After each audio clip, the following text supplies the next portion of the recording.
That's right people, the best FIFA series you've never heard of has returned. Be a Goalkeeper is back after 6 long years in FIFA 22. The premise of this series, as always, is to be a goalkeeper as we work our way through the football pyramid to see where we can get to.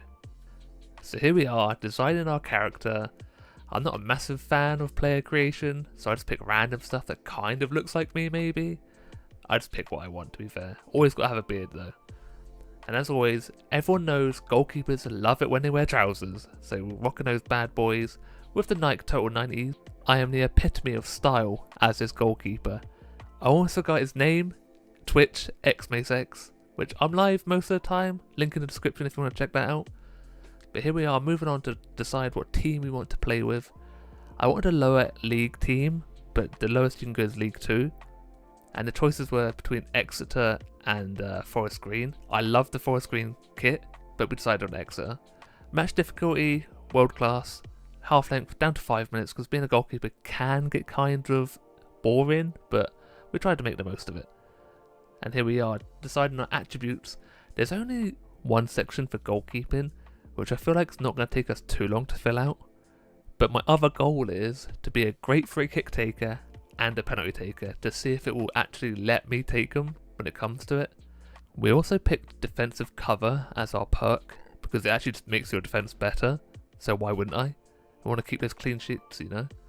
And here we are, new boy, Boost Exeter. Obviously, who doesn't want a piece of this? Look at that, the passion in that face. I'm going to shine for club and country. Obviously, country is England. And also, there's only 3 training sessions that you can do. I'll just fly through them quickly here.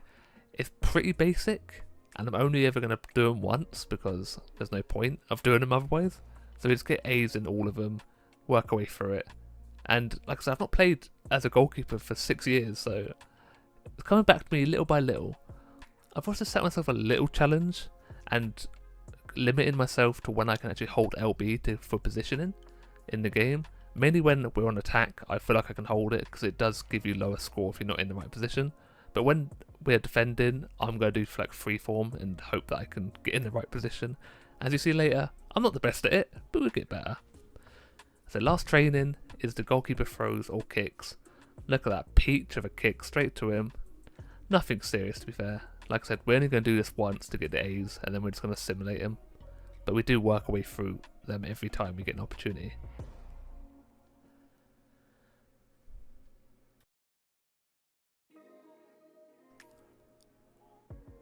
And there you go, all of the training done, 3 skill points, distance shooter perk unlocked because we're going to need that, level 2, 2 more attributes, and now we're coming up to the first game in the European International Cup against Verona. Here he is, number 20, Mace, making his debut for Exeter City, and what a place to make it in the San Siro, couldn't ask for anything better. And here we are, his first kick as a professional. There we go, look at that, what a start to a career. The manager hasn't given us much time, only 30 minutes to make an impression, but look at that, what a save. First save of his career, never in doubt. That is one for the cameras. So there's one thing that I'm having a problem with this whole career, is the camera angles.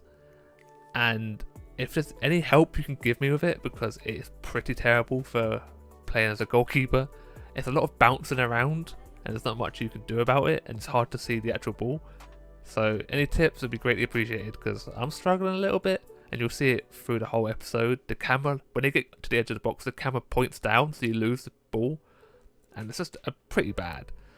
But back to the game, look at that save by the opposition keeper. Take a bow, son.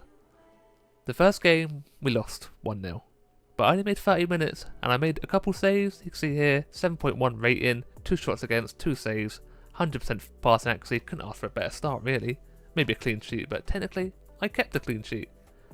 And there's a few more XP, nearly level 4. Decided to change the gloves because I realised I didn't even pick them. I don't know what I picked there, just blue ones, kind of matched the kit. More training, like I said, simulating that. And here we are. I'm expected to be blooded in. My first start for Exeter in the European International Cup against Genoa. And look at that, look at his gloves. It's the epitome of a goalkeeper there. And yeah, the first shot and they score. Bad positioning, or I knew he was offside, so don't worry about it. Didn't want to waste the energy. But yeah, he was offside, blatantly offside.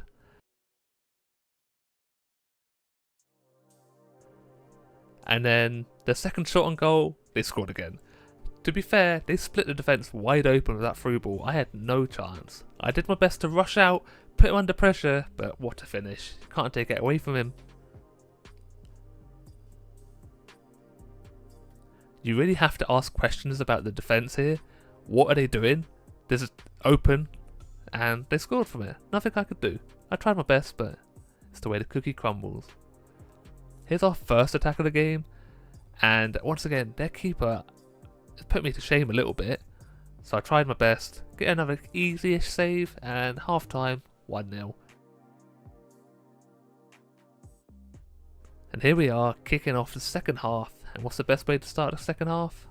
Skill one of them, left them in the dust, run through the defence, leaving them in the dust as well, and bang, what a finish outside the box, just what a peach. The problem is I don't know the names of any of the players. Was it Almond? Almond scored? But look at that, broke through, just left them, no catching him, and what a finish. I think it's Sirigu as their goalkeeper, but he's going to be pretty disappointed with this one. He like dives but just doesn't reach out and lets it go past him. And Jay, this is the person who you need to keep an eye out for. He's a free kick taker, and I thought he scored a worldie. He knuckleballed it, and I heard the net. I was like, oh my god, but then nah, just over. But keep an eye out for him. See here, here's another easy save, a little deflection, took all the pace off the ball, just lay on top of it. But now Sirigu makes up for his mistake earlier, and full time 1-1. Kind of disappointing. The manager's not too happy with me, but what could I do? They scored a peach of a goal as well. We scored a peach. Peaches everywhere. So now we have the third and final game of the European International Cup against Doncaster of all people. And to make an easy save, there wasn't much happening the whole game, to be fair. 0-0 half time, and yeah, it's a dead game. Pretty boring. I make a decent save there, covered by my defence, which is good for once. And then they just miss out the opportunity of the header. Don't know why he's angry about it. This here is probably the best save of my career so far. Anyone say Prime De Gea? What a save with his feet, son. Look at that. Absolutely fuming at the defence for letting that through, but whew, just got his studs to it. Also, as you can see, there's a massive kick clash, and the only way I could tell is because we have white sleeves. But oh my god, this one, take a bow. I had absolutely no chance. I was kind of disappointed at it when it went in, but from this angle you can see I have absolutely no chance. Top corner, just past me before I could see the ball. I'm pretty sure two goalkeepers wouldn't even save that. Here we are with Jay again. Look at this technique for the free kick. Once again, hits the top of the net, and one day he's going to score an absolute screamer. But here we are, we lost to Doncaster 1-0. We're not letting too many goals in, but we're not scoring goals either. And more attributes pretty much filled the whole board out. It really isn't going to take us that long to fill out the whole board. Then we can start focus on the shooting side of it and score some worldies. Now we're into the first game of our League 2 campaign. Here he is making his debut against Bradford of all people, and this is an absolute goal fest. 4 minutes in, and what a strike on the volley. Once again, I don't know anyone's names. We're going to keep guessing and hope for the best. I know one player actually, and you'll see him later. But the keeper could have done better, but the power drove it through. And this is the person to watch out for. Brown. What a strike again. Everyone's got the shooting boots on today. This is also the last game of the episode, so it's a good one to end on. Goalkeeper had no chance, absolutely none. I had not a lot to do, 26 minutes in, decent save, pushed it wide, defenders there to cover me. What he should always be doing. Here you go, Brown again. The goalkeeper's bad, like he let him down big time. But Brown, 30 minutes into the game, scored 2, one more for his hat-trick, and it looks like Bradford just didn't turn up for the first game of the season. So we make it to half-time, 3-0 down, walk in the park to be fair. Bradford only have a half to come back into it, but they start the half off well. Near post, I get beaten. Absolute shocker I've had there. I don't know what I was doing. He's 3-1 down. He starts putting out that. Behave. You don't know what's to come yet, Vernon. Well, if that's your real name. But yeah, what disappointing for me. Near post, shouldn't be getting beat there. Dived the wrong way. I don't know how. Kind of went, look, I went a little bit and then, nope. I'm blaming AI, okay? It wasn't me. But here we are, 54th minute, not 4 minutes after they score. And that's why you shouldn't run to the camera when you're losing. 4-1 up now. Nombre with his first goal for the season as well. Kind of just took the sails right out of Bradford.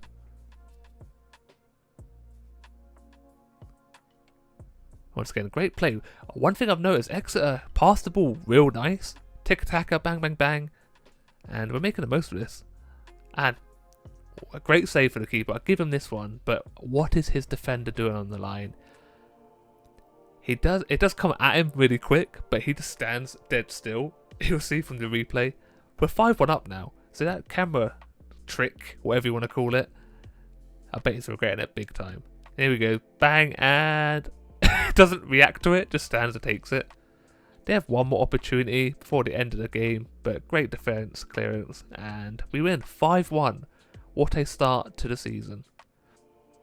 I have a few more points to add to the attributes, and that is going to be it for this episode of Be a Goalkeeper. It's back. I'm going to try bringing it back as much as I can. Regular, maybe twice a week if I can. I'll try my best.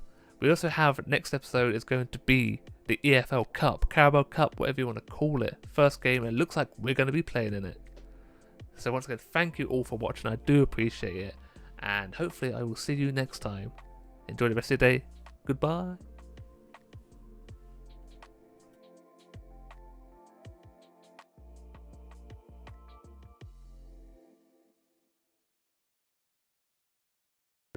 Hello everybody and welcome back to episode 2 of the best FIFA series you've never heard of, Be a Goalkeeper.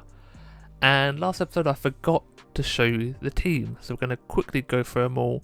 There's not really any standout players except our striker Brown, and everyone's pretty low rated. The fact that I'm the highest rated is kind of shocking, but we're League 2, so what do you expect? And today is the first game of the Carabao Cup against Luton Town. So let's get into it. And this is the pinnacle of a counter-attack. From their corner, straight up the pitch. I think it's straight to Brown as well. And look at the pace. Straight through. Bit of a heavy touch, but bangs at bottom corner. And we're 1-0 up in 7 minutes. Couldn't ask for a better start, really. And that is Jay's first goal of the season, I believe. He's had a few opportunities from free kicks, which he's come close to it. But his first goal, counter-attacking at its best. I'm not sure what league Luton Town are in. I'm assuming they're in the same league as us, maybe lower. But they did not put up much of a fight. As you can see, I think it's Nombre gets a second goal 15 minutes in. You can't really ask for much better, especially in a cup game. Knockout competition. And we're breezing it. We had so many opportunities in this game. Went for a cheeky little volley. I respect it. A bit ambitious, but you know, it's worth an effort every now and then since we're so far in the lead. And now their goalkeeper decided to step his game up. And you'll see that a lot in today's episode. Goalkeepers are putting me to shame. Another one there. I had not a lot to do in this game, especially just an easy catch. But they were pulling out some of the stops of the season, and we're only like 2 games in, I think. It's only the second competitive game we've played. Again, opportunity. Goalkeeper comes out, should have taken the ball and the man, messed up. I think Nombre again, so he's got 2 goals today. Gets a lucky deflection, bounces back to him, and just taps it in. See, goalkeeper should be taking everything with him, all the way home. And there you go, we had 1 save to make, and we win 3-0 against Luton Town. I'm not going to complain. Next match is against Leyton Orient. We're actually top of the table at the moment, but at the start of a game, I get given a hospital pass, put me under pressure, showed some composure, and it's an easy pass out. And this is a bit more of effort for me. Not really. Easy save there, just catch it. But it started giving me more opportunities to show what I'm capable of, you know? Look, by the way. What a bang of a shot. Unlucky to hit the crossbar. And then they score. But he's offside. Again, we've had a few of those little offside chances, but this is close as it's going to get. I'm on my way back to the line, and he literally jumps to deflect the ball, and here's like a tootsie offside. But half time, 0-0. Not a lot happened on our end. We make some opportunities here though. Once again, goalkeeper near post should be making that save, but he still had to make it. One thing about Exeter City is we play some beautiful football. Tiki-taka, constant, bang, bang, bang. A lot of the time we overpass it, try walking it into the goal, but they score. 72nd minute. What a volley. Open goal, to be fair. I didn't really stand a chance. I don't know where my defenders are. They break through, crosses it in the air, volleys it. I'm nowhere near it. Absolutely nowhere near it. See, I'm covering the near post as I should be. Where's my centre back? Right back, or left back I mean, and yeah, easy finish. He is not going to be missing that. So I've got one complaint about the goalkeeper rating in, like, with Be a Pro or Be a Goalkeeper as this is. They stitch you up as a goalkeeper big time. You can see even then we lost 1-0, but I had 5.9 rating and I only let one goal in. If you make saves, it hardly goes up. It depends on if you score goals. You'll see at the end of the episode what I mean by that. But the next game is against Borough, League 2 match again. And again, look at all the space. I think is that Jay making the run again? Or not? Nombre maybe? Goalkeeper makes a great save. Again, open space. Overpassing it a little bit, could have taken a shot. But again, another great save. These goalkeepers have put me to shame. I should be making these type of saves. And look at that. This is a great header because he's not even looking at the ball. Look at that. Doesn't even care. But the goalkeeper gets down, knocks it away.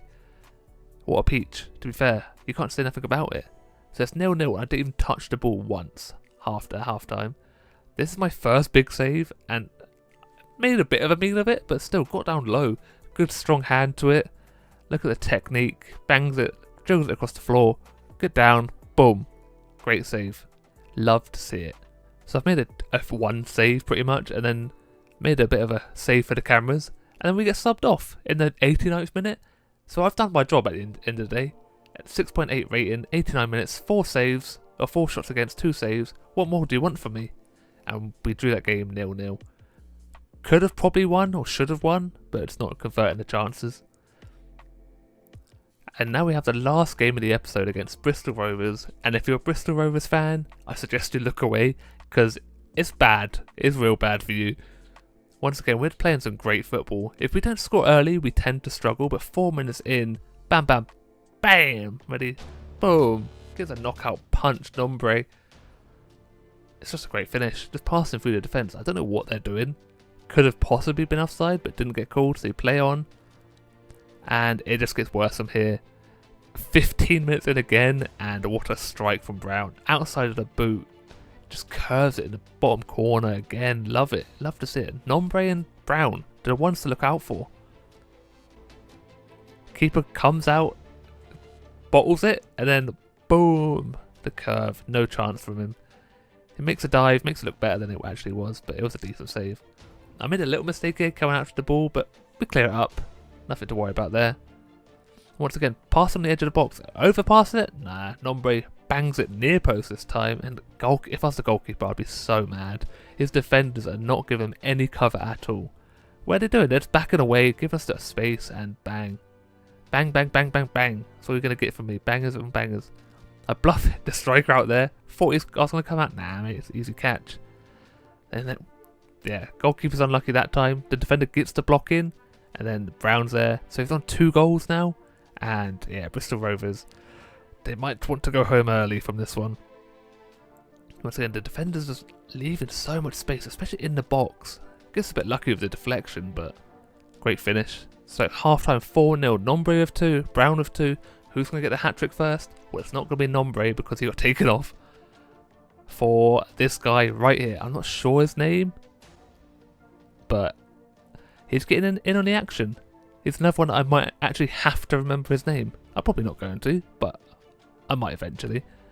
But Brown linking up. Brown with an assist there. So he's one away from a hat-trick, and he's got a few assists, I believe. Again, look at this great play, just banging it.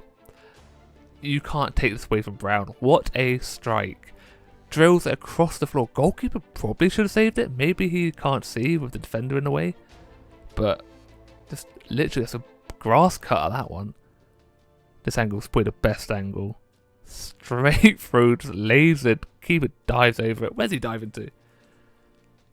And yeah, Bristol Rovers just aren't giving us much of a challenge until that one. This is probably my best save.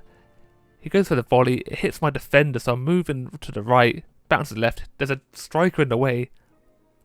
Great reactions for my save. Not a lot of saves for me today, but I take the wins. If I'm not busy, it's great. And here we go, another one for the other striker, 7-0. Yeah, not great. And I think I forgot to mention Brown gets his hat-trick as well. Brown got his hat-trick. So he's 2 hat-tricks for Brown, was it? Maybe just 1. But another finish, just pass it along the box, and there we go. 2 for Nombre, 3 for Brown. Zazela with 2. I got 8.1, 4 shots, again 2 saves. That's the same as when I got subbed, but just because my team score, I get match rating, which is kind of annoying, so we're going to struggle a lot, I think, if we don't get big saves. Also, Brown got a hat-trick of assists, so 3 for 3. Couldn't ask for a better game from him. 10-star rating. Beast. And this is actually the end of the episode. It's gone really quick. I'm just showing you the archetypes we can get. Be looking into them next time maybe, saving some of our attribute points. But yeah, that has been it. So once again, thank you for watching. I hope you did enjoy. And as always, look after yourself, stay safe, and hopefully I will see you next time. Goodbye. Hello everyone, and welcome to episode 3 of the best FIFA series you've never heard of, Be a Goalkeeper. And today the first match is a Carabao Cup match against Bolton, who are actually a league above us. But it's alright, we've got our main man, Brown, who's in great form at the moment. 3 minutes in and Bolton have a great opportunity. From the edge of the box, just slaps it straight at me, left footed. Made a decent save. Should have probably been saving it. Bit of a spectacle, but you know, we take those ones. Now in this match, I had to put in some work. Bolton are a great side, compared to us at least anyway. They had so many opportunities, another one there from a corner 5 minutes in. But into the 10th minute, we get a lovely worked goal, passing around the box, and a banging shot from, you know, the main man, Brown. He just doesn't stop scoring. There you go, have a celebration with the fans. See, we work it well when we had the ball. We had very little possession the whole game, but we took our opportunity there and scored. And there's another opportunity for Bolton. They had so many, like seriously, so many. But they just kept shooting from quite far. This is a great one. This is probably one of the best ones. Quite close in, but he shoots it straight at me, a bit higher. Good reaction save from me, to be fair. Now we're into added time of the first half, and this breakaway from Jay, a few passes and their defence is just nowhere to be seen. He runs straight through to the goalkeeper, bangs it in, gets his first or second goal of the season. Maybe the first in the Carabao Cup. Look at all the space. They were not going to catch him. No hope. And that is going to be it for the first half. 2-0 up against Bolton. Can't complain. Now we're into the 70th minute coming up to it. And we get another opportunity to tap in, really. Our left back, who I don't know the name of, just passes it across to Nombi. I think I called him Nombre last time, but I think it's Nombi. And look at the space again. It's Bolton. Obviously they have to attack more now, but leaving their defence wide open. Their goalkeeper's an old man. Doesn't have to do reactions like he used to. But they still put on a lot of pressure near the end. A few more saves here and there. And Jay, what's he doing? No need to make a challenge there. Gives away a penalty in the 91st minute. The pressure's on for me. First penalty. Can we save it? Of course we can. No doubt in it. A very poor penalty from him. Just a dribbler, kind of. Just terrible technique. And put no power behind it. A nice easy one. But we saved our first penalty. Cannot complain. And from the resulting corner, they hit the crossbar. And I was flapping at that one. Had no chance from this replay. Great header. Unlucky not to score. And I got saved by the crossbar. So 12 shots against 7 saves. A 9.0 match rating. Best game of my career, and we win man of the match for it. Fully deserve it. We kept us in the game. kept a clean sheet. I was the hero, thank you very much. And Exeter fans are walking in a Mace Wonderland. So the second game is against Harrogate Town, League 2 match. And it started off brutally. As you can see there, Brown got snapped on the edge of the box and he is injured. We'll find out more about the injury later on in the episode. This was kind of a boring game. They had a few opportunities. He should have saved that, but he was actually offside, so it didn't mean much. And that was it. 0-0 half time. And that's what we're dealing with. I dive into the post, give myself a little bit of concussion. Don't tell anyone though.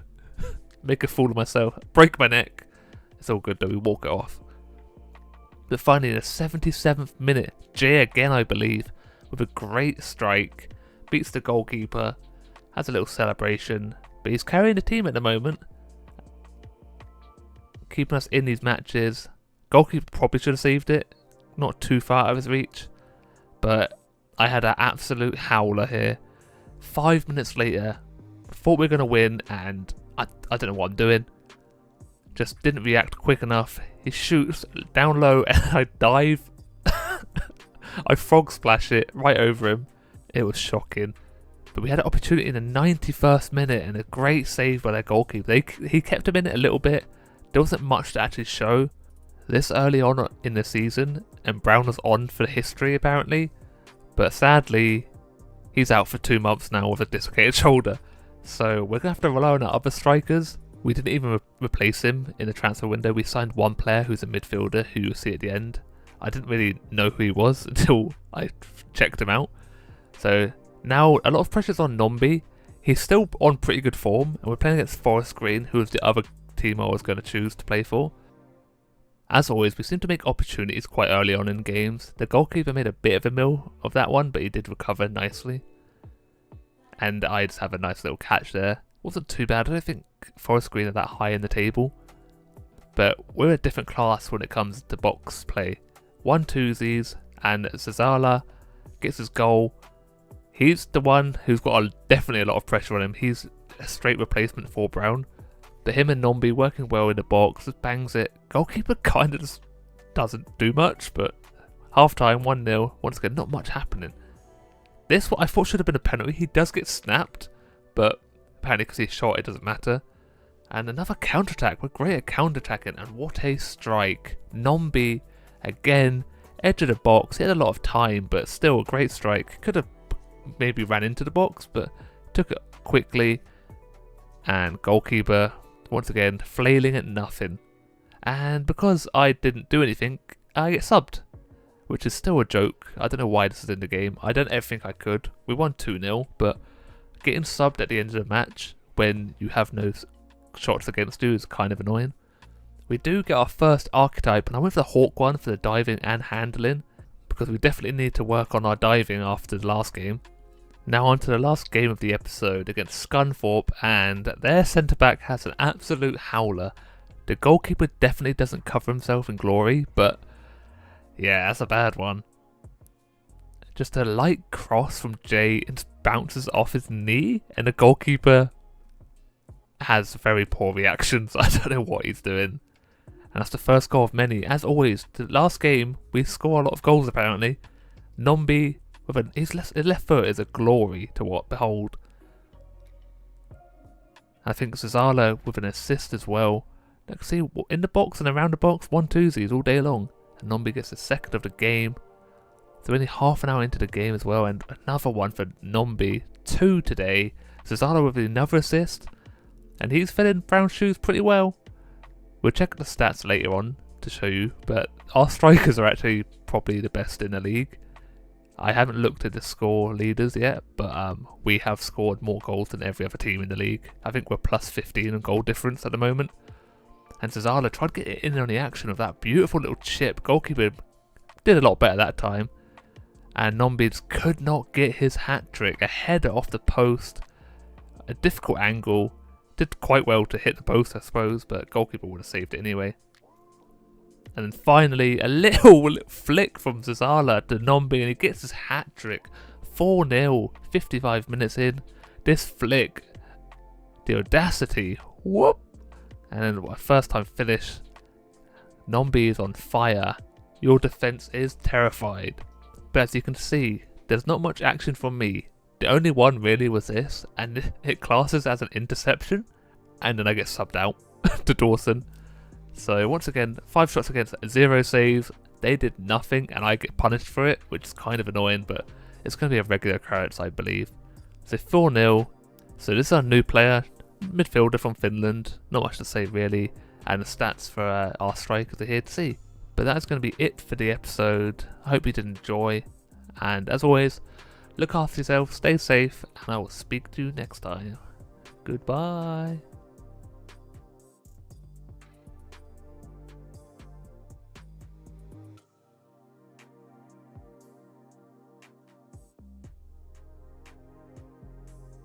Hello everybody and welcome to the FIFA series that you might have heard of by now. It's Be a Goalkeeper, episode 4.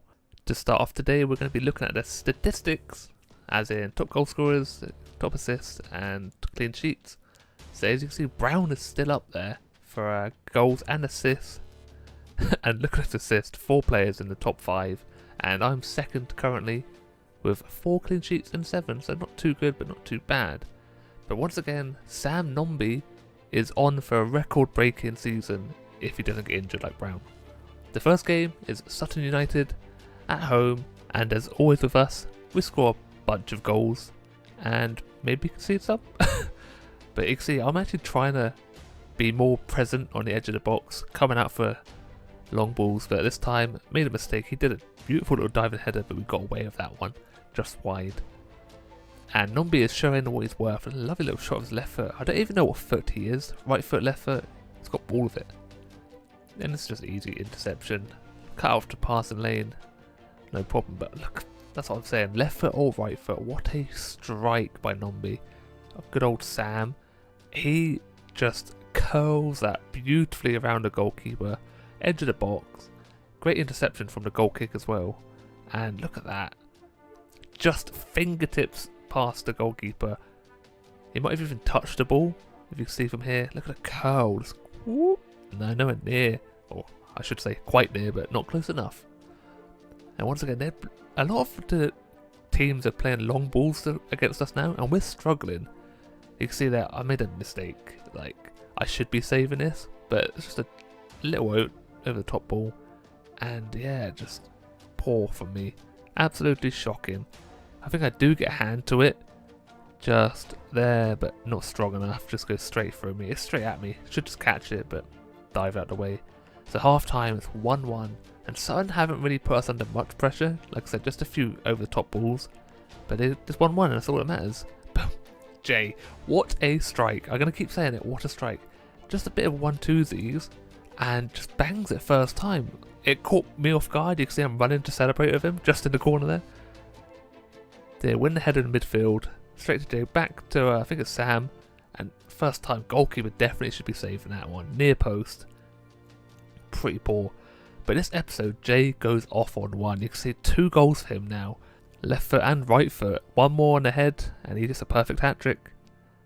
But you see I'm celebrating again. I try catching up to celebrate, but it doesn't. It always cuts away just before I get there. Once again, another great strike. Just seriously, we're only scoring bangers today. The curl on this one as well.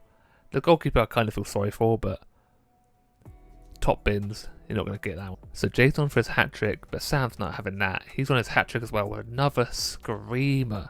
The ball was screaming all the way to the back of the net. Same spot from last time, I think. Edge of the box, right foot again. It's an absolute laser beam. Goalkeeper, once again, questionable. He's made very little saves, and he's been pretty poor. And now Jay wants the limelight for himself, not sharing it with Sam. Bangs in his hat trick. Another great strike. We're just smashing it. Oh, there I am again. We're getting in there a little bit for a celebration. But I'm going to talk about the rating system for goalkeepers, because I'm pretty sure it's broken. You'll see in a minute, like 2 seconds, we get subbed off again. I think it's like a 6.6 rating. Obviously it's not that great, but it's above average, yeah? 3 shots against no saves, because I didn't have to save it, right? The one I should have saved, but we win 5-1 against Sutton. And I'm a clean sheets leader now, apparently. But yeah, the rating is very annoying. Oh, the biggest game of my career. Burnley, Carabao Cup. And you know, we had a poor game. We got subbed off. And you know what that means? I light the fire beneath me and make some beautiful saves. Put my body on the line. Look at this. On the volley, get the save, crack into the post again. It's a little bit of a habit now, apparently. But Burnley put us under so much pressure. 15 minutes in, we've done 3 saves now, I think. 2 saves. Once again, corner. A volley again. Just chuck my body. It hit me right in the midsection. And this one, a little easy one. But going against the Premier League team and we're 0-0 at half time, couldn't ask for anything better. But something bad happened this game, and you're going to see it in a minute. But at the moment, we're like 8.7 rating, doing pretty well. And we literally were so poor this game. We kept losing possession of the ball, passes weren't going anywhere. I think we had 1 shot the whole game. And yeah, it's just me keeping us in it. As always, when it comes against big teams, I turn it on, you know? And look at this mistake, hospital pass. What is my defender doing? I've called for the ball, I'm running out, gonna just clear it away. He passes back to me, blocks me from kicking it. I panic, try just shoveling it away any way I can, and straight into the striker. Absolutely shocking. I was devastated. We lose 1-0. We're out of the Carabao Cup now. Cornet, Big C, 11 shots, 5 saves, 8.4 rating. I was so disappointed. Like, I was so annoyed. We just were so poor. But on the upside, we pick up a new perk and another archetype, the wall archetype. So the last one is for the kicking, which we don't really need. We don't distribute it with our feet very often. We normally just chuck it out. Sam Nombi, top goal scorer of 9, and Hartlepool is the next game. So I'm quite surprised at how well we are playing as a team. Obviously our defence has been pretty good, our strikers are on fire. The fact that Brown was up there, he's injured now, but even Zazala's getting involved with another great goal. Jay's scoring from midfield. Obviously Nombi, couldn't really ask for much better. Everyone's getting involved with the assists as well. And yeah, we're keeping clean sheets, which is the best you can do. I'm just annoyed with the goalkeeping situation for the rating. I'm going to go back to it because I am just frustrated with it. The fact is, if I don't get saves, the rating goes down, and then I get subbed off. A lot of the time it's in the 90th minute, which is pointless, but it's annoying. I get punished for the team being bad at shooting, which is a bit unfair, but we live with it. And you see another mistake for me. A lot of these mistakes are because I'm trying to be more aggressive in my style. And yeah, it's not really working out. But we beat Hartlepool 2-0. And the last game of the episode against Warsaw FC. And yeah, as always, we always smash the last game. And this goalkeeper needs to learn to shut his legs. Sam with another goal, obviously. Is there a game that he hasn't been on the score sheet? Except the Burnley one, obviously. The one, probably the most important one. But yeah, goalkeeper left his legs wide open and bangs it straight for him. Left foot, keep an eye on it. But here, we're working on our distribution with our feet. Just look at that composure, finally it's coming to us, you know. We just need to work on it a little bit more and stop rushing out. But Jay getting involved, and Jay can strike a ball right. Another beautiful curler, past the goalkeeper, near post. Definitely should be saving it. I say that a lot, but yeah. Little layoff and bangs it. Yeah, I don't know what the goalkeeper's doing, just committed way too early. Didn't even get close to it, did he? No, he just... That's a poor dive. So it's 2-0 at half time. And we're just kind of walking through the league at the moment. You'll see at the end...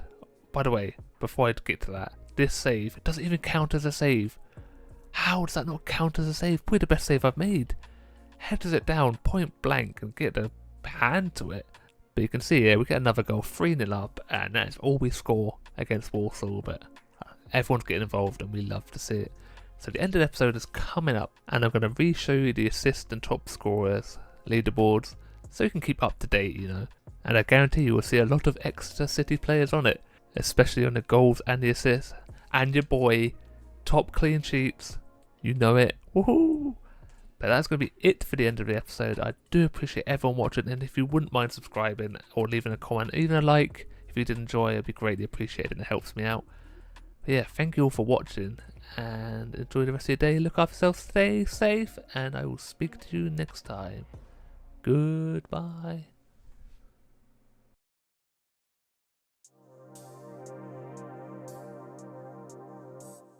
Hello everybody and welcome to the best FIFA series you might have heard of by now. It's Be a Goalkeeper, episode 5. Today the first match is a Papa John's trophy match against Rochdale, and I'm not sure what Papa John's trophy is. I think it's like the Johnston Paint trophy, but the sponsor has changed. But we start off pretty poorly. 18th minute, Rochdale score, probably their first shot of the game, and I've been making too many mistakes recently, to be fair. The one from last episode, disastrous. This one, what am I doing? For some reason I dived high, the ball went low, drilled it straight past me, good finish. But half an hour into the game, the main man Nombi with a finish on the volley. What a strike. Our left wing back, which I think is called Caprice, been a bit of a star, unsung hero, with a little chipped cross on the volley, left footed, drilled it straight past the keeper, side netting, absolutely no chance. And that's it for the first half. Nombi again with a kind of opportunity too close to the keeper, but it's 1-1 still. And that's pretty much how the game ended. It's kind of one of those games that just not a lot happened. Some easy saves or poor shooting, you decide. This one, he should have probably been tucking it in top corner, but straight at me. Pushed it away, made the save.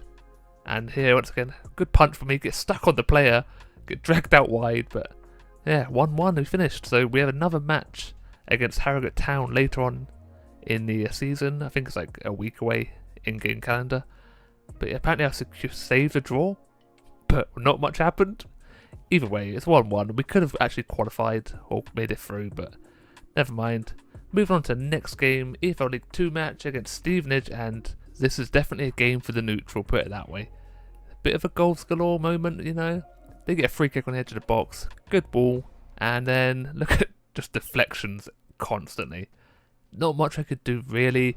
Maybe it could have been a bit quicker, but it bounces off of like their player, then it bounces off a defender, then striker first to react, bangs it left foot, I think it's a list. Maybe I could have been a bit quicker, but stretched out just past me. Our heads never go down though, and Zanzala with his goal, 1-1, 27 minutes in. He's still replacing Brown for the moment, but I have it on good news, 2 weeks in game and Brown will be back hopefully. So we're 1-1 now. I don't know why you're shooting from there, mate. I'm too good. And half time still 1-1. List and Zanzala. The Caprice is, like I say, it's decent, you know. A lot of the play came through it, and Jay gets on the score sheet. A little dummy by Zanzala, and Caprice, look at him just running the show. Great pass, little dummy. Jay, keeper near post. Definitely should be getting a hand to that, but we're not going to complain. 2-1 up, 54 minutes, and we get another goal. This time, you know it's Nombi. He can't go a day without scoring. Just bangs it in, and check out the moves. I'll leave you to it. Oh yeah, check it out. Great celebration there. Thought I'd show you the whole thing. Some more great play though. Look at it, like a through ball. Nombi wants to go near post keeper, but we have this other striker. I've not really spoke about him, Amond, and he is so poor. I think he has 1 assist. He's like 33. He's on loan with us, but he does a poor header. But Nombi rising like a salmon, shows him how to finish it. Ready and jump. Look at that, rides above everyone, bangs it, keeper flailing. But yeah, Amond, terrible. Don't talk about him, okay? We'll probably never mention his name again. And then List, once again, gets on a score sheet, 4-2, goals galore, great finish. Like, great play, passes it in, first time shot, curls it round me. I thought I had it, but just curls it outside the post, back in. The first time, yeah, great strike. You can't, like, I accept it when it's a good strike. This time, straight at me, strong hands, and an easy catch there. And then we get subbed out. And 7 rating, 88 minutes. What's the point of subbing me out? I let in 2 goals, but we won 4-2. And now we get all of our archetypes with the cannon, which we don't really kick much. I know we just throw the ball out. Sam is still on for the record for goals scored in a season. Projected 54. Be good to see. If we're still at Exeter, you never know. And we're marching towards the title. We are leading by about 5 to 6 points, I think. Can't really remember. But the next match is against Newport County in a league match again. And we've not really scored many goals. We've scored 4 and 1, so we're 5 this game. But Jay is on fire. Absolutely fire. He's burning up. Another left-footed finish. Played it well through the midfield, straight to striker. Look at that little run. You see, he runs around the defender. Defender loses him completely. Lost sight of him. Didn't have a clue where he was. Bangs it. And another curler. For a midfielder, he scored some banging goals and a lot of them. But Newport don't give up. Great, easy save. Like, a lot of my saves are like that, so I don't really put them into the video. But Zazella, he has covered for Brown beautifully. You can't ask for much more. It's going to be sad when Brown does come back if he doesn't keep up the form. But he's taken the opportunity that's got given to him. And Jay, what can I say about this man? Him and Nombi, the greatest partnerships ever existed. Look, he absolutely pulls the trousers down. Gone, defenders left him, and easy strike for Sam. He doesn't miss him. 3-0 at half time, and yeah, we're burning up real hot. And that's actually it, 3-0 at full time as well. And Crawley Town, League 2 match. This is a bad one. We normally end on a bit of a goal scoring fest, but this one not so much. I make another mistake, just creep into the game now. And we just did not have our shooting boots on. Sam misses, Jay missed with an acrobatic strike, and then they miss. How has he missed it? Like, seriously. One-on-one with the keeper all day long. Maybe I put him off with my massive size, you know. But they score an absolute banger. Like, I know I say it a lot, a banger. The keeper kept him in the game. The old boy, how has he saved it? Absolutely wellied by Zanzela. And near post, strong hand, half-time 0-0. But you'll see the goal that Crawley score. It's an absolute peach. Here it is actually. Chipped across the ball, bangs it, and drills it across the floor on the volley. Like, no one's saving it. This is probably the best angle for it. To pass around the box, no one's closing them down. Too much space, and just absolutely bangs it. Bottom corner. You gotta give it to him. The technique in this, boom, positioned perfectly to the bottom, and just I got close, but not close enough. But other than that, I don't think much more happened. We had a few opportunities. 90th minute, Nombi with probably the person you want on it, and the keeper makes a great save. He kept him in the game. We missed our opportunities, but you got to give it to Crawley. Bit of a snatch and grab, you know. Just not enough curl on it. Keeper, another strong hand. I need to do whatever he's doing. And Crawley beat us for the first time in a while. I think we lost, there you go, lost 2 games in the whole season out of 13 matches. And we're 4 points ahead of Rochdale. We've got a great goal scoring record though. We're just going to go through the squad here quickly to show you some of the defenders, because I don't actually pay much attention to them. It's all been on the strikers, and understandably, great goal scoring record as I just said. But that is actually going to be it for the end of the episode. I hope you did enjoy, and if you could subscribe, leave a comment, a like, anything, it'd be greatly appreciated to help with the channel and give me a bit more motivation. And as always, look after yourself, stay safe, and I will see you next time. Goodbye.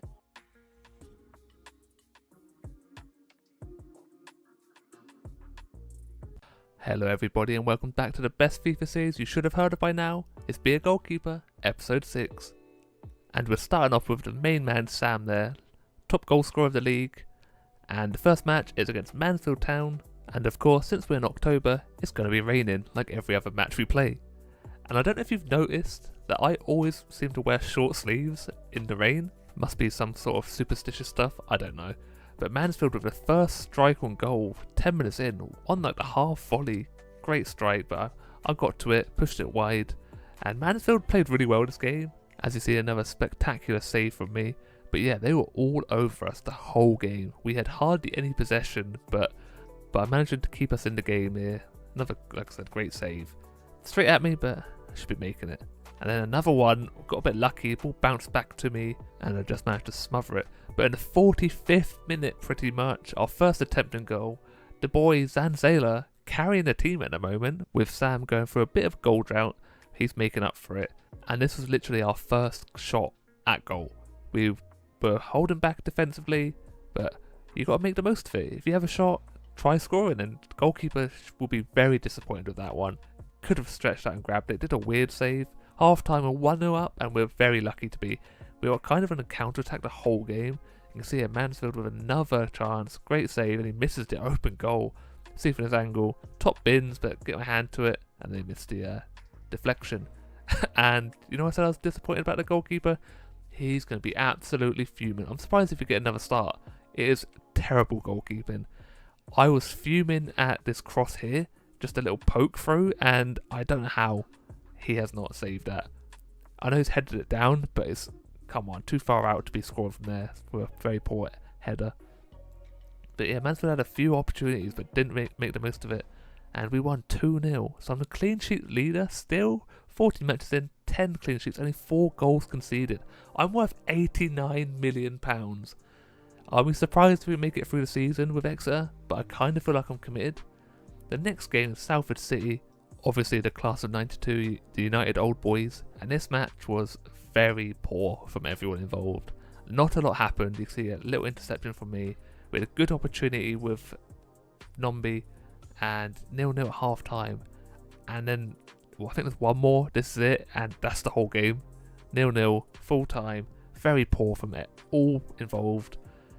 But now, probably the biggest game for us is the Papa John's Trophy. Second game. We need to win this or draw to get through. And yeah, it's going to be a good one. You know, I think we're against Harrogate Town. There's Jay in the background. Where's my little statue thing? Whatever you want to call him. But Harrogate Town, Papa John's Trophy. Here we go. And you're going to love this one. 3 minutes in, and what a strike. Sanzela on the volley, edge of the box. You can't get a better start than that. Whip it out wide and little chipped cross, and just look at that technique. Bang. Curls away from the goalkeeper, bottom corner. No chance. This goalkeeper is going to be having absolute nightmares after this one. Sanzela 10 minutes in. He's got 2 goals already. Cover the ears. He's so toxic, bro. He can't hear you. Once again, great play. Just making those runs. The defence doesn't know if they're coming or going. No chance at all. 90 minutes in, and guess who's there? Sanzela, 20 minutes. He's got his hat-trick. Absolutely incredible stuff. Pass out wide and into the box, and another cross, just straight across, and bangs it. The power cannot be taken out of that. He's just dominating the whole show. You know who's got to get involved? You know, Sam Nombi. He's not going to take that goal drought anymore, you know? He's had, like, I think it's like 2 games where he hasn't scored, maybe 3. He's back on it. Once again, we love a little chipped ball across the box. Banging it again. Goalkeeper just flailing. Where's he flapping at? And, you know, Zala's on it again. Back to Sam. And incredible passing. Just played through, and he's got 4. 4 in 36 minutes or 38 minutes. Bang, bang, and then whoop, jump. Incredible. Absolutely unstoppable stuff from us. And then we had a little opportunity at half time, but 5-0. Sanzela with 4. Nombi getting in on the action. And guess who's back? You know, it's our boy. Gets a little cameo. It's 2 weeks early from recovery, you know, but we'll take it. Brown back, and his first involvement. Just watch it. Are you kidding me? What is Nombi on? Gets maybe the magic from Brown's back. Pass it to Sam, and just I'm gonna let you appreciate this because it's absolutely incredible. Just the best thing I've seen.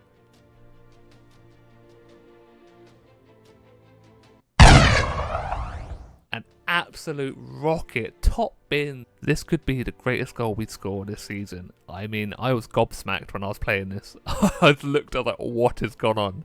It's 6-0, Harrogate Town having a mare. And you know, he's come back. So who else is it going to be? Brown can't stop. He's been on the pitch for like 15 minutes. And gets his goal, gets an assist as well. I'm so happy he's back. He's not fully fit, but he's going to make some cameos, and I'm so happy he's back. Seriously. We've got 3 of the best strikers in the league. Harrogate do score in the 70th minute, but sadly for them, it was offside. And yeah, it's 7-0. They've kind of given up, you know. He's a bit frustrated with it, but if you're offside, you're offside. I'm happy he's offside, so I keep my clean sheet at the moment. But they go full time, 7-0. 4 for Zazela, 2 for Nombi, 1 for Brown. He's back, everybody, and I couldn't be happier. So last game against Oldham Athletic, This one was a close one. Look, he caught me so off guard with this one. I am gobsmacked this went in. Another beautiful strike, and it hurts, but just take a look. I don't know how he's done it. Under pressure, caught me off guard completely. I was just startled by this. Look at that. How's he banged that left foot under pressure from the defender? And yeah, I was way too slow at reacting. Didn't expect it. That's the best way to score goals. But it didn't take us long to have some opportunities. Great save from the keeper straight out. And how is this not a penalty? He took him straight out. Then Oldham missed an opportunity that he should be scoring, to be fair. But Collins getting involved, his first goal of the season, 16 games in, and he scored one. Well, look at that run straight from the midfield, and it's a good run, to be fair to him. Keeper probably should be saving it again, straight at him, and just maybe the power beats him, but he's flailing around. A lot of flailing apparently. But at half time, 1-1. Told you it was going to be a close one. A few opportunities on both teams, but not enough to actually convert them. I get a little interception there. Pass it straight back to him though, and great cover by the defenders to make up for my little mistake. We take a little mistake, but how is this keeper? Look how far he travels. The speed to get across this whole goal to make a great save. You can't take it away from him. So 63 minutes in and still not a lot of goals, and you know, Nombi's back. Like, he took that little break, you know, just to recharge his batteries. So nonchalant with this goal. I'm just look at it. Just watch it. Little cross from Collins, I believe, and just so casual with it. Just a little tap in again. 2-1 up, and I get subbed off. I make I didn't make any saves. 3 shots against, no saves. Kinda deserve it, but it's in the 89th minute again. And we win 2-1. So we're still top of the league, 5 points ahead. And that's going to be it for this episode. So I do hope you did enjoy. If you could like, subscribe, all that good stuff. And I will see you next time. Goodbye.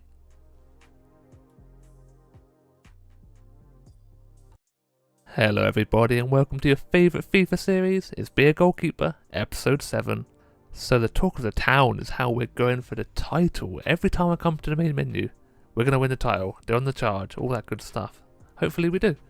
So the first match of the day is against Carlisle United, and this was a good one. Great save there by me. Quick reactions, pushed it wide, defender cleared it.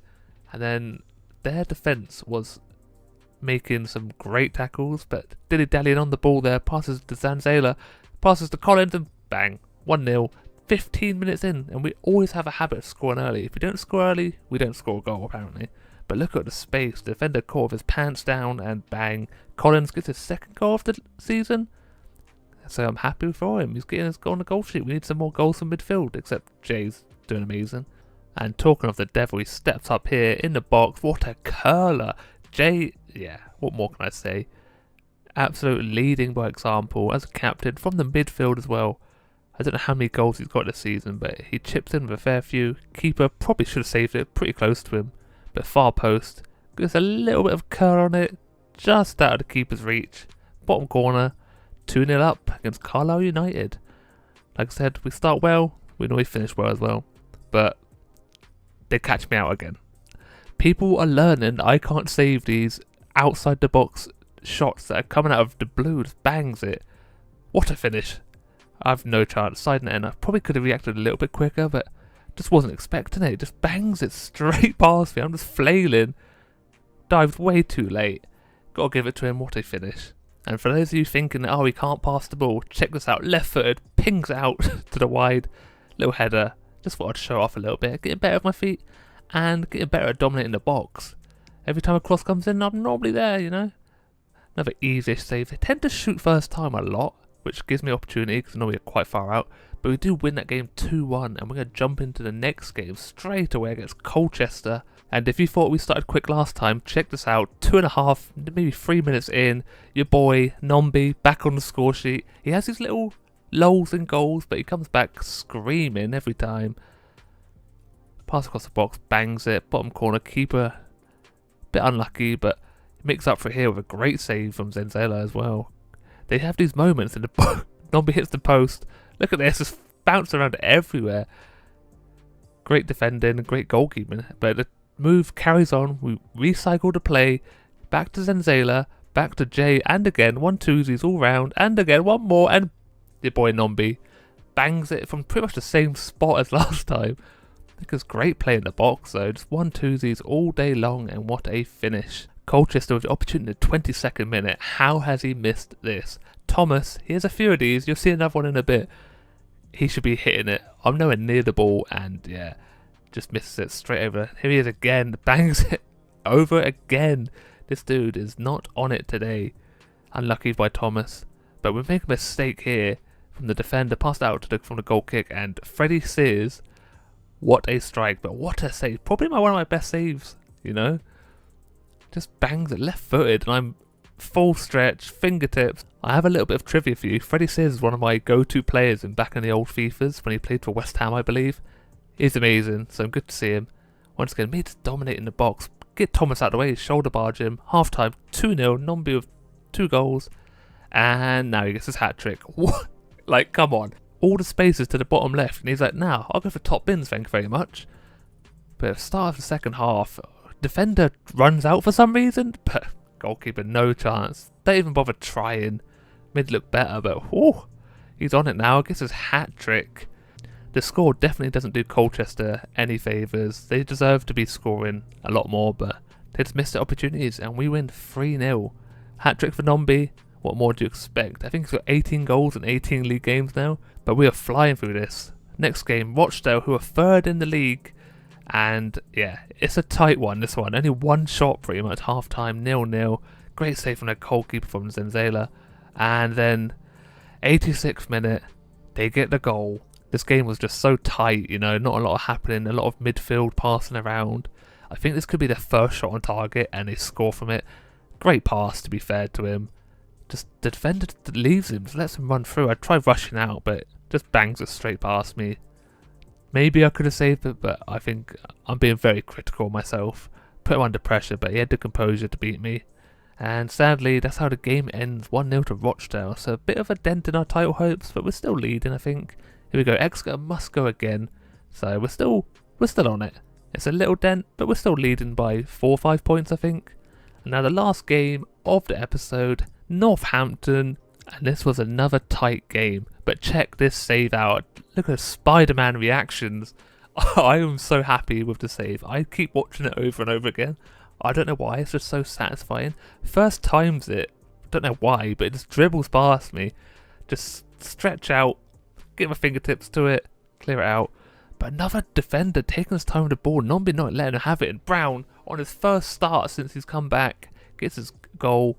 What a little poke volley past the goalkeeper. Nombi does some great work, puts the defender under pressure. He once again catches him with his pants down, gets in front of him by Brown, just a little poke past him. He's still got it. The injury didn't do much to his confidence, did it? With Brown back, I'm sure the league will be terrified. You know, we've got 3 of the top goal scorers pretty much.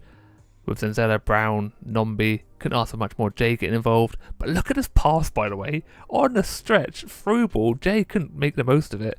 And then Northampton get the goal. How toxic, bro. You can't sip tea in front of me. So toxic. Hoskins, whoever you are.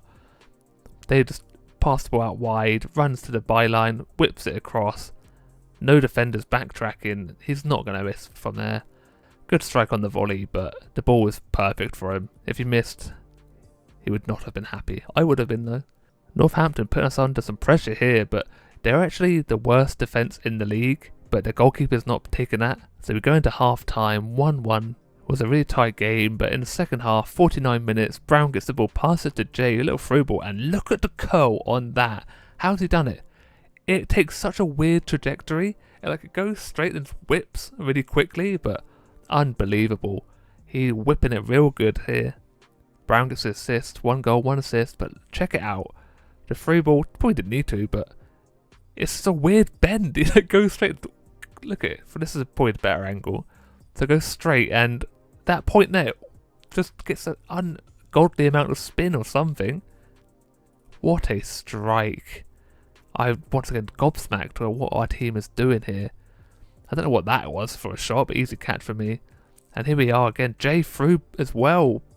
1-on-1 with keeper, and keeper saves it, but Zenzela with the follow-up bangs it in, and that is going to be game over. 87th minute.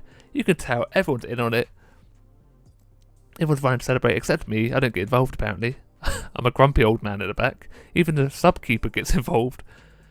But if you look at Zenzela here, following up on the play, could have just waited, but he did not. He followed all the way. Check it out. Here he is behind everyone. 2 defenders in front of him. And just runs through, bangs at left foot. That's what we're talking about. That's a striker's finish. And then we get subbed off for Dawson in the 88th minute or 87th minute. 7 match rating, 2 saves. Pretty disappointing, but can't complain really. We had 9 shots, damn, we had a lot of chances. But I am worth how much? You seen that value? 134 million. You're having a giggle, mate. I have progressed so much at Exeter, it's unbelievable. Probably a bit too quick for my liking, but I think I'm like 88 rated. We'll have a quick look at the stats, because I love looking at the stats. But that is actually going to be it for the episode. I hope you did enjoy. I appreciate you stopping by and checking it out. And yeah, as always, look after yourself, stay safe, and I will speak to you next time. Goodbye.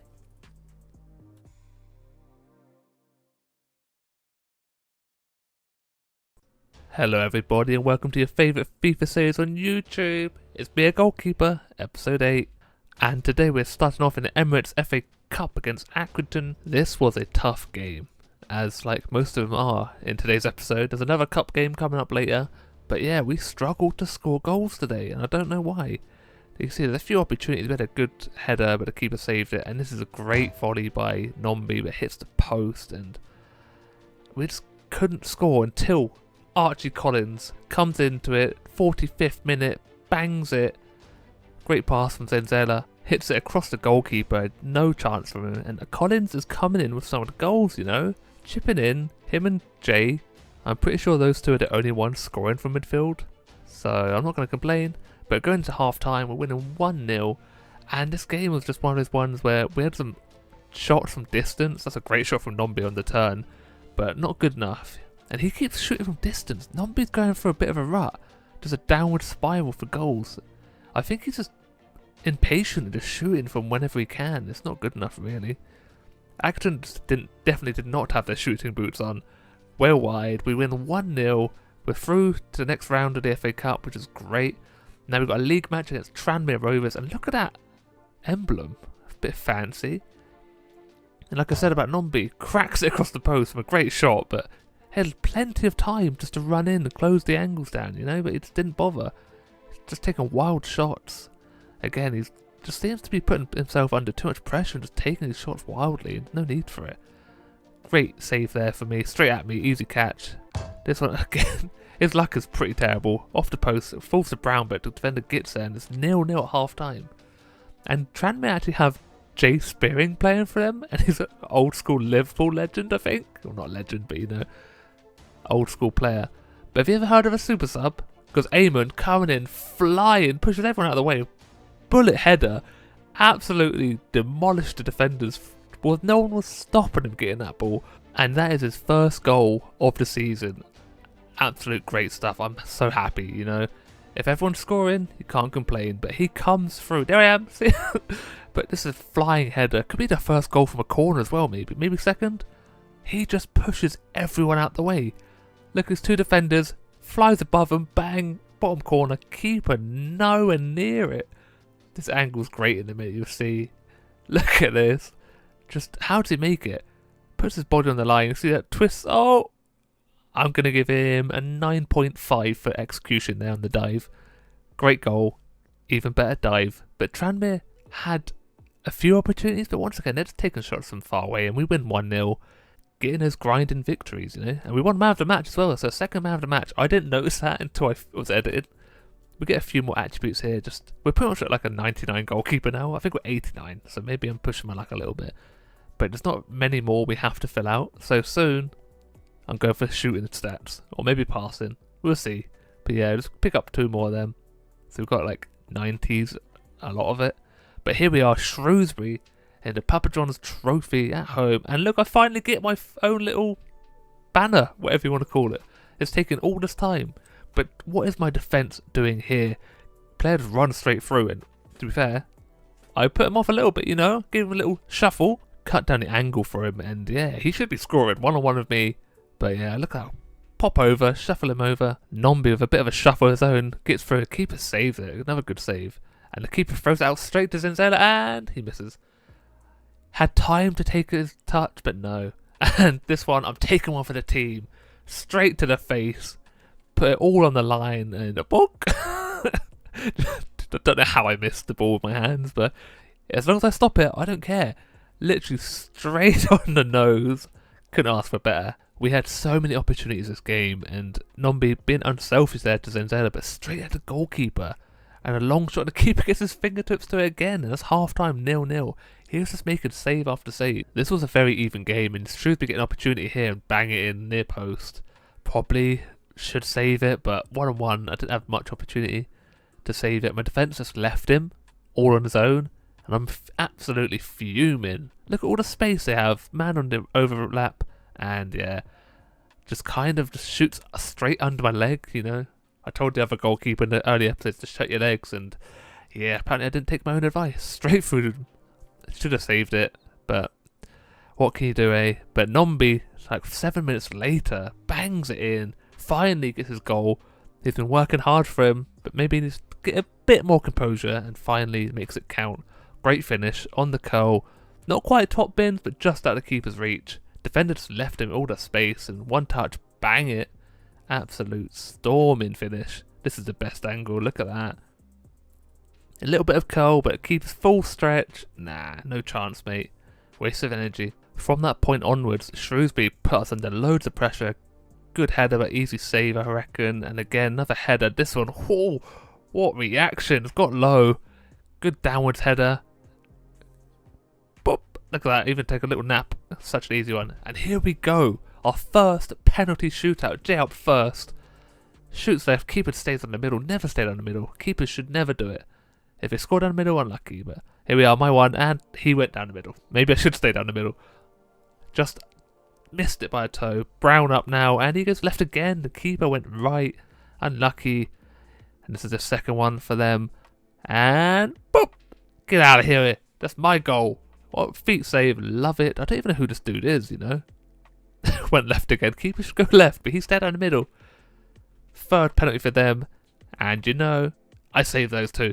I think I've only conceded one penalty out of 4, so pretty good record. And it comes down to Nombi. This could be the winning one. Everyone's on edge, you know, just waiting. Nombi steps up, bangs it, top bins. You pick that one out, boy, and he wins us the game to go through. I don't think you have any idea how fast I really am. I'm fast as fuck, boy. Yes, he is fast. Look at that. What a penalty. Not quite top bins. Keeper stayed on the middle again. I don't know what he's doing. Just make an effort, you know. But there, I'm 1 for 4 penalties scored against me, and I cannot complain. That's a cracking record, you know. Can't complain about that one. But now, the last game of the episode against Port Vale in the league, and it's snowing. This was a brutal one for the Vision. White ball, white kit, I couldn't see anything. They had a few opportunities near post, but got quite easy saves. Brown has one, another save from their goalkeeper. A lot of just bang, bang, bang. Jay in the box, bomb, drills it under the keeper. 40 minutes in, 1-0 up. And Jay has scored our 50th goal of the season, so we're cracking on. I think we're like 27 games in. We've got quite a good scoring record, you know. Great play in the box though. Brown holds it up. Jay just makes a little run into it, drills it under the keeper.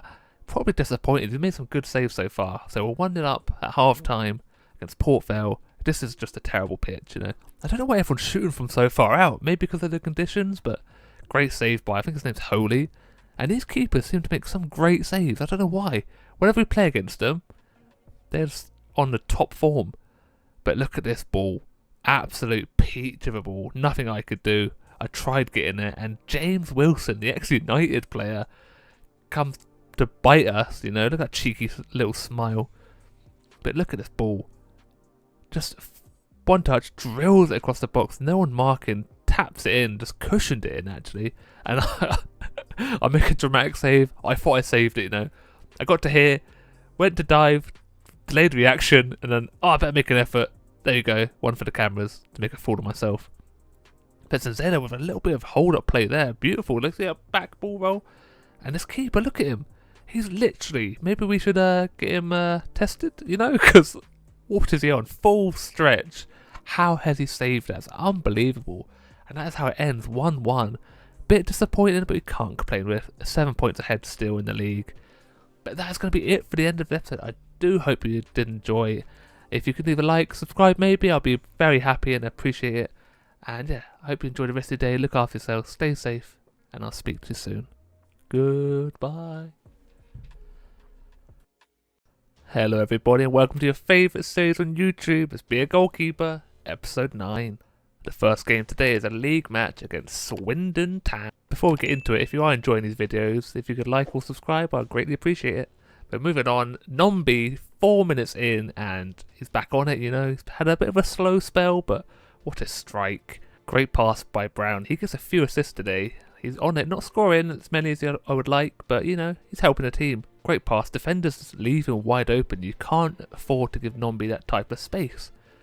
15 minutes in, Swindon get an opportunity, a through ball over the top. I come out, close the angle down, make a decent save, and a long shot. They love a long shot against me. From the resulting corner, they whip a ball in far post. The defender wins it, bounces around a bit, falls to a striker, I'm assuming, and there's no chance for me.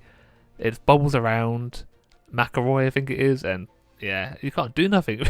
Just a deep ball, should be clearing it. Defender just chests it down, and great touch to be fair to him, onto his left foot, and maybe the guy on the post could help, but didn't do nothing. And there he is, half time, it's 1-1. But we need to have a word about our defence in this episode. They're leaving so much space for their strikers to run through. There's opportunity there, but they don't make the most of it. We get a cross here to Brown on the volley. Peach, keeper, makes a great save. Pretty much a carbon copy. A cross again. This time it's Nombi on the other side. A left foot volley. Keeper, no chance. The power behind it. What a peach. The technique behind it. Gets his leg nice and high. Makes great contact. Just bangs it.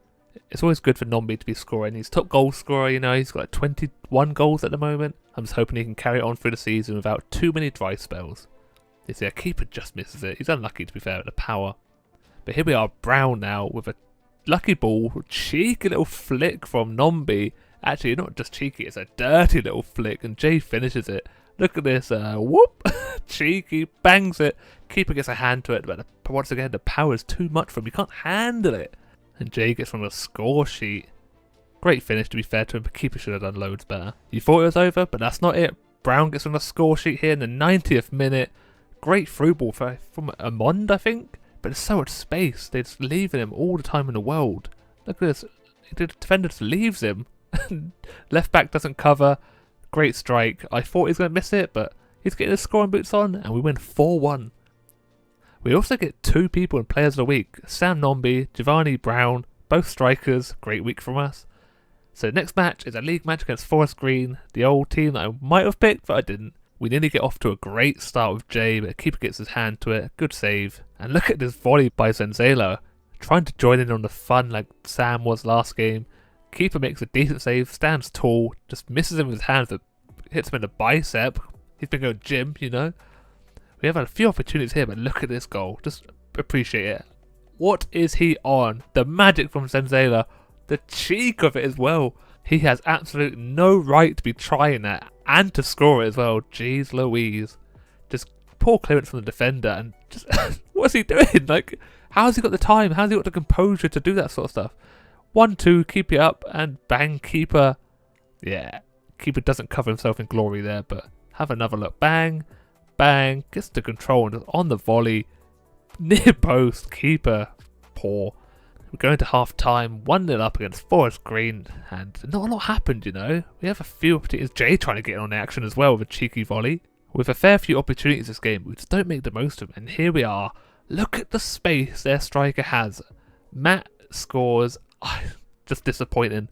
It's their first shot of the whole game, and where's the defenders going? Leave an ocean of space. Maybe I should have done better, but I cut out the angle and he just bangs it straight past me.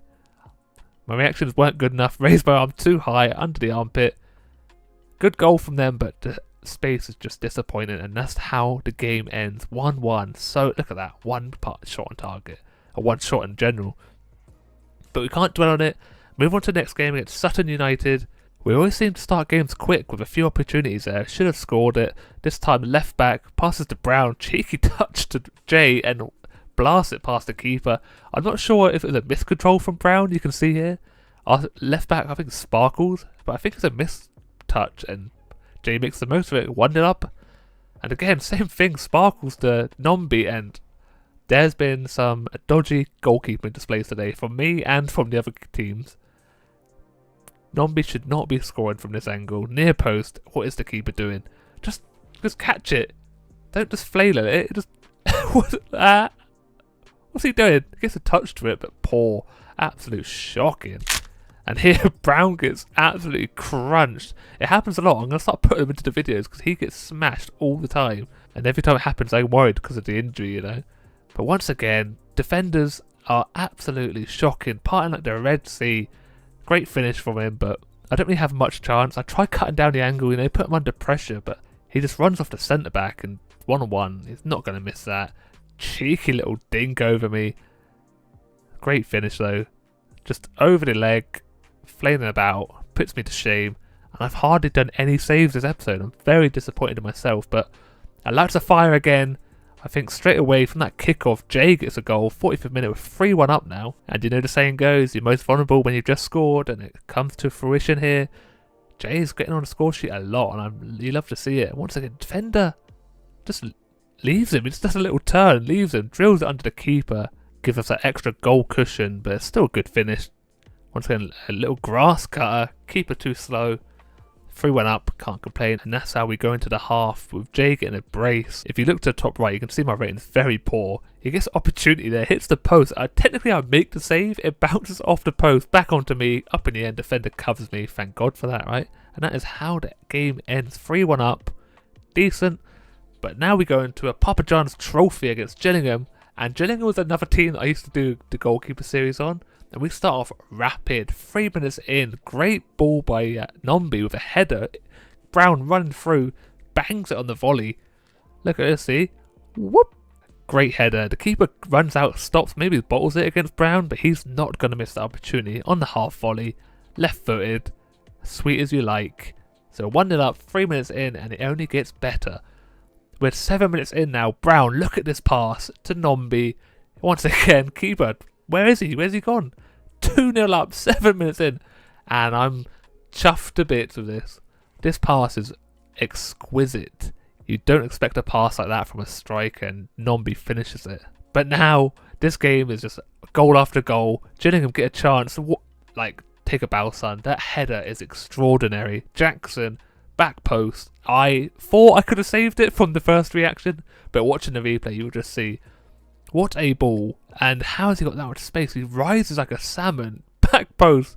Absolute no chance. Just flailing my arms, hoping for the best. Look at it. If I was 8 foot tall, I wouldn't be saving that. Just no chance. You've got to give it to him. Not much happened for the rest of the half. 2-1. This game is just how you want a cup game to start, but it died out during the middle bit.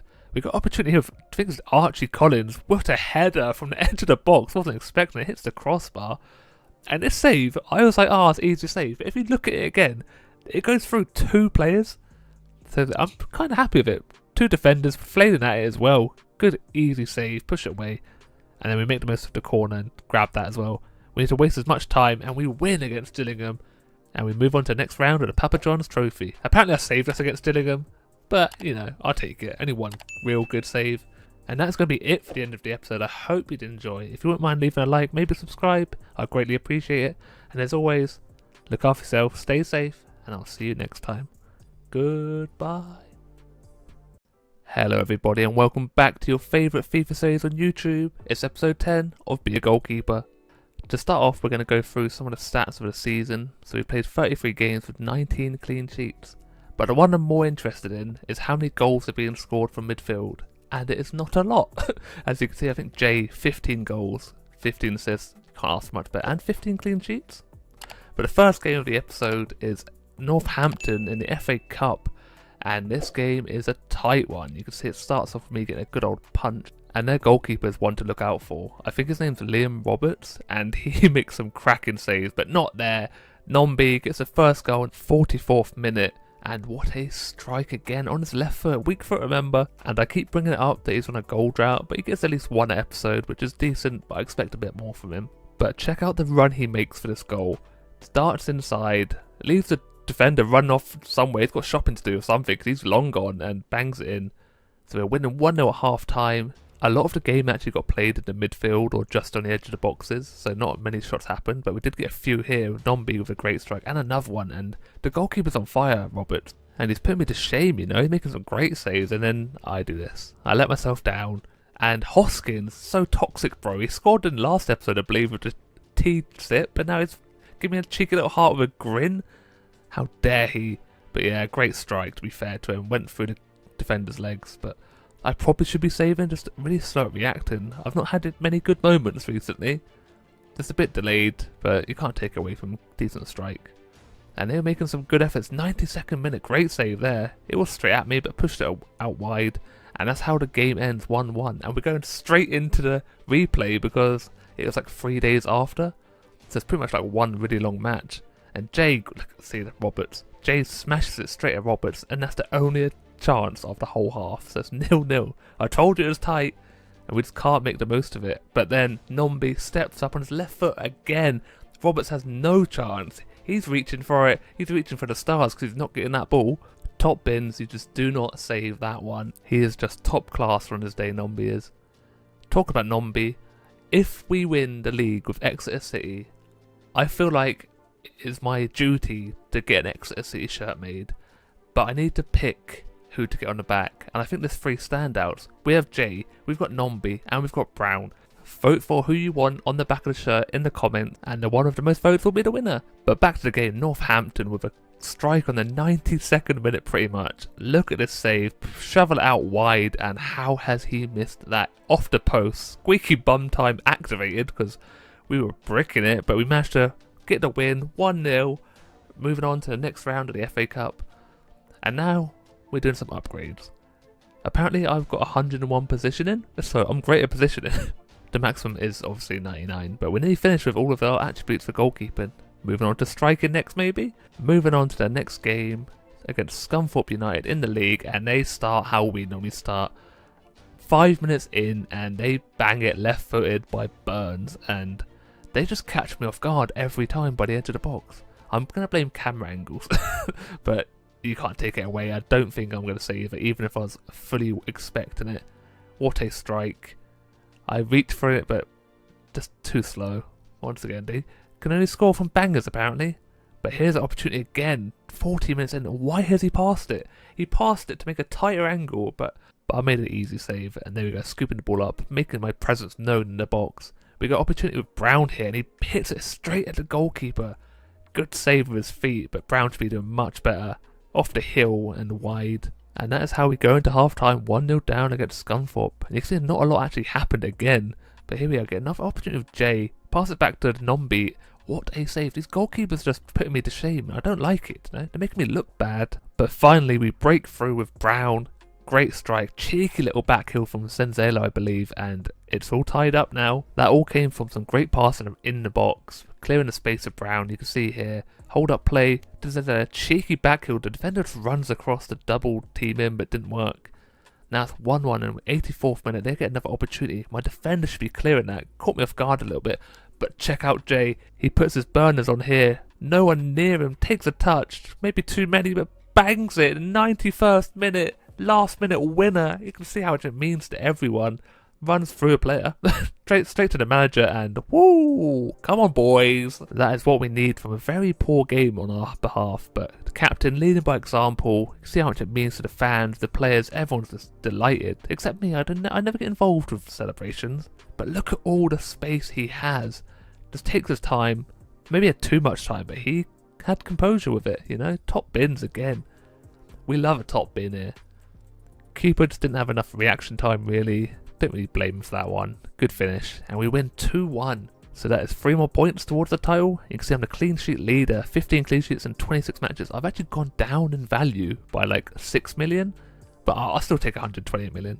And now on to the last game against Harrogate Town. And it's another snowy one. And it's brutal again because you cannot see the ball. But 6 minutes in, Jay can see the ball and he bangs it past the keeper. He's on fire. I don't know, it's like 3 goals in 2 games now. Captain, fantastic, leading the way. More great play in the box. Makes some space for Jay and he just slaps it past the goalkeeper. Maybe he's struggling to see the ball as well, because who uses a white ball on a snow day? They've even done the red lines and everything. Now this is goalkeeper 1-on-1. Take the ball and the man, take everything with you like you own it. Going into the half, 1-0 up. We just don't seem to be scoring as many goals later in the season, you know. Brown has a shot here, good enough save from the keeper. And then Jay with a great run as well, drills it low past the goalkeeper but past the post. Should be scoring that. 1-on-1 all the time as well. We really aren't making the most of our opportunities here. But I'm glad as long as the ball's nowhere near me. But sadly it is. I cannot see this ball to save my life. Even with the red line, they have a few opportunities. I make some decent saves. But here we go again. Crunching the man. Take him out. That's my ball. Now I heard you all like late goals, so here's another one. Jay stepping up again, 91st minute. He's just on absolute fire. Someone needs to get an extinguisher and put him out, carrying us forward. He's literally a one-man army. He wants his name on the back of my shirt. I can see it in him.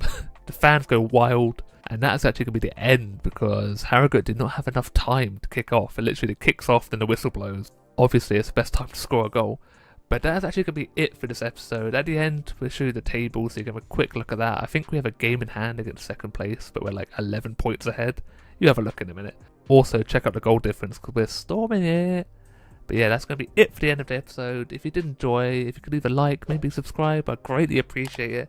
And as always, enjoy the rest of the day. Look after yourself and stay safe. Goodbye. Hello everybody and welcome back to your favourite FIFA series on YouTube. It's Be a Goalkeeper, episode 11. We are starting off today in an FA Cup game against QPR, who I believe are in the Championship. So we're looking to cause an upset in the Cup here. But before I start talking about the game, this stadium is atrocious for camera angles. When you play on the Pro camera, which I do, the angles are shocking. You cannot see the edge of the box, which you'll see in some of the clips, but it's just terrible. But we get straight into it, 20 minutes, we get a goal from a corner, very unlikely, we never score corners. To be fair, we didn't really score it, it's an own goal. Decent delivery, and somehow the defender, just look at it, what is going on? The defender just heads it down at the goalkeeper, and he just dives out of the way, so it's a bit of a calamity of errors there. But we'll take it, 1-0 up. 13 minutes later and we get another opportunity. Nombi drills it low past the keeper. It doesn't even move towards the ball. Nombi is again on a bit of a goal drought. He just seems to have lost some confidence. He was banging them in earlier this season. Now he's on a bit of a downward spiral, but we still love him for it. But what a run as well. Good pass from Jay. Obviously Jay's involved. And the keeper just in no man's land. But we're in a very unexpected situation here, being 2-0 up against a Championship team. I'm not going to complain about it, but it puts a little bit of pressure on myself. And here's the example of the camera. Look how bad it is, just top down, looking straight at me. I have no idea what's going on in the edge of the box. But at half time, 2-0, own goal and Nombi. And now the pressure is on us. Look at this save by myself. He was offside, very slightly, if at all. Look at how tight that was. But this save, one strong hand, bang, and it bounced over the crossbar as well. I go to gym. But now their keeper makes a great save, just stands and blocks the ball, don't know how, and he's on fire. Every time we play against the team, they just don't stop, you know? He made a bit of a mistake for the first couple, but now he's just turned it up to the next level. Now I've got my time to shine as well, you know? Easy one, I make it look easy, okay? And here again, to take everyone, boom, snap the player, get the ball. We don't take no prisoners when it comes to defending the lead, you know? It's a good tackle though, Mini hit my foot, I just clattered into him. He's probably got a sore one after that one. They kept taking long range shots. You can see here, I've turned on the handball rule because I didn't realise it was disabled. And the first game, how is this a handball? Next to his body, but they get given a penalty. 79th minute, this could change the game, but no!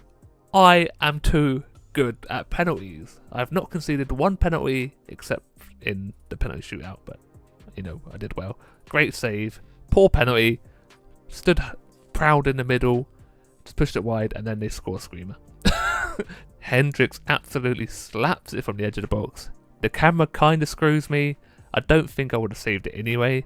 Great strike, but drilled it low past me. I dived over the ball. Late reactions, as always, you know. They just only score from outside the box against me. I think that's the problem with the formation we play.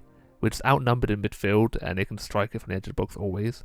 Eamon here with opportunity like the 90th minute and again, back to back. He's actually retiring at the end of the season, but who cares about that? We win. I saved us against QPR. We've done the upset. We're through to the next round, and we've got a big team for the next round, which you'll probably see next episode.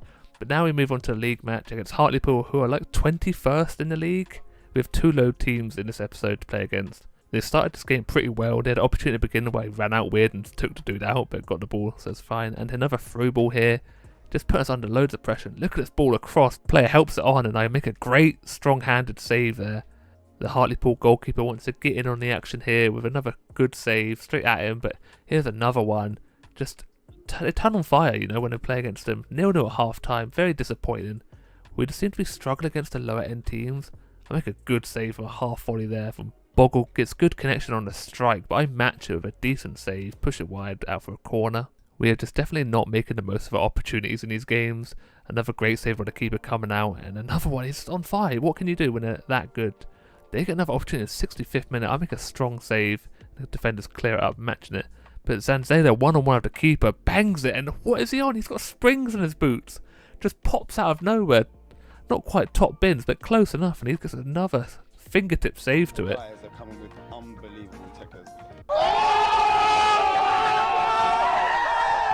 I just had to show one good thing that happened in the game, but sadly it's a 0-0 against Hartlepool. Very disappointing to be drawing there. I saved us to secure a draw apparently, but we definitely should be winning. And now there's 2 of us on the shortlist for January Player of the Month, and also Crawley Town have 2, so it's a 2v2 pretty much. Jay and me. Hopefully we win it. I think we deserve it. We're not quite getting the credit we deserve for helping our team keep a lot of clean sheets, but we move on to Swindon Town now, another bottom end of the table team, and it's another struggle. Nombi with a great strike from the edge of the box, still looking to catch out the goalkeeper with those bangers, and Swindon have a lot of opportunities in the first 15 minutes. Brown bangs at top bins this time. He's back on it. You love to see. I'm so happy when Brown scored. He's got a special place in my heart. I don't know why. Maybe because he started off so strong, and he'd probably be top goal scorer if he didn't get his injury. It's just a top class finish for him. You got to give him credit. Absolute blinder. Keeper still reaching for the stars because he's not getting the ball.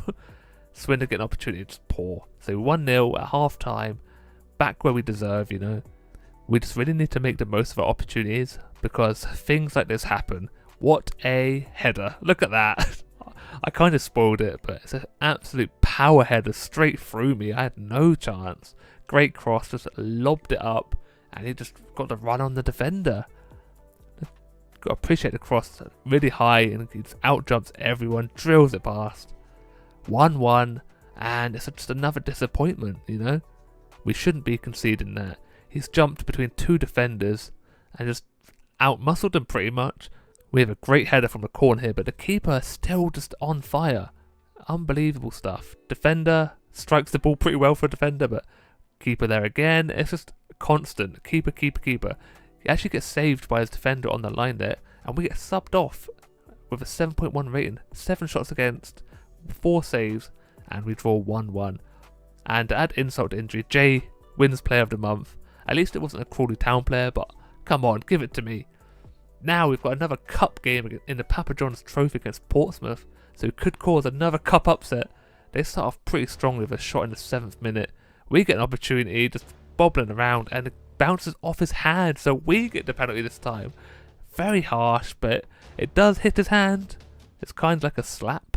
Bounces there off it and slaps it away, so maybe it could be given, but it's a very soft one.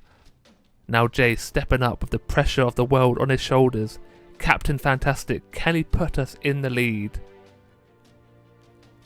Of course he can, there's no doubt.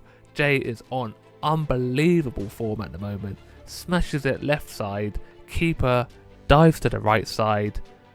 Good finish either way. Might have saved it if he went the right way, but still we'll take the 1-0 lead. We get opportunity of Nombi here, and what a cross from Brown, and that is very unlike Nombi. What is he doing? All the time in the world with the volley, it just slices it wide. And then I thought I messed up there, but they went over the bar. And now they're just peppering the goal. But we're going to half time, 1-0 from the penalty. Can we hold on to this lead against Portsmouth? They have an opportunity in the 65th minute. And that is it. We win 1-0 to advance into Papa John's Trophy. The semi-final is next. Check the statistics. 11 shots against, 3 saves. A lot more green there than 3, but we take it. We actually win man of the match. which I think is like our third ever man of the match, so I'm very happy with that.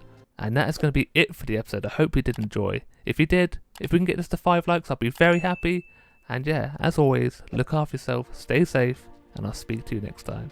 Goodbye.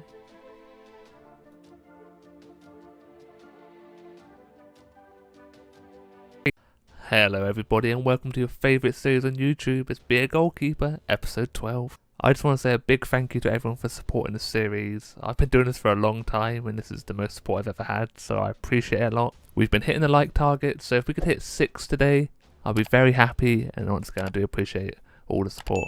But enough of all the sappy stuff, let's move on to the game. First one against Bradford City in the league. I think every match is in the league today. And we are struggling to score goals again. We've been having so many opportunities these last few episodes and we just can't seem to score. Nombi with a great strike there, but the keepers are on fire. So 0-0 at half time. It's very disappointing when we're top of the league and we just struggle against the bottom teams. When it comes to like teams around us, we do alright, but bottom ones we always seem to lose. But this time, Brown finally gets a goal in the 66th minute and the keeper still got his hand to it. Decent play around the edge of the box by Nombi, passes to Jay, then on to Brown, he gets his goal. Keeper unlucky, to be fair to him, it was straight at him. We have finally managed to break the goalkeeper's defence with that goal. He's so unlucky though, fingertips to it.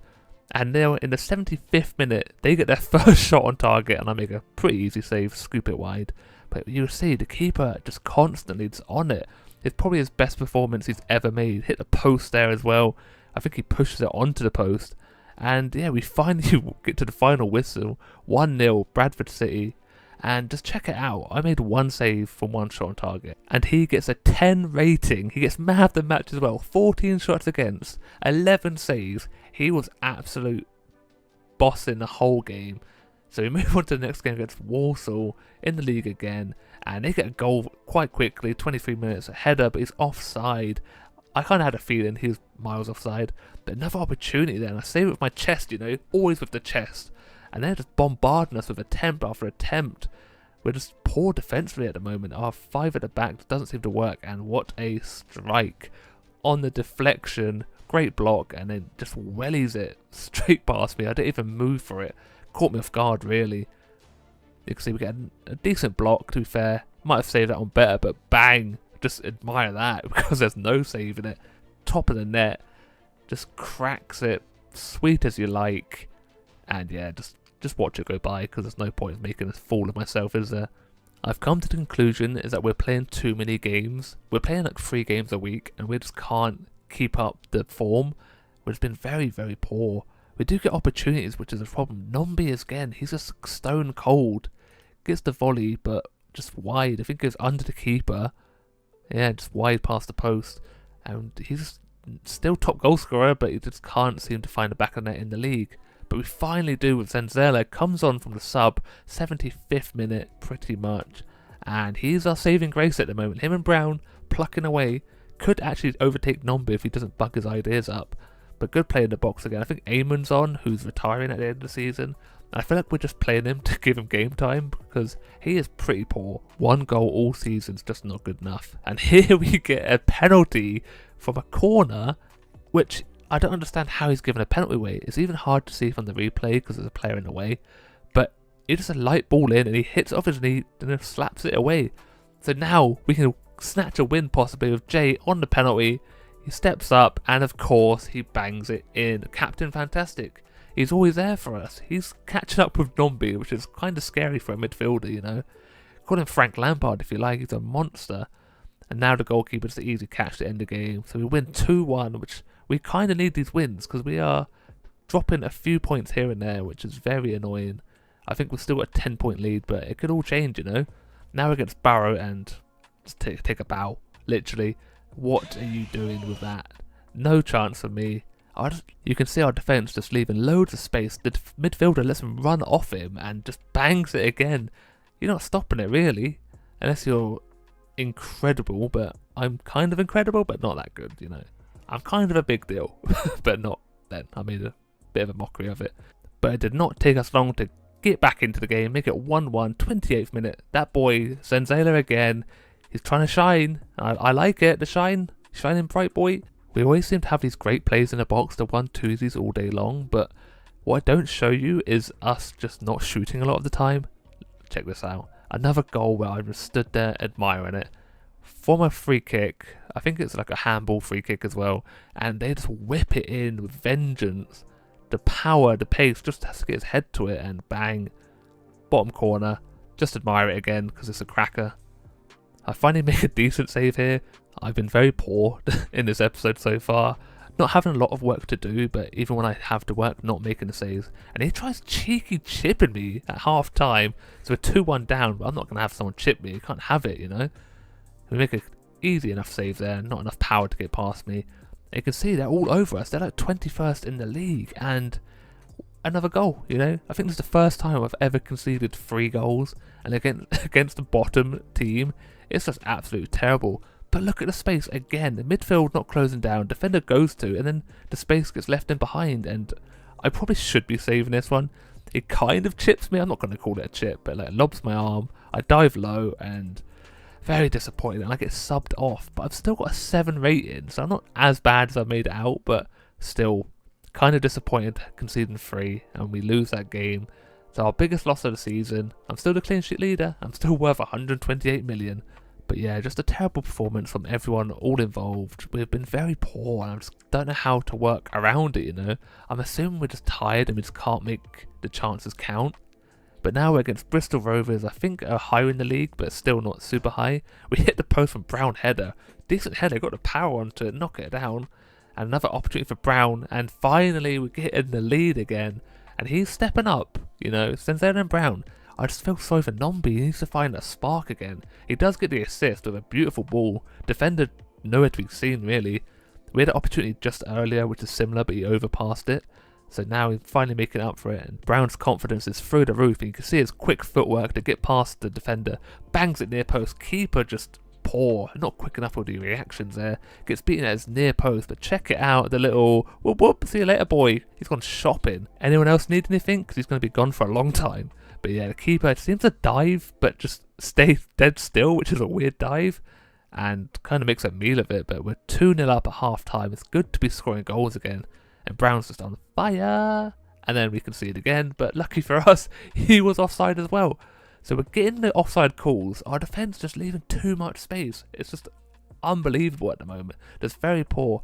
Nombi just can't seem to buy a goal with all the opportunities he's having. Bristol get a great opportunity here. How has he missed the goal from there? I was nowhere near it, but we win the game 2-0 finally, and now we've got something to look forward to. In the next episode, we're against Manchester City, first game in the FA Cup. It should be a banger, and hopefully we can scrape a win. And that is going to be it for the end of the episode. I hope you did enjoy. I'm just going to leave you with the stats, you know, check them out. We're doing great for assists, great for goals, great for clean sheets. Pretty unstoppable, but we're just in a little bit of poor form. And if we could get 6 likes on this episode, we'd greatly appreciate it as well. And as always, look after yourself, stay safe, and I'll speak to you next time. Goodbye.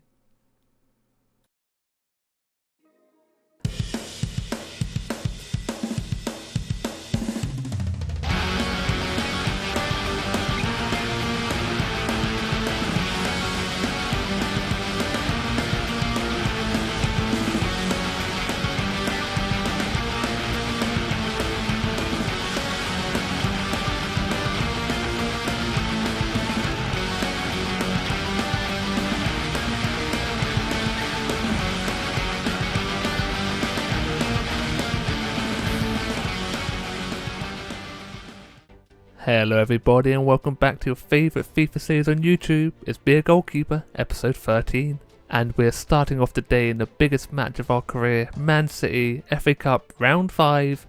And we start off very bad. 1-0 in 7 minutes. What do you really expect against that over-the-top team Man City has? Mahrez absolute bangs it. I thought I should do a load better. I was a bit slow moving across the goal, but he first times it, and look where that goes. Top bins all day long. Absolutely no chance, even if I stood upright. Perfect precision, and I'd insult Indra, crack off the post as well. Don't really like to see that, but we walk it off, don't worry. This is one of those games where I had to be absolutely on top form, And you know, I do perform in the big occasions. The sleeves are back, you can see, and I'm making some great saves here. So it's only 1-0 at half time, which we can't ask for much better, to be honest. And they are hitting the post constantly, giving us so much pressure. We lose the ball here sloppily and they just bang it again. You know, we are the cause of our own downfall there, giving the ball away very easily.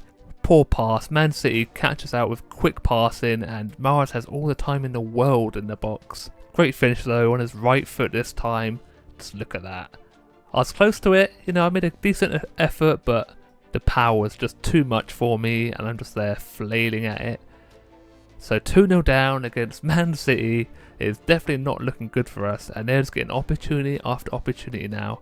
Just bombarding the goal. I'm making some decent saves and they hit the crossbar this time. How many is that? I think it was 2 posts and a crossbar. And they just don't give up, do they? They're relentless, you know. And another post in the 92nd minute. They just tore us apart the whole game. We did alright to lose 2-0, but look at how many saves. 7 shots on target, 5 saves, 19 shots against.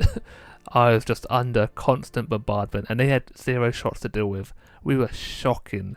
But we have to put us behind us and move on against Mansfield Town in the league, who I think they're 2nd at the moment or 3rd. We have 2 big games in the league and they start off cracking as well with a decent shot there. I make a save and then I make a fool of myself. You know, I run out thinking I can get the ball and just completely miss it. Pretty poor from me after a cracking game against City. I would just let myself down now. Even though the league's probably the more important thing. We're 13 points ahead, I think, and there's still about 11 games left after this episode. We still have a lot to play for in the league. But you know, Captain Fantastic, Jay, gets us back into it, levels it up 1-1 with a great strike. Good play from our left back, I think it's Caprice, and Jay with a beautiful touch on the knee or thigh and volleys it straight past the keeper. 1-1. We can always rely on him, he's the captain, puts the team on his back when it matters most. I just want to say a quick thank you to everyone who watched the last video. We absolutely smashed the like target and I reckon we're going to boost up a little bit. I reckon you can hit 10 likes for today. If you could do that, I'd greatly appreciate it. It helps me out a lot. Thank you once again. But let's continue with this game. Mansfield are putting up a decent defence here. We get a lot of opportunities and then Nombi with a header. How often do we score from corners? Not very. And Jay whips it in. Nombi gets to the ball first. I don't know how the defender missed it, but he's just all over the place. A little zigzag from the person in front there. And just a pinpoint accurate goal. Keeper nowhere near it. Defender on the line just leaves the post completely. Maybe I'm a bit harsh. Maybe the keeper pushes him out the way. But either way, he should be clearing it. So 2-1 at half time. And Nombi breaks his goal drought in the league. Moves up to 22 for the season. I'm so happy he's finally scored. So hopefully he can continue that. Both teams are creating decent chances. But we're making the better ones. And their keeper is keeping them in it. I don't know how Collins hasn't scored that. He had all the time in the world. Just couldn't get it past the keeper. And then Brown again making a burst through. We tend to not make the runs. We just pass it a lot. We did drive, but this time, again, keeper better than Brown at the moment, just on fire. And then they get a bit handsy, the defender, just slaps the ball down, I don't know why. And Jay this time on it, and the keeper again, he's just unstoppable at the moment. What is he on? Someone's had their Weetabix this morning. And then he makes a fool of himself here. I don't have a clue what he's doing. Maybe he's had enough. Maybe he thinks he's Superman because he just dives for that. Completely misses the ball. Has a little hack, the defender there. And he just dives. And Eamon scores. It's a miracle. Nombi back on it. Eamon scores his 2nd goal of the season, I believe. And we're winning this hands down now. There's no stopping us. And there you go. 3-1 to Exeter City. Look how many saves he makes. 8 out of 12 shots against. He's on fire as well. But I'm the key man, you know. Key saves against Mansfield. And now we actually complete the skill tree for goalkeeping. And I don't know where to put my attribute points anymore. I started doing a free kick accuracy and stuff, but I don't think I'm going to get the opportunity to ever take them. But forget about that for now. We're into the semi-finals of the Papa John's Trophy against Wimbledon. Another massive game for my career, and Wimbledon are filthy. Look how dirty that was, taking them down. We get an opportunity at 12th minute Brown, but the defender on the line for some reason clears it. And Wimbledon are decent, you know. Keeper makes another great save. We're just unlucky with how good keepers are. Look at him. Everyone just turns into a god when they play against us. And this is what I was saying about passing it around the box. It works in our favour there, but Jay gets a bit lucky with the deflection, passes it across to Nombi, who gets another goal. I'm hoping this keeps the ball rolling, you know.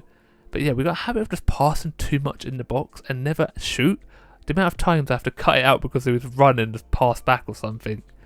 When we do shoot, we tend to score, but we're 1-0 up against Wimbledon, and like that, Brown, what's he doing? He had all the time to run. He gets a bit lucky because Nombi passed him the ball back and scores. So 2-0 up. This is massive. We could get into the final if we beat Wimbledon. But yeah, look at all the space. Brown, just run forward. He's like, no, I don't want it. I want it here this time. He does score, so it's great and it's not a big of a problem, but it does happen way more than I would like. Everyone is just too scared to run with the ball apparently, and we just pass it, which we weren't doing at the beginning of the season. And again, Wimbledon, look at him just chopping people down. He did get his, you know what's, tread on there, but I'll make a decent save. This save is incredible, by the way. Long range shots, they definitely should be saving it, but get across, get a nice strong hand. Oh, that's one for the cameras. There is one thing I don't tend to show you too much, is my kicking technique. Watch this, pelts it down to the field. I thought Brown should have got it. He gets a bit lucky here, defender passing it straight to him. Definitely should be finishing, but his keeper gets fingertips to it, and we win 2-0. So we are through to the final of the Papa John's Trophy. Could be our first trophy of the season.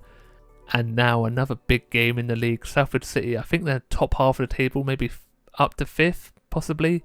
And look at this kit clash, by the way. It's absolutely horrible to play against. I know the bottoms are white, but it's still so hard to concentrate on when you're playing the game. I make a decent save there. Left hand this time. Top bins nearly. Let's get another strong hand. We're getting better at those long reaching saves, which is great news. And look at that cheeky volley. Damn. Didn't know you'd play like that. Half time, 0-0. This was a tense game. They were putting us under a little pressure. We had a little bit of pressure as well. You know, decent dive there. Look at that save. Cracking. He was offside, so it didn't really matter. But I thought I'd show you that I can do these drastic saves. Now look at Zenzela getting on the score sheet this time. The 90th minute on the dot. Rising like a salmon to put us in the lead. Oh my god, this could be big points for us deciding the league, you know. Zenzela's been a bit short on the goals. He's been slacking a bit. He doesn't quite get the game time he used to when Brown's out injured. But check out this jump. Absolute rising like a salmon. Downward header. Keeper no chance. And we win that game. And I get man of the match. I think I got man of the match twice today. And that is actually going to be it for the episode. I hope you did enjoy. If we could hit the like target of 10, I'll be very appreciative. And as always, I hope you look after yourself, stay safe, and I'll speak to you next time. Goodbye.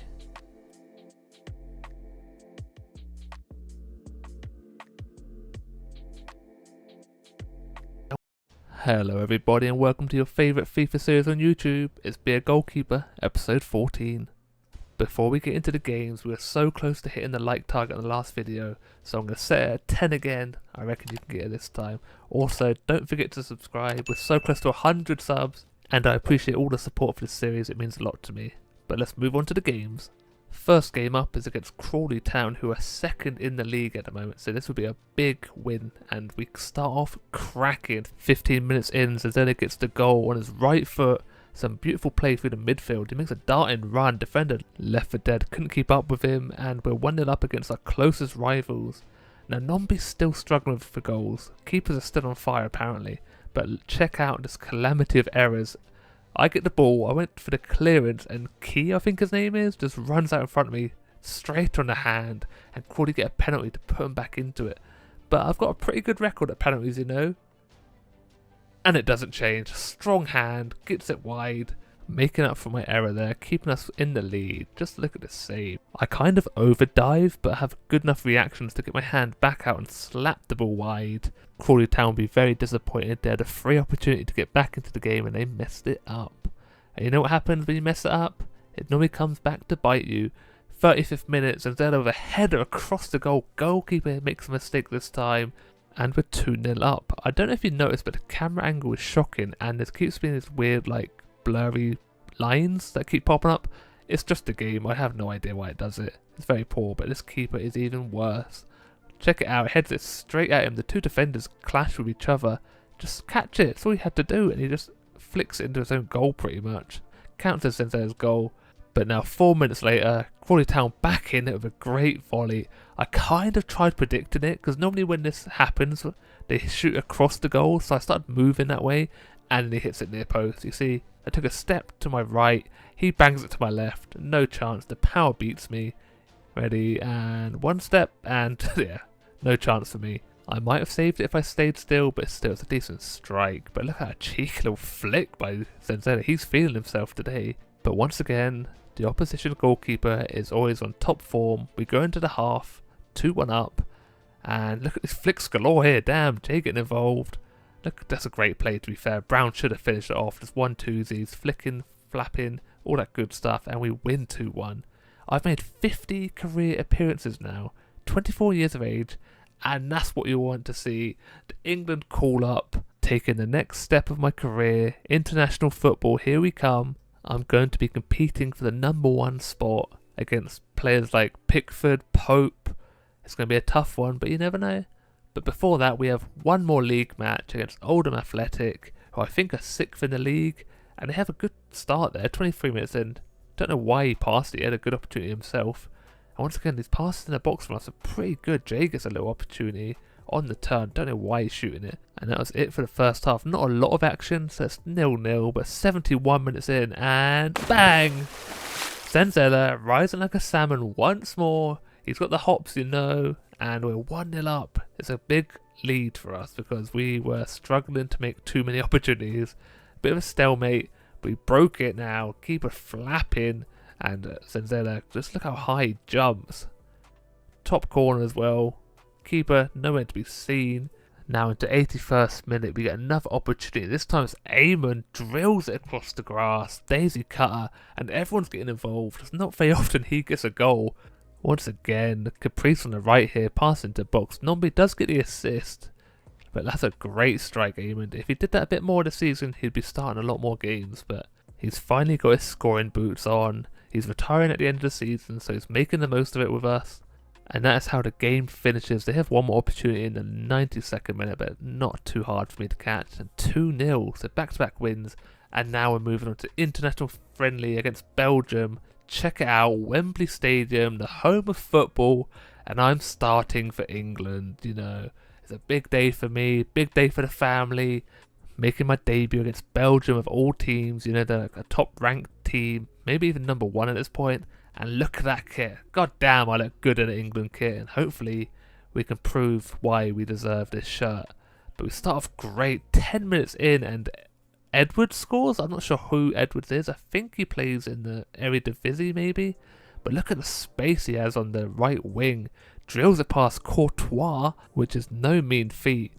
And now my first save of my England career. A nice easy one, you know. We like those ones. Take it easy. And we get another opportunity here. I think it's Sterling on the left. Didn't score, but look at the save. Another beauty. That's why we're going to get #1. I think there's a World Cup coming up, you know. And that's why we're not going to get #1. Very poor. It's a friendly. You're celebrating a friendly. How embarrassing. Yeah, I don't think friendlies deserve backflips. Not going to lie, but he gets the goal. I'm a bit slow. I move to the right again, and he just drills it near post. Lukaku. I think De Bruyne here. Nice easy one. Straight down the gullet. And we're still 1-1, 78th minute. We need to get a goal. And Foden on the volley absolutely rifles at top bins. Courtois nowhere near at that time. Great play by Sterling. Just gets a little chip ball straight on the penalty spot. And bang! Top. Look, you can't get any more top bins if you tried.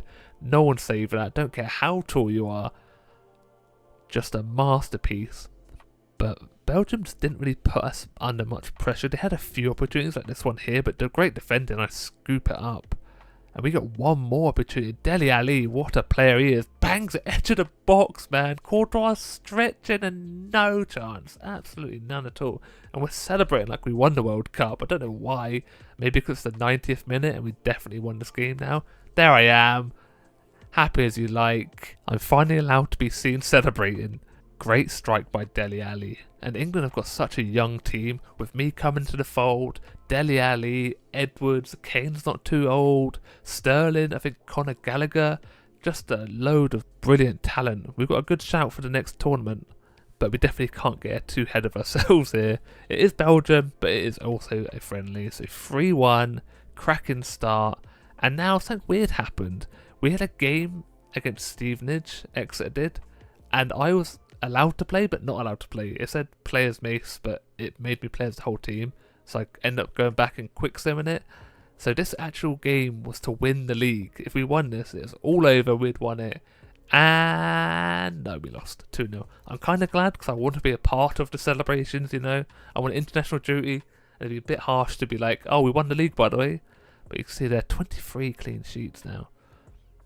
And now moving on to the next game, Scotland and England, the old rivalry, and Scotland get off to a shocker. Phil Foden, what a strike again. His left foot is dangerous, you know. Dele Alli with the assist. And if these keep going, you know, we're going to be a happy, happy team. Just great link-up play, you know, between Ali and Foden. And it doesn't stop there. Once again, Ali involved to Foden and his left foot. You just can't stop it. I hope he doesn't use all this up in the friendlies, you know. But it's a pretty similar move from the right side. Pass it in, one touch from Dele and bangs it again. You just can't teach that. He's got a wand of a left foot. I'm kind of disappointed he doesn't have the white hair. But Scotland are going to struggle to get back into this. Their team's nowhere near as good as ours, but they do get an opportunity in the 25th minute. But I make a great interception. Take the pressure off the defence. Ali there, look at this, bouncing all over the place. Foden on the strike, and this was given as a handball. I don't know how. I'm pretty sure it doesn't hit his hand, but we'll take it, I suppose. And Harry Kane, the captain, can he score? Goes for a cheeky little chip, and the keeper gets to it. I don't know what he's playing at. But yeah, Scotland just didn't have a lot of opportunities. We're 2-0 up at half time. Couldn't ask for much more. We get an opportunity here just after half time. 49th minute. Foden on the ball. Passes to Kane. Cheeky little back heel. And Ali drills it past the keeper to get on the score sheet. 3-0 England. The only thing that could make this any better is Foden getting a hat trick. But Dele Alli's got 2 assists and a goal now. Keeper nowhere near it. Can't blame him that time. But now Dele Alli to Foden, and Foden gets his hat-trick. Ali with the hat-trick of assists as well. What a game for those two. Absolute unbelievable chemistry between them. Another cheeky flick, and Foden just drills it past the keeper. And that is how it ends. And that is how the episode is going to end too. Remember, 10 likes. I appreciate it very much. Thank you for watching. I hope you did enjoy. Enjoy the rest of your day. Look after yourself. Stay safe. And I'll speak to you next time. Goodbye.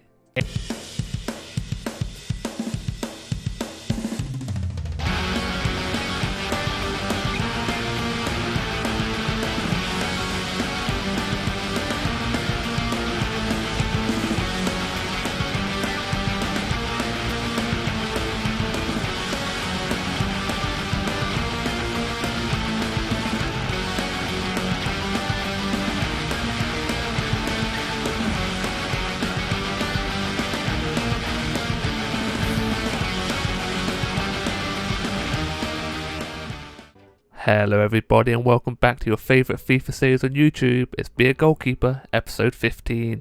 And today is a big one. We are in the EFL Cup final against Forest Green, the Papa John's Trophy, and we get off to a flying start. Nombi, 4 minutes in, smashes it on the volley. What a start. Couldn't ask for much more, to be honest. A very slow start from Forest Green. The right back loses his man, all the space in the world, little chip through ball, and Nombi on the left-footed volley. He loves his left foot. And we're 1-0. And this gets bad to worst. What a ball. What a run for Nombi again. 23 minutes in, he's got 2 already. He is definitely made for these finals.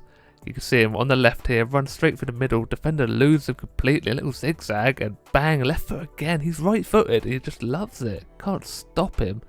And Forest Green are doing bad. 28 minutes in, Nombi's got his hat-trick now. He's just unstoppable. He's on fire. He's not been scoring recently, but come on. He scores when it matters most. Defenders against leave him all the time in the world. That's 3 left-footers. 3-0, half-time. Nombi on fire. Just can't stop him. He has another opportunity here. Goalkeeper gets the better of him there, but you have to watch out for him when he's feeling himself. Another opportunity is there this time. Goalkeeper gets his feet to it, and we're just all over Forest Green at the moment. The keeper's stepping up his form, but we're still having opportunity after opportunity. Again, this time Nombi right-footed, and he gets another one. He thought he'd mix up a little bit, have a little right foot on it. 4-0, 4 from Nombi. Forest Green They should have gone home half time. There's no point in them being here. They're not here to play at all.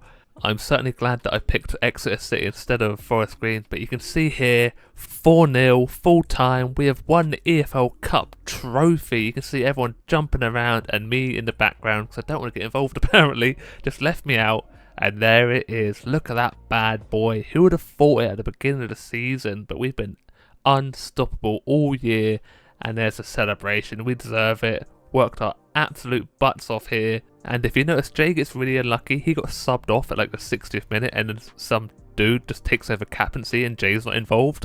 So he captained the team all through the season and then doesn't get to lift the trophy at the end. But a quick mention, we got so close to hitting 10 likes, and definitely winning the trophy deserves 10. So if we can hit it this time, I'll be very grateful. Also, don't forget to subscribe. We're so close to 100 subs as well. This trophy's for everybody watching. I appreciate the support. Let's keep it going on to bigger and better things. But we still have some big games to come in today's episode. Nombi wins player of the tournament, fully deserves it. I think he got more goals in the last match than most people did the whole tournament. Now this game here could be the most important game in Exeter City history. If we win this one, we've won the league and we're getting promoted to League 1. We do have a habit of performing our best in high pressure situations, but Carlisle United have different plans.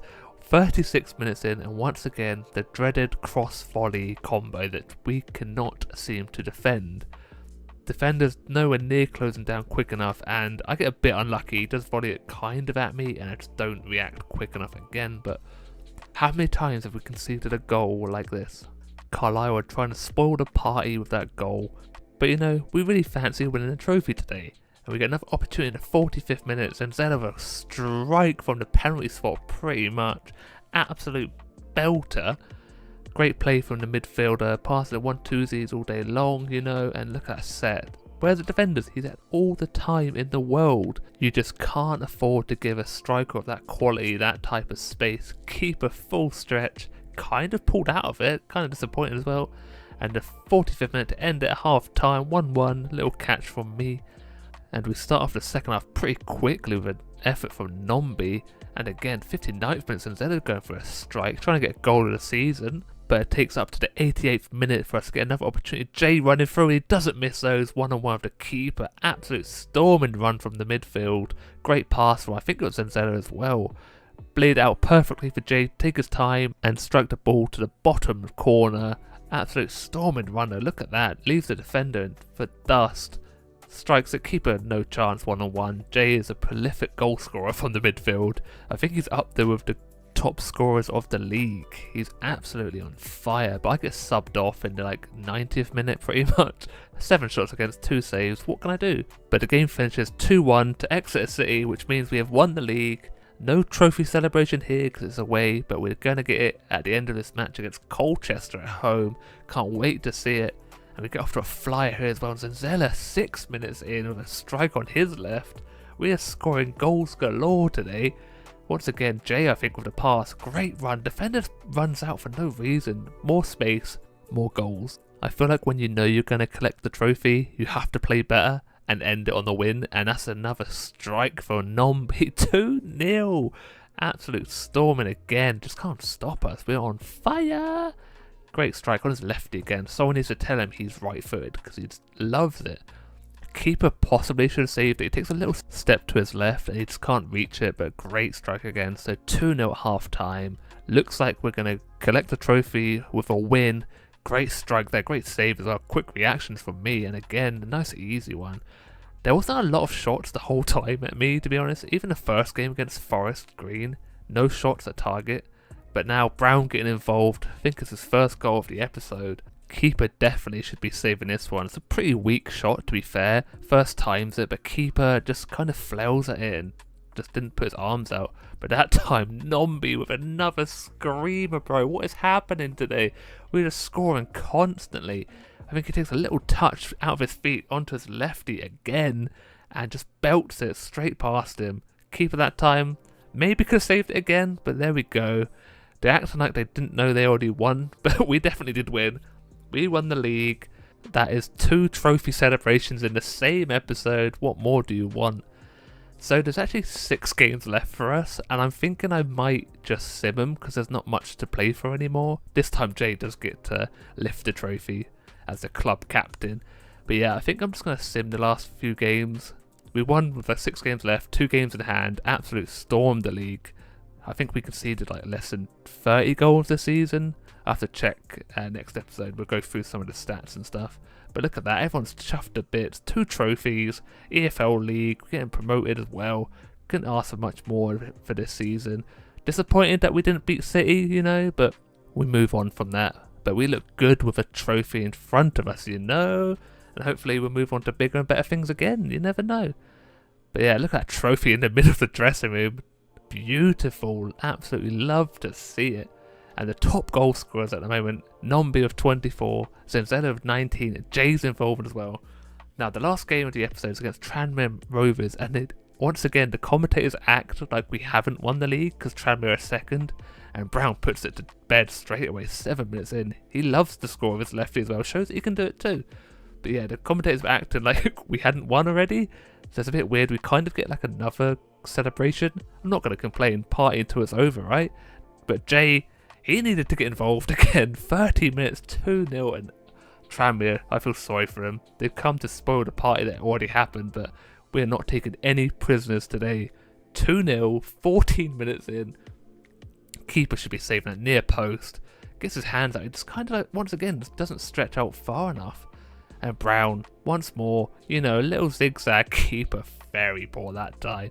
Just a little dummy pass the defender. Use him to caress the ball around the keeper, but he should be getting his hands to it. This keeper's on shocking form. Look at that. If that happened to me, I'd be raging, you know. But, you know, once again, the dreaded cross volley. It is unstoppable for me. Unless it hits straight at me, I'm not going to save it. If I predict it, I miss. If I predict it the other way, I miss. So I just stand and hope that it comes towards me, but you can't take it away from him. Just a great strike. Ball's up high, defender jumps in front of him, manages to like dislocate his leg to score, but you have to give it to him. But there's one person that's not happy with that. Look at this strike from Brown. Absolute screaming. That screamed all the way to the top corner. You just can't stop that one. He doesn't want to be outshunned by Nombi, you know. Nombi had a strike earlier in the season. Brown with another one. We definitely need to pick goal of the season. So if you've got one that's your favourite, let me know and I might make a little compilation of them all together. But look at that. Keeper just flailing. Just admire it.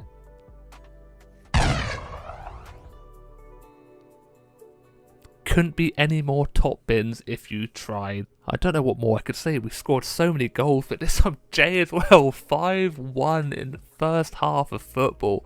Absolute storm diggers. Tranmere, they're second in the league and we're just smashing them up. But that's actually going to be it for that game. We win 5-1. We're actually going to be in Team of the Week, you'll see in a minute. But that's actually going to be it for the end of the episode. I hope you did enjoy. Remember to leave a comment for your goal of the season in any video it's from and let me know, and I'll put a little compilation together so we can admire him one more time. But that is it for the episode. Don't forget to leave a like, subscribe, enjoy the rest of your day, look after yourself, stay safe, and I'll speak to you next time. Goodbye. Hello everybody and welcome back to your favourite FIFA series on YouTube. It's Be a Goalkeeper, episode 16. We have a lot to go through today. So, we won the league last episode, we won the Papa John's trophy as well, and now we're just going to go through the last 6 games of the season, which I didn't play because I didn't think they were worth it, mainly because we're not playing for anything. So I just simmed my way through all of them just to get through a bit quicker, you know. I'm looking forward to the new season. Put in my transfer request, which they denied straight away, which I was kind of disappointed at. But I do not give up that easily, and we put in a few more before they finally accept it later on in the episode. But as of recording, no team has actually bid for me yet, so hopefully next episode we'll find our next team. Now for some real big news, we are going to be in the England World Cup squad. We've only played 2 friendlies and no competitive games yet, but that is the team we are taking. Pretty young one to be fair. Marcus Edwards involved, we're involved, Conor Gallagher, a lot of youngsters, which is good to see. Dele Alli's involved, Kane's there, Sterling, so we've got a good chance I reckon. And we also win Goalkeeper of the Tournament for the EFL League 2, so we're in the team of the tournament and Jay's in there, Nombi obviously, I think Collins is there, yeah there he is, couldn't ask for more, and then Nombi in for the player of the tournament. And here's the stats for the end of the season. Look how close it was between Jay and Nombi all the way through. Jay absolutely performed out of his skin, and so did I. 25 clean sheets out of 45 games, which we didn't play 6 of them, so not too bad. And that's how far we won, 104 points. Not too shabby. But now, you can see my request has been accepted, which is good, and we move on to the World Cup. And there's the group: England, Austria, Norway and China. We have a decent opportunity to get through this group. First game against Norway, Kane and Foden linking up 1-2s, and check out the scissor kick from Foden. Absolutely disgusting, you know. How's he pulled that one out? Kane has an opportunity of a shot, gives a little deflection there. How quick is Foden's feet to bang that in past the keeper? 10 minutes in, 1-0, and what a great start to the tournament. You know, eases the pressure, calms the nerves a little bit. Foden gets another opportunity. He's on fire at the start of this tournament, you know. And again, this time to Sterling. Foden involved. He's going to be man of the match if he carries on. Check out Odegaard running at me. He's like the Terminator. Absolutely terrifying stuff. And again, this keeper's keeping him involved. Kane goes for the audacious free kick. 34 yards out. Keeper takes it pretty easy. And we go in 1-0 in the lead. But Sterling here makes it 49 minutes in. Great run, great pass. I do not have a clue where this defender's going. He kind of runs out to close the ball down, but leaves the spaces behind, and Sterling just takes the opportunity. Keeper fingertips away from it, but a great finish near post there. Now the Terminator run must run in the Norwegian bloodline, because Haaland here runs straight at me. He gets an opportunity, passes across, and what a save by me. I'm going to give myself all the credit in the world there, because it's absolutely unbelievable at the near post. We have had so many opportunities. This game should be put to bed long ago, but Norway is still in it. Get an opportunity here. He was offside, but another great save. I've not had a lot to do, but that is another one. And Kane finishes it off in the 86th minute. I don't know why he's grey. he's gone grey over the season apparently. I don't blame him playing for Spurs, to be fair to him, but what a finish. Left footed, another pass. I think that's from Trent Alexander-Arnold there. And to finish it off, Sterling gets a little opportunity, and 3-0 is the final score. But wasted no time. China against England, and if we play like we did against Norway, we should absolutely walk this in. And you can see 4 minutes in this time, Foden once again on the score sheet early. China defensively shocking here. All the space is left him. Keeper stretching. He's reaching for those stars, but he's better keep on reaching because he's not getting to that ball. Absolute disgusting finish. Kind of like knuckleballs it a little bit. Gives a little bit of dip. Top corner and 1-0. Can't ask for much better. To me. That's it. To you now. To me. To you. To me. To you. To me. That's it. Bit of chuckle brothers there from Harry Kane and Ben Chilwell. And again, they're linking up. This time Kane on the left foot. Pretty much a carbon copy of Foden's there. Keeper stretching. No stars are long away, mate. Keep on going. China just haven't turned up early on in this game, leaving all the space. You can't give space to Harry Kane, especially in the box. He is just not going to miss opportunities like that. Unbelievable stuff. Great start to the game. And now, still only 26 minutes into the game, Sterling gets the opportunity to run in straight to goal, and top bins again. We love a top bin, especially that right corner. Keeper's position is pretty poor, leaves loads of space to the right side, but another great finish. China just need to reset themselves or get a break, but we're not giving no breaks here. 42 minutes, Sterling gets the double. Great little pass to Kane, and then what a little chip for Sterling just to caress it into the goal. Easy enough. 4-0, and that's half time, and China, this is the opportunity to reset, but they're just not turning up. Keeper starts picking up the pace with his saves. I nearly make a horrendous mistake and run out. They pass the ball back, and whoo, got lucky with that one. Couldn't see the goal against China, not the way they're playing anyway. Stop! He's already dead. Even the subs aren't wasting no time getting up to speed. Ollie Watkins coming on. Could be his first touch, but what a strike again. Keeper's all over the place. Just diving. I don't know what rating he is, but he's pretty poor. So 5-0. Just end it now, ref. Foden again going for acrobatic. I don't know how he's missed that one. That is pretty poor. And finally it's over. 5-0. Now moving on to the last game of the group stage against Austria. They've won both their games too. So it's kind of important to see who goes top of the group, and we start off cracking. Marcus Edwards getting involved. We just love to score at the beginning of games here. Foden involved again, to Sterling, to Kane. Everyone's getting involved in Edwards with a tap-in pretty much. Great play around the box. And I can tell you, you definitely notice the difference in class of players. Going from League 2 to World Cup, and just look at that again. Look at the passes, and Sterling with a cracking finish again. The runs and the passes have been unbelievable this whole episode. Look at it. I think it's Bellingham. That's Kane. Look at, come on. Threads it through 2 defenders, just cracking stuff. And a long ball here, but does anyone fancy some chips? Because you're going to get one. Cheeky little chip by Foden, keeper in no man's land. Makes the mistake. Just a nothing ball over the top. There's no one near it, and he had all the time. What is that touch? And goodbye. Look at that. Where are you going? Oh, Superman! Even Superman was not going to reach that one. 3-0, half time. We are just on fire at the moment. And Sterling with a strike from the edge of the box hits the crossbar. And I'm going to tell you, people weren't putting me under pressure this whole group stage. I don't know what's going on. It's the World Cup. And Watkins coming on the sub again. 4-0 against Austria. This is going from bad to worse for him. But that is what you want from your substitutes as well. Come in, affecting the game. Look at this footwork from Edwards there. Leave the defender for dust. Pass across from Saka, I believe, and Sterling gets another goal. He's on fire. Him and Foden and Kane. And Watkins, to be fair to him, everyone up front is just performing at a peak. And their keeper makes a decent save. And again, I think Calvin Phillips, cheeky little like half volley, but 5-0 again, back to back. Final one with 9 points and no goals conceded. 13 scored, but something weird happens here. The game like lags out and we play against Wales without me knowing. It's like the stage advanced but I didn't get to play it, so I'm kind of happy we won, but I'm kind of annoyed that I didn't get to play it. I was so confused because it must have lagged when it changed season, but there we are. We're into the quarterfinals now against Netherlands, but that will be next episode. Keep an eye out for that one. But that is going to be it for the end of the episode. I hope you did enjoy. Don't forget to leave a like, a comment, subscribe. We're so close to 100. I appreciate all the support recently. And yeah, as always, look after yourself, stay safe, and I'll speak to you next time. Goodbye. Hello everybody and welcome back to your favourite FIFA series on YouTube. It's Be a Goalkeeper, episode 17. Before we start, I want to say a big thank you to everyone for the support on the recent videos. It means a lot to me. We've been so close to hitting 10 likes, so we're going for that target again. Don't forget to subscribe and let's continue on with the World Cup. First match, Netherlands, quarterfinals. Who would have thought it? We made it so far already, and look at that ball from Trent Alexander-Arnold. It is an absolute pitch, just whips it straight across the field.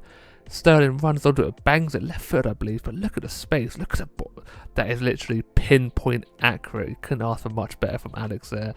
And we're 1-0 and oh my god, look at Marcus Edwards. Little zigzag through 2 defenders. And we're kind of all over Netherlands here. 1-0 at half time, we kind of ploughed through that half real quick. But yeah, we're making a few opportunities. Netherlands not putting too much pressure on us. They're making some last ditch tackles and blocks. Just we're all over them. They can't handle us at the moment. But only 1-0 is a dangerous lead, as everyone should know. Anything can change from here on. But in 89th minute, Kane getting on a score sheet. Grey Kane for some reason. And look at what it means to everyone. Everyone's so happy.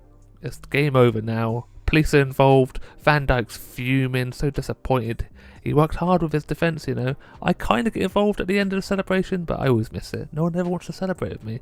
But great play by Saka, making the space in the box, and Kane just, he's not going to miss from there really, is he? Keeping no chance, and 2-0, so we advance on. There we go, Kane and Sterling, absolutely on fire. That's the results. Italy are beaten by Spain, so Spain is our next opponent. Apparently Exeter beat Netherlands. FIFA's so bugged at the moment, or just in general. So many mistakes with the presentation stuff, but we continue. So Spain's going to be a tough one. Look at that save. He was offside, but it's a great save, so I had to show it. And now Sterling again, 37th minute, cracking on. De Gea had no chance. Great ball from Kane. Just look at the space. I don't know what their defence is doing. Sterling just runs through, no one tracking him. And we're winning 1-0. We haven't conceded a goal yet, which is amazing. Just look at that finish. Yeah, De Gea no chance, didn't even reach out far enough, and we go into half-time 1-0. So all these games have been really tight, like just constant pressure. I make a very dramatic save here, so much that my sleeves fell off my shirt. I don't know what I'm doing. I don't know why I chose to make a save like that. I could have just caught it, but you know, we like to add a little drama to this whole situation, like there wasn't enough already. 1-0 against Spain, and we're still holding on to the lead very slightly, but De Gea with a great save, and look at this ball, absolute peach on the volley. Great save. It was actually going wide, but I didn't know that, and pushed it quite far wide. And here again, I don't know what I'm doing. Going on a little adventure, you know, can't help myself. They're just putting us under a load of pressure here. Easy enough save, and that's how it ends 1-0 in the semi-finals against Spain. Could it happen? Look at that result. 2 shots, 1 goal. Absolute shocking. But here we are. Into the World Cup final. Who would have thought it? England versus Belgium of all teams. We beat them in the friendlies on the build-up to the World Cup. And now this is where it really matters. Lukaku looking dapper. Look at him wearing all that swag. You know, he's got his Gucci bag. All that good stuff. And for some reason, Frank Lampard. Okay, he's not in the tournament, but he's a legend, so we're quite happy for him. But yeah, Belgium, England in the Stadium Olympic, and here we go. And we get off to an absolute flyer. Phil Foden on his left foot. What a cracking start. Great way to ease the nerves there. Unbelievable pass from Sterling there. Look at the run from Foden as well. Leaves his defender in his dust. Cracking finish as well. Courtois, no chance. 1-0 to England. Reminds me too much of the Euros. I feel like pain's on its way. You can never count out Belgium here. I think it's De Bruyne. What a great run he made. Decent save for me. Pushed it far enough wide. No trouble there. And Kane rising like a salmon as well. Courtois gets full stretching. And it's just chance after chance. Bellingham with a long range effort. And we're just all over the place. De Bruyne misses another opportunity there. This here could be the most questionable penalty I think I've ever seen. And I don't even have a good angle to show you.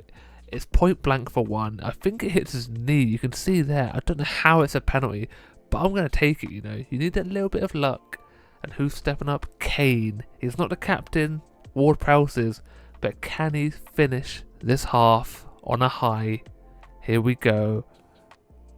What a strike. What a absolute peach of a penalty. 2 goalkeepers aren't saving that one.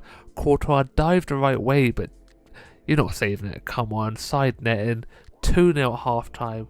We are absolutely storming it. You can see how many shots we've had. How many shots they've had. 1. That's terrible. But 65 minutes in, and Januzaj, of all players, scores. Decent through ball, you know. Leaves the defender again. So much space in behind. First times it, and I miss it quite badly. Just dive like over it, or like, yeah, should be saving it. I don't know what the dive is. Some animations are pretty dodgy, and this is probably the best save of my career. Look at that. That is incredible stuff. You will not see a better save in a long time. The deflected shot, I'm moving to my right, falls to De Bruyne, first time strikes it low as well. You can see, watch me in the background, move a step, 2 steps, and a bang, and what a dive. Nice strong hand. You're not going to see anything better.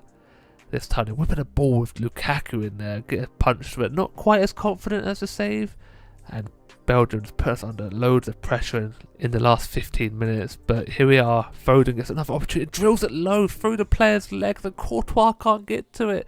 3-1 with like about 12 minutes left. That could be our cushion that we needed just to get us over the line. This could be it. We could win the World Cup. England, we deserve it. We haven't conceded 1 goal until the last match, and he just drilled it. Courtois, a bit sus there, shouldn't be conceding like that. But it's not over yet. We get another opportunity to Saka this time. 92nd minute. There's not much more we can do. And there we are. We won the World Cup. Something I didn't think I'd ever see. And I'm a part of it. I don't celebrate with anyone, apparently. I just stand on the outside. And that's kind of like me all over. Just looking in, you know. Everyone else having fun. I'm just stood there having a cheeky little look. But there we go. Absolute scenes here. And Ward-Prowse lifting the trophy. I just don't know what to say. Unbelievable season from me. 3 trophies, but to end it on the World Cup, I just didn't think it was ever going to happen. I said it was a young team, maybe building for the future, but we've surpassed all expectations. 1 goal conceded in the whole tournament. It's nearly unheard of. And we get our own little squad photo. No unicorn floaties here, just a squad full of youngsters who have absolutely performed out of their skin. And I've got no words. I just keep blabbering on about it, but who would have thought it? England winning the World Cup. It's never going to happen again, is it? 3-1, there we go. And team of the tournament. I don't even get in team of the tournament. I conceded 1 goal, but I get goalkeeper of the tournament, which makes 0 sense. And Raheem Sterling, player of the tournament. So I hope you did enjoy. That is going to be it for the episode. I appreciate everyone watching. Remember to leave a like, subscribe, and yeah, enjoy the rest of your day. Look after yourself, stay safe, and I'll speak to you next time. Goodbye.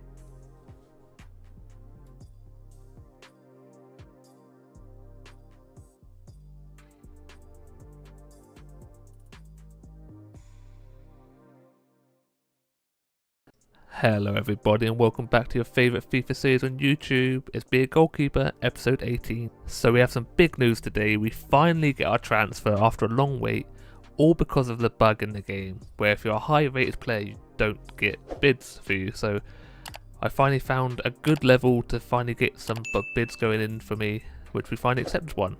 But I did kind of mess up, which we'll see later. So the rating I went for was 79 rated. We still had to play a few games, or sim a few games, because I didn't see the point of actually playing them because I'm not staying with the team. So we just went through some of the calendar, simmed through a lot of it, and waited for some bids to come in, if hopefully they did.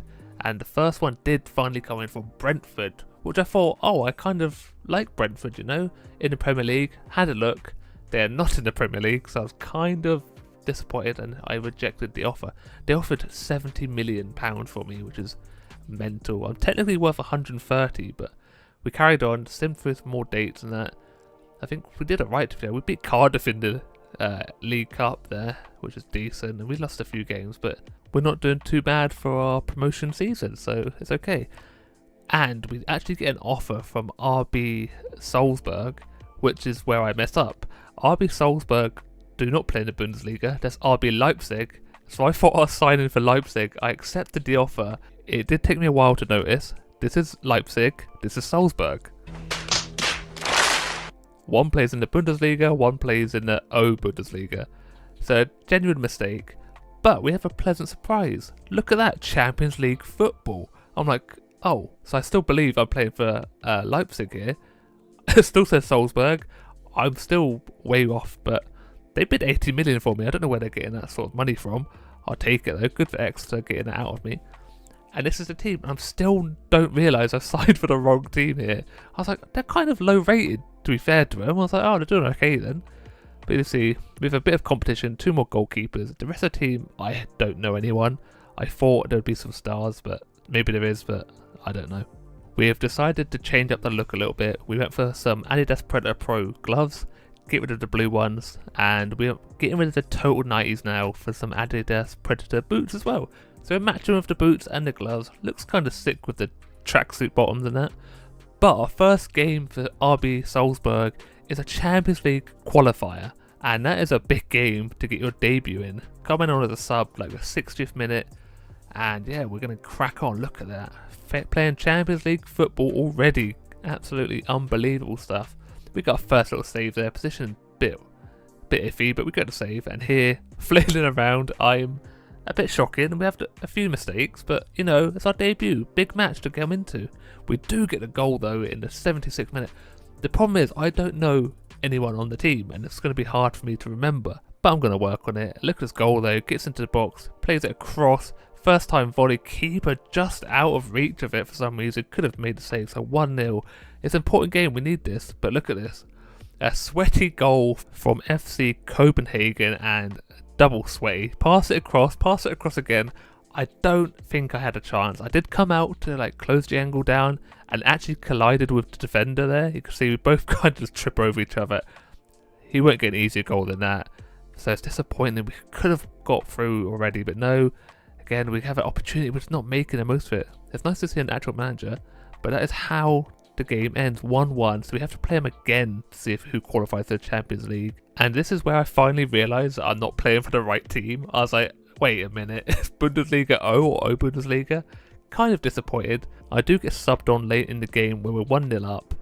Doesn't really matter. I don't see the point of subbing goalkeepers on unless it's a massive mistake or we're struggling loads, but you'll get a penalty here.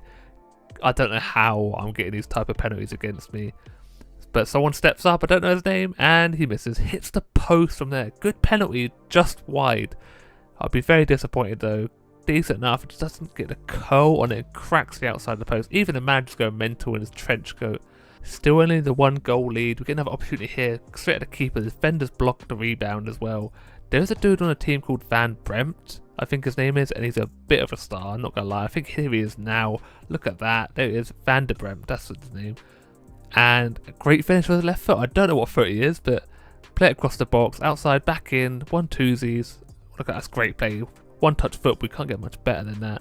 But I'm thinking of handing in a transfer request to leave in January, unless they keep scoring goals like that. What a strike, son. Getting some good goals here. Too bad I just don't know anyone's names. I will learn them, or I will try to learn them. But yeah, I'm going to try getting a transfer request in January if we're not in the Champions League. If we're still in Champions League, I'll leave it. But yeah, I'm not too sure. This is going to be more like a stepping stone to advance my career further, and hopefully like a bigger team will try to sign me.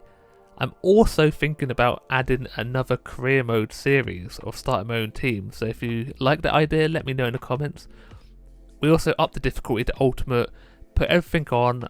I thought, why not? We won the World Cup, just make it a bit more difficult for myself. And here's the second game against FC Copenhagen. There's the lucky lad walking out with me. Couldn't ask for much more. My first full debut, and look at this touch and play by me. Great feet work, great chest in, all the confidence in the world. There we go again. Whoop, see you later, boy. I get loads of touches with my feet, but they get an opportunity at 15 minute. Decent save, push it wide there. And that's our turn to make an opportunity. Hit the post. We hit the post so much today. And another one there, you can see, just constant. But we're getting a lot of efforts here. Keeper makes a great save. We're kind of all over, and we finally get the goal from their mistake this time. I kind of miss it because of the camera angle. But you see here, they're dilly-dallying in the defence. Get a tackle. Cheeky little flick and just bangs it first time. Top bins. Keeper should maybe be saving it as near post, but the power behind it, I don't blame him. I've missed a whole lot worse than that. So 1-0 at half time at Sesko, and something mad happens later on in the episode, you'll see, but a keeper makes a great save there. We actually end up losing some of our players because of the transfer window. We sold most of our strikers and end up having like 2. But you'll see that in a minute. But here we go again. I think it's Van der Bremt again. He's going to be the star man if he stays on our team. Great ball across the box. He could have had an opportunity to shoot there, but he decided not to. Gets him to put on his right foot. Keeper probably should be saving it. And we finally get the win. 2-0. Now on to the last game of the episode against that team, which I'm not going to remember anyone's name. Like I said, I'm not that interested in Austrian football, not going to lie. I like the kit and like the stadium, and hopefully we find some star players, but this is, like I said, just a stepping stone forward. But a team's playing well, so I might stay, you never know. Aronson with the goal there, a name I can pronounce. Good goal, good team goal, in the box again. They make a bit of a botch with the clearance there, just dishes it straight across. First time again. It seems to be a carbon copy of like the first goal we scored with me playing there. Great finish though, keeper just out of reach again. Surprise, surprise. Half time 1-0.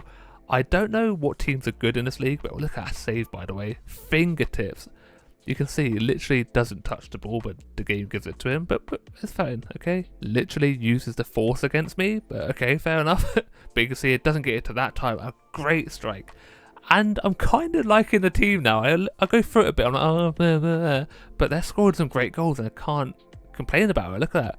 First time touch, bangs it. Second touch, and keeper maybe should be saving it. This is a good angle until the defender just blocks the view. But once again, just past him. Very disappointed for him. But here we are. Me making a bit of a fumble. I've made a few mistakes here, and my defender's actually saving my backside here. But then another little sweaty goal from this AI. They seem to love that cross, and I could never save it, so keep doing it. Good through ball, over the top through ball there. First time touch cross, and then just another first time, and I'm so close. I closed the angle down, and I just couldn't get out quick enough. You can see I run, charge, and couldn't set myself. And he gets it just past my knee. It's so disappointing here. But now in the 90th minute, and the keeper, what a strong hand he gets, and we win 2-1. Very close game. Now, this is what I'm saying. Aronson, gone. Seiwold, gone. 2 players that we needed, like up front strikers and that. And oh, Okafor gone as well. Just everyone's leaving. And we have a look at the team after this, and we are short in the striker front. We have 2 strikers and a right winger, and it's pretty dreadful. You can see here, that is bad. So I might leave in January. You have to let me know. But that's going to be it for the end of the episode. I hope you did enjoy. Don't forget to leave a like, subscribe, and as always, enjoy the rest of your day. Look after yourself, stay safe, and I'll speak to you soon. Goodbye. Hello everybody, and welcome back to your favourite FIFA series on YouTube. It's Be a Goalkeeper, episode 19. Before we start, I just want to say a quick thank you for the support on this series. I appreciate it a lot. If we can get to 10 likes, I appreciate that as well.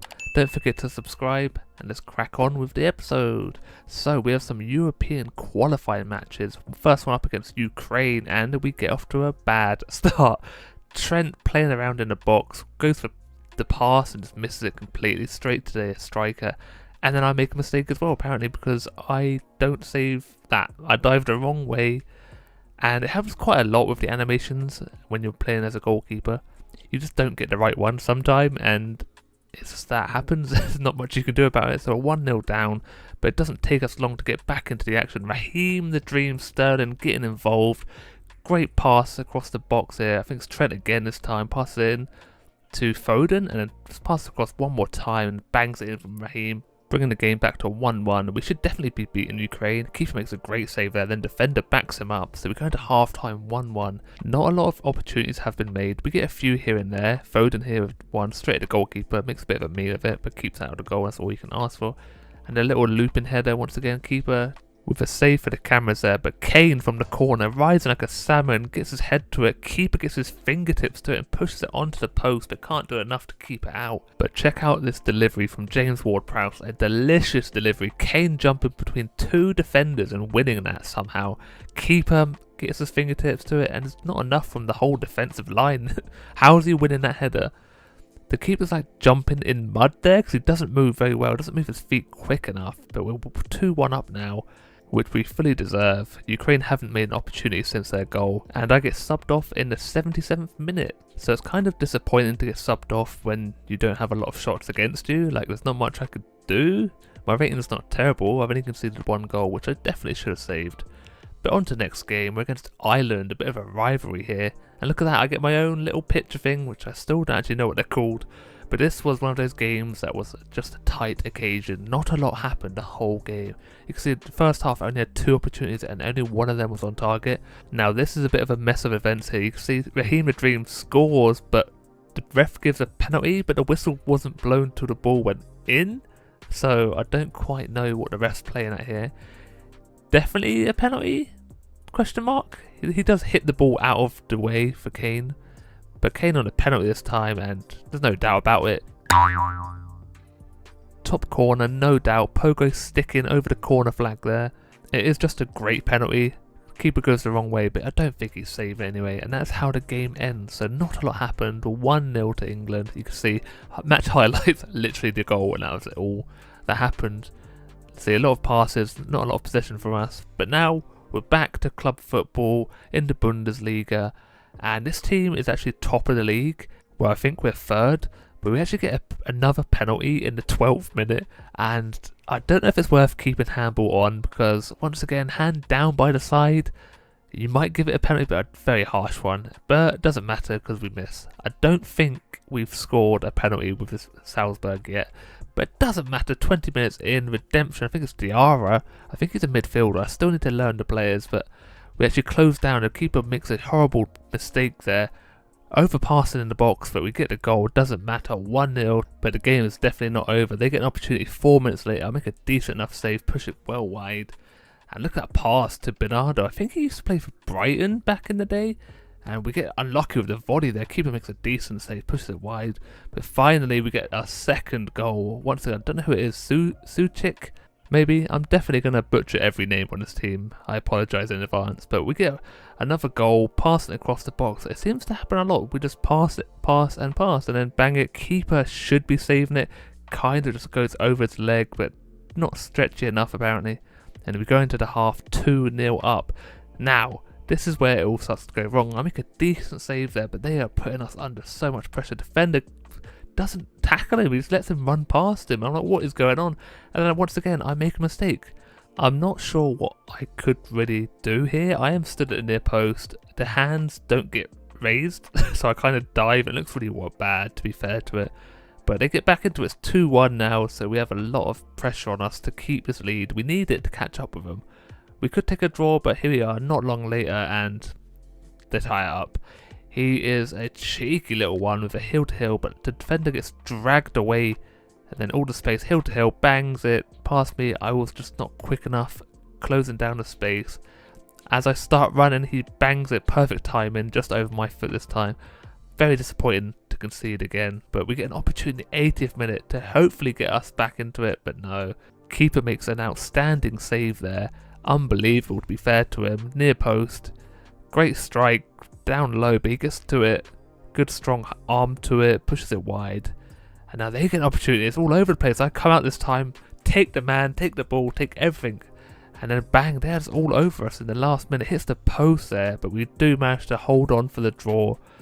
Now look at our Champions League group. Liverpool, Sevilla, Ajax. Our first game in the full Champions League. And it's probably the game that we have the best chance of winning.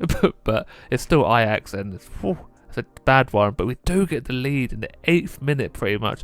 Once again, the keeper should be saving this. It's not too far away from him. And we're just passing the ball around quite nicely in the box here, making the space. Defenders on the floor for some reason, keepers on the floor as well. It might have been a bad idea to score that early because they're going to be all over us now, but I get a decent save off there. I think it's Klaassen, but good strong handers by me this time, push it wide for the corner. This game is back and forth constantly. We get an opportunity again, keeper makes a good save. Now they have a free kick 21 yards out. Whips it, and top corner, hits the crossbar, but it falls out to Gravenberch, I think. Look at that touch, and he bangs it. Unbelievable finish, juggling the ball, and I had absolutely no chance in my defence. Look at that free kick though. I was nowhere near the ball, but look at that juggling, bangs it onto his left foot. It's just unbelievable. Top draw strike from the midfielder. I do make an effort, but I'm absolutely nowhere near. I'm reaching for the stars. And they have tied it up 1-1 going into the half-time break there. We're doing alright, we're holding on, but they are getting opportunity after opportunity. Haller this time should be scoring now. I get a decent save, but he's straight at me. But we take the lead again in the 60th minute. I think it's Suchik again. It is just our bread and butter goal. Pass it outside the box, back in, one time, bangs it. Keeper might have got a deflection from the defender on the way through there. Ever so slightly, maybe not. Keeper over dives for it. Haller took a bit of a misfortunate turn there. Ball gets whipped in by Bernard, I think. Player gets absolutely demolished, but we get the ball across and the first time finish again. We are just on fire with these finishes now. Keeper is just unfortunate with how close they are and that he can't save them. But pace across the ball and he's just out of reach. It's just constant for him. I feel sorry for him. He's just going to have to live with it though. Decent finish on the volley. Just out of reach, but great finish nevertheless. Now into the 80th minute, we need to hold on to get this win. We make a mistake here and that is not what you need when you're trying to win a game. Defender had the ball, didn't clear it quick enough. And it's just very poor. We kind of box them out, get the ball there, go to clear it, nothing, and I'm disappointed with this animation as well because I actually knew it was going there, so I dived fully and it kind of stitches you up. I'm not going to take away from the goal because it was a decent goal, but then I get the subbed off from not even my fault. I did alright, 2 saves out of 9 against, but we do manage to hold on 3-2 against Ajax. And that is actually going to be it for the end of the episode. I hope you did enjoy. Don't forget to leave a like, subscribe, all that good stuff. And as always, look after yourself, stay safe, and I'll speak to you next time. Goodbye.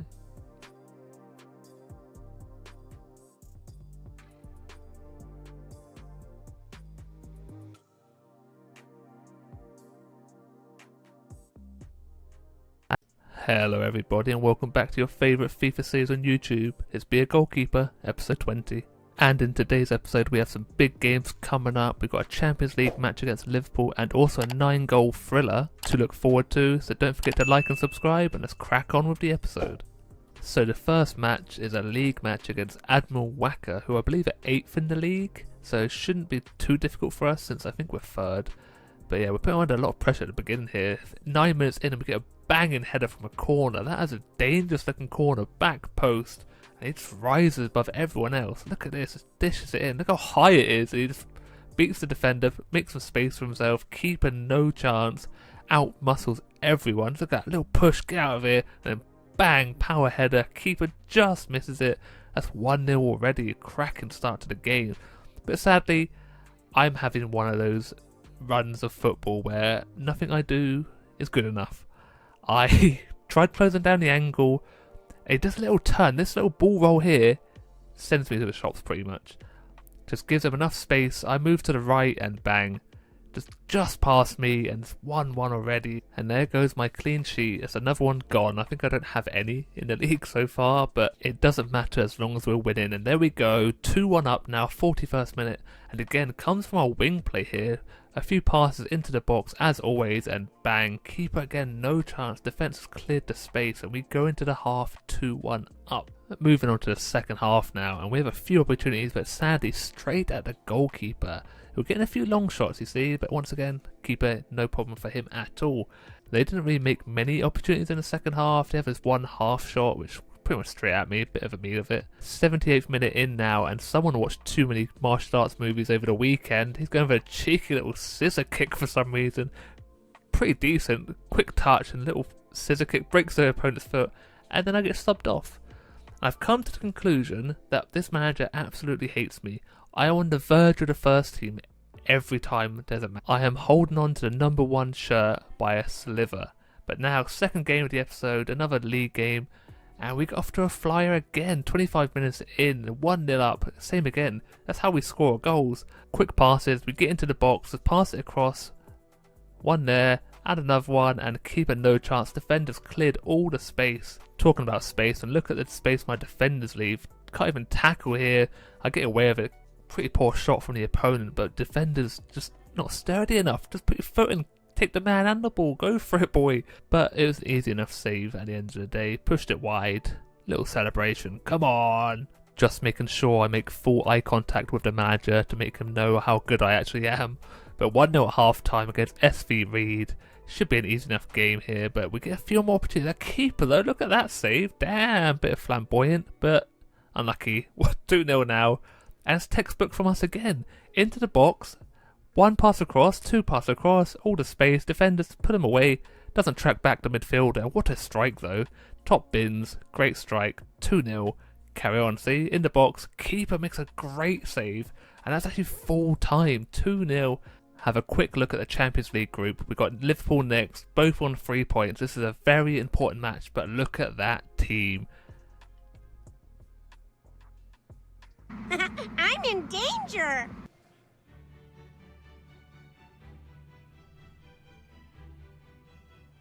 Is there anything better than the Champions League music? It gets you so pumped for a match, it's unbelievable. And look at that, I get my own little canvas thing. I never know what they're called, but walking out, that child's buzzing, her dreams come true. And here we go. 33 minutes is the first opportunity and Liverpool score. Absolutely shocking for me. Mane has absolutely caught me off guard here. They play a lovely little through ball. Look at that. Bang, bang. I close down the angle, and as I just start running, he takes a shot. Perfect timing from him, and it makes me look pretty stupid. See, I just start running, and bang, I'm stood there like, oh. And they score. Can't take it away from him. Should have definitely saved it. And now 45th minute, and they get another opportunity. It's Mane again, same angle, but this time I stand up tall, make myself big, get a nice strong hand to it and push it wide. This time he tries to beat me at the near post. I'm definitely not having that. Look how strong those hands are. Ball went flying from the corner. Pretty simple. Push the matey off the ball. Catch it. We go into half time. Only 1-0 down, which is pretty decent to be fair. Liverpool should definitely be smashing us. But guess what? It's 1-1 now. 53rd minute in. Great strike. Great little back heel. We have to watch it again. That's it. Pump your chest. We're back in it now. Decent bit of play by us. They just leave us so much space. Look at this back heel. Whoop. Look at that. Defender's nowhere to be seen, but it can't take it away from that back heel. It opens up the play.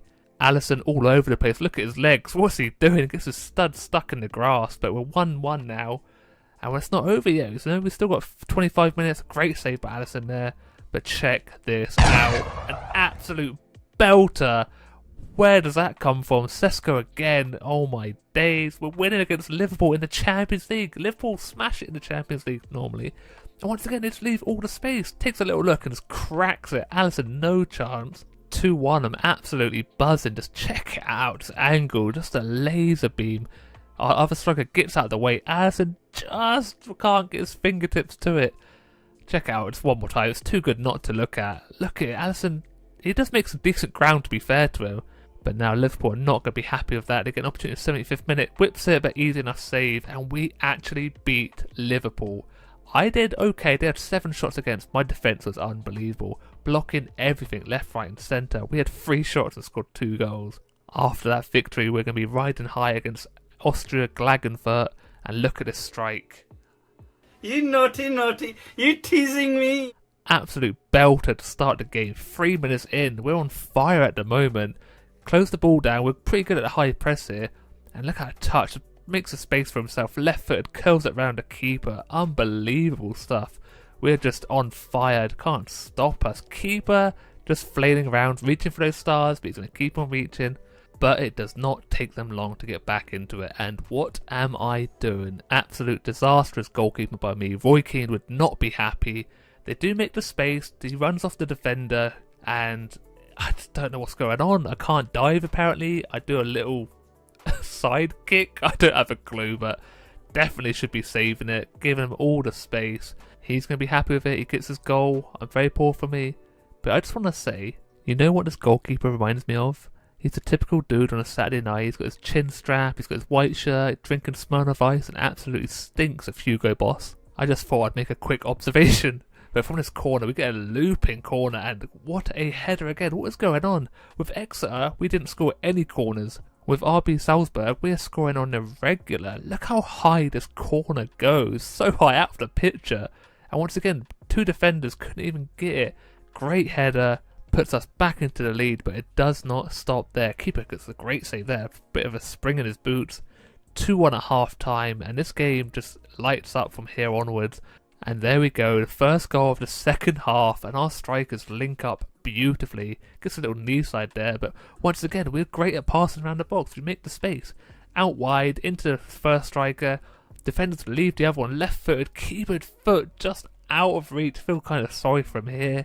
Maybe he's thinking about his Saturday night, but look at that, he does rise it quite well. This through ball caught me well off guard. You can see the camera trying to keep up. Keeper makes a great save from the shot. Definitely should be scoring though, 1-1 with the keeper. But now, look at us again. Use his strength. Keeper, he's turning it up a little bit. The heat's gone to next level. Keep him in this game. Great save, though. Comes across, gets 2 strong hands to it, pushes it out for a corner. It was definitely a nice height for him, though. And now we probably get one of the softest penalty decisions I've ever seen. His hands are all bunched up to his chest. Referee gives it. That's all we can do. Play on, get the goal. Great penalty this time. We finally scored a penalty. It's unbelievable. I didn't think we had it in us, but great strike. Bottom corner. Keeper had no chance. Late with the dive, but it's side netting anyway. 4-1 up, and surely we've won. There's only 20 minutes left, but they get a bit of luck with the deflection. He takes this shot, bounces off the defender, and falls luckily back to him. And it's just a simple pass, you know. There he goes. Shot, bang. Falls back to him. Pass, all the space. Gets over my foot, and it's 4-2 now. It's like, we've still got 10 minutes left to hold on, and 4-3. They're storming it. I told you this was a thriller. Bring it back. They need one more to tie with us, and they've got 10 minutes left, and the way we're playing, I would not put it past them. Look at the space they have for everyone. There's 2 through balls they could have played. I tried closing down the angle. Once again, the quick shot always catches me off guard. See that? I didn't think he was going to go that way, because the defender should have blocked it, maybe. But he didn't, and it brings it back to 4-3. Now in the 85th minute, we get our opportunity, and we take that opportunity. Look at my rating, by the way, 4.8. Don't look at it, actually, don't look. But look at this cheeky little back heel, and first time strike. Keeper dives, full stretch. He can't quite get to it. Unlucky from him. Just out of reach. Oh, maybe he should have got it, actually. Lowers his hand too quickly. And the 92nd minute, it's not over yet. We get another goal. What a strike. This lad come on and absolutely smashed it. Gives us an extra goal that we didn't really need, but what a strike. The space just opened up for him. No one closed him down. Little burst of pace, and what a strike across the goalkeeper. Probably should be saving it, but left-footed. Keeper just dives over it, weirdly. He started performing well, but he ended very poorly. And we win 6-3. I get a 5 rating. I don't want to talk about it. It's very poor. I told you though, if you look at one of the clips, we score and my rating goes down. But that is going to be it for the end of the episode. I hope you did enjoy. If you did, don't forget to leave a like, subscribe, and as always, enjoy the rest of your day. Look after yourself, stay safe, and I'll speak to you next time. Goodbye. Hello everybody and welcome back to your favourite FIFA series. It's Be a Goalkeeper, episode 21. Before we get into the first game, I just want to let you know that I uploaded the First Manager Career Mode episode. Check it out in the description below. Also, if we can get 10 likes on this episode, I'd greatly appreciate it. Don't forget to subscribe as well. And let's crack on with the episode. So first game is a European qualifier against Italy. The rivalry continues after England lost against Italy in the finals. It hurts my heart still, but maybe we can redeem ourselves in game. So Chiesa gets opportunity within like the first few minutes. Great save for me. Near post, should be saving it. Pretty simple. Push it wide, they get a corner. But check this out from Insigne. This is absolutely outrageous stuff. What is he doing? How has he done that? On the turn, like a full 180. He lobbed me and I'm so lucky it hit the post, and that was it for the first half. Not a lot happened. It was a tight half, and it continues into the second half as well. They get an opportunity here, great interception, but a bit of a hospital pass puts me under pressure. I managed to use my composure and managed to clear it away, but damn, that was some dodgy stuff on the defence there. I think this is our first shot on target at Donnarumma, their header. From the resulting corner, we get another header, but a goal line clearance keeps Italy in this one now. And now 62 minutes in, Chiesa running at me, and how has he scored that? Near post, he smashed it straight past me. Not much I physically could do. I've been done so dirty by the animation here. Look at that. Near post fully covered, straight at me pretty much. You see from this angle, it is absolute shocking stuff. How has he scored that? It's gone through my hands, slow motion, literally straight through my hands. I've been shafted. So England 1-0 down. And Italy are not done yet. They get another opportunity. This time a terrible angle to shoot from, but do manage to save it surprisingly enough. Got down nice and quick and actually used my hands this time instead of phasing through the ball. We need to at least draw with Italy. This group's getting a bit too close for comfort. Multiple teams on the same amount of points, getting dodgy, but look at this save from me and don't know much about it. Smashed it straight into my knee, I believe, but we do lose the game. And you can see I made 3 decent enough saves. Donnarumma only had to make 1 from the header, but it's very disappointing for us to lose. And look at this group now. Italy, England on 6, Czech Republic, Ireland on 3, and Czech Republic is our next game. So this one is very important. We need to definitely win this one. And we start off quick here with Ben Chilwell, crosses it to Foden, cheeky little back heel, and who's there? Kane the man. He's the top goal scorer for the qualifiers at the moment, and a great finish, great play. Chilwell gets the ball out wide, pass it to Foden. Look at that back heel. Didn't even look for Kane. He knew he was going to be there, and Kane just smashed it straight past the keeper. Now Czech Republic finally get an opportunity in the 40th minute. He cuts inside left footed, but straight at me, easy enough to save. And then Raheem Sterling, what a wasteful attempt there, but we go into half time, 1-0. 17 minutes in, not a lot's happened in the second half. We do get an opportunity with Saka here, passing to Raheem. Keeper makes a decent enough save to push it wide. And from the resulting corner, played out to Raheem, finds Ward-Prowse in the box. He bangs it low, drills it straight past the keeper. Look at that set play, unbelievable stuff. That has been worked on in the training ground. Raheem gets the ball, the defence parts like the Red Sea, and Ward-Prowse just drills it straight past him. But there's one thing I want you to look for. Watch Kane in the background here. He executes the perfect flying knee straight to the defender's face, knocks him on his back. Watch out, watch out, watch out, watch out! That is a face of a man that will do it again, but this is an unbelievable goal from the Czech Republic. This is mind-boggling stuff. I did not expect him to crack this one out It's got to be the best goal I've ever seen, to be honest. It is ridiculous. How has he even had the composure or even thought about attempting this on their chest? The ball's miles high. He just rose like a salmon or something and belted it past me. I just sat in awe watching this. It's like, what is gone on? How has he beat me? I was nowhere near it either. It's pinpoint accurate, and I'm just like absolutely gobsmacked by that. Just sat in my chair looking at what has gone on in the 90th minute as well. But we do get the win. If they had scored to win, I wouldn't have even been disappointed. Now back with RB Salzburg, we are top of the league at the moment, joint top, and the manager absolutely hates me. Everything I do, every match is always negative, so I'm actually a sub. 60th minute, I come on. I think I might leave, I just don't get on with the manager. But bringing me on was a great idea because we scored not long after. I think it's Van der Bremt again. Great finish, 72nd minute. Look at all the space he has. We cleared the midfield and he runs off the last man, takes a touch, then bangs it across the goalkeeper. He's flailing around, no chance for him. It's just a great finish, you know. He's under a bit of pressure from the defender all over him, drills it straight past the keeper. He's just out of his reach, but we're 1-0 up and we need these points to give us a cushion at the top of the league. Keeper with a great save there. I don't know how he's done this one, but check this out. You thought the first goal was good. This is probably just as good. You have to let me know in the comments which one you think's better. But Suchik, what a unbelievable strike again from the corner. How has he done this? Like, look at it. Just unbelievable. Keeper should have saved it. Maybe. Can't take it away from the finish. How's he had the cheek to attempt this? The defender gets his head in there, gets kicked in the face for his troubles, but it's unbelievable. What is happening in this episode? Everyone's going for bangers. And now another volley. Keeper gets to it that time. 92nd minute now. And we got one more to rub salt into the wounds. Doesn't mean much because we had already won, but it's just more great play in and around the box. 1-2s around it. Back and forth constantly, and then across the goal and bangs it. Keeper absolutely no chance. 3-0 against SK Sturm Graz. And now it's the big game against Sevilla in the Champions League group stage. And this pitch is absolutely horrendous as well. Lamela gets the opportunity in the 12th minute, but just look at the pitch. It's just shocking stuff.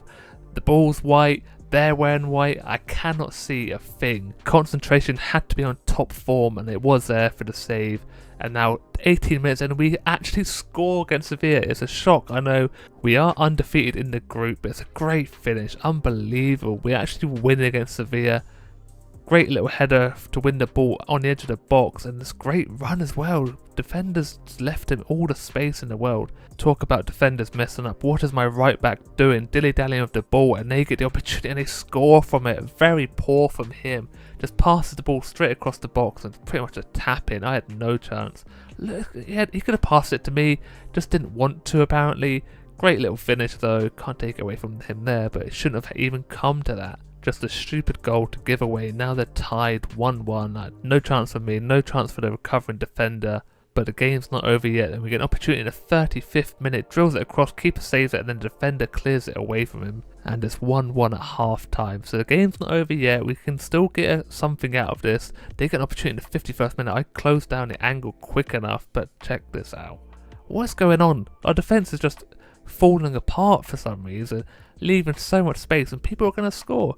We don't win the challenge here. It goes to the striker, back heels it, and then look at the space. He just has all of it and just finishes it nice and easy. I had no chance, couldn't get across my goal quick enough. Very poor, so we're 2-1 down now, and it's getting worse for us. Just the defending is shocking, and there you go again. Exactly the same move pretty much. Defenders nowhere to be seen. Another flick of some sort. What are they doing? Look at all the players. They all move over, then the gaps just appear, and then it's the easiest finish of his life. He's on a hat-trick now, and no one's ever scored a hat-trick against me. I don't think I've conceded more than 3 goals, and it's very much on the cards now. They're just all over us again. Great for over the top through ball. We get the ball and lose it though. Gets past to the edge of the box and he bangs it. Closed down by the defender. I couldn't get there, but I make the save. Easy enough save for me. It's a good height just to parry it wide.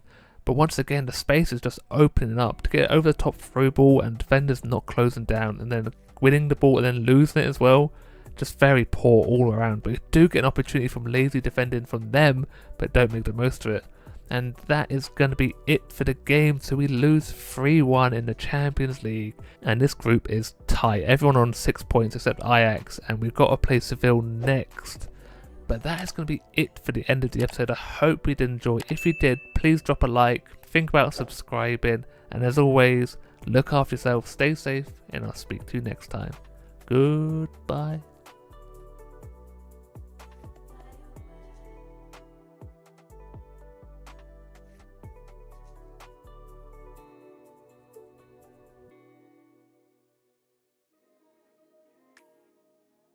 Hello everybody and welcome back to your favourite FIFA series on YouTube. It's Be a Goalkeeper episode 22. And as always, if you have been enjoying this series, don't forget to like and subscribe. Now let's get into the episode. So I'm still in the bad books for the coach. He does not like me, so I come on as a sub in like the 70th minute or 60th minute, and we are winning 1-0. And you know the reason for bringing a goalkeeper on is to actually get involved with goals, right? So one of my objectives was to assist or score a goal, which makes zero sense, but you know, apparently I'm a goal scorer, I'm a threat up front. So the first thing that happens as soon as I come on, we get a penalty for handball, very soft one, but we're going to take those, and he drills it to the bottom corner. Keeper has no chance. Even if he dived the right way, he was not going to be saving that one. It is a picture perfect penalty.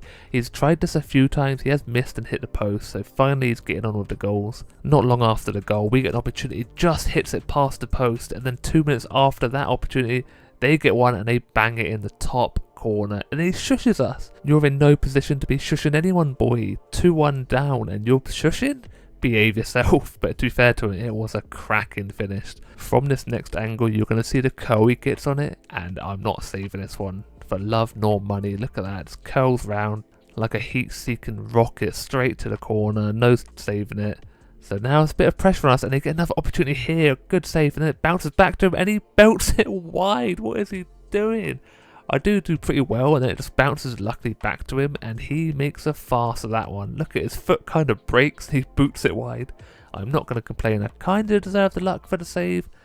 The luck is finally going my way. We've been very unlucky with some of the save animations we've been getting lately. I like that one. That's a peach of a save from their goalkeeper. I don't know how the ball gets so much pace when it comes off his hands, but apparently he's Superman or something, because he proper punches this out.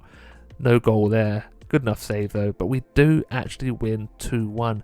So title charge is still on. We're going to have a quick look at the stats. We don't have any top goal scorers. We have one in the top 5 for assists, and for clean sheets, I'm 9th and our other goalkeeper is 11th, so not very good on our behalf.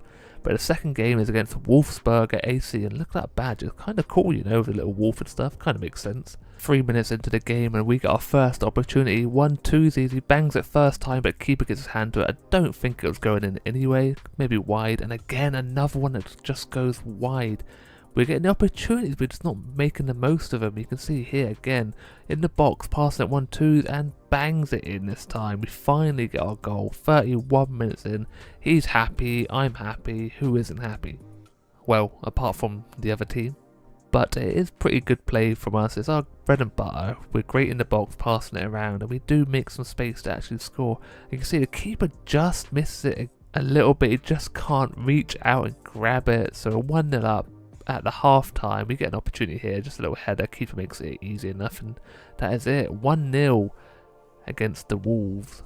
But look at this defending from us. This happens way too regularly for my liking. I managed to make the save. He went for the near post, which is probably the bad option he took there. You can see I over-covered to my right, and he should have gone to his right, and he probably would have scored, but I'm happy enough with the save. And look at this ball, whips it straight across the box. No one there just to tap it in, and then I get subbed off. I don't know why. We have made one save, but we didn't concede a goal, so I'm taking it as a clean sheet, but we do go on to win. Now, we have a group game against Sevilla. We lost 3-1 to them last time. It's time for our redemption. We need to win this. The Champions League group is tight as you like. But 6 minutes in, they get an opportunity. I make a decent enough save, but sadly, it's another penalty. The referees are against us now. How is that handball? I don't have a clue. It's very poor officiating. But I think as a camper steps up, he bangs it down the middle. I dive out of the way, make myself look like a mug. Very annoying. I think he scored 2 or 3 against me now in 2 games. So that is definitely not the start we wanted. I just make myself look so bad here. Dived way too early, should have stayed down the middle, but no keeper wants to stay down the middle. And then at the 11th minute they get another opportunity and they double sweaty goal it. Damn. He's hit it so hard he sparked out Rooney. God damn. But yeah, the double sweat, our defence is nowhere to be seen. I don't know where my left back is, but the double sweat, I have no chance against that. And they're 2-0 up within 20 minutes. And then bang, another opportunity. This time, my defender heads it to him. What is going on? The defence just didn't decide to turn up today. Decent opportunity from Belotti there. I think it's an easy enough save on the volley, not too difficult for me, but still I should not be having to work this hard this early in the game, and they get another one 30 minutes in and it's 3-0. What has gone on? We are absolute shocking at the moment. Like, poor as you like, defenders are nowhere to be seen. Look at all the space, he just makes a run off the defender, a little through ball, centre back wasn't looking behind him, the other one didn't follow him across and he just bangs it near post. I feel like I should have saved it. My hands there just outside my reach. We have just fallen apart. The biggest game for us this season so far, and then we get another penalty against us in the 44th minute. It could go from bad to worse. This one is just as bad. Hands down by his side, shouldn't be given against us. I might have to turn the handball rule off. There's too many penalties in each episode now. It's a campus again, but this time I read him, I got the save, make myself look good finally, and then look at them, they're all working against me. What sort of hospital pass is that? At half time, just chips it back to me on my line. I do manage to clear it. Now look at that strike from Rakitic, he absolutely wellies this one. The dip caught me off guard, 2 defenders kick each other for some reason, I nowhere near it, hits the crossbar, so I got away with that one there. But we are just under constant fire, and again, another opportunity. This time I managed to get my punch off, and then I got subbed off again. This coach does not like me one little bit, but we do manage to grab one back in the 90th minute. It doesn't mean a lot. So now, the last game of the episode in the Bundesliga. We need to win this one. We're top of the league still, holding on just, but this is going to be a tough one. After that big old defeat to Sevilla, back-to-back to Sevilla, we need to make the most of the opportunities we get, but once again our defenders are just nowhere to be seen. All the space. We must be playing a really high line because the amount of time players are just running one-on-one with me. I do alright against them, but it just should not be happening that often. Opportunity there, the goalkeeper does save. But look at this passing play. 1, 2, 3, 4. Just count with me because there's so many passes and an absolute belter of a finish. Unbelievable stuff. That could be the best team goal you will see all season. Look at all the passes. A driven pass straight to his feet and a one touch and bangs it. Keeper a little bit slow to react, but we do finally get the goal that we deserve, especially after the disappointment in the Champions League. But that's all that happens. 1-0 to us at half time, and now the tables start to turn. They get an opportunity real early on in the second half. Decent enough save from me. He does kind of catch me off guard by hitting it back across the goal. I do push it wide though, so as long as I keep that ball out, I do not care. I have a little bit of a moment here, went for the catch, end up punching it, and then we get a penalty against us again. How many penalties? Someone needs to count because I've lost count already. A very poor one again. He's jumping. How do you jump without your arms? You cannot do it.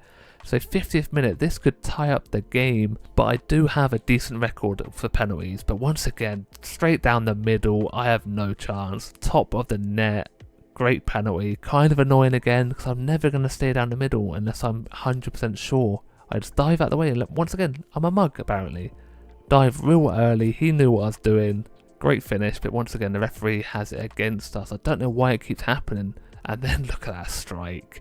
How has he scored from that angle? Once again, defenders, where are they? We don't close down well enough. Defenders leave the runner. No one marking him. He bangs it, hits the post, but I feel like I should be saving that one. I go the right way, I get the angles good enough, and the animation kind of screws me over a little bit. It does hit the post and go in, but I feel like I should be saving it. And now they're just turning on the burners, opportunity after opportunity, even late on in the game. They should be defending, but they don't care. They're just going for the throat, the jugular. I make a decent save. It was straight at me. I managed to push it wide for the corner. And then look, where's my defence? Again, one-on-one with me. This time I have to save it, keep us in it, but no, I cannot save that one. Near post, I just get beaten constantly at the near post.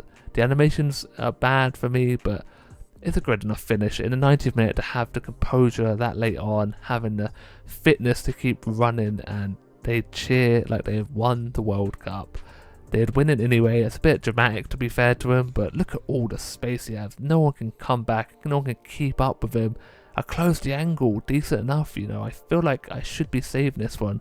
There's a little bit of a corner, my hand just gets pushed out of the way. But there we go, 3-1 again, back-to-back 3-1 defeats. We're in a bad reign of form at the moment. You can see we had 7 shots, but didn't make the most. 188 passes. But this is it. I am requesting a transfer. I've had enough. The coach doesn't trust me.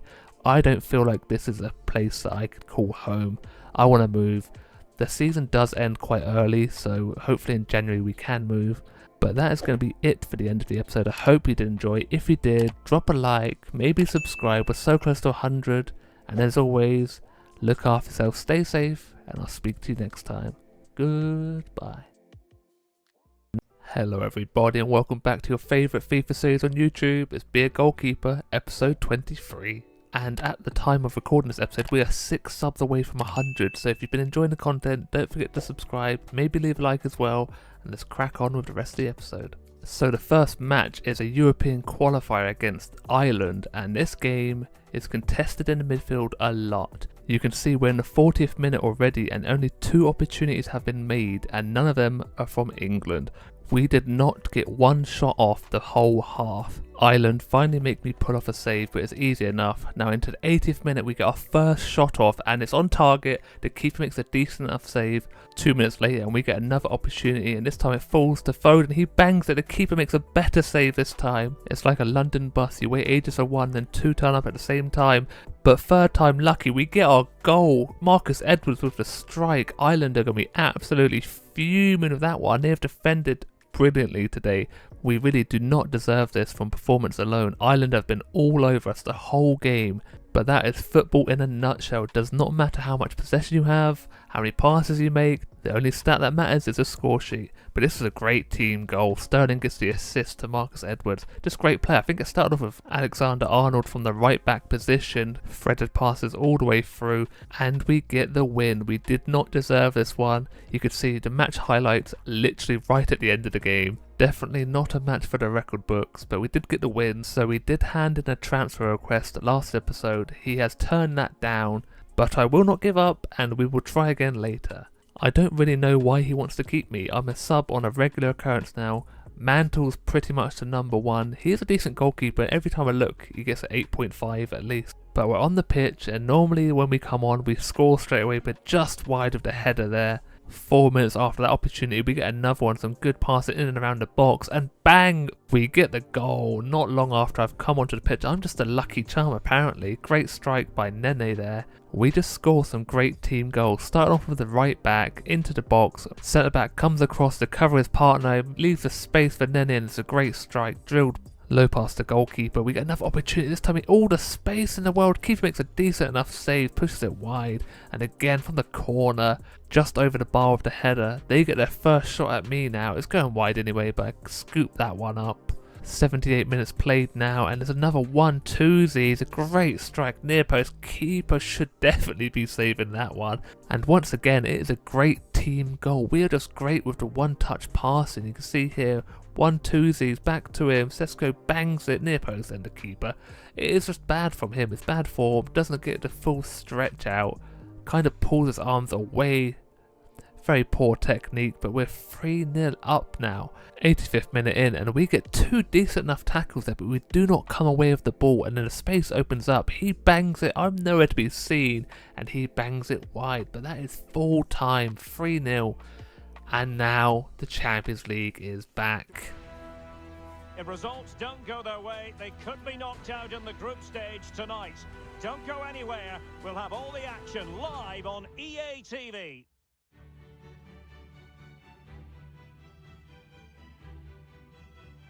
That is right, this is a must-win game against Ajax, but even if we do win, if results don't go our way, we are out of the Champions League. 3 minutes in and Anthony does not want to play in the snow. He gets sent off that quick. It is a disgusting challenge there.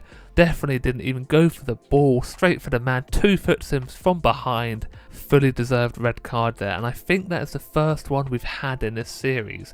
So Ajax down to 10 men, this is our opportunity. They are a good team and we have been struggling in the last 2 Champions League matches. So we need to play to the best of our ability here. And 33 minutes in we do. We get the goal, 1-0 up against Ajax. It's a great strike. Goalkeeper was scrambling across his line, could not get to it though. And we have the goal we desperately needed. Started off with the left back. See, look at these clean passes. 1 touches all the way through. The weight of the passes were perfect across the snow.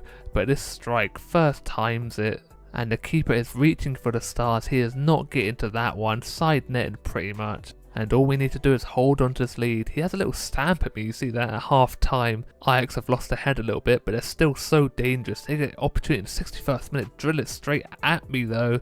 I don't know why he's striking that first time. I do make a little bit of a meal of it, and it does fall to one of my defenders luckily enough, but it did have a few opportunities. But that is full time, 1-0. We managed to hold on, we kept the clean sheet, and you can see not a lot happened. Even though they had 10 men, we could not get any more goals. I do win man of the match though, so I'm very happy with that. Looking at the table, it is so tight and we have to play Liverpool as our last game. But for now we are back to the league and I've got my own little Tifu again. I remember the name, I finally got there. So we are playing FK Austria for the last game of the episode and we are top of the league at the moment, 1 point ahead of second place, and 20 minutes in we start off great. Another beautiful strike. It was a great run to start off the move and the defence could not keep up, left all the space in the box and the edge of the box. I thought we might have overpassed it here, but the defenders were always one step behind us. Now into the 26th minute, Austria finally get their opportunity and he bangs it as well.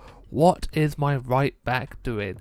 The right back and the left back are so dodgy on this team. Most of the attacks come from the left side, but watch in the middle here. What is Bernardo doing? He just runs off his man, gives him space for no reason at all. He had them all covered up and just left him. So another defensive mistake. I had no chance with this one. Couldn't predict which way he was going to go. Just flailed my legs at it a little bit and just hope for the best. Now they have some fire in their bellies. Hits the side netting with that one and they get another opportunity 2 minutes later. All the time as well, but he hits it straight at me. I want to gobble that one up.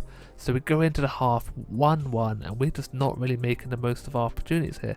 Decent enough header, keeper makes a bit of a meal of it. And now, why is he taking the shot? A good save from the keeper again. But he had time to run into the box then. It took the early enough shot. Maybe the ball phasing through his foot, put him off a little bit. It's a good strike, but from that distance you expect the keeper to be making those saves. Into the 90th minute, we get a header from the free kick, goes straight to the keeper, and that is how the game ends, 1-1. So not a lot of goals this episode. Normally it's an absolute goal fest. Now having a quick look at the leaderboard, we are 1 point behind first place and we have a nice little gap ahead of third. We do get our transfer request denied again, but we request it once more just to get us that move. But that is going to be it for the end of the episode. I hope you did enjoy. If you did, don't forget to leave a like. Don't forget to subscribe. We're so close to 100. And as always, look after yourself, stay safe, and goodbye. Hello everybody and welcome back to your favourite FIFA series on YouTube. It's Be a Goalkeeper, episode 24. Before we start, we have some great news. We hit 100 subscribers.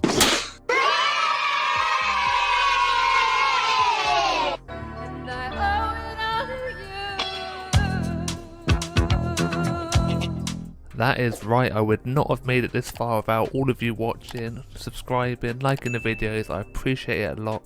If we can get this video to 10 likes for the celebration, and like I said, don't forget to subscribe, let's keep this train rolling. Enough of all that sappy stuff, let's crack on with the video. So we are playing Austria Klagenfurt in the first game, and every game in the league is very important for us. We are 1 point behind the leaders at the moment, so we need to keep on winning and start putting them under some pressure. So the first half of this match was very tight, not a lot happened from either side, 1 or 2 shots each. So we decided to skip on to the second half where we finally decide to score 62 minutes in, and this celebration's a bit out of order to do to your own fans. Oh, wow. Gives them the old Zidane treatment, but this goal's a pretty decent one. You see that first touch there and a great run, decent through ball, bangs it across the keeper. Keeper probably should be doing loads better than that.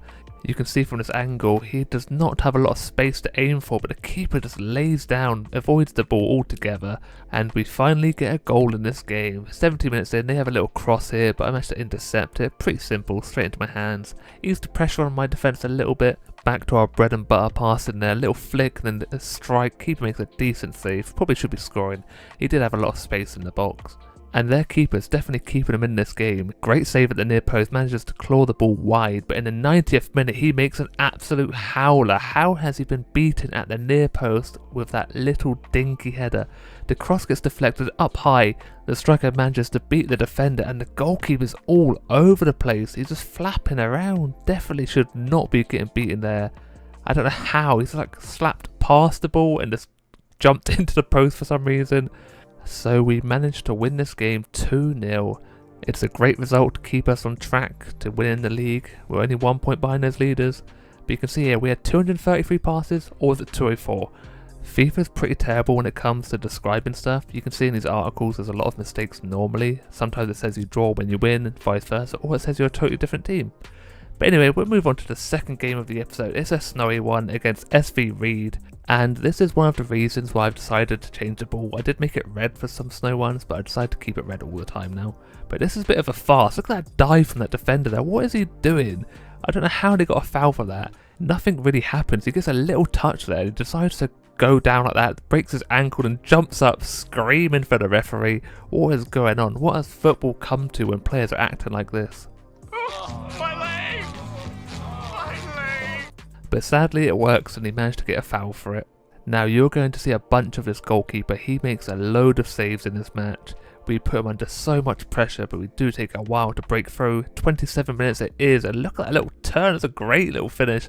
That keeper is not going to be happy with that one. Very poor from him. He should not be getting beaten by a little twisted shot there.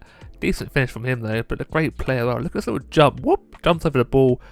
Lovely weighted pass, a little spin, beats the keeper at his near post. He'd be very disappointed with that one. Should be saving it. He's had a pretty good game up to this point. Maybe the snow got into his eyes or something, couldn't handle it. But I've come across a little problem with my play. I can never catch the ball anymore. I just always punch, which is pretty annoying because I used to just come out, grab the ball, throw it, carry on. But now I just punch it everywhere. Every little thing's a punch. But coming up to half time, they get an opportunity. The defender runs up to close the man down, leaves a space behind, and they get a shot off. I do leave him that little bit of space to tempt him to try it. I knew I could get across to save it. It's a decent shot though, but easy enough. A nice level for me to push it wide out for a corner. You can see I'm not very happy with my defenders there. I don't know why he's charged out with not a care in the world, but like a Rojo for United back in the day. He's going on an adventure and no one's going to stop him. I'm going on an adventure! 60 minutes in and their keeper is still on top form. He makes another decent enough save there. Maybe should be scoring that one. But now 65th minute and we do finally get our second goal, and this keeper is going to be fuming again at that one. He makes great saves and he just lets himself down with very poor ones. The ball is hit straight at him and he just doesn't deal with it. Doesn't have the hand strength to push it out. Just pushes it into the top corner.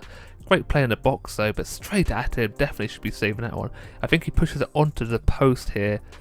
But look, he just, boop, not enough strength behind him, hits the post, top corner, 2-0 to us now. They are going to need one hell of a comeback if they're going to get back into this one. And now we're back to the punching problem, just catch it. Why am I not just bring that in, easing the pressure?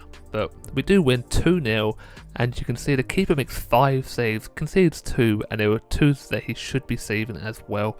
So he can't be too disappointed, but he can be a little bit disappointed. And this here is the most important game of our season to see if we can get through the Champions League. It is complicated but doable. A win required, and the other result must go their way as well. Stay with us on EA TV.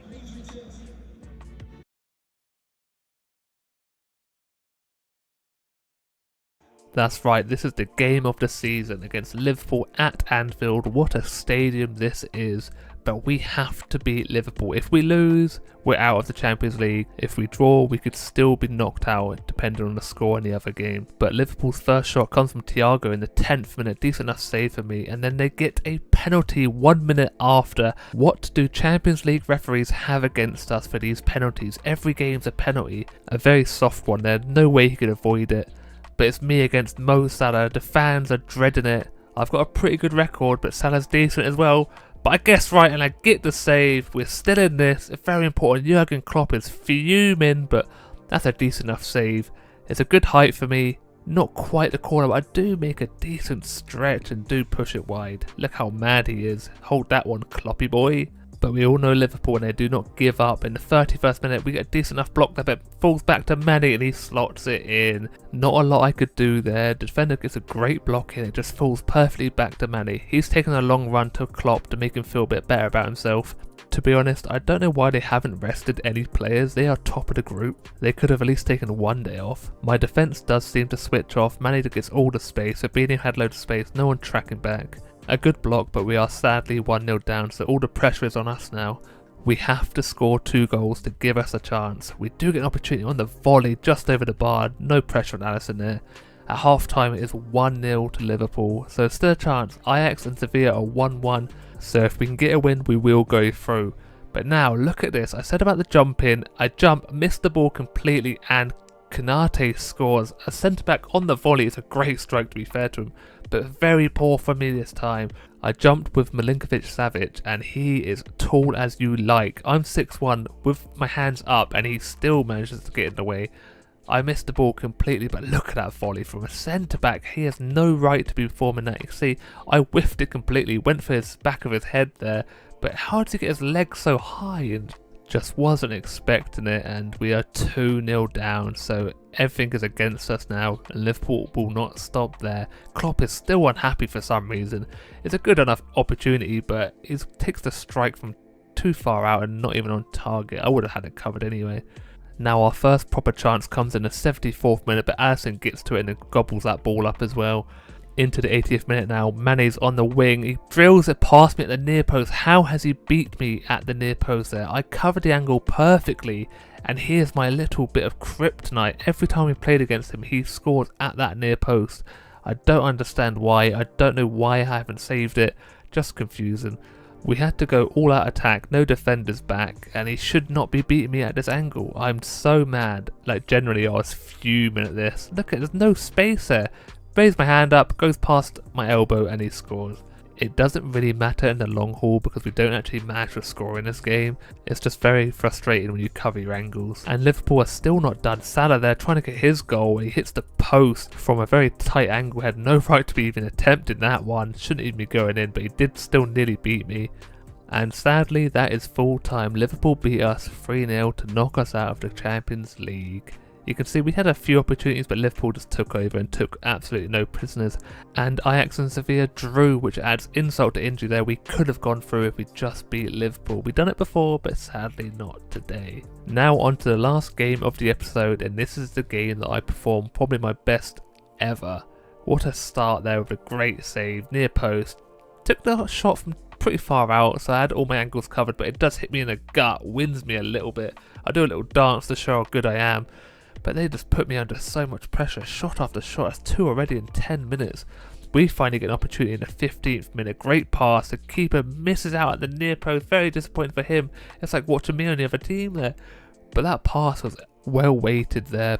Perfectly in his stride, and the keeper will be so mad at that one. The run is so perfect as well, well timed, runs in between the 2 centre backs. It's a great run and a great goal. We get a bit lucky from the slide tackle, but look at that. Defender has no idea where he is. He drills it past the keeper. Maybe I'm a bit harsh on the keeper there. He does hit it with so much power and velocity. He could have kicked a bullet and it would have gone off. 26 minutes in now, and this happens a lot. They always seem to run our right back and left back ragged there. And they get a strike. I make the save and it falls perfectly to their striker, just waiting and lurking in the box there. Very poor. My defender didn't cover me at all. But look, all the space, no one tracking back. In the box all the time as well. Decent save, and they had the cheek to blame me for this one for not pushing it wide. I pushed it decent enough wide. Maybe it could have changed the angle a little bit more, but I did the best I could, but they just didn't cover me. You can see this team are all over us at the moment. They are taking shot after shot. You see that? I'm under pressure with that 4 or 5 shots and a half already. We do manage to go in at 1-1 though, but it just doesn't stop there. On the half volley, chests it down and bangs it straight at me. It did have some dip and a lot of power behind it as well, but it's a great run. Leaves my defender in the dust, on the knee, on the volley, but just did not have the direction to score. And back to the punching. What is happening with me? I cannot catch a ball to save my life at the moment. Look at that little back heel. I do gobble that one up though.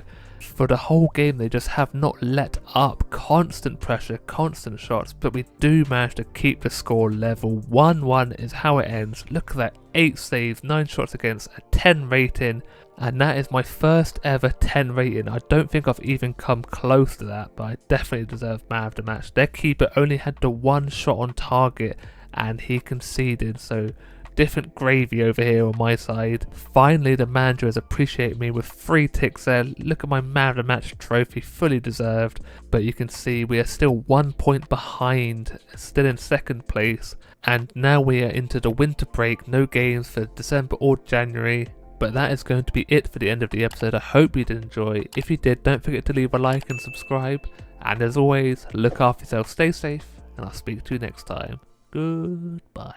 Hello everybody and welcome back to your favourite FIFA series on YouTube. It's Be a Goalkeeper episode 25, and today we are making some money moves. I have had enough of the manager. I've decided to leave. I handed in about 20 transfer requests before he finally accepted it, and we get a bid from Brentford, who actually bid for us at the beginning of the season, competing with RB Salzburg. They didn't really interest me as a team, but I checked them out. They are top of the championship, so a good chance of getting promoted to the Premier League, and since we don't get any other offers, I've decided to accept it. So we are moving back to England. And a quick look for our team, you can see we have 3 goalkeepers, which we are replacing Raya as the number 1, to be honest. But the team is pretty average looking at everyone's ratings. Obviously ratings don't mean a whole lot, but we do have Christian Eriksen, 82 rated, 2nd highest behind me. But the rest of the team isn't looking too good, but we are top of the league, so they can't be that bad. And you can see my first time seeing the kit, a nice green kit, which is my favourite colour, so maybe it can bring us some good luck. And here we are getting our first game against Derby County in the FA Cup. 60th minute we are coming on, just scored as well, Christian Eriksen, but there we are, look at me, looking good in my green kit. Not long after coming on we get a strike off on the edge of the box, 17 minutes in, and it's a decent enough save from the keeper then. He does get a full stretch. Maybe should have ran into the box, he did have a lot more space, but it's a decent enough effort, but the keeper is always going to get to that one. Bit dramatic, but it's a good enough save. Now my first contribution to the team is a bit of a dodgy one. I come running out, do manage to get the ball, show a bit of composure here with a great pass out wide. But that's how that game ended, full time, 1-0 to us against Derby County. Now as always, I like to change my gloves and boots whenever we move teams. I've gone for the all black here. I think it looks pretty good for my black jogging bottoms, and the gloves look pretty good with the green. On to the next game, our full debut now against Norwich City, and we get a little opportunity from the corner, bouncing around. Tim Krul is their goalkeeper, he's a decent one. And our first proper save is a nice easy one. Get yourself settled in with a decent enough save. But Tim Krul is a decent goalkeeper, I don't know why he's playing in the Championship. Maybe he's just not good enough for the Premier League or any other top league. This is a decent save though, gives a strong hand to it, pushes it wide. Now they get the last opportunity in the first half, 1-on-1 of me. I managed to stand tall, get a nice strong knee to the ball. You can see it from the replay. Just stand nice and tall, plant my feet straight on the knee, and that is literally on to the half time. So 0-0, not a lot happened, quite a dead game overall. And you can see that here, the next highlight in the 88th minute, a decent enough strike from the edge of the box, didn't put me under too much pressure, pretty tame shot overall, but I did have to make the save. I do push it wide for a corner. Maybe that little hand from the defender put him off his shot, but that is going to be it. 0-0 at full time, and if this is what the Championship is going to be like, we're in for a long rest of the season. Every game is going to be real close. You can see we only had 2 shots actually on target, but I am going to be the new hero for Brentford. Everyone's happy with my performance. You can see we've had 1 man of the match, 1 team of the week already in 2 appearances, only 1 full one. But now the next game is against Sunderland, and this is a pretty decent game. You can start off quick with a decent volley there, it was straight at me, but I still had to make the save. The right winger had all this time and space. The left back just left him on his own. Hit it on the first time, like half volley, but straight at me, push it wide. Decent enough save. But now in the 14th minute, we give the ball away sloppily. It hits a first time strike. I could not get to it. Very poor for my defenders. I don't know what they're doing. Just get the ball out. Don't dilly-dally on the edge of the box when everyone's tracking back. Look at that, just straight to him, and then the defenders don't track the run. The first time, I didn't get my feet set. Couldn't get my arms outstretched either. It looks very poor for me, to be honest. Just a little half attempt, didn't stretch out far enough, and they are winning 1-0 Sunderland. And now I do not know what my right back and right mid are doing. They both closed down one player, left a space in the box, and look at all the time he's got. He does hit it straight at me. I do get a good enough save. From that corner, they do win the header, but a man on the line does clear it away.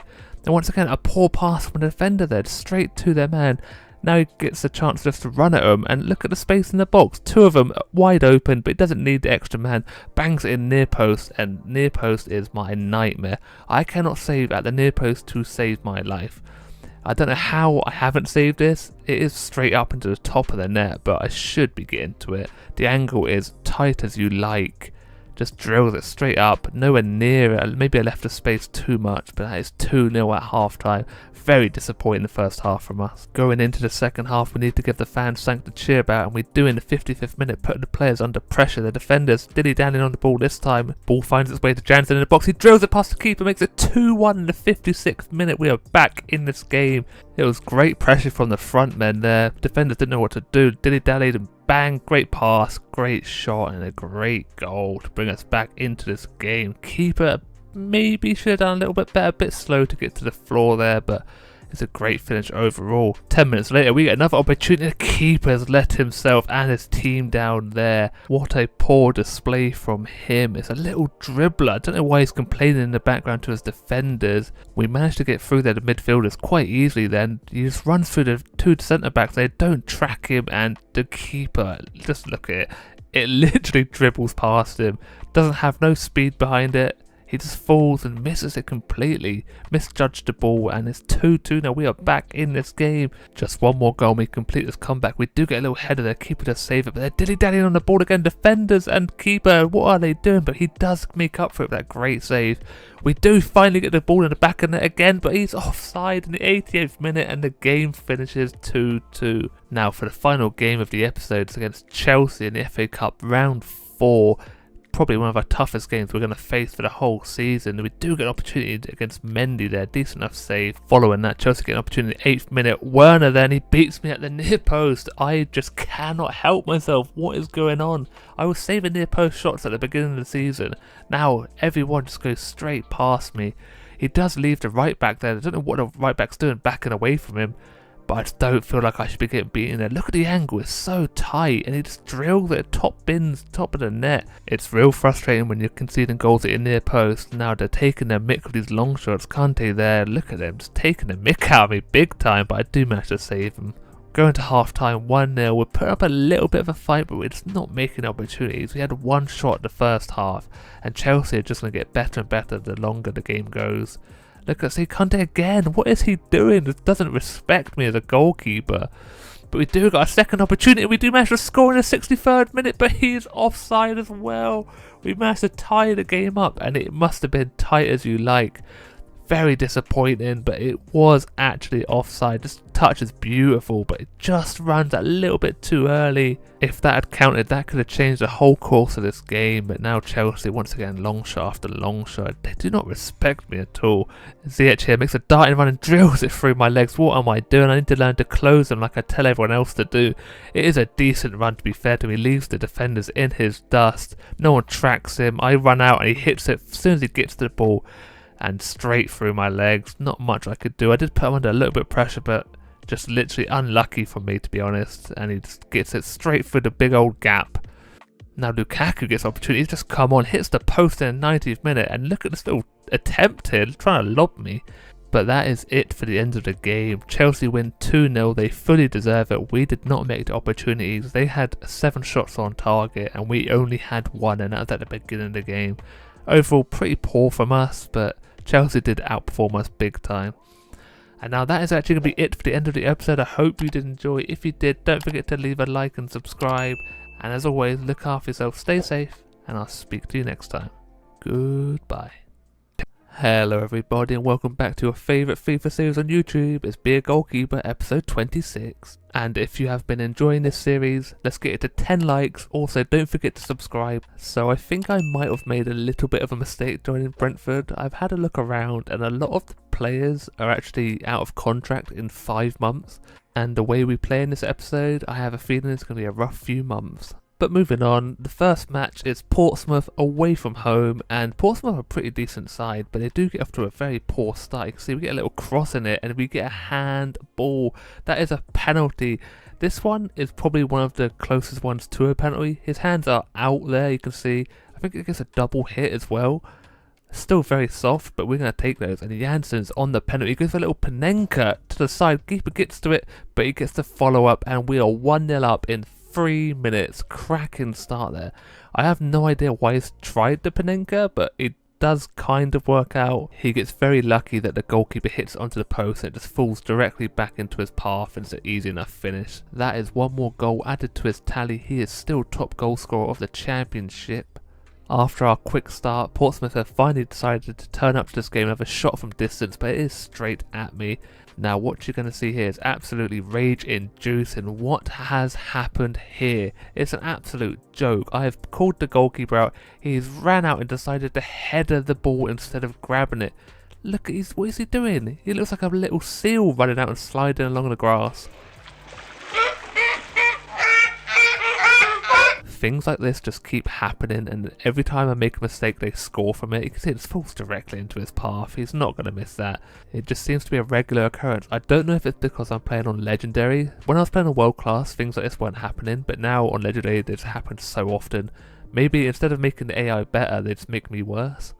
But that is half time, 1-1. Portsmouth don't really deserve to be in this. They haven't really made too many opportunities, but they definitely got some luck. They do have one here that just hit wide. I was nowhere near it, so if it was on target, they would have scored. And this is a great chance for us. I don't know, he's hit it into the floor kind of. Keeper gets down quick enough, but there was no power behind the ball anyway, so it's easy enough save. Made a little bit of a meal of it.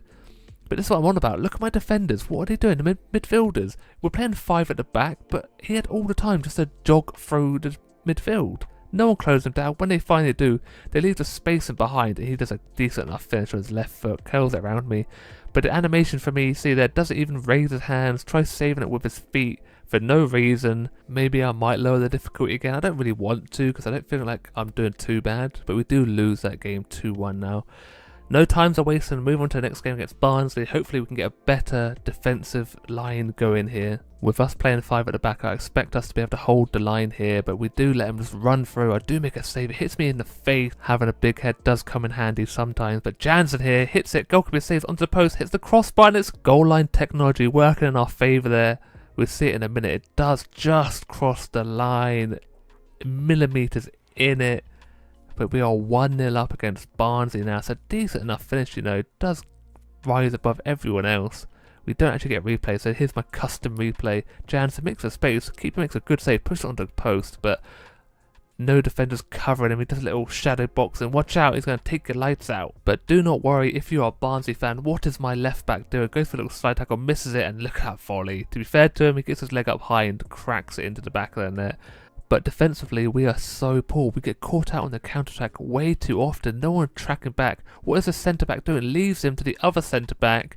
He gets a good volley. I, once again, do not know how to save my hands. Went for my feet. Nowhere near it. If I had used my hands, I probably would have saved it, but it's a cracking volley. Gets his leg high. Can't really take it away from him.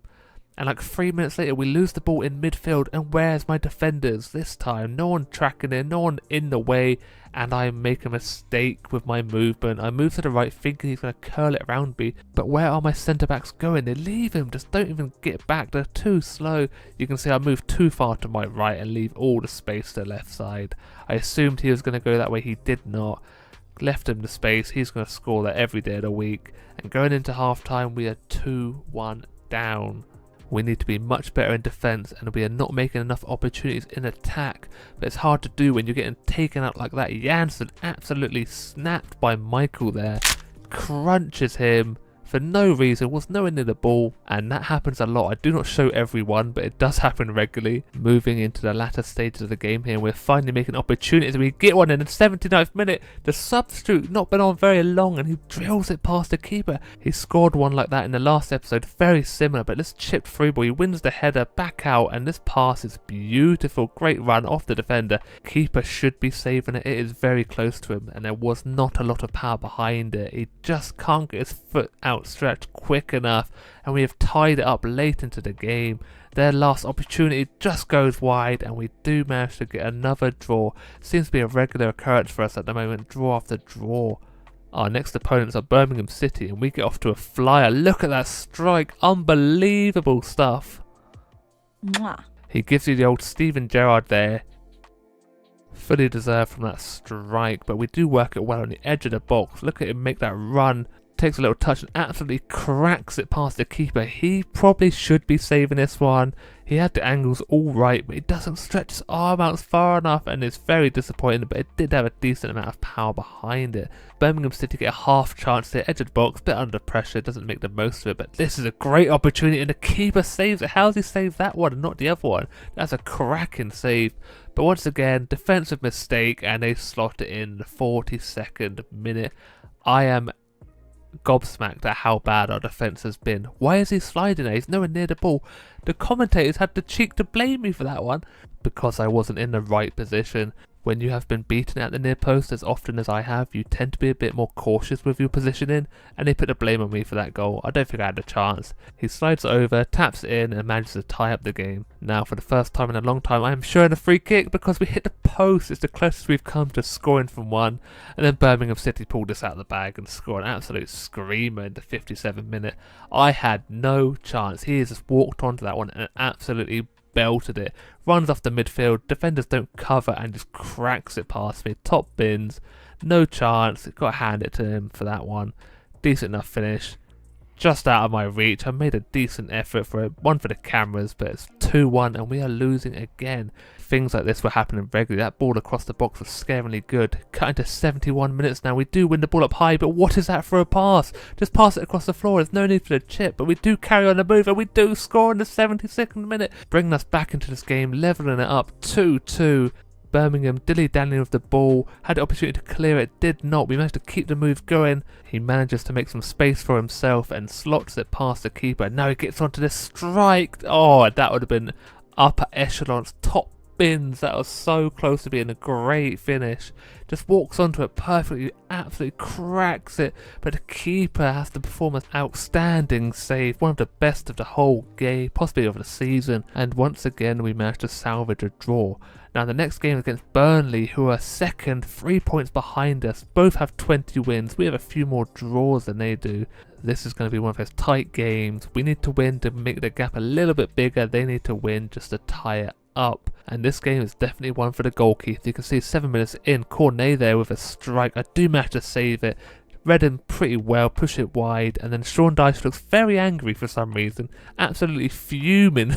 Maybe he thought Cornet should do better. We make our first opportunity in the 60th minute. Janssen there with a decent strike. Hennessy is the goalkeeper for Burnley and he is making some unbelievable saves. This strike right here confused me big time. I don't know how he managed to get so much power with the outside of his boot.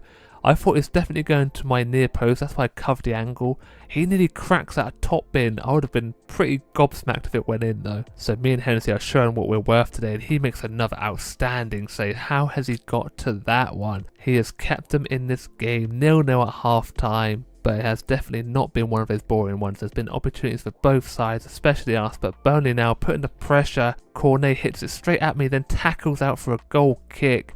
We're still holding on to this draw, but once again, over the top through ball. This could have been going wide, but I do feel like I have to make a save. Then check out that cheeky chip. I just managed to pick up the pace. How have I saved that one? Fully over me, grab it just before the line, and I managed to keep the ball out. This is one of the things I don't understand why we do. Always these high crosses which will keep us just come and collect. It happens multiple times a game, but we do end the game 0-0. We both get over 8 ratings. Hennessy with the man of the match made more saves. And that is going to be it for the end of the episode. So I hope you enjoyed. Don't forget to leave a like and subscribe. And as always, look after yourself, stay safe, and I'll speak to you next time. Goodbye.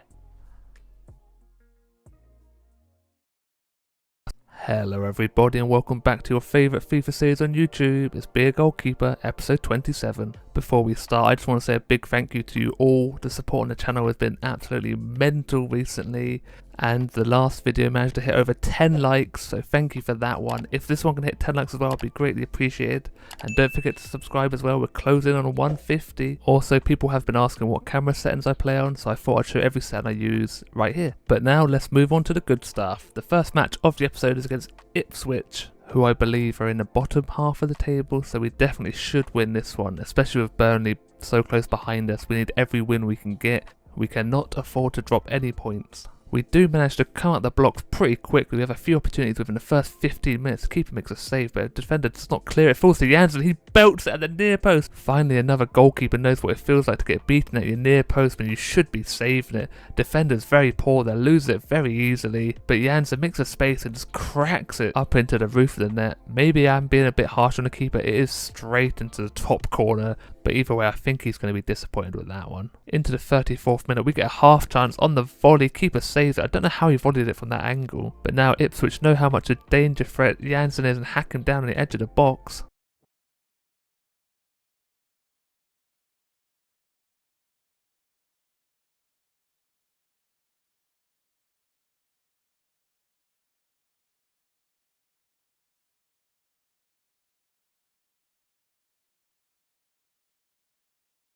That is right, we have finally scored a free kick in this series. It has only taken 27 episodes, but up steps Christian Eriksen with an absolute blinder of a free kick. And to add insult to injury, the goalkeeper smashes into the post.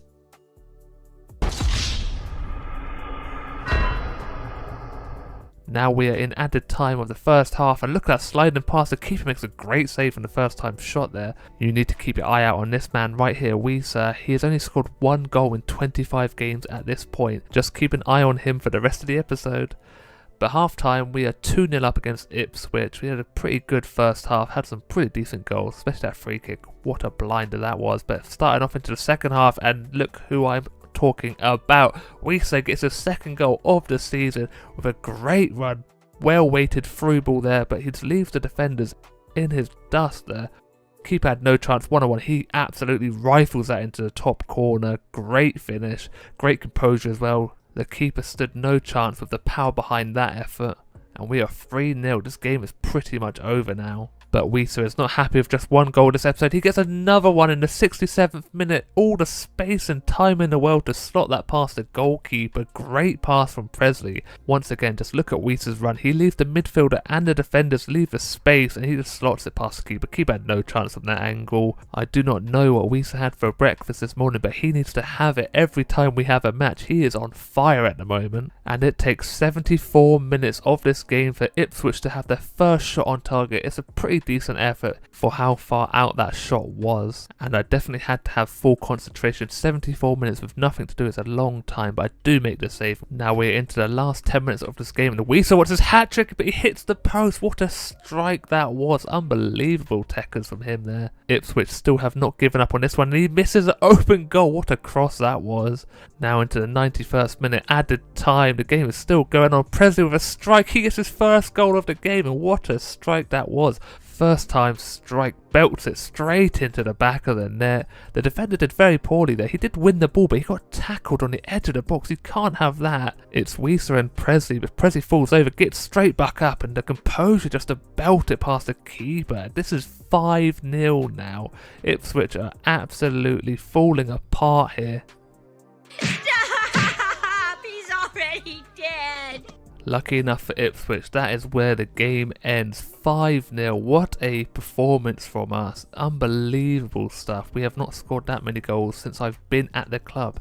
But there's some bad news. Jansen is out for 3 months. He broke his toe during that game, so the top goal scorer is out for the rest of the season. Our next opponents are Cardiff City. We have gone to Wales, and we start this game flying. 4 minutes in, and that's that boy Weiser with a strike. Another great pass, and he just belts that one as well. Keeper stood no chance with that one, but look at the space he has. He passes it off. He does get a little bit lucky. This pass gets deflected into his path. Keeper is reaching for the stars because he's not getting that ball. Just an unbelievable finish. First time, gets that little bit of curl, and the ball just snuggles into the back of the net. 10 minutes later, and Weiser gets another opportunity. Just can't quite get the curl on that one. We have put Cardiff City under so much pressure at the beginning of this game. Look at the pass and look at the through ball. First times again, keeper gets a fingertip to it but pushes it onto the post, into the back of the net. That is our second already. We are on top form in the last 2 games. It's a great passing move. The through ball's weighted perfectly. The first time shot, keeper should be saving it though. He gets his hand to it. He just doesn't have the strength into his hands. Very disappointing. Tips it onto the post, back of the net, 2-0. Cardiff City do get the first opportunity in 24th minute on the volley. Great strike, first time volley, but he hits it straight at me. Anywhere else at the goal, it probably would have gone in. Just look at the technique behind it. Easy enough save for me, but it's a bright spark for Cardiff. Coming on to the end of the half now, we do get enough opportunities. That man Weezer again, that's 4 goals in 2 games. He is just on something else at the moment. I didn't realise we had Penn and Teller on the team. This passing is absolutely magical and the finish to go with it. We are still into the first half here and we just haven't given up with the attempts. The great block there, but we recycled the ball very well, but he hits the ball at the goalkeeper. Weezer so close to a hat-trick again. 3-0 at half time. Second half can't go much worse for Cardiff. And you can see not a lot happened. We're in the 82nd minute, but we give the ball away very poorly and he strikes it into the top corner. I've lost my clean sheet. I didn't even attempt to go for it. Very poor play from the defender. What is he doing with the chipped pass? And the space just opens up. He absolutely rifles it to the top corner. Precision. I had no chance. Didn't even want to get my kit dirty for that one. Unbelievable. Great finish. Very poor from the defender. It's happened too often recently. But we do manage to win 3-1. And we're moving on to the next game against Preston away from home. And the referee in this game definitely did not want us winning the league. He gives some stupid penalties away, and the first one is there.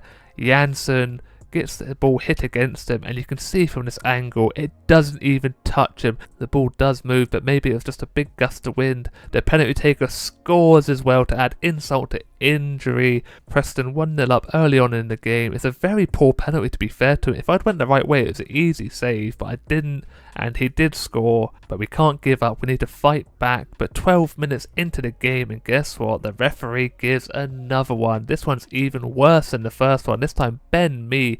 Just look at it. What? Ooh, this game's trash! This game's trash! How can you give that as a penalty? His hands up into his chest. The referee must be a Burnley supporter. The same man takes the penalty, but this time he goes the same way, but he hits it over. I dived the same way thinking he was going to switch his mind up, but he just hits it straight over. How has he got that much height on the ball? But we do get some luck with him missing the penalty. 1-0 down, we can still bring this game back. Now we get a little bit more luck. Loose pass from the defender. Weezer on his right foot bends it into the corner. What a strike from the edge of the box. Keeper very slow at reacting there. The ball did not have a lot of power behind it. Weezer is just unstoppable at the moment. He is on the form of his life. What a strike. Didn't quite bend it into the top corner. Keeper was very sus there. Should be saving it. Doesn't really raise his hand up. It just lets the ball go over the top of him. Decent enough finish, but the keeper is a letdown. Maybe he felt sorry for us for the penalty calls. Into the 37th minute, we are passing the ball on the edge of the box. Look at the space opening up. De Silva on the ball, and he cracks it on the edge of the box. What a strike. Unbelievable. We're just getting better and better from outside the box. This is much better than Weezer's goal. Keeper had no chance with this one. The space just opens up nicely for him, and he thinks, stuff it, we're cracking it. Top corner, top bins.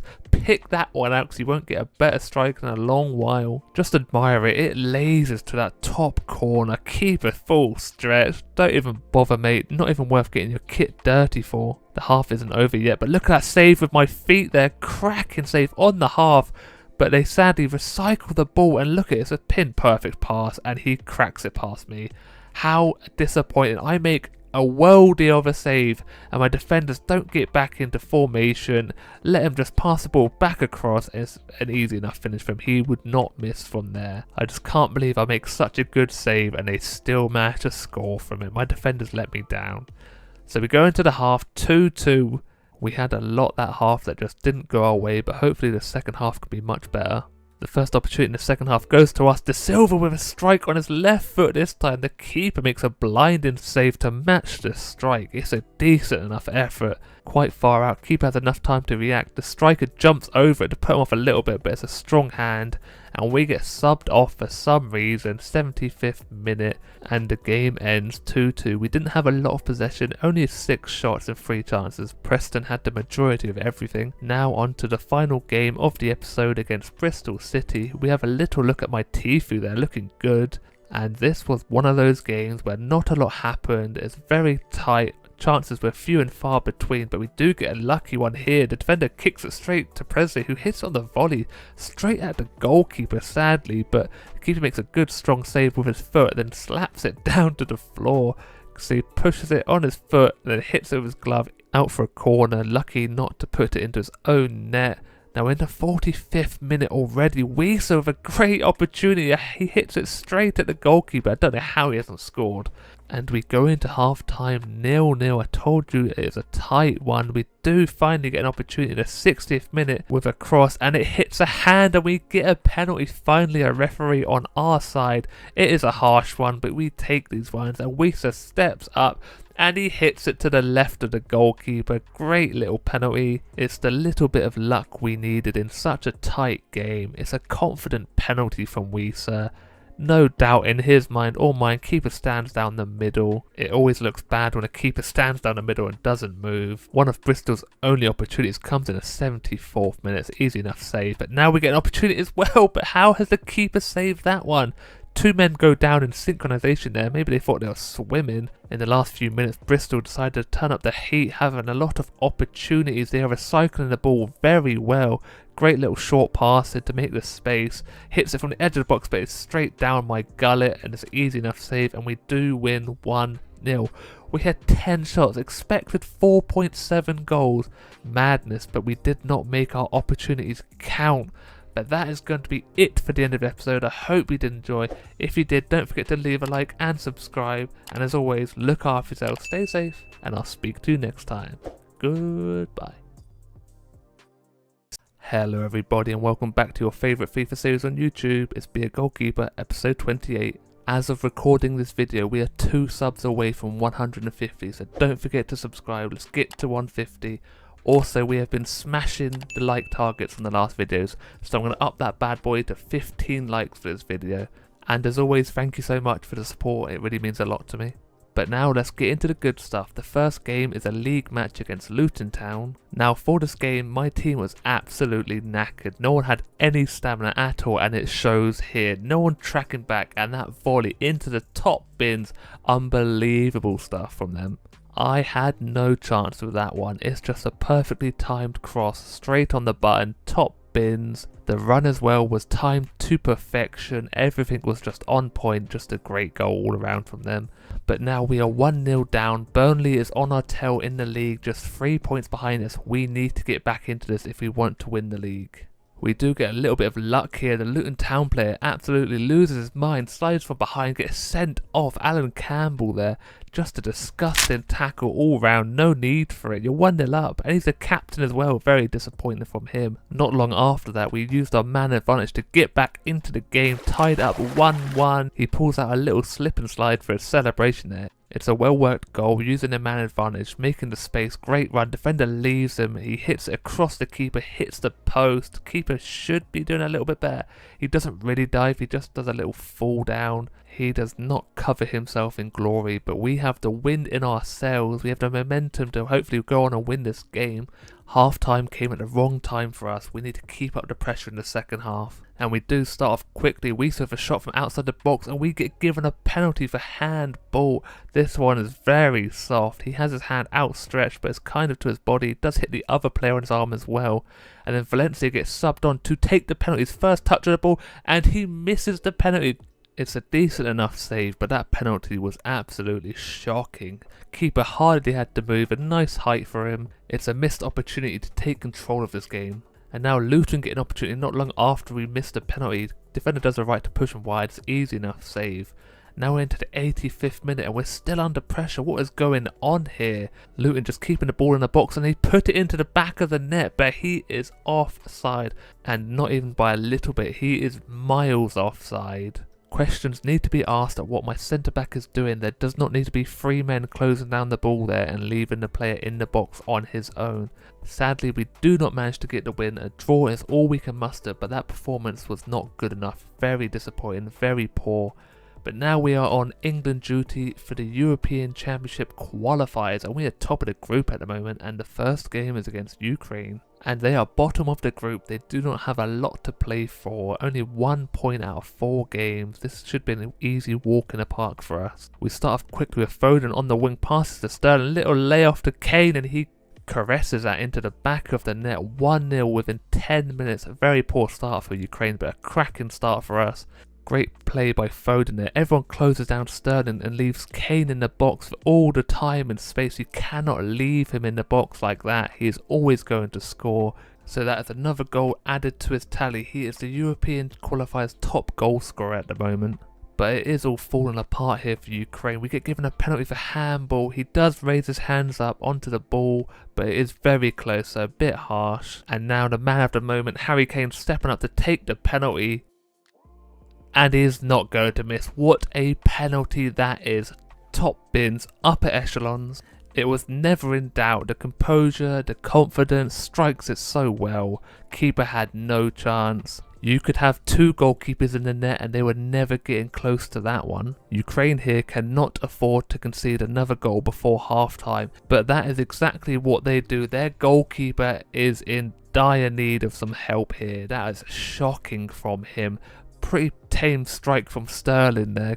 Decent enough run, but straight at the keeper. What is he doing? He's just fallen to the floor for no reason. All he needed to do was stand up nice and tall, but he just flails at that one. Facepalm indeed. We do go into the halftime interval 3-0 up. Ukraine have not a lot to play for now. They just need to stop the bleed and stop us scoring any more goals, but they're not going to do it with that. What a hot-headed challenge that was. No need for it. Nowhere near the ball either. Just cuts Kane down, trying to injure our star striker there. And I'm sorry to say, this chance here was Ukraine's best one they had all game, and it wasn't even on target. They were just so poor, but that is on target from Sterling there. What a strike! No one's getting to that one. That's just come out of nowhere.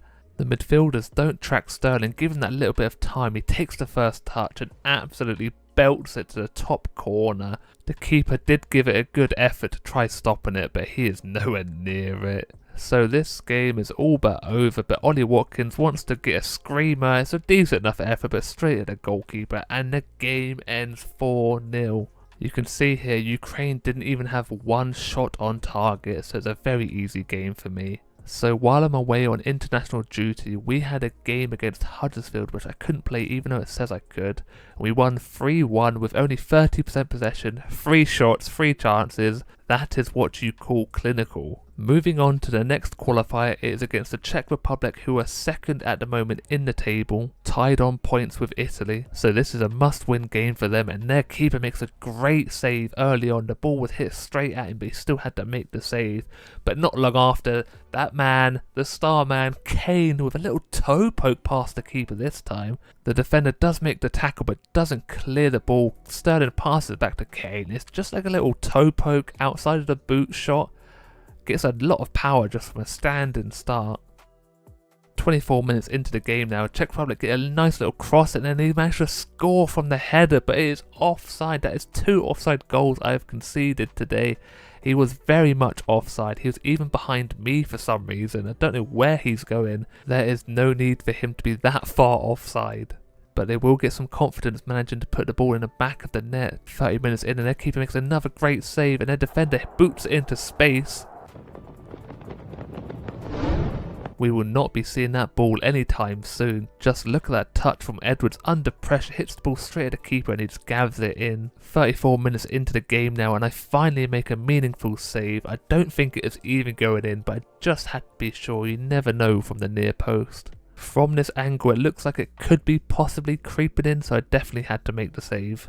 We go into half time with a 1-0 lead, but Czech Republic will not give up that easy. They need to win this game. Into the 64th minute already, we get a bit lucky. The ball falls to Kane, and how has the keeper made that save? The power behind that one could have shot a bullet if Kane kicked it. The goalkeeper had little boosters in his feet. He flew across the goal line to make that save. Now from this point onwards, Czech Republic go all out, chucking everything they have at us. A little header and I make the save. That one was definitely going wide, but from the corner they get another opportunity and I catch it. And this is where goalkeeper distribution counts.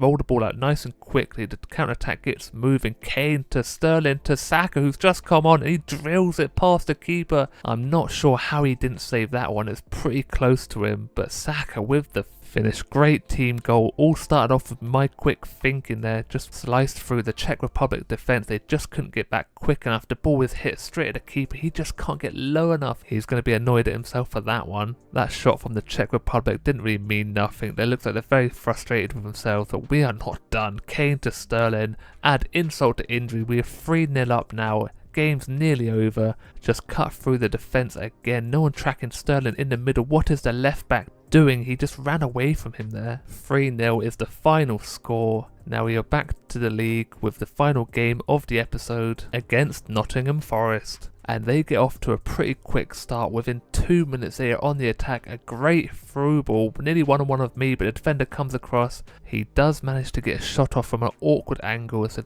easy enough save for me though. I had to give the photographers an opportunity to get a nice shot for the paper in the morning, you know? From that angle it does look like it hit the post, but I did definitely make the save. Nottingham Forest not letting up here with a great through ball, decent enough strike, but I get my hands to that one. Our best opportunity so far is a little curler, it doesn't go anywhere near the goal. Eriksson fancies his chances from 31 yards, but the keeper makes a dramatic save. And we end the half 0-0, very tight affair here. We need to up our game because we cannot afford to drop any more points. And up it is. Fours here with a strike and a half. I don't know where he's pulled that one out of. I don't think he's scored anything other than a little dribbler. Where has he got the audacity to strike it from here? Just absolutely cracks it past the keeper. That is screaming all the way to the goal. It was always going to take something magical to break this deadlock, and magical it was. What a strike. I could watch it all day. We have 5 minutes to hold on to this game, but look at that through ball. One-on-one of me now. I need to make the save, and I do with my foot. That is a big save. That could be the difference between winning the league or coming second. I gave him the little shuffle, and he took the bait, and he hit it straight at me. We do get one more opportunity in 91st minute, and their keeper makes a great save as well. 1-0 is how that game ended, and that is some big points for us. I made 4 saves and their keeper made 2. And I also managed to win man of the match for my performance. Now we're going to have a quick look at the league. We are second with a game in hand, 2 points behind Burnley. But that is going to be it for the end of the episode. I hope you did enjoy. If you did, don't forget to subscribe, leave a like. Let's get 15 on this episode. And as always, look after yourself, stay safe, and I'll speak to you next time. Goodbye. Hello everybody and welcome back to your favourite FIFA series on YouTube. It's Be a Goalkeeper, episode 29. I just need to say a quick thank you to you all. We managed to hit 150 subscribers. Also, you have been smashing the like targets on all the recent videos, so let's get this video to 15 as well. And don't forget to subscribe, we're closing in on that 200 mark. Now let's get on to the good stuff. The first match is against Derby County, and we get off to a pretty quick start here. What a save from their goalkeeper. I don't know how he's made that one. We do get a little bit lucky for it to bounce up perfectly for Fours to strike it in the 6-yard box, but the keeper gets 2 strong hands to it. My heart always goes into my mouth whenever I see my defender make a block, because normally it ends up in a penalty, but look at this block in here. Henry is on top form with those blocks back to back. Great work indeed. Just before half time, Derby get an opportunity from the through ball, but he hits it early and it's straight at me. Come on, calm down, calm down. My defence can never seem to keep up with the runs from through balls. We play such a high line and my defence is so slow, it's leaving the spacing behind. So a lot of the time I'm one-on-one with players, but look at that through ball again, but I managed to get my feet to it. My dive was horribly wrong, and we do go into half time 0-0. Derby County had the best of us in the first half. We need to up our game if we want to win this league. It is so tight at the top. In the 53rd minute, we win a header in the box. It falls to Force, who bangs it from that tight angle and slips it past the keeper at the near post. What has gone on there? Jansen in the box rises highest, knocks it onto Force, who's unmarked at the back post. I don't have a clue how he has scored from that angle, or has even attempted to shoot from that angle. It is tight as you like. The keeper, very disappointing. We are very lucky to be in the lead here. Derby County have been all over us. They've had so many opportunities and they get another one there 61 minutes in. But Jansen manages to put him under a little bit of pressure. He hits at the near post, but it's easy enough save. They just don't seem to be able to take their chances. Talking about chances, we get one here in the 76th minute. The ball's played around the box. Falls to Weiser, holds off the man and bangs it past the keeper. He just manages to find a little bit of space between the two centre-backs. It just opens up nicely for him. The ball is played perfectly to his feet. Great first touch as well. You can see the defender gets pinned on the wrong side, gives Weiser the time to shoot, and the keeper had no chance from that close in. Weiser has been in unbelievable form at the end of the season. Every goal he is scoring is leading us towards our title charge, and he is possibly on for another one here. Uses his pace, the afterburners are ignited, and he tries curling it around the keeper, but he hits it all wrong, just wide. And again, another opportunity, but the keeper gets a strong hand to it this time. I don't know how he is not on a hat-trick. These are good, clean opportunities, but the keeper gets a good, strong palm to that one. Into at the time of the second half, and we are still not done. Passing the ball around midfield beautifully, but look at this pass. That is disgustingly good. How has he placed that on a penny for De Silva to run onto and drill it past the keeper? Nice and low. Keeper didn't really stand a chance, but this pass is unbelievable. Well weighted on his left foot, and De Silva doesn't even need to break stride to finish that one. De Silva is another one that has been chipping in with a fair few goals at the end of the season, but that game ends 3-0. We did pretty well to hold off Derby County. We did a lot better in the end of the second half, but you can see they had 10 shots but only 3 on target, so my defence did pretty well to block a lot of it, and their goalkeeper had 9 shots against him and only 2 saves, so it didn't do too well. Today could be the day that sees them promoted officially. A win is what's required. Stay with us on EA TV.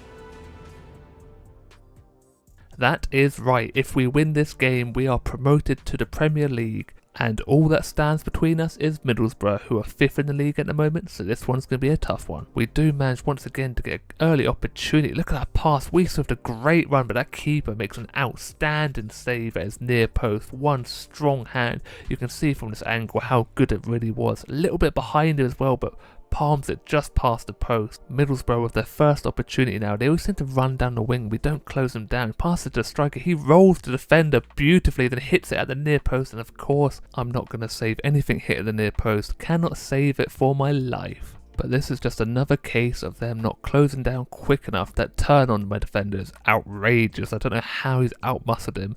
Just left him in the dust and strikes it near post. Overall, just a very disappointing goal to concede. Into the 25th minute, we get an opportunity. The ball is played across the box, it's bounced, and he doesn't quite get a connection, and it goes just wide. Now, not long after that one, we get another chance. So Weiser hits the ball so hard it breaks the game. I don't know what happened here. It's a well-worked move. Weiser makes a perfect run, and the keeper does get a hand to it, but just pushes it into the side of the net. I don't know why the camera breaks. We don't get no replays, we don't get no celebrations, but we do get the game tied at 1-1. Just 7 minutes after the goal, we get a free kick on the edge of the box from handball, and your main man, Christian Eriksen, is stepping up. You can see the fear in those defenders' eyes. 19 yards out. Can he score our second ever free kick? Of course he can. What a strike. He manages to get the ball up and down from so close. The ball didn't even get anywhere near it. The keeper was diving at nothing. I don't know why he chose to dive into the net. Just admire that one. It's not quite in the top corner. The keeper should be saving it, but his reactions are terrible. He didn't even dive the right way. Eriksen strikes it with the inside of his boot. He manages to get the dip on it and slots it right into the back of the net. Caught myself a big one. 2 quick goals from us, and we go into the half leading 2-1, but Middlesbrough will not give up that easy. They have already scored 1 goal. Our first opportunity in the second half, and it comes from Presley with the strike.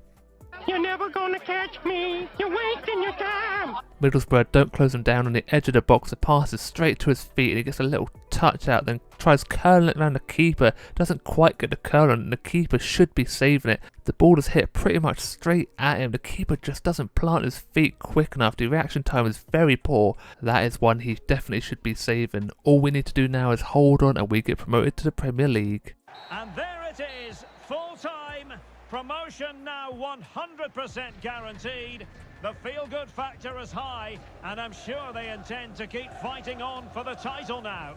That is right, we are officially promoted to the Premier League for next season. But this season is not over, we are fighting for the title against Burnley. The next game is against Millwall and they put me under so much pressure the whole game, you can see already. A good enough effort there, but I do leave them the space knowing that I could make that save on that side. They get one more opportunity to end the half as a decent strike, first timed it with a lot of power, but once again I am able to match it. He does hit it sweet as you like, but just doesn't manage to find the corner, and my positioning is good enough to make it look like it was an easy save. So on to half time, we are drawing 0-0 and we didn't have one attempt on target that whole half, so that needs to change in the second half. But Millwall carry on from where they left off with another strike, this time the edge of the box. I think he was a bit optimistic shooting from that range, maybe tried catching me out, but anything is possible when you hit it at that near post. Millwall carry on with attack after attack. You can see he bursts past my defender, goes for a little cross, but I do gather that one in, and from my throw out we pass it straight to Ericsson, who plays around in the midfield, passing it back and forth, but we do work our way up the pitch pretty quickly. The counter-attack is on now, out wide, into the box, one little layoff, he drills it past the keeper. We have managed to snatch this lead away from Millwall, our first attempt on target, and it's Fours who drills it straight across the keeper. Keeper's position was pretty poor, but this is a decent enough strike. It's a little daisy cutter just above the grass, taking the daisy heads clean off. We do not deserve this lead, but everyone needs a little bit of luck in their life.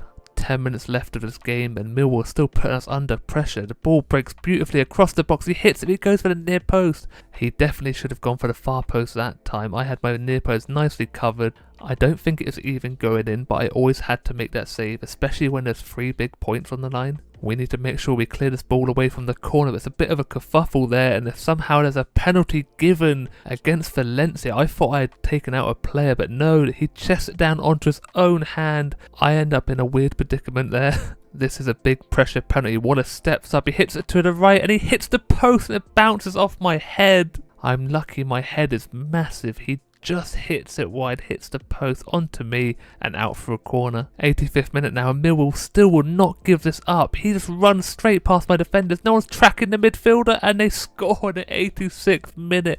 This game is all tied up and it is not what we need. We need this win. My defenders were all lost at sea. They let him run straight past them. No one tracked the runner into the box. They are all over the place and he just strikes it far post. I have no chance, cannot get my hands to it. I could try closing down the angle, but it's not good enough. Don't reach out, and that levels the game. So sadly, that is how it ends. 1-1. We draw that one, drop some more points, so we're even on points with Burnley now. So we have to win this game and hope Burnley drops some points if we want to win this title. So the last game of the episode is against Reading away from home, and we start this game off flying. We get a little bit lucky to keep the ball after the tackle where Presley ends up with the ball and he belts it past the keeper 8 minutes in, and we couldn't ask for a better start there. It's a bit early to be shushing people, but our right back does fantastic, holds the play up, passes it into the box and Presley ends up with it and powers it straight past the keeper. That goal has woken Reading up, the through ball with a well-timed run, but he hits it at the near post and I don't think it was going in anyway, but this is not stopping Reading. Another opportunity outside of the box, easy enough save for me, and once again a through ball with a timed run, but easy enough catch. Finally, it is us on the attack. Presley holding the ball up, strong arms to defend. The Weasel with the run, tries curling in the top corner, but just can't get enough curl on it. And we go into half time 1-0 in the lead. We just have to hope that Reading do not find their shooting boots with the amount of opportunities they are making. But the first chance goes to us in the second half. Weasel just doesn't have the accuracy. It's a decent enough strike. Toe punches it straight past the post. Very unlucky with that effort.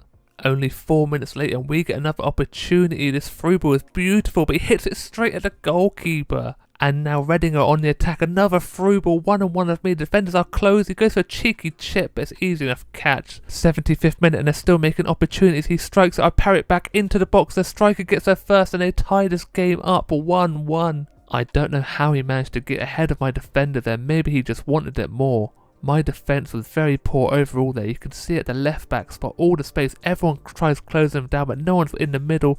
Our right back doesn't get to the ball quick enough and lets them strike it on the half volley. But it's actually Janssen who's there. Where is my right back? He's nowhere to be seen. We are letting this title slip away from us here. That is how the game ends, 1-1. It was a very poor performance from us. Our defence was pretty bad. We did not make enough opportunities up front. They are cheering for some reason. You can see I made 5 saves. I get man of the match again. That is free this episode. But that is going to be it for the end of the episode. I hope you did enjoy. If you did, don't forget to leave a like and subscribe. And as always, look after yourself, stay safe, and I'll speak to you next time. Goodbye. Hello everybody and welcome back to your favourite FIFA series on YouTube. It's Be a Goalkeeper episode 30. Before we start, the support on this series has been absolutely mental. So let's get this video to 20 likes, and also don't forget to subscribe. We're so close to 200 subscribers. Now the first game of this episode is a really important one. It's the final day of the season and we need to win against Bournemouth. Burnley are playing Swansea and we need Swansea to do us a massive favour and make sure they win that game. Slithering. Watch out, watch out, watch out, watch out! But in our game, Jefferson Lerma wanted to go on his holidays early, gets sent off within 5 minutes of the game starting. It's a brutal challenge. From behind on We Serve, all people, he's our star man at the moment. 3 minutes after the red card, Bournemouth lose the ball on the edge of the box for Weeser to force. He drills it straight past the keeper, nice and low, no chance there. Look into my eyes, look into my eyes. I did find something out after the game, but Bournemouth's keeper is actually one of their midfielders. I think his name's Ben Pearson. I have no idea why he is in goal, but he did not do well in this situation. It's hit straight at him, we can't get low enough. Bournemouth could be in for a long day here, down to 10 men, their goalkeeper is a midfielder. He does make a decent enough save there, so maybe he does have a little bit about him. My first save of the day is straight at me. I push it back into the box and my defenders do a good job of covering me. Now our left back has made his way into the box. He passes to Forza, who hits it straight down the middle of the goal and the keeper can't get across quick enough. He should be saving that one, but he is not in his right position. It's a decent run from the left back. Forza makes a space in the box. Defenders lose him. It is literally straight down the middle of the goal. Keeper does come across, he just doesn't stretch his arms out. But now we are 2 goals to the good. Bournemouth Day can't get much worse than that, but Weeser makes a run into the box. Little cross to De Silva on the volley, hits it again down the middle and the keeper tries closing him down, didn't get out quick enough. It's just a well-weighted cross from Weeser. You can see here, perfectly in the stride of De Silva. He hits it into the floor, just underneath the on-Russian keeper. It looks like he strikes the ball well, but he does not. It comes off his shinned it into the back of the net. We still take those. 3-0 up at half-time as well. We need to check on the Burnley game, and it was 1-0 to Burnley at this stage of the game. So the fate of the title is not in our hands anymore. We're doing everything we can by winning this game at the moment. We are relying on Swansea to do us a massive favour. But now we are into the 60th minute and we add another goal to our tally, 4-0. Still half an hour left in this game and it's Weeser still on that goal scoring form. Decent pass into the box, we get a bit lucky with this deflection, falling straight back to another pass and Weeser on his left foot just scoops into the back of the net. Keeper had no idea what was going on, didn't even dive for the ball, just watched it go to the back of the net. 4-0 and there's still so much longer left of this game. But look at that for a save. For clarification, Swansea have scored in that match and it's level now at 1 goal apiece. With that news, the title is still within our grasp, but look at that strike. Outrageous stuff from him. He just didn't have to do that to Bournemouth. It is a wonder strike. Just on the edge of the box, a little touch out, and he absolutely wellies that into the back of the net. It's a strike and a half. The keeper slash midfielder made a good effort for that one, but even a pro was not going to get his hands to it. Now only 12 minutes left and Bournemouth get a second chance of the game. Look at that little touch. Does my defender a kipper there, but it's an easy enough save for me.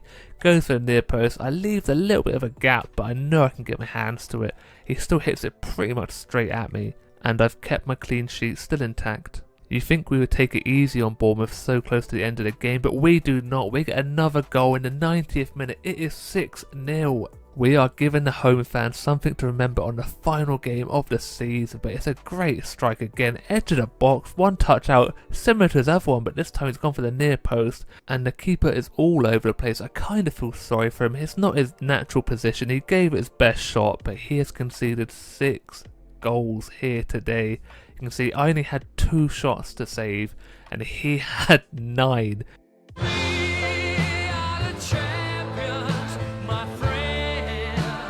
Psych! What a tease they are for putting the trophy in the change room knowing we had lost it by 1 point. Also another thing that the world of football thinks will never happen, Spurs winning a trophy, but fair dues to Brighton for getting to the final. So Burnley had the 2 top goal scorers. Our top goal scorer got injured with 10 games remaining.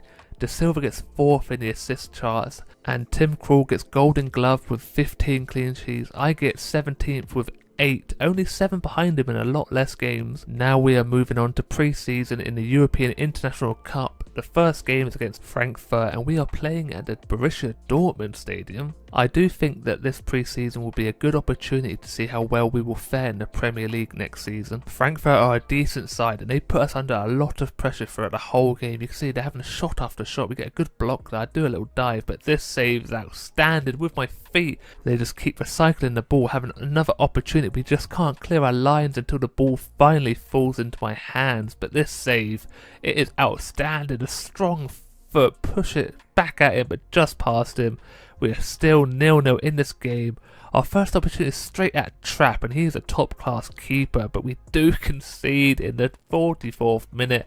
Very poor positioning from me. I don't know what I was playing at. Maybe I got a little bit too confident after that foot save, but Frankfurt are a decent side. This run leaves my right back in the dust, but my positioning is very poor. I do not cover my near post, and we know if they shoot near post, they're going to score. I do a little frog dive, but nowhere near the ball, so we are losing 1-0. Half time came at the right time for us. Hopefully we can regroup and push on for the second half. But Frankfurt carry on from where they left off with a pretty disrespectful shot, not respecting how good I am as a keeper. We finally get another opportunity and he tries a little Di Canio. The keeper did run out, but I don't know why he's trying it from there. And here we have a golden opportunity and he's missed it. The keeper makes an outstanding save. We are finally turning up to this game and Trapp is on top form.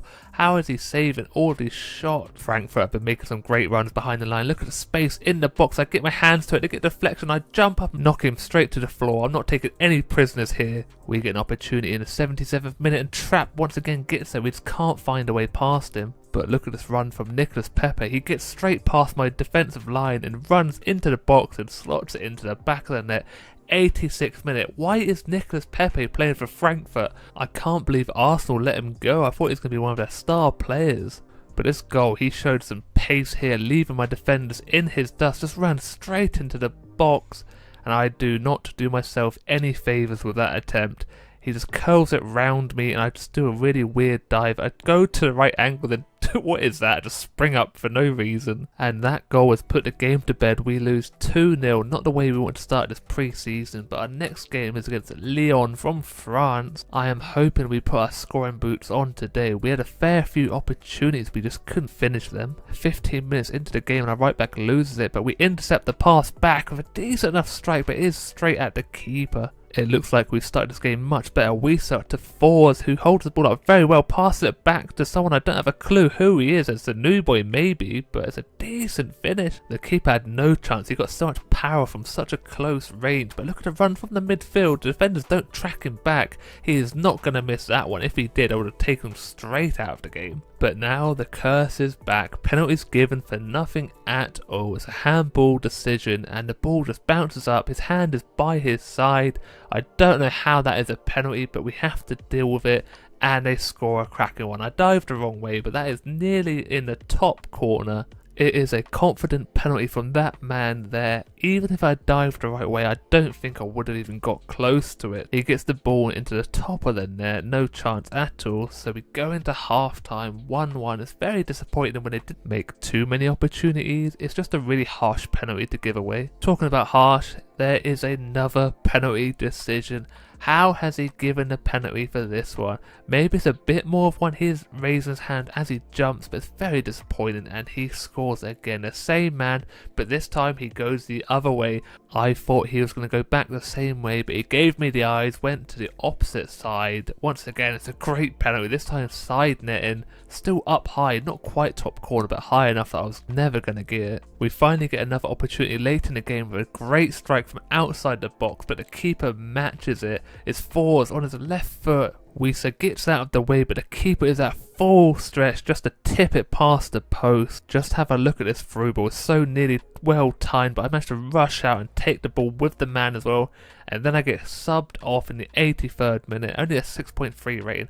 I didn't have much to do, it's just that both penalties were top draw and I couldn't save them. Now onto the final game of the episode. It's against Wolfsburg, and they've got some players, you know. Scott McTominay plays for them, Christensen from Chelsea plays for them, and the penalty curse follows us from the last game. How are these referees giving these penalties? His hands by his side, very disappointing. But we get a little bit of karma and he misses it by quite a while. I did dive the right way. I think I would have got to it. I do make a decent dive. Get straight to my post as well. But we are still in this game at 0-0. And then the curse is there again. Another penalty. Very poor from this referee. He does not want us to win this one. The ball bounced off his leg into his hand. But he misses again, the same man. He hits the crossbar this time. This shot right here confused me like nothing else. I thought he scored an absolute screamer. I thought it had gone to the back of the net, but I found out this man was offside. I didn't even realise he touched the ball. He did actually manage to header it. There's a little touch there. That ball would have been top corner if he didn't touch it, but he's offside either way. So we're still 0-0. We finally get an opportunity and we score in the 40th minute. It's that man Presley with a decent strike. Little curler on the edge of the box. The space just opens up for him, leaves the defender, and he just caresses that ball into the back of the net. Nearly a top corner again. Keeper had some decent positioning, but I don't think it's ever going to get there. Didn't quite make a dive, did a half attempt at a dive, but we do manage to go into half time 1-0. We're finally winning one of these games, even though the referee is fully against us as well. We start the second half with a decent effort. Maybe he's feeling himself after the goal, but this save here is probably one of my best of my career. Outstanding. Dove past the ball, but managed to get a strong hand out and hit the ball into the floor and to gather it up as well. And then the Wolfsburg defender decided to lose his head, wanted a bath nice and early. He is gone from this game. It's another disgusting challenge. What is going on? Defenders are hating Weiser at the moment. Eriksson hits the crossbar from a great free kick. Very unlucky not to score that one. We are finally putting some pressure on Wolfsburg. Look at that little dinky head. That ball was in the air for so long, so Presley had to generate all the power himself. Just a looping cross. He had to use his neck muscles and power it towards the goal, but the keeper gets his hand to it and pushes it wide. Wolfsburg have still not given up on this game. They get an opportunity in the box, but I get a strong hand to it. My defender clears it, and we finally win a game 1-0. In the next episode, we start our very first Premier League campaign, and it's against Burnley. Of all the Premier League teams, we're going against another Championship promoted side. But that is it for today's episode. I hope you did enjoy. If you did, don't forget to leave a like and subscribe. We're so close to 200. And as always, look after yourself, stay safe, and I'll speak to you next time. Goodbye.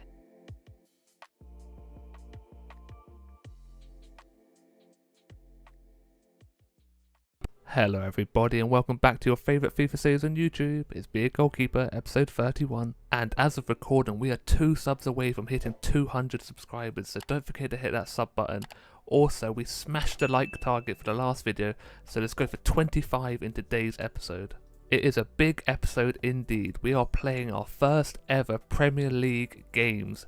First one is against Burnley, our old rivals from the Championship, who just managed to pip us at the post in winning the league last season. So today we have a little bit of revenge on our minds, and we get our first opportunity. Henry charging into the box and laid off to Andone, our new signing, who has come out of nowhere and got his debut goal already. He is drinking Burnley's tears there. Henry does some great work from the left back position, charging into the box. A little pass out, but this pass from Weiss as well, well timed, and Andone is not going to miss from there. Nick Pope does get a fingertip to it, but just not strong enough to push the ball wide. That is one chance created and 1 goal. Burnley's defence just split open again. Through ball here. De Silva just can't finish it. Nick Pope does very well to get his hands to that one. And that is half time. We are leading this game 1-0. Not a lot of chances were created in the first half, so hopefully the second one is better off. And Burnley do start off with a little shot from outside the box, which is easy enough to save, but this is their best opportunity so far. The space does open up for him, but the defenders do close him down in the end. He takes the shot pretty early. It is straight at me though, so I do manage to deflect it wide. They get another opportunity in the 80th minute. It's a very poor shot though, so easy enough for me to gather up. We have one near the end of the game. Weiss with the shot, but Nick Pope gets the better of it this time, but we do manage to recycle the ball very well back into the box. Weiss to Presley, who slots it past Pope there. I feel like Nick Pope will be very disappointed with that one. The first strike from Wiese does well to get to, but the second one doesn't seem to have the power onto it. But the pass across from Wiese does open the space up nicely, and the ball is hit just out of Nick Pope's reach. Maybe he doesn't get down quick enough, it's a bit of a slow reaction. He does just seem to fall to the floor instead of actually making a dive. But that is the end of the game, and we win our first ever Premier League game 2-0. And you can see I only had to make 3 saves, and they weren't too difficult, but Nick Pope was under a bit more pressure. And you can see here, after the first game, we are second in the Premier League. Do not get used to it, because I have a feeling that it's not going to last very long, especially when our next game is Liverpool. With a little bit of a rivalry with Liverpool as well. We did play him a few times in the Champions League, and Mane just kept scoring in the near post against me, so hopefully this time we will not concede any goals at the near post. One thing is for sure, Liverpool will make me earn my paycheck today. You can see Milinkovic-Savic there with a decent enough strike. I do get my hand to it this time, but Liverpool just work on defence all over the field. This time I use my head. On your head, son. Head it wide. Great little header from me there. It's very lucky my head is massive. The only good thing that we have done this half is made sure Liverpool are taking longer range shots, so I have the time to actually make the saves. You can see we forced Mo Salah onto his right foot to take that shot, and from that sort of distance it's not going to cause me too many difficulties to make the save. So we managed to survive that first half, going into half time at 0-0. We need to play 100 times better in the second half if we're going to get anything out of this game. But it does not start off well. Liverpool are still on the attack constantly, and this time Lamar with his strike at the near post, and he scores. Obviously he scores, runs over and hugs Klopp. Oh, football friends! Liverpool have finally broken through our defence. I think we all knew it was coming eventually. They just didn't stop with the constant pressure. This through ball is so well timed, and Lamar just runs onto it perfectly and absolutely cracks it straight past me. Maybe I should do a lot better, but near post shots are overpowered. We all know this by now. So Liverpool are 1-0 in the lead, and we need to actually start attacking because we have not even had one attempt on target. I don't think we've even made it into their half yet. But when we finally do, De Silva decides to pass it. I don't know why he's done that. He's nearly one-on-one with the keeper. This type of thing happens so regularly. My team do not like to run at the opposition defence. They will pass the ball on and on but refuse to run and take a shot. But the opposition AI are quite happy to run straight through my defence to get one-on-one with me. Enough with that little run. You can see Liverpool are still attacking us, but this save's outstanding by me. It's a good strong hand and we managed to get it out. And this time Adona goes on a little run. He's just come on as a sub. He whips in a lovely little ball and we get the half volley, but it's hit straight at Alisson. Liverpool have a free kick now, and look at that ball. It is a peach, right on the money. Thiago couldn't direct it into the back of the net. Very unfortunate. Maybe he saw me charging out and it put him off a little bit, but we are very lucky not to go 2-0 down. But we do lose that game 1-0, and I played so well. You can see I got 8 saves. It's unbelievable for me. Alisson only had to make 1 save that whole game. Very poor from us. You can see they had 4.3 expected goals, 65% possession. We got outclassed. We have to put that game behind us because we are moving on to the Carabao Cup against Reading in round 2. And hopefully we can put on a better performance, but we straight away, I'm under pressure. Great little save there, slide out, take the ball and the man. Look at the passing, you've got Paul Scholes in the net there. Our first chance comes in the 30th minute, and this pass from Eriksson is delicious, but Presley cannot find the target, hits it just wide. 2 minutes later, Reading play a great pass over the top. He plays it across the 6-yard box and he just taps it in. Easy enough finish, he cannot miss from there. Once again, I'm let down by my defence, not tracking the runners. That through ball should not be able to be played like that, and if it does, there should be defenders in the middle of the box to stop the cross. But from an attacking point of view, that is a perfectly timed ball, and he just leaves the defender in the middle. I don't know what my defender is doing. I think it's Janssen. He does not look over his shoulder once, does not know where the striker is, and he just taps it in easy as you like. Straight after kickoff, the goal scorer must be full of adrenaline. I don't know what he's done that for. He's absolutely crunched Eriksson there from behind, nowhere near the ball. No need for that at all. That is not what you need to be doing when you've just scored a great goal. You are letting your whole team down. He must have been so pumped up after scoring that goal. He's let the emotions get the best of him, but his team are down to 10 men now. And it has given us a lifeline to get back into this game, and we nearly do if Wiese strikes it. The keeper gets a strong hand to it and manages to gather it up just at the end. And then the keeper has a rush of blood as well, and he decides to chuck the ball straight at Presley. I missed it when it first happened, didn't think anything was going to happen. When the keeper had the ball in his hand, I get involved with a celebration for once, but you can see here, I have no idea what he's doing. He just rolls it straight to Presley, gives us a goal. He's like Oprah Winfrey.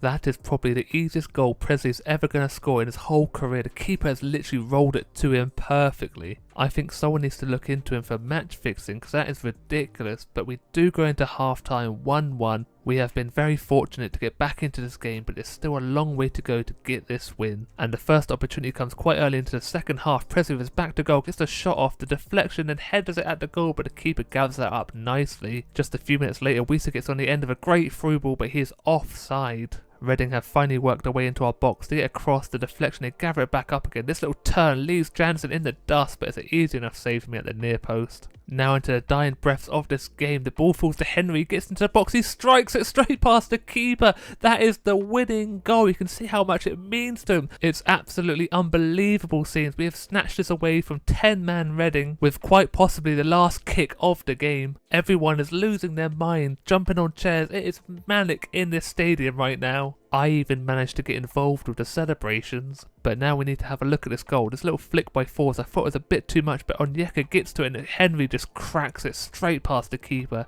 It's definitely not going to be the best strike you've ever seen. It is pretty close to the keeper, and the keeper has let himself down with that attempted save. Doesn't raise his hand high enough, but we don't care because we win this game with the last kick of the game.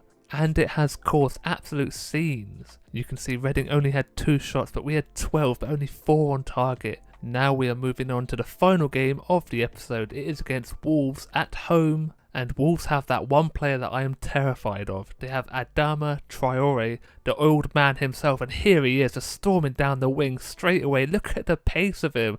That is a warning sign. Not a very good cross, I just gather that one up. That is a scary sign to see. Into the 30th minute, we've done a great job at intercepting that pass, but we give the ball away very easy. The defenders can't get back into shape, and Wolves finish that one. My positioning is all over the place, but it's a decent enough effort from the midfielder, I believe. But once again, we are the cause of our own misery, trying to play out the back with a loose pass, and it's a great first time finish. I just can't get myself set, and he hits it into the top corner on his left foot as well. And that is not a goal you want to give up. Very poor from us. Only 4 minutes after the goal, we put a high press up. Wiesa wins the ball. We get an overhead kick goal. We are back into this one. This is another new striker who I don't even know who he is, except he's from Italy. We get another lifeline from a goalkeeper. That pass is shocking, but this overhead kick is outrageous. Why has he attempted it? He could have quite easily just headed it, but he wanted to go for the extraordinary finish. It's definitely not the worst way to score your first goal for a club. He's definitely making a statement with that one. The defender, to be fair to him, does put in a decent effort to try stopping it on the line, just can't get there quick enough. And that is how the first half ends. Going into the second half, we need to perform a load better because the first half was not good enough, but it does not start well. Look at that finish. Sometimes you just have to tip your hat to him because that is an outstanding strike by Dennis there. He has just curled that to the perfect place where I cannot get nowhere near it. You can see they worked the midfield very well. He takes one touch out and just bangs it straight into the back of the net. I am nowhere near it. Just a cool finish. No chance for me on that one. We still do have some time to get back into this game once again, but in the 60th minute, Traore, my nightmare, scores. I am the one to blame for that one. He's pointing at his baby oil, but it is so poor from me. I am all over the place. I wasn't really expecting the first time shot. It's a great through ball, good pace on it. I move over way too much, can't get myself set, don't even attempt to get dirty. So I had no chance with the second goal, but the third one, I should just be saving it straight down the middle. My position is horribly wrong, but sometimes that's the way it is when you're a goalkeeper. One mistake and you're the reason your team loses that match. But we are not giving up. We are still having a fair few efforts on goal. This time Sarr gets his hands to it. It's a decent strike, but it's quite close to him. And once again, we are working it down the left side of the pitch. Another effort and Sarr gets his hands to that one. Now only like a few minutes left and Wiesa gets an effort and Sarr gets down low to push that one wide. Wolves get one more opportunity and I make a spectacular save to make myself feel a little bit better. But there's not enough time for us to get back into this one, so it's another loss. We have 1 win in 3 Premier League games. Not quite the way we wanted to start our Premier League campaign. Before we end, I just want to say a quick thank you for all your comments on the last episode. It really does mean a lot to me to see how much you are enjoying this series. But now that is it for the end of the episode. I hope you did enjoy. If you did, don't forget to leave a like and don't forget to subscribe. We're so close to 200. And as always, look after yourself, stay safe, and I'll speak to you next time. Goodbye.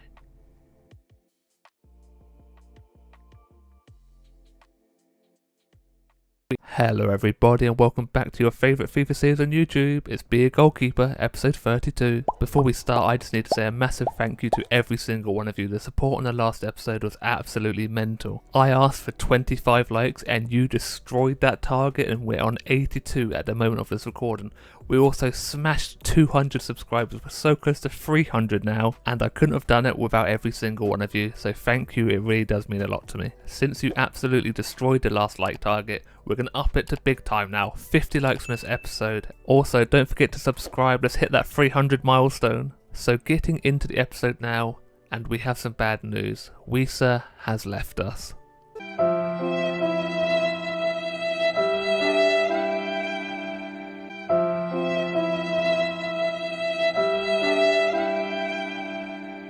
That is right, he has gone to Southampton. We are never going to see him meditate for us again. But it is very lucky we are on international duty, so we don't have to deal with that pain right now. So the first game of the episode is a European qualifier against Italy at Wembley Stadium. We are the home team for this one, and Sterling starts off 3 minutes in with an absolute cracker on his left foot. Donnarumma gets his hand to it, it's a decent save, and Sterling is very unfortunate not to score that one. That is a strike and a half. We have started this game off really quick, and 2 minutes later we get another opportunity with Harry Kane, and he scores an absolute belter from outside the box. He hits that ball so well. Donnarumma has no chance getting a hand to that one. The space just opens up very nicely for him on the edge of the box. Foden with a little pass off to him, and he sets this ball perfectly and cracks it. The power was just too much for Donnarumma to handle. Look at the pace on that one. That ball is travelling at the speed of sound. He is getting nowhere near it. We are 1-0 up against Italy within 10 minutes, and we are not stopping there. Trent with a little cross to Harry Kane. He gets a header on it. It just doesn't have the pace to beat Donnarumma. He gets a nice strong hand to it.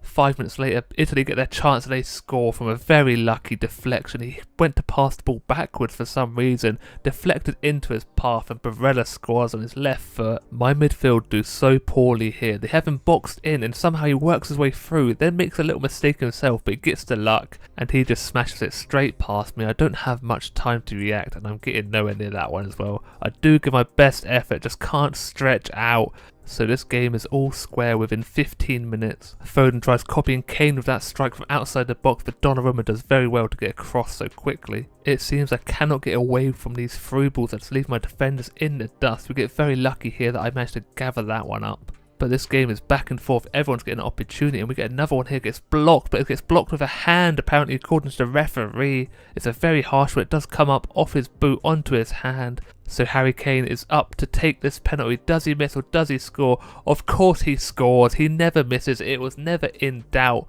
Great penalty, Donnarumma goes the wrong way, we are 2-1 up just before half time.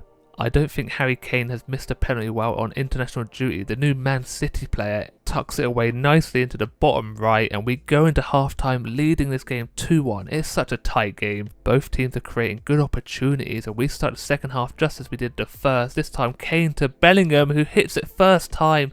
Donnarumma does manage to shuffle across and get a good strong hand to it and push it wide, but Bellingham just demanding the ball. I want it right here. Bangs it first time. Donnarumma's showing why he's one of the best keepers in the world with his amazing reaction. He's trying to compete with me, but it's pretty obvious who is number one. It's me, right? Look at these reactions here. I don't know why I don't catch it, I just punch it wide. No harm comes from it, but there could be some harm here. Saka, a little chip ball to Foden, who hits it at the near post, but once again Donnarumma is there to match whatever is thrown his way. It's another amazing save. How has he got his hand to that one? I have no idea how he's making these saves at the near post, but my game has run its course. I'm off for an early shower, 83 minutes played, only 6.2 rating. No saves from me, but we do win that game. 10 shots, 6 chances. Italy only made 1 chance and they scored from it. We are back to domestic football now against Newcastle United at St James's Park. Newcastle United are one of the teams I do believe we can snatch some points from, and we'd get off to an absolute flyer. 2.5 minutes into the game, a nice little cross, and Frank Onyeka gets to it and loops over the goalkeeper. We are winning already. That is one of the very rare chances we score from crosses with the header as well. The ball is just hit at the back post. He has all the time in the world to loop that ball in, and Onyeka beats 2 defenders to get the ball and loops it over the keeper. I think it must have had a deflection for that type of trajectory. It must have hit the defender on the head and loops over the keeper. He's nowhere near it. I don't even know why he's trying for it, but it does not matter how that ball goes in as long as it goes in. We are 1-0 up, but Newcastle not happy. They get an opportunity, hits it straight at me. I managed to get myself up quick enough to block the other shot as well. You can see he hits the first effort very well, but it's straight at me. The ball drops at his feet. He goes to hit it again. I managed to dive in the way. The defender hits it into my gloves and I pick that one up. Same with this one. Nice easy gather up for me. But Newcastle are putting us under so much pressure and they score just before half time.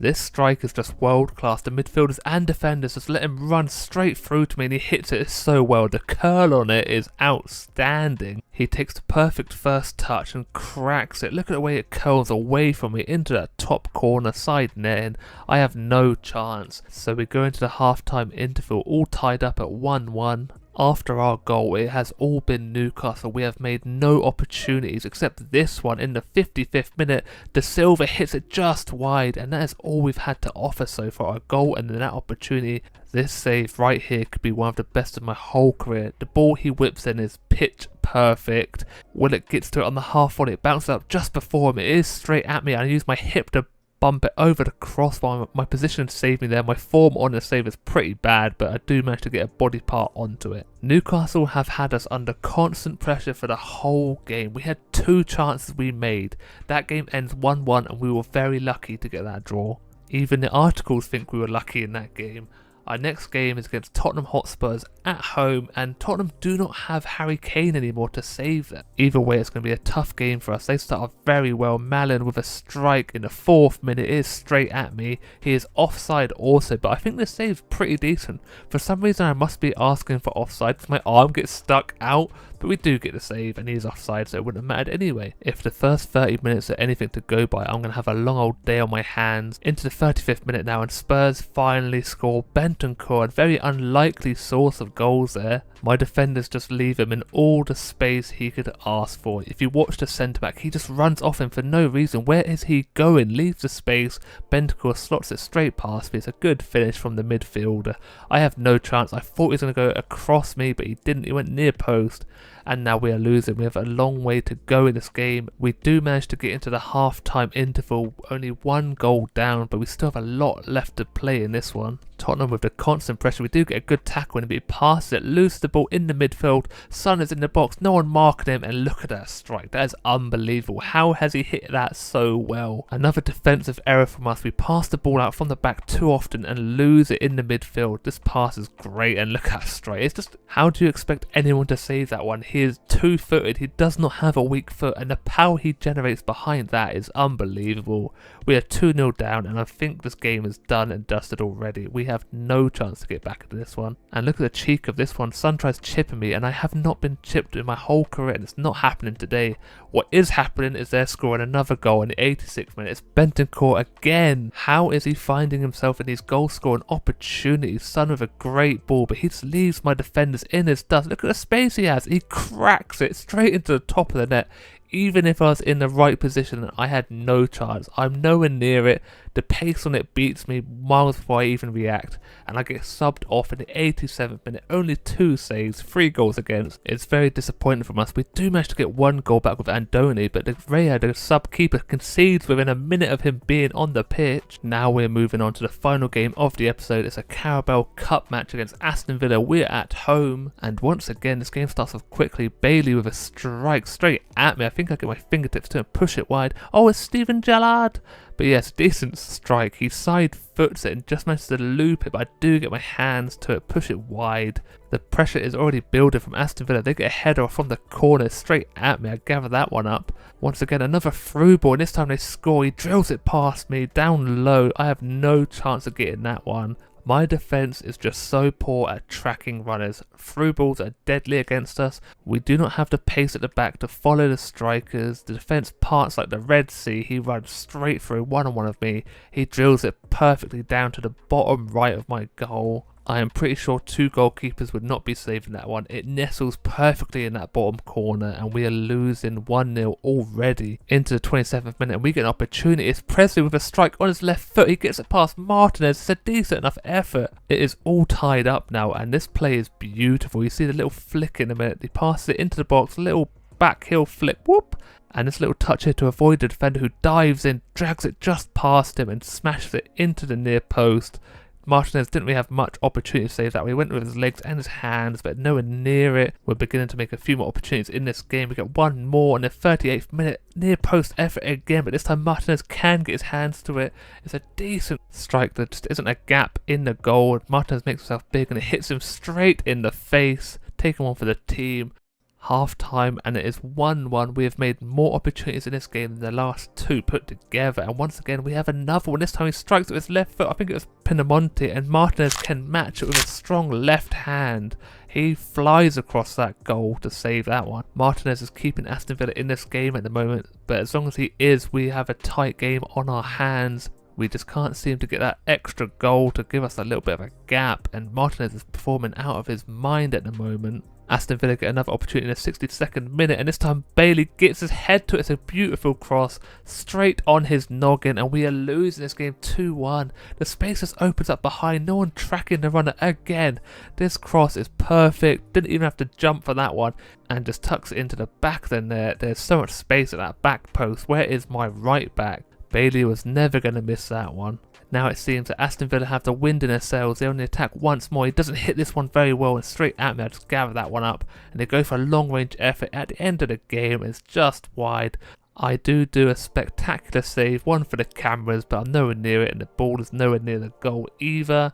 And sadly, we lose another game, 2-1 to Aston Villa, and we are out of the Carabao Cup. But that is it for today's episode. I hope you did enjoy. If you did, don't forget to leave a like. We're going for 50 likes in this episode. Also, don't forget to subscribe. We're so close to 300.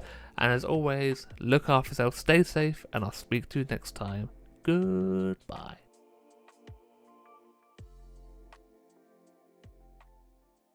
Hello everybody, and welcome back to your favourite FIFA series on YouTube. It's Be a Goalkeeper, episode 33. And I just need to say a quick thank you to every single one of you. We managed to break over 300 subscribers. We were also so close to hitting the 50 like target set on the last video, so if we can get that 50 likes for this video, I'd greatly appreciate it. But now the first game is against Everton. Up the toffees. Everton have an absolutely stacked team. Their strike force is incredible. We are talking Morata, Lacazette, Inaki Williams, and the latter scores an absolute belter against me 4 minutes into the game, and he's pulling this one out of the bag. From the edge of the box, no one gets near him to close him down. He has all the time in the world to strike it as pure as you like. Just look at how much time he has. Takes one touch, another one to set himself, and cracks it between two defenders. I cannot see this ball at all, and I'm nowhere near it. It just flies into the top corner.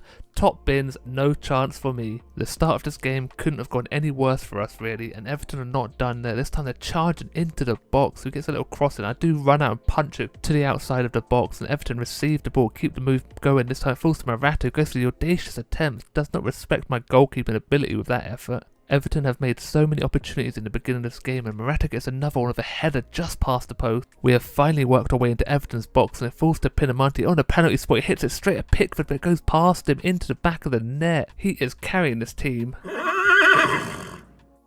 Pinamonti is the one that starts this move. He gets a little bit lucky with a deflection that falls to De Silva. This cheeky little flick sets him up very well, and he hits it straight down the middle of the goal. Pickford could do a lot better there. Doesn't get his hand to it quick enough. Defender doesn't block it either, and we are back into this game 1-1. A lot has happened in the first half of this game, and Everton are not stopping. They get another opportunity. This time Baku cracks it straight past me at the near post.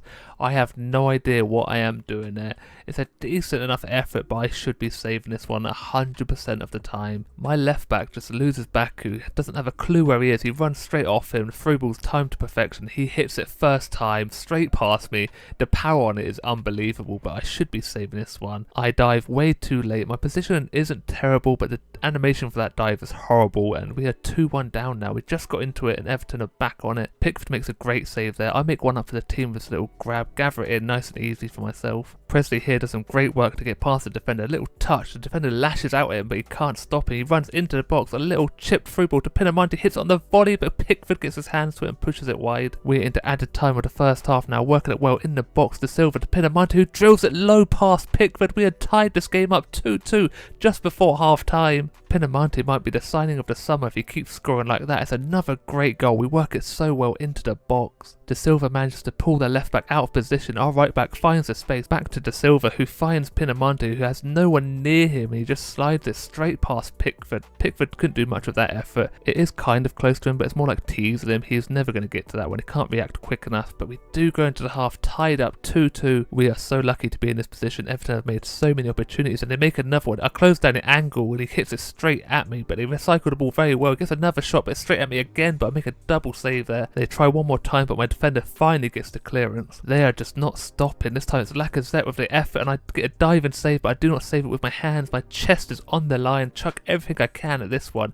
A player of his quality should be scoring this one, but I do read him very well to get my body onto it. I might have made a mistake for the second goal, but I've definitely made up for it for the rest of this game, and we do get a draw 2-2, but look how many efforts they had. 15 shots against, 7 on target. We only had 4 but scored from 2 of them. Now we are moving on to the game that I've been waiting for against Manchester United. It is the team that I support. Let's see if we can cause an upset in this one. The game does start off very strange. I don't know what's going on in this corner, but Wan-Bissaka's getting a bit too close to my left back here. He's just bumping him off, a little bit of bump and grind. The first opportunity of the game falls to Man United. It's Griezmann who's finally signed for United, and I make a great save. I don't know what happens here, but I punched the ball. I've never seen this type of animation before. I don't think you get taught that at goalkeeper school. And now I don't know why people keep disrespecting me with these long shots. I'm never going to concede one from that far out. But United do concede. This time it's Wan-Bissaka who plays it across his own box, and Pinamonti is there again. His third goal of the episode. Like I said, he is carrying this team on his back. Andone is very unfortunate not to score. He hits the post, but what is Wan-Bissaka doing? Playing it across his own box. This is the most United goal to concede. It's ridiculous. Pinamonti does so well. The first time finish comes straight to him, but De Gea is nowhere near that one. We are leading against United. I would say it's unbelievable, but as a United fan, I know full well this happens way too often, and we go into half-time 1-0 up. And the biggest problem United have is they run out of ideas when it all goes wrong. They take efforts like this, shooting randomly outside the box. Again, not too hard for me to save those ones. And we're not giving up either. We are making opportunity. This time Henry with a strike. He does hit it straight at De Gea. And we are not playing defensive at all. We're working it well in the box. Andone gets a strike off, but De Gea gets a good save. And now you know United are getting very desperate, bringing on the old man. Cristiano Ronaldo, Suey. He may be getting on a bit, but he's still very dangerous. He breaks through my defensive line very easily. He's one-on-one with me now, but I do get a save. I show him the right way, and I get 2 strong hands to it. And I'm going to blow my own trumpet here. I played this so well. How many goalkeepers that have played against Ronaldo can say they have a 100% save record against him? It might have only been 1 save, but I'm still taking that record. But now we're into the dying seconds of this game, and Pinamonti gets another goal. Add an insult to injury. He has scored 4 goals in 2 games. This pass from De Silva is crazy good. I have no idea how he managed to hook his foot around the ball to get it to Pinamonti. And I know full well that I pronounce his name differently every time I say it, but it's a hard name, so allow it, yeah?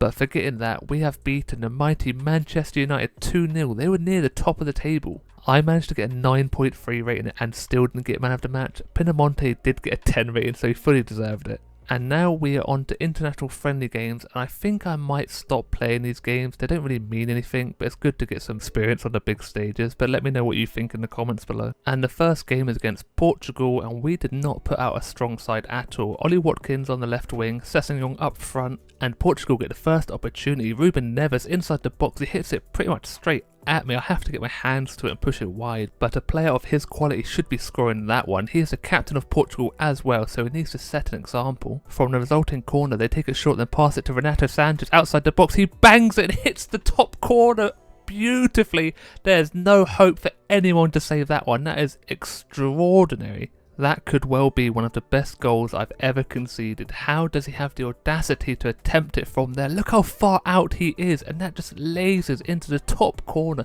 Just watch it from this angle. It's perfection. Just follow it all the way. Couldn't get any better. I am nowhere near it. I'm reaching for the stars. Now Portugal are starting to feel themselves. They get another opportunity, hits it straight at me, then my defenders cover me very well. I think that's Konsa, but they're just not stopping. Look at all the chances they are having. Once again, straight at me. So we're lucky to go into half time. We're only 1-0 down. We really need to up our game in the second half. We didn't create one chance in the whole of the first. But 10 minutes into the second half, it's already looking promising. Setting on one-on-one with the keeper, he bangs it straight past him. The keeper had no chance. The defenders left all the space. But that pass from Ollie Watkins was timed to perfection. Setting didn't have to break stride at all, just lays it in there, bangs it straight past Sarr. I really didn't think we'd have many opportunities in this game, but Sessegnon has proved me wrong. It's a decent finish. The keeper just couldn't get his hands out quick enough. Now into the 60th minute, I'm dilly-dallying on the ball. Every player is marked by a Portuguese player. I pass it straight to Fernandes, goes for a cheeky chip. Konsa's in my way, push him out and just managed to get to the ball on the line. I managed to save my own bacon without the help of Konsa there. Now I seem to have Neves' number because he cannot beat me. There's another beautiful strike from him. I do take a step to my left and he gets passed back across. He strikes it so well, but I do manage to get my hand to that one. Push it wide with my little frog save there. Now we're coming up to the last few minutes of this game. Saka on the left wing, all the time and space. He whips it in and I think it's Abraham gets a strike, but he hits it straight at Sarr, who gets the save. And the game ends 1-1. You can see I had 6 shots and 5 saves. Did very well. That strike from Sanchez, I was nowhere near. You've got to give it to him. It's a beautiful one. Now onto the final game of the episode against Poland. And this one was a very boring one. I'm not going to lie. Not a lot happened. The first half, I think there's 2 chances. One of them is from us. Mason Mount on his left foot hits it straight at the keeper. He fumbles it a little bit, but does gather it up in the end. And then we get a good block here. I don't even know who the centre back is for us, but it's a beautiful one. You can see he does a little side lay down save. I don't know what it is, but it's so good. Hits it straight into his ankle and the ball sails over the top of the net. Now we're near the end of the first half and Poland are still on the attack, and this time he gets another block. The same defender. I feel like it's John Stones, but it doesn't really look like John Stones. I went back and had a look. Stones is playing, but the other centre back is Kilman, who I still have no idea who that is. So I've just done some research and I think it's Max Kilman from Wolves. So there's a little bit of information for you and me. So now we're into the dying embers of the game. Poland still on the attack and Milik is open in the box. He hits on his left foot, hits the post and goes in. I get beaten at my near post. No surprise there really. And apparently he has some hops because he jumps at advertisement board with no trouble at all, clears it with ease. Watching the replay of this goal, Milik just wanders into the box, no one marking him, no one follows him. He does hit it so hard past me. I should be saving it, but I didn't have anything to do the whole game. I was a bit cold, a bit rusty, but he does hit it so well. And that is going to be it for the end of the game. Only 1 goal scored, very boring match overall. And you can see their centre-back actually gets man of the match, which is very surprising since we made very little opportunities. And that is going to be it for the end of the episode as well. So I hope you did enjoy. If you did, don't forget to leave a like and subscribe. We are working our way to 400 subscribers. And as always, look after yourself, stay safe, and I'll speak to you next time. Goodbye.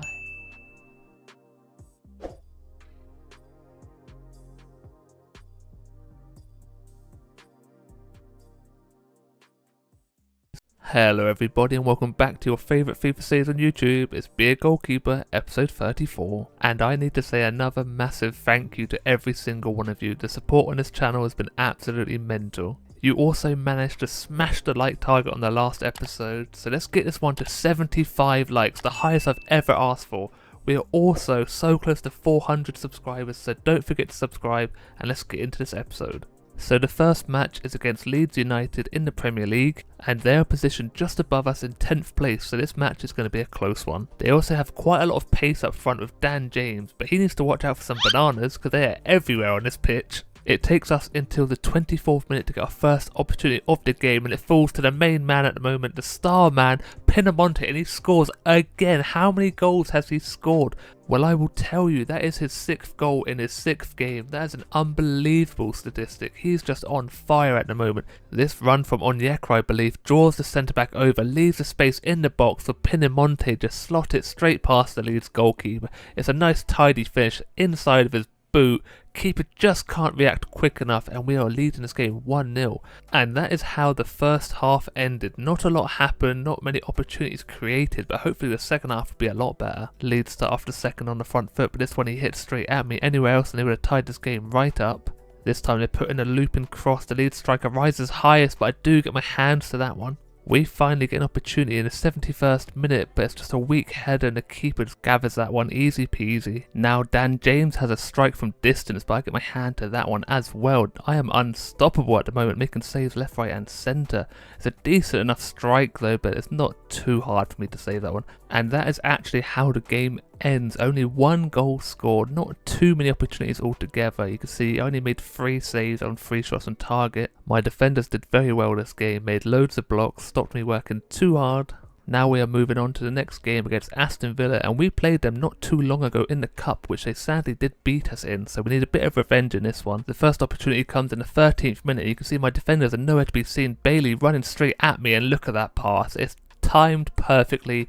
Barry there just runs onto it, taps it into an open goal. They leave me in the dirt there. I just had no chance. Just a perfectly placed pass. I do try reaching for it, but I'm nowhere near it. And we are losing against Aston Villa again. It's such a good pass. Well played by Aston Villa. So that is not the start we wanted. How are we supposed to get revenge if we can see the goal so early on? And Aston Villa have another opportunity there. This one didn't really cause me any trouble. I don't think it is even on target, but I just had to make sure with a strong hand to push it wide. This pass here might be the dirtiest pass I think I've ever seen while playing this career. It's a filthy one. The chip ball to match it, and the volley as well by Pinamonti again. How has he scored that one? That's a beauty. Could be goal of the season. That is one of those goals that I'm sat in my chair screaming at how good it is. I was just shocked that it even went in, even attempted it. Just a perfect volley, perfect cross, perfect pass. All you can say is that play was perfect. I could just sit and watch it all day. Look at the contact, it's just beautiful. You can't say any more, just so good. I'm hoping that goal gives us the confidence to push on. It does with De Silva. He strikes it from outside the box, but once again, Martinez is such a good goalkeeper. He makes that save look very easy. It's such a good effort, just lasering straight to the top corner that Martinez springs out of nowhere. So going into half time, we are tying this game 1-1. We still need to be so careful defensively because we know how good Aston Villa can be, and they get an opportunity already. The defenders just open up and he strikes it straight at me, lucky enough for myself. Gerrard isn't very happy with his striker there. He had a lot more time than he thought, just didn't have the composure to find the back of the net. I have the speed here to get off my line quick enough to beat the striker to the ball. Then Aston Villa have a little moment where they just boot the ball into the player's face. We're into the 77th minute now. My defender here loses the ball very easy. Bailey wiggles away from him. Then he walks off, my defender does, and leaves Bailey to shoot. It's a decent strike, but I get across my goal line very quick and nimble as you like. I definitely need to have a word with number 22 on my team. That's very poor from him. From the resulting corner, Aston Villa whip it in and they win the header as well, but my reactions are quick enough to hit this ball straight over the net. Look how quick I am. Get a strong hand to it, push it wide. Now once again, my defenders part open like the Red Sea and let Aston Villa have a shot. And again, they just let him run through. This time it's Buendia and he scores past me in the 82nd minute. I had no chance. I got left on my own to defend that goal, and Buendia had all the time and space. He just slots it straight past me, had the pick of the whole goal. From the looks of it, I think my left back plays him onside, but my right back doesn't track back. And look at all the time he has. He had all day to pick where he wanted to finish that one. He just drills it straight past me, bottom corner. I flayed a leg at it, but it's not good enough. Just 4 minutes after the goal, and this time Bailey runs through and he slots that one past me as well. I lost my head a little bit with this one, a bit frustrated, just charged out. Couldn't get myself set and he hit it first time, back of the net. We are 3-1 down and this game is pretty much over. Aston Villa celebrating like they've won the World Cup. I know it means a lot, but come on. Even Steven Gerrard was getting involved with the celebration. My right back is the one to blame. It lets Bailey run behind him, loses sight of him, and he hits it first time into the top of the net. I definitely shouldn't have charged out like I did. My defenders were there to cover, but I was a bit panicky and he just hits it under my armpit, so pretty unlucky not to get that one. But that is the final score, 3-1. You can see Aston Villa had a lot of shots against us and we had very few.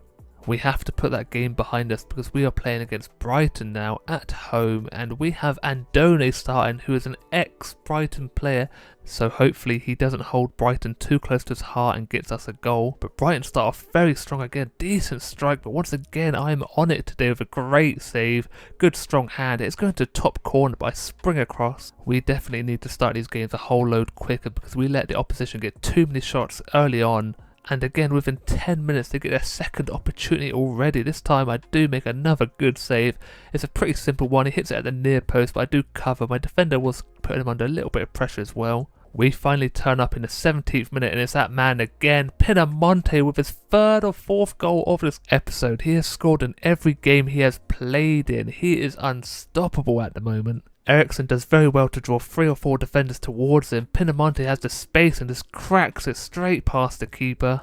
It's a nice tidy finish on his left foot as well. I don't even know what foot he is, but this one he hits so well. Keeper no chance, and we score from the first opportunity we have created. And this is the second one. Pinamonti again on his left foot, but this time he hits it straight at the keeper. Maybe he should be doing a little bit better with that one. He's pretty much on the penalty spot. He tries hitting it back where the keeper's come from, but doesn't quite get the angle for it. We are closing in on half time now. 5 minutes left. We're whipping the ball, and Andoni gets his head to it and beats his old team to the ball. He has scored a rare header for us, and what a header that was. He rose so high above everyone else, and he celebrates against them as well, which is very rare in modern football. Players do not like to celebrate against their former teams, which I think is a load of rubbish. If you score a goal, you should be knee sliding everywhere. This cross is looped straight onto the penalty spot, and Andoni rises like a salmon above everyone else. It's a great finish, and like I said earlier, we do not score headers very often. It's just a pitch perfect right into the corner, keeper flailing around. So we go into half time 2-0 up, and they couldn't ask for much more. Brighton need to up their game if they're going to get anything out of this one. And they start the second half very strongly with an over top through ball, but I run out. He goes for the cheeky little header over the top, but I do hold my line. And again, another through ball, which I just take the ball and the man. They are just constant with the pressure. Once again, he runs straight through. He takes the shot very early though. I don't know why. He had the pace on my defender, but he chose to strike early, which made it a load easier for myself. We're into the dying seconds of this game, but it's another chipped cross, and Pinamonti gets his head to this one. He scores as well at the near post. What is the keeper doing? No one challenges him for the ball there. He didn't even have to jump. It's just a beautiful little chipped ball over the defender. Diamante just stands his ground. No one challenges him. He just heads it straight into the bottom corner. Keeper does get a touch to it, but pushes it into his own net. He will be very disappointed with that one. He doesn't react to it at all. Just flails his foot at it. We are winning this game 3-0, and that is how the game ends. Brighton did make a fair few opportunities, but they did not make the most of them. Our camera lens trained on one man. Will he shine against his former club? We're live next, so don't go anywhere. That is right. Wisa is back playing against us. The man that we cried for when he left is playing for Southampton. I know I've been talking a lot about quick starts in football games, but this one kicks off within the first minute. Southampton start off with the ball as Weasley passes to Bamford. He just runs across the edge of the penalty box and cracks it into the top corner on his right foot. He's a very left-footed player. It is an unbelievable finish on his weak foot. I had no chance. I just watched this one fly past me. Two defenders can't get the block in. I could not see the ball at all. It's just a beautiful finish. Weisa does get tackled as well. Maybe some bad blood between them. That is definitely not the start that we wanted. This time we kick off. We play the ball very well through the middle of the pitch, and the ball is finally played forward, and the Southampton defender just clatters into him. Gets nothing of the ball. A stone cold penalty. Finally one that isn't a handball. You can see it takes that on Yeka. Ralph is not a happy chappy, but we will take this one. Any opportunity to get us back into this game, and it's Pinamonti who stands up. I don't know why everyone is so scared. Pinamonti is a deadly finisher, and he finishes that one as well. Top corner, top bins. Two keepers are not saving that one. He runs over to old Frankie boy, gives him a hug. But how many goals has he scored this episode? He has just been on fire. I finally get involved with a celebration. If he keeps this up, we have a good opportunity of staying in the Premier League. Him scoring the goals and me stopping them. That penalty is a beautiful one. Look at that. No keeper in the world is saving that one. We're still only 15 minutes into this game, and Southampton get across to Weisa, who I elbow in the face. Give me that ball.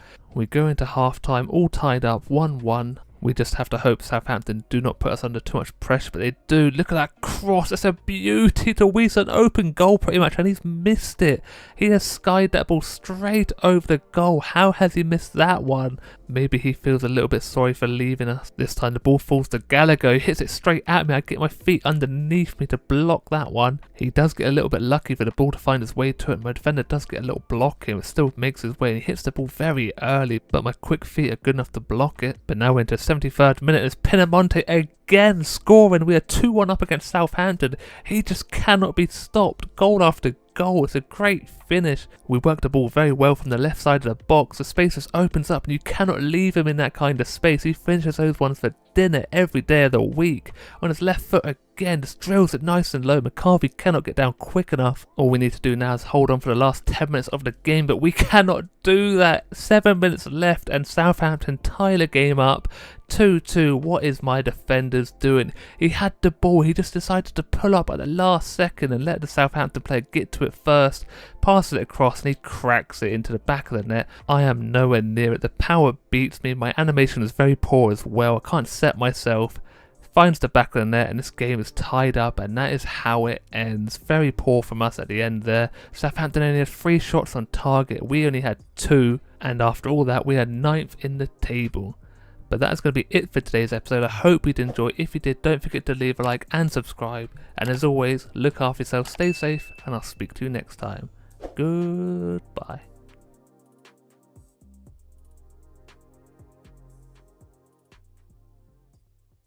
Hello everybody and welcome back to your favourite FIFA series on YouTube. It's Be a Goalkeeper, episode 35. So where do I start? So much has happened since the last episode. We were closing in on 400 subscribers, now we are over 500. You also destroyed the like target on the last episode. And all I can say is thank you everybody. The support has been insane and it really does mean a lot to me. So don't forget to subscribe. We are marching on towards 600 subscribers. Also, let's get this video to 100 likes. And don't forget to check the links in the description for my Twitter and my Twitch. But now let's get into the good stuff. So the first 2 games were actually international friendlies, which I decided not to play because they don't really mean anything and I don't need the XP anymore. So we skip those ones and move on to the Premier League games, and the first one is against Arsenal at home. And Arsenal are actually below us in the league at this point in time. I think they're like 17th. They were in the relegation zone, but they're slowly working their way out of that one. But they do start this game off pretty quick with Muriel there striking it from inside the box. But I make a great save, strong left hand to it. He hits it up into the near post, but look at that fingertip save, push it wide. Then only 4 minutes later they get another opportunity, chips it into the box on the volley, hits it straight at me, but I let it go past. They are winning 1-0 now, only 16 minutes into this game, and this goal could have been avoided. The chip through ball is pretty good, but my defender has no idea where the attacker is, and he hits it straight at me and it bounces off my arm into the back of the net. Very poor from me as well. What is that dive? Shocking. Now we need to see if we have the ability to get back into this game, but Arsenal are on the attack again and my defender does a very good job at blocking that one. And we go into half time 1-0 down and without an attempt on the Arsenal goal. I don't think we've even been in their half, but finally it happens. Eriksen with a great through ball to Andone, who hits it first time but it's just wide. So unfortunate with that one. The pass by Eriksen is perfect, straight to his feet, and it's so unlucky. He hits it on the bounce, just can't get the curl and the bend on it to hit the back of the net. Arsenal back on the attack. Odegaard strikes it, my defender blocks it, but the deflection falls back to Odegaard, who hits it first time and goes straight past me. Once again, it's a very frustrating one. I move for the first shot, which my defender blocks. I move to my left, and the ball falls back to Odegaard perfectly. Hits it first time, and I just can't get across again. The movement there to my left, can't get myself set to dive to my right, and it's an easy goal. So we are 2-0 down now. Very disappointing. We do finally get an opportunity, but it's hit straight at the Arsenal goalkeeper. That's a very poor attempt as well. Finally into the 76th minute, and Pinamonti strikes it past the keeper near post on his right foot this time.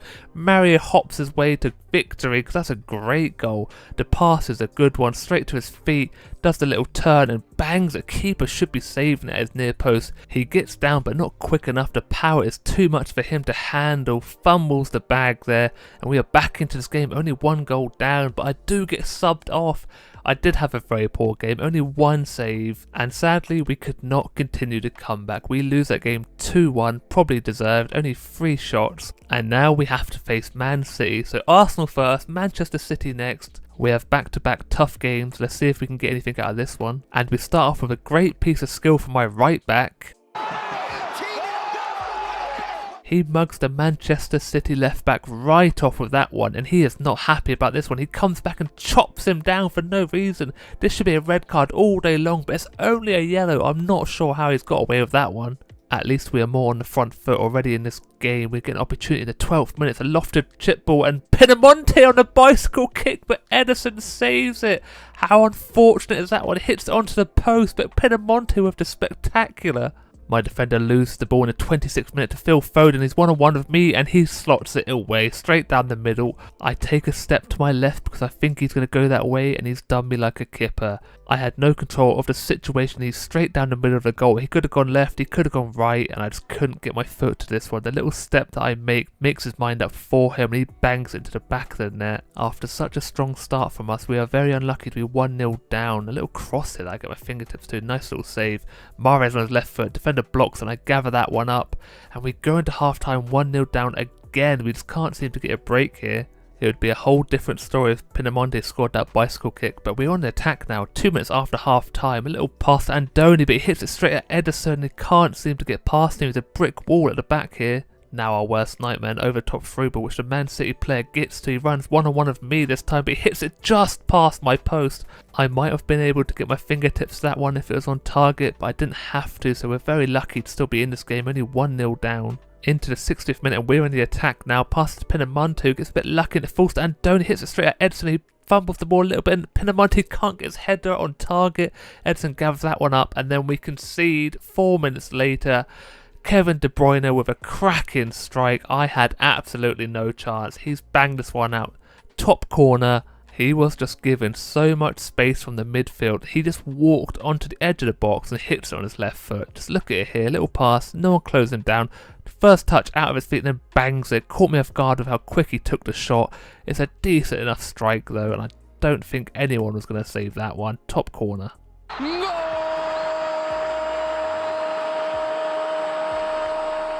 You can see how Pep felt about that one, but we do lose 2-0, and you can see I only make one save again. My defenders did do a good job of blocking, and Edson had to make 3 saves. He's 91 rated, by the way, damn. And that was the first game in a while that Pinamonti has not scored. His scoring streak has been broken. Hopefully he can pick it up again against West Brom. We have a much better chance of winning this one, and De Silva gets opportunity, tries curling it around the keeper, only 3 minutes in, but he makes a decent save. Again we are on the attack, and Donny with a strike that gets blocked. He gets another one, but the first one was handball according to the referee. 12 minutes in, and you can see it does bounce up onto his hands, so we get a penalty early on in the game, and the man stepping up is Pinamonti. Can he get his goal scoring boots back on?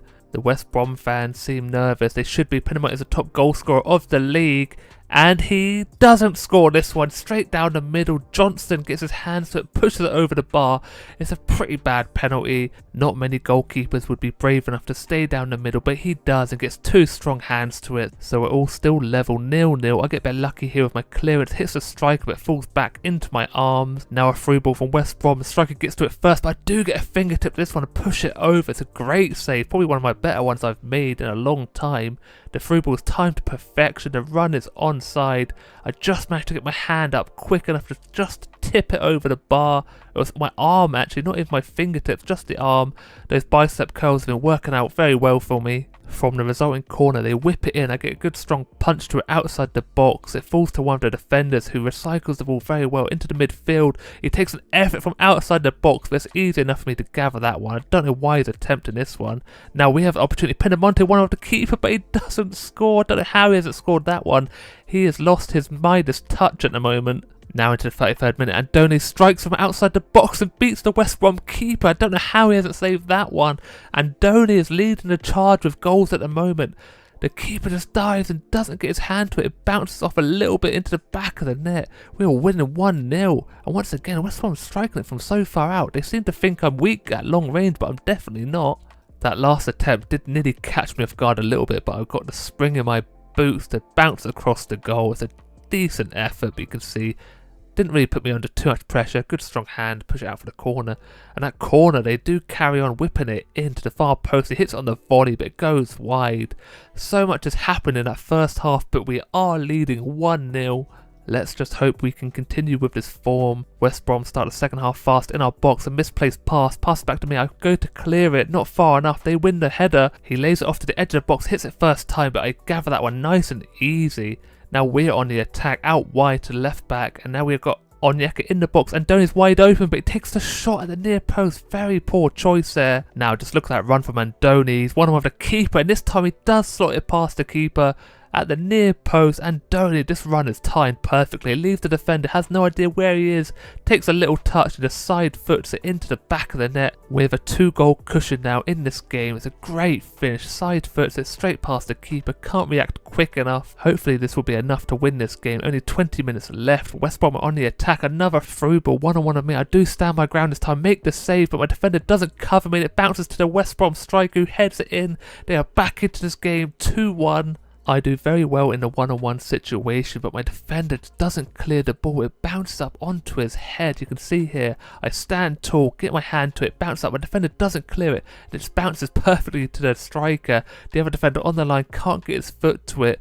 So overall, very poor for my defenders. Should be covering me. I make the good save, but once again, I'm let down by my defence. There's a few ways we can approach this game now. We can go on the attack to try and get another goal, which is what we do. Pinamonte, one of the keeper, but this time he hits it straight at him, and it bounces off him. He should be scoring this one. He just can't find that goal.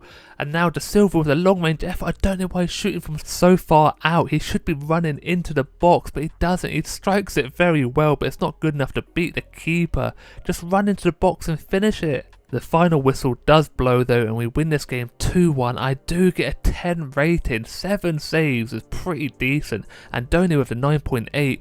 Johnston gets 6 saves, a 7.5. It's very good from both of us. Now we are moving on to the last game against Norwich, away from home. Now this is a game we should have a good opportunity of winning. We are only against Norwich, but they are at home and they start off pretty strongly in the box. A little pass across, he hits it just past my post. And once again he goes for a long range effort. People must have something against me and don't think I can make those type of saves. Now we're into 27th minute and Pinamonte did get chopped down, but Force gets the ball and he crosses it into Baptista, who on the volley hits it straight at the keeper. It doesn't make the save. Say cheese. He shows us those pearly whites. He should be happy with that one, but the keeper will be very disappointed. He hit the volley straight at him. Forrest finds the space in the box. A little chipped through ball and Baptiste runs onto it, hits it first time. Keeper does get a hand to it, just not strong enough to push it out wide, and it falls into the back of the net. We are beating Norwich 1-0 now, and hopefully we can hold on because we need these points. But only 7 minutes later, the midfielder from Norwich just runs straight through the defence and slots it into the bottom corner. It's a great finish, but I should be doing better. Well, the whole team should be doing better. The midfield let him run. The defenders just opened the door for him. Look at him. He just runs straight through everyone. No one putting him under a little bit of pressure. He does have the composure to slot it away, but my reactions are very poor. I cannot get down low enough, and he just slots it away. 1-1 already. We did not hold on to that lead for very long. Norwich now with another opportunity outside the box. He strikes, but this time I get another strong hand to it. I didn't have to move too much, but we do go into half-time 1-1. This game is on a knife edge. Next goal could win it, but it's not looking good for us because Norwich are on the attack again. He doesn't connect very well with that one. It's an easy save, but we are on the attack now. Pinamonte with a cheeky back heel to Force, who hits it straight at Angus Gunn. He gets 2 hands to it, pushes it over the bar, but Force should be taking a touch. He does hit it quite well, but straight down the throat of the keeper. We have a free kick on the edge of the box. It's Jensen, it hits it. It doesn't quite get the dip on it. Hits the crossbar. Very unfortunate. It was so close to being a blinder. The dip just doesn't come quick enough and clips the top of the bar. Gunn was not going to get to that one. Another dreaded through ball for Norwich here, and he sweats it across the box, the easiest finish of his life. We are losing this game 2-1. There is 25 minutes left, but look at all the space he has. My defenders are just not quick enough to track back. He has the time and the space just to hit it down the middle of the goal. No pressure at all. Just after the kickoff of that goal, Forrest plays a beautiful ball across the box. Our right back plays it back across to Andoni with the strike, but keeper saves it, but it falls back to Forrest. 3 minutes after they score, we are back into it, 2-2. That is a never say die attitude there as I run past everyone for some reason. I'm going home early apparently, but it's a great ball by Forrest. This is a little chip ball. Andoni on the strike. Keeper makes a great save, but Forrest falls perfectly to him, back of the net. No one is getting to that one, and this game is all tied up, and that is how it ends. 2-2 against Norwich. I make some decent saves, only 4 altogether, 7.0 rating. Gunn with the 6.4, only 2 saves, and I saved the draw apparently with my beautiful saves. But that is going to be it for the end of the episode. I hope you did enjoy. If you did, don't forget to leave a like and subscribe. We're marching towards 600 subscribers. And as always, look after yourself, stay safe, and I'll speak to you next time. Goodbye. Hello everybody and welcome back to your favourite FIFA series on YouTube. It's Be a Goalkeeper episode 36. And once again I have to say a massive thank you to everybody. The support on the channel and videos has been absolutely crazy. I have read every comment that you have made and I've tried replying or reacting to it in some sort of way. It does mean a lot. I do appreciate the kind words as well. We were also so close to hitting the like target on the last video, so let's go for the same one. 100 likes on this video. Don't forget to subscribe as well. We are so close to 600 subscribers. One more thing, I think we will have the ability to use community posts soon, so look out for that in the future. I want to be able to get everyone more involved in this series or other stuff going on with the channel, like maybe new series you want to see and stuff like that. So hopefully soon that will be coming. But let's crack on with the good stuff. The first game is a Premier League match against Leicester City at home, and Leicester have brought some good players and you will see them very soon. We do start this game very quickly, 1 minute into the game, and Eriksen with a strike on his left foot just past the post. 16 minutes in, and Leicester into the box, passes it across, and Gabriel Jesus is there to tap it in. 1-0 down already. Is this the Krusty Krab? No! This is Patrick! Very poor defending from the right side of our defence. He just runs straight past everyone into the box. It's a perfect pass. On the money. Jesus didn't have to do anything, just tap it in. And we have conceded another goal early on in a game. It just keeps happening to us. Leicester with another opportunity, but I get my hand to this one. It's a great save if I say so myself. It's Jesus again with the strike in the box. No one near him. I don't know why he has this much time to take a shot, but I do get nice and low quick enough. I spring across my line. Good strong hand to it. Slap it wide.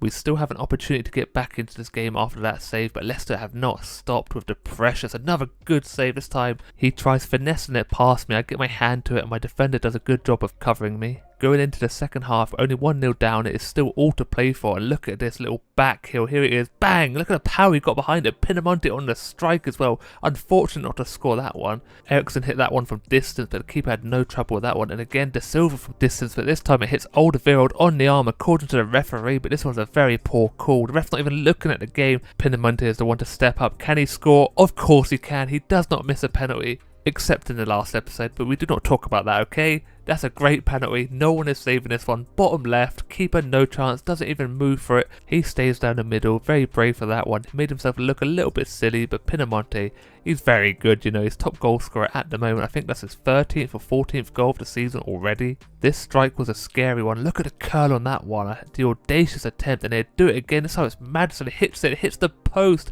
Very unfortunate, but look at it. Just slight curl to it. Straight onto the post. Nearly falls to a Leicester striker, but my defender does well again to clear this one. Dying embers of the game. Leicester whip it in and they win the head and tuck it into the bottom corner. I think it's Rodrigo, who is an ex-Real Madrid player. How have they pulled that one out of the bag with him? It is a very disappointing goal for us to concede. No one closing down the cross. He has the time to whip it in. And how has he beat my centre-back to the header and bottom corner? I don't think there's much I could do with that one, but my defenders should be doing a load better. He's not even that tall. My defenders are all over the place. Tries reaching for it, doesn't get nowhere near it. He just tucks it in. Very poor from us. Now the last few minutes of the game and James Justin just crunches my right back for no reason. He is not going anywhere, just slides in and takes him out. It's just an unnecessary challenge from him there late on in the game. Not going anywhere, just could cause an injury for no reason at all. Into added time now, it's one-on-one of me, and how has he missed that one? Not even on target. He should be doing a load better. I don't know who that is, but he takes a shot very early. Doesn't get it on target, but we are very lucky to only concede 2 goals because that is how the game ends. We were lucky to get the 1 goal. A penalty was not a penalty any day of the week, but the referee wasn't even looking. We fully deserved to lose that one, but now we need to look ahead onto the next game, which is against Fulham away from home, a London derby. Let's hope we can up our performances because they've been very poor recently, not scoring enough goals and conceding way too many. 6 minutes into this game and we concede another early one. What is going on? Defensively we are so poor. Look at the time he has in the box. Defender leaves him, hits it first time. I do a very bad animation. I don't know why I've done that dive. It's straight at me, just raise my hands above my head for some reason, and we get off to another poor start and my defender decides to do some showboating. Unbelievable technique. Very audacious from him.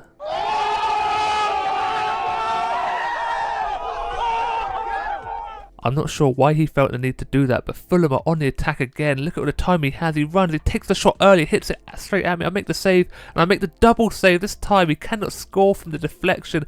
It's a great save from me, possibly the best save I have ever made. Look how quick I make it across my box. The speed is counting here. And I dive, it just hits me in the arm and I push it wide. He takes another shot from a tight angle and we are lucky to only be 1-0 down. Now this could be the most frustrating thing I think I've ever seen. What is going on here? The first pass is perfect. He decides to pass it back, one more into the box. He takes a shot from that angle, misses completely. That was our chance to tie this game up. Half time we were 1-0 down still, very lucky. Henry, I don't know what he's doing. And that is what I have been dealing with all the time playing for Brentford. Silly mistakes. And to add insult to injury, we are 2-0 down now, 10 minutes into the second half. I should be doing a load better with this one. I don't know how I have not saved it. It's not a very good strike at all. The run is okay. Defender gets left in the dust with the pace of him. He strikes and it just goes straight past me. I don't know why I've not saved it. I'm very disappointed. You can hear it in my voice. Look how close it is. I just don't get my hand to it. We are going to need some miracles to happen if we're going to start winning some games. De Silva takes an effort from long range. I don't know why he's striking it from so far out. We need good opportunities, not random strikes. He does have a decent strike on him. It goes through the defender's legs as well, but the keeper does a great job of getting his hand to this one. Not too hard for him, but it does make a decent save. Fulham on the attack again, no defenders near him. He goes for a cheeky chip, but I had it all under control. Good save. We get a free kick and Jensen takes it. It's just past the post, nearly a blinder. Into the 87th minute now, we hit the crossbar from the header. It's a great cross and a decent header. Very unfortunate not to score, but we do lose 2-0. I make 3 saves. Their goalkeeper only had to make 2, but we need to be a whole load better up front and defensively, and we have to go against Chelsea now, another London derby. And if we play the way we have been, this is going to be a dangerous one for us. We're going to concede loads of goals. You can see 3 minutes in, Pulisic runs through, hits the ball straight at me, and I get lucky and the deflection does fall to me perfectly. Only 5 minutes in and they get another opportunity. It's a good save for me. Mason Mount cannot get it past me. It's at the near post. The angle is in my favour, but he does get a good enough effort. 2 strong hands, bounce it over the crossbar. We are finally on the attack from the corner and Pinamonti gets that volley but straight at Mendy. And look at the time this time for Pulisic again. How has he not scored this one? This is another fantastic save. A good hand to it. I don't know how he hasn't scored, but I'm very happy he didn't. We are still in this game. Bit of a Hail Mary crosser, but somehow we do win the header, but it's straight into Mendy's gloves, and Chelsea again on a strike. This time Mason Mount does score. It's the same angle as his last chance, but this time he scores. I cannot get across quick enough. The animation doesn't do me any favours. Now we are losing 1-0, and the way we have been playing, I don't think we're going to get back into this one. There's a little bit of a chance, but not very likely. It's an okay finish from Mason Mount, but he has all the time. My defenders just leave him acres of space. I don't think he's ever going to miss that one, and we go into half time with a 1-0 deficit. And in the second half, not a lot happens. We get an opportunity late on. It's a weird little flick, but we do win the ball back high up the pitch. Pinamonti plays it across, and I think it's Presley who just hits it past the post. Very unfortunate, decent enough effort, but we do lose another game. That is 3 losses in today's episode. We are moving on to the last game, which is another London derby, back to back against West Ham in the London Stadium. Look at all those bubbles. Hopefully we can play a load better and get a result from this one. But West Ham on the attack early on, no surprise here. Little header, not even on target, but I thought I'd leave it in to show that I can make saves. Pinamonti strikes this one from outside the box, and I don't know why we're taking strikes from so far out. We don't seem to be making opportunities in the box anymore. We're just taking these long range efforts. Never really going to challenge a goalkeeper from that far out. It's an okay strike. And that is all that happened in the first half. Not a lot at all. Hopefully the second half we can speed things up, get a good quick start. And West Ham are the ones to start quick. Obviously we start very poorly. They're into the box, a little pass across, and we get very unlucky. I can't make the save. My defender does get a block, but it falls into the back of the net. Guedes is the one that finished that one. But we need to learn to defend over the top through balls. Look at that. All the space as well. No one follows the man into the box. He has no one near him. Hits it just out of my reach. Pinnock there with the attempted block. Can't get a good block onto it. It hits it straight into the back of the net. It's just a bit of a joke of a goal to be conceded, to be honest. And again, West Ham on the attack and they finish it off. 2 goals in the first 10 minutes of the second half. Once again, look at all the space he has. My defence have no structure at all. No one is in a line, they're all over the place. One falls back, the rest do not follow. One runs out, leaves the space in the middle. He finishes it first time. It's an okay finish, but once again, I have no time to save this one. I have seen a few comments saying that I should leave, and I think you might be right. It could be time for us to leave. Eriksson is on his free kick this time, and he hits the post, but he actually doesn't hit the post. The keeper makes a fantastic save. Look how quick he gets across his line. He takes 2 big steps and just dives at the perfect time, and look at him, full stretch, gets a good hand to it and knocks it onto the post. Pinamonti can't get to this one. The defender does kind of kick him in the gut. The other one does clear it. We are very unfortunate not to get a goal there. And again, look how far he's shooting out from. Fours this time. It's a great strike, but you're never really going to score from that far out.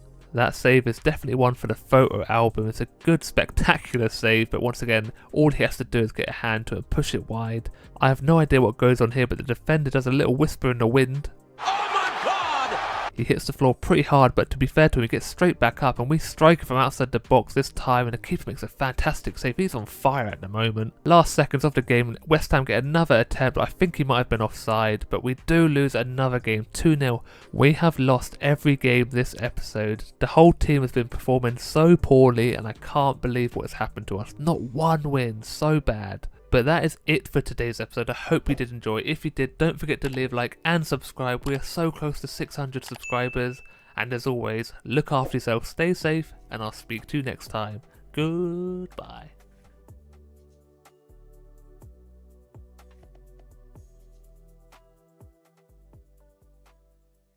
Hello everybody and welcome back to your favourite FIFA series on YouTube. It's Be a Goalkeeper episode 37. I need to say a massive thank you to everyone because we hit 600 subscribers. We are now on the march to 700 subscribers, so don't forget to subscribe.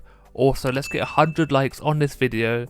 Also, if there's any other videos you want to see me make, let me know in the comments below. And now let's crack on with the episode. I have listened to some of your comments and handed in a transfer request. I think it's the perfect time to leave now. We've been with Brentford for a few months, but nothing seems to be happening. We're in a bit of a dark, dingy spell at the moment. And I'm going to say it, I deserve better. I should be at a top team. I'm one of the best goalkeepers in the world. I just need to hope that someone has the money to be able to afford me. Right, so the first game is against Liverpool in the league, and Liverpool put me under so much pressure this whole game. You can see already they're having a shot after shot. We're only just 11 minutes in and that's 3 shots already. It's just constant pressure. They are long range shots, so I don't have to worry too much, but my defenders are not helping me here, giving the ball away very easily, and Liverpool get another effort, long range again outside the box. They are not respecting me. That is half time already and we're holding them to a 0-0 draw at the moment. Let's hope we can keep this up and Liverpool do not make the most of their chances. We get an opportunity in the first half though. Pinamonti, one with Alisson, and I don't know how he has not scored that. He had all the time just to slot it past him. The pass from Andoni is perfect. He just takes it too quickly, hits it straight at him. Alisson gets 2 hands to it, pushes it wide, and that's the first opportunity we have made. And again we get another one here, De Silva this time. Alisson comes out quickly to close down the angle, but De Silva takes too long to hit this ball, gives Alisson the time to close him down, hits it straight at him and deflects over the crossbar. Liverpool are on their first attack of the second half, and once again he's shooting from outside the box. This one's a better effort from him, but I do make the save. I fly across my line, get a good strong left hand to it. I think it's Milinkovic-Savic with the strike. Look how strong that hand is to push it wide. From the short corner we win the ball back, clear it up to the halfway line. They win the header, and again my defender wins this one, but it falls to Salah, one with me, and he slots it straight past me. Very poor defending. Now hug me, brother! I have no idea what my defender was doing. The first one, the striker could maybe win this one, but doesn't. The defender here heads it back towards me, and Salah is just waiting on the prow, waiting for any mistake, and we fall straight into his trap. Salah is never going to miss a one-on-one. I did okay to make him find the corner, but I'm never going to save that one. Salah is a prolific goal scorer. From that kickoff, we play the ball out wide and find Force, who's just come on. He charges into the box on his left foot, hits it straight past Alisson, and we have tied this game up already. Everybody knows you're more likely to concede just after scoring, and that's what has happened here. There I am running into the celebration because I never get involved normally. It's a great finish, but the defenders just leave him. Look at the space he has and the pace to burn past him and hits it straight at Alisson. Alisson is so dodgy here. I don't know how he has not saved that one. It's pretty much straight at him and he's dived over the top of the ball. It's the worst time to concede, but it's great for us. Let's hope we can keep this draw. or maybe take the lead, which is what we do here. Scores again. He is a super sub. He's been on for less than 10 minutes and scored twice already. We are beating Liverpool at home here. It is a well-worked goal. All the defenders get drawn out of position and leaves the space again. He just drills it straight past Alisson. He has no chance this time. It's a little daisy cutter just above the grass. Liverpool are going to be ruining all the opportunities they have not taken today. 2-1 down. There's 5 minutes left and they're on the attack again. This time it's Andy Robson who crosses the ball, but lucky enough for us, he is just offside. That's a dangerous chance they created there. This could have been the best opportunity they have made all game, but he is definitely offside. And now they have gone back to shooting from long range. They're never going to beat me from that far out. The last seconds of the game, I hold it up a little bit longer, and there it is. 2-1. We have beat Liverpool and Forest, scoring 2 goals within 10 minutes. Great comeback. I get man of the match with an 8.3. Forrest's got an 8.1 in 30 minutes. It's a great display from him. The next game is against Burnley, our bitter rivals from the Championship. Hopefully we can get more revenge after beating them early on in the season. And we get a free kick 23 yards out. It's Ericsson stepping up and he cracks it past Pope. What a strike, son. Take a bow. That is beautiful. That is an unbelievable free kick. The knuckleball technique. Pope is flailing around for that one. He is nowhere near it. Just look at this fly through the sky. The ball doesn't jump till way late. They're never going to reach that one. And Pope is at full stretch and he can't get near it. What a strike. What more can I say? Just sit and admire that one. It's a beauty. Just a peach. Nothing more, nothing less. Just perfection. Now Burnley finally get their first attack of the game, 22 minutes in, and it's Weghorst who strikes it straight past me. My positioning is absolutely shocking. I don't know what I was doing, dilly-dallying around in my own box. I have let my team down. My right back doesn't do me any favours either, but Weghorst strikes it at the near post. I just don't move over quick enough. I leave the open space for him and he finds it perfectly. The game is all tied up now, very disappointing, only 10 minutes after we scored our goal. Pinamonti strikes the ball from outside the box, but straight at Pope, not too difficult for him. Burnley on the attack now. Weghorst wins the header but hits the crossbar and goes back into the penalty box, but my defender does a great job of clearing it. It's a good strong header. I think I would have got my hand to it anyway, but my defender does do really well to get rid of the ball. Pinamonti has half a chance here on the spin, hits it, deflected over the crossbar just, and we go into half time. 1-1. Hopefully we can start the second half as quick as we did the first, and we do. Falls with a strike here, defender deflects it, and Henry goes for the overhead kick. What is he doing? Nowhere near it. It kind of reminds me of Ethan from the Sidemen with his overhead kick. What is he doing? That one looks like it could have hurt. Hopefully Henry hasn't injured himself, maybe his ego a little bit. How many efforts does Pinamonti need? He cannot buy a goal at the moment. It's another decent attempt. I don't think he's ever going to beat Nick Pope at his near post here. Too close to him. Going into the 60th minute, half an hour left in this game, and Burnley on the attack, and he strikes from outside the box. This just glides into the top corner. I couldn't see the ball at all. The camera has done me so dirty here. It is a fantastic strike. Let's not take that away from him. If my camera didn't point down that much, I could see the edge of the box and maybe expect the strike, but he hits it so well. I have no chance. Don't even dive for it. Don't even want to get dirty for that one. Just laser points straight to the top corner. Top bins. It's a great finish, and we're 2-1 down now. After a man of the match performance against Liverpool, I have not performed at all well here. Probably at fault for both goals, and Burnley want another one. My defender's cleared away from him. He strikes it and he drills it into the bottom corner. This one I didn't have much chance with. It's a great finish, but very poor defending from us. I have no idea what's going on.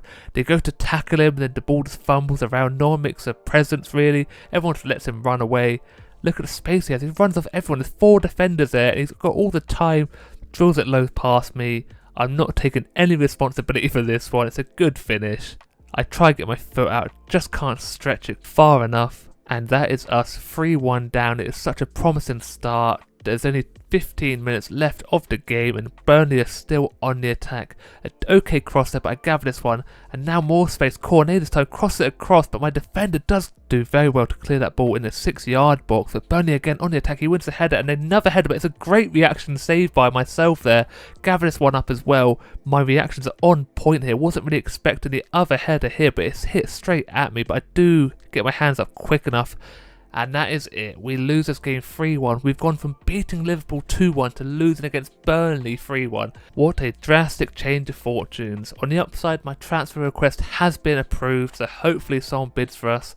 And now we're into the FA Cup against Hull City. And fingers crossed we can bring in a better performance this time. Hopefully get another win to add to the collection, because we haven't got very many this season. Eriksen gets his second goal of the episode. It's another great strike from the penalty spot pretty much. It's a well worked goal. We make the space perfectly for Eriksen to take that strike. Our right back does very well to beat the defender here. I think it's Andoni with the little layoff, and Eriksen hits it first time. The keeper cannot get across his line quick enough. It's a great strike and finish on a bouncing ball. The technique is unbelievable to keep it low and not hoof it straight over the crossbar. Now it seems I'm living a bit of a nightmare here. What have I done? I've just dived straight past the ball, punched the player in the face nearly.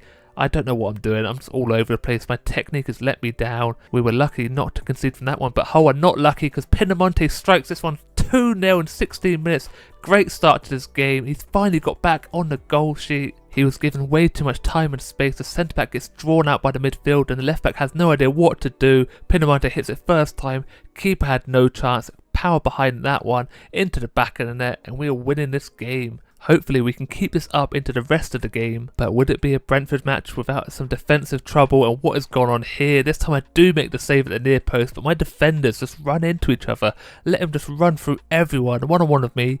I do very well, get my fist to this one, don't quite react quick enough, but I'm lucky when he hits it straight at me. Now I don't show it very often, but here's some of my distribution straight at Andoni. He's not quick enough, but he does manage to get the ball off the defender, runs into the box, one of the keeper, he tries to turn it around, but the keeper gets his hands to it. His reactions are quick enough to get to that one. Andoni should be finishing it though. He hits it with the inside of his boot, open up his body very well, but maybe the goalkeeper could read the way he positioned his body there. And that is half time. We are winning this game 2-0 away from home. Hull haven't really produced too many opportunities.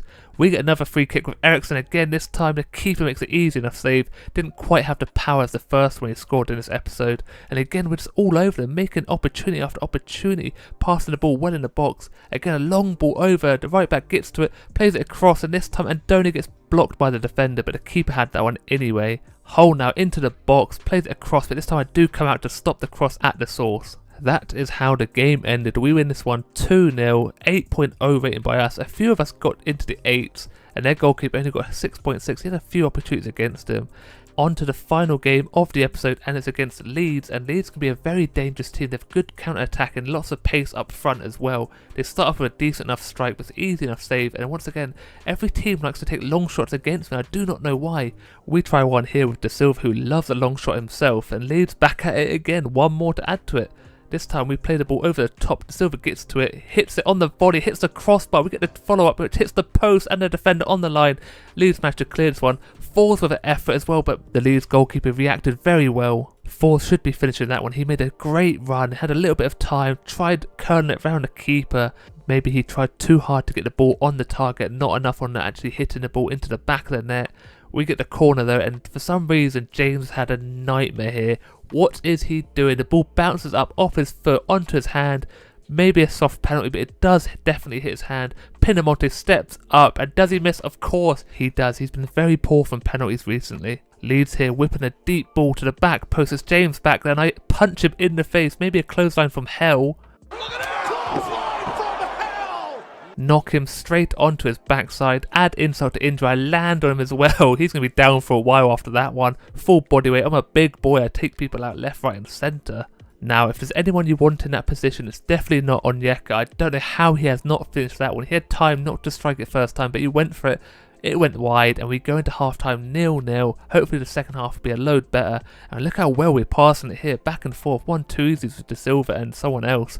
This time our right back plays a beautiful ball to Andoni, who hits it first time, straight past the keeper. The power behind that one. He had some anger behind it as well. Maybe he doesn't like the Leeds goalkeeper. He runs over and gives Frankie Boy a hug. The pass from the right back on the stretch is just perfect onto Andoni. Didn't have to break stride at all. It's a decent effort, and look how much power power, just cracks it. Keeper no chance, he does flail around trying to make himself big, but it's not good enough. And we're on the attack again, our right back in space this time, pass it across to De Silva, hits it at the near post, and the keeper has no chance with that one as well. We're beating Leeds 2-0, we're finally on a goal scoring streak. It's been a while, but we're getting back on it. It's a good pass from the right back. De Silva just cracks it as well. The power, everyone's got some power, everyone's a bit angry today. We have been lucky that Leeds have been very poor defensively, but it is their MO. And now for something a bit strange, Leeds get a free kick 18 yards out, they go for the little dummy, but then nothing happens. They run on, people just standing around. I don't quite know what to do. I kind of come out trying to make him take the shot. He never does. I thought I could go and pick up the ball. He finally takes it short, and then they do nothing with it. I'm not sure what's going on. My defender does hold the ball up very well and then finally clear it, but it's a bit of a waste of time and a free kick. With 5 minutes left, Leeds get another effort, hits it straight at me, a good save, and we get another one. And Onyeka, I think, on the half volley, hits it straight past the post. Don't know how he's scored that one or this one. He's one with the keeper, just hits it past the other post this time. Likes to mix it up a little bit. It is on the bounce, it's first time, doesn't quite get the bend to it. He definitely is not a natural goal scorer, but we do win 2-0. We finally getting some wins under our belt during the season. I get a 9.5 rating, my second man of the match of the episode. And that is it for the episode. I hope you did enjoy it. If you did, don't forget to leave a like and subscribe. And as always, look after yourself, stay safe, and I'll speak to you next time. Goodbye. Hello everybody and welcome back to your favourite FIFA series on YouTube. It's Be a Goalkeeper episode 38. And I've got a bit of a blocked up nose, so I might sound a bit different, a bit croaky. But once again, I need to thank you all for the support on the channel. It's been amazing. We are so close to 700 subscribers, so don't forget to subscribe. And let's see if we can get this video to 100 likes. I'm in danger! Let's get into the gameplay now, and the first game is against Manchester United at Old Trafford, the team I support. Hopefully we can cause another upset after beating them last time at home. But it is going to be a big ask. They have a star-studded team and Ronaldo is on the bench as well. This game has started out how everyone thought it was going to. Manchester United all over us. And look at the run Henry does it. I don't know what he is doing. He looks like one of the Titans from Attack on Titan. Or maybe a little bit like Raheem Sterling the way he runs. But it's ridiculous either way. But still, Manchester United all over us, taking shot after shot. And in the 24th minute, Sarr bags himself a goal. He hits it straight across the goal with power. Beats me at the far post this time. I should be doing a load better. Normally I get beaten at the near post, but this time he goes across the goal. It's a decent enough effort and the velocity just beats me. I am nowhere near it. Too slow with my reactions. The power is ridiculous. By the time I've reacted, it's already in the back of the net. So we are 1-0 down and we have a long way to go in this game. My defenders get a nice little block there, but the other one wants an assist instead. Loops it in, get the header, but it's an easy enough save for me. And Pinamonte with a strike from outside the box, but De Gea is on top form. It is a great effort from that far out, but De Gea gets two strong hands to it and pushes it wide. Now we're into the last few minutes of the first half and Pinamonte breaks through the defensive line here on the wing, does a little bit of a dribble, dude slides for no reason, pass it into Forbes, he does a little chip through to Onyeka of all people, hits it on the volley and we have tied this game up just before half time. Onyeka is an unlikely source for goals. We saw his efforts in the last episode. He's very poor at hitting the ball, but this time he hits it sweet as you like. Perfect lofted ball and cracks it on his right foot. De Gea had no chance of that one. It had power and accuracy. We should also not take anything away from Pinamonte. He made the run. He doesn't have a lot of pace, but he made it work this time. Into added time of the first half and Man United on the attack, and this time it's Sarr again in space and he strikes this one straight past me. I should be doing better with this one as well, but the dive wasn't good enough, but he has that power in his shot. Hits it past me before I even realise. He just walks off the midfielders and the defenders leave the space. Look at the time he has and look at the power again. The dive is very dramatic from me, but I'm nowhere near it. He is a bit of a baller, Sarr. The whole dynamic of this game has changed now. Going into half time at 1-1 would have been great for us, give us a bit of hope, but conceding just before half time is going to dampen the mood a little bit. And to add insult to injury, they are taking off Sarr and bringing on Cristiano Ronaldo at the beginning of the second half. The one thing going for us is that Ronaldo has never scored against me. He only played about 10 minutes, but he did have a great opportunity, which I did save. And Manchester United are starting off the second half as they ended the first with another opportunity, but we are on the attack this time, and it's Forbes who strikes it past De Gea at the near post. 20 minutes into the second half and we have tied it up again. beautifully worked goal. The play from Andoni, I believe, passes it across. For's run is fantastic, hits the ball first time and De Gea cannot react quick enough. Tying this game up is a miracle on our behalf. There is still 25 minutes left to go in this game and it can all change. United are really good on the attack and Griezmann with the run this time, but I take the ball and the man. And now us on the attack. De Silva with a strike, edge of the box, and De Gea flies across his goal, gets his fingertips to that one. It's a great save, but De Silva with a cracking strike on his own. It's actually not De Silva, it's Onyeka. I'm so surprised at that one. It's a brilliant strike from him. Ronaldo with the strike on the edge of the box this time on his left foot, and that's a belter as well. I make a decent save. You can see him running to the right side of my goal, just stop in time and spring back across where I came from. Good hand to it, push it wide. This game is up for grabs for both teams. We whip in a corner, far post, me with the header, De Gea gets the save this time. We are both making fantastic saves and this is a story for the whole episode, so look out for more brilliant saves. I don't know how that ball has made it all the way to me. It's a good header, but it's De Gea with his strong right hand. He is keeping him in this game. Another corner, 3 minutes left in this game. On the volley, left foot, De Gea gets across this time as well. His defenders do a good job of clearing it.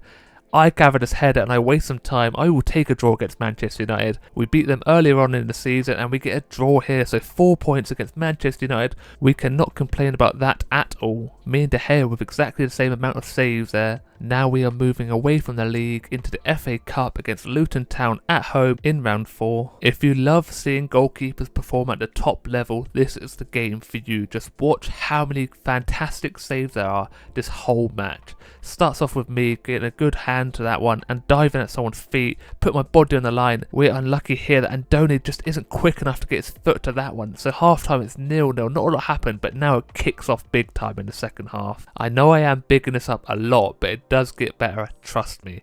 Luton Town with effort here. How has he not scored that one? He has belted it out of the stadium. It's put on a plate for him. He's just volleyed it straight over. Doesn't get over the ball. That is a wasted opportunity. Now they try a long range effort, which doesn't give me any trouble at all. But this time they get into the box with the volley. It goes straight past me and my defender covers me very well this time. Look at that little chip and he hits it straight through my legs. I'm lucky my centre back was there to block it. I'm not entirely sure it's on purpose, but it does a good job anyway. And I get a little hit to the nuts. My friend, What? you've been kicked in the nuts. That could have been a career-ending injury. We managed to walk it off, so we're all fine. Now we are on the attack in the middle of the box. For's pass it to De Silva, hits it at the near post. Their goalkeeper makes a great save there, and we're still on the attack. This time For's hits it, and what a save this is.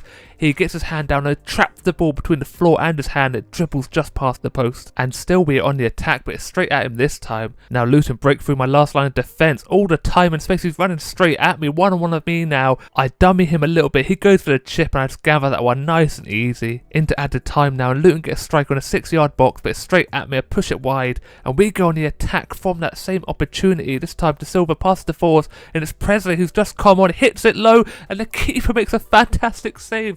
Dying embers of this game. How have you saved that one? We could have won this game just there and then. There has been some outrageous saves today, and that's another one to add to the list. Do you want one more? Because here's another. From the header, he makes another save. This game has just ended, and what a spectacle that was. The saves were outrageous. The goalkeeper was on top form. I got man of the match, 10 rating. I don't know how he only got a 9.6, but it's outstanding from both of us. Now after that fireworks show, we move back onto the league against Everton at home, and Everton have a new striker called Mir, who the commentators have been bigging up just before the game, and you can see why. Everton runs into the box and he taps it in. His debut 5 minutes in and he has scored already. I have no idea where my defence was. He just ran straight past everyone. It's a bit of our downfall. The defence is so slow. We have a few old legs in the defence and he just can't keep up. He bursts through. No one marking the man in the middle. I think it's Ben Mee. Leaves him to run on. He just taps it in. I have no chance. I fling a leg out, but I'm nowhere near it. Taps it in and we're losing already. Very disappointing from us. I'm sure it can't get much worse for us. 24 minutes in, it's Mir again, he cracks it past me. We are losing 2-0 in the first half. What has gone wrong here? This is Sparta! I'm pretty sure I should be saving this one, but my defence doesn't do me any favours. Let him turn in the box. He just runs away. Look at all the time he has. No one follows him, turns there, bangs it on his left foot.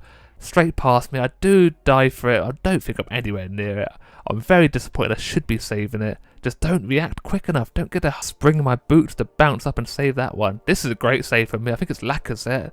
Everton have a stacked team, by the way. They've got some fantastic players. Oh, it's Nombi this time. On his right foot. I think he's left-footed. Good little animation I got this time. Spectacular save. One for the cameras.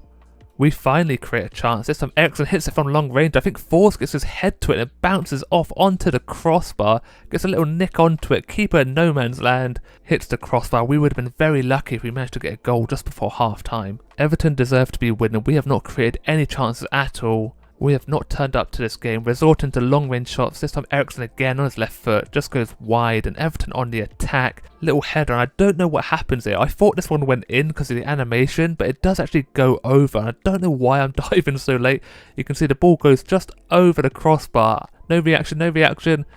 Out of play, now I react to it. So weird. And once again, it's Everton that are attacking us. We have not been in their half at all this whole game. Lacazette, this time with a strike, he's just come on. I make a good save with my right hand. He hits it very well, but I do just manage to push it wide. What is me doing with the splits there? Just showing off, nowhere near blocking that one. We are finally in the opposition half in the 90th minute. We play it across as Eriksen on the volley. We get a goal in this game. He grabs the ball, hoping we have enough time to get another one to tie this game up. Everton just left us loads of space. From the throw-in, we just pass it across.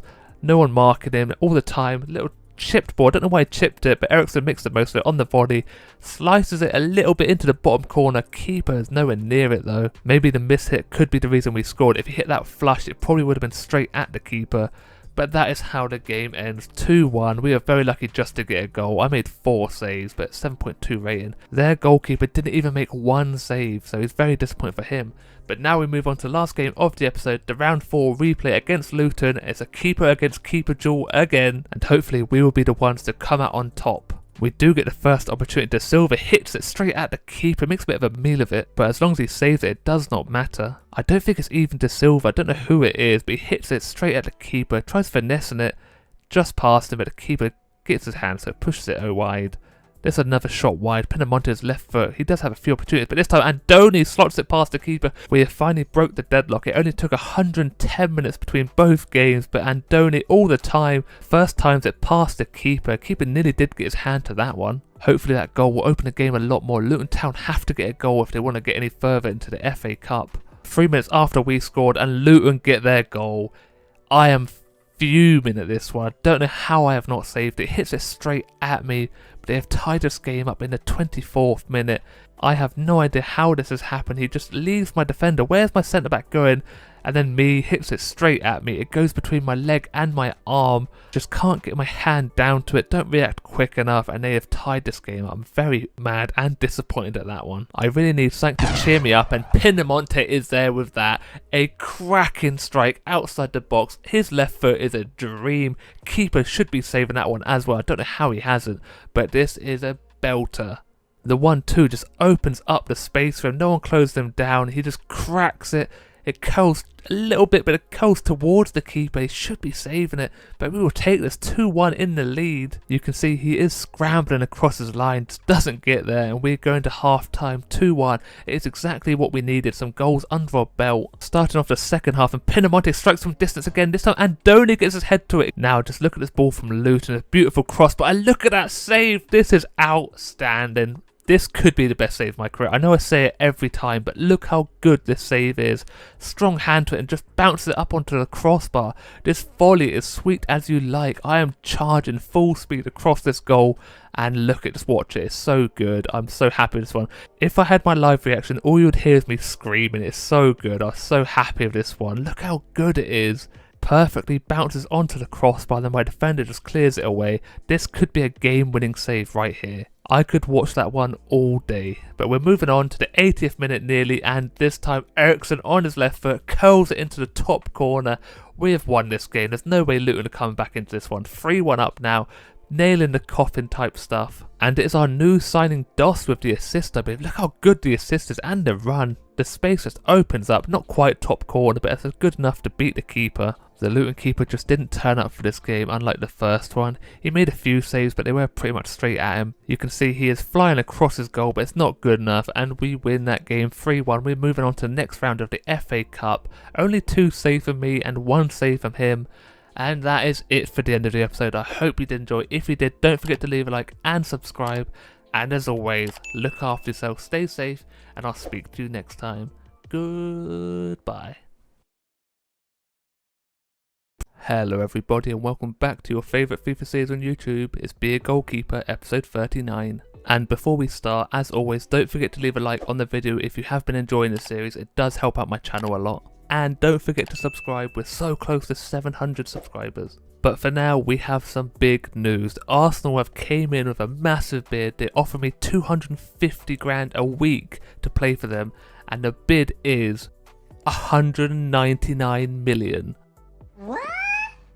You have heard that right. I would become the most expensive player in the world. The only problem is, I don't really like Arsenal. But when someone offers you that much money, it is hard to say no. So I'm going to go ahead and accept the offer. I'm going to be a greedy little boy, take all the money. But we do play for one of the best teams in England in past history, not so much recent history, but past they were pretty decent, and hopefully we can make a change and bring them back to their former glory. One other thing is, I don't really know where Arsenal have pulled all this money out.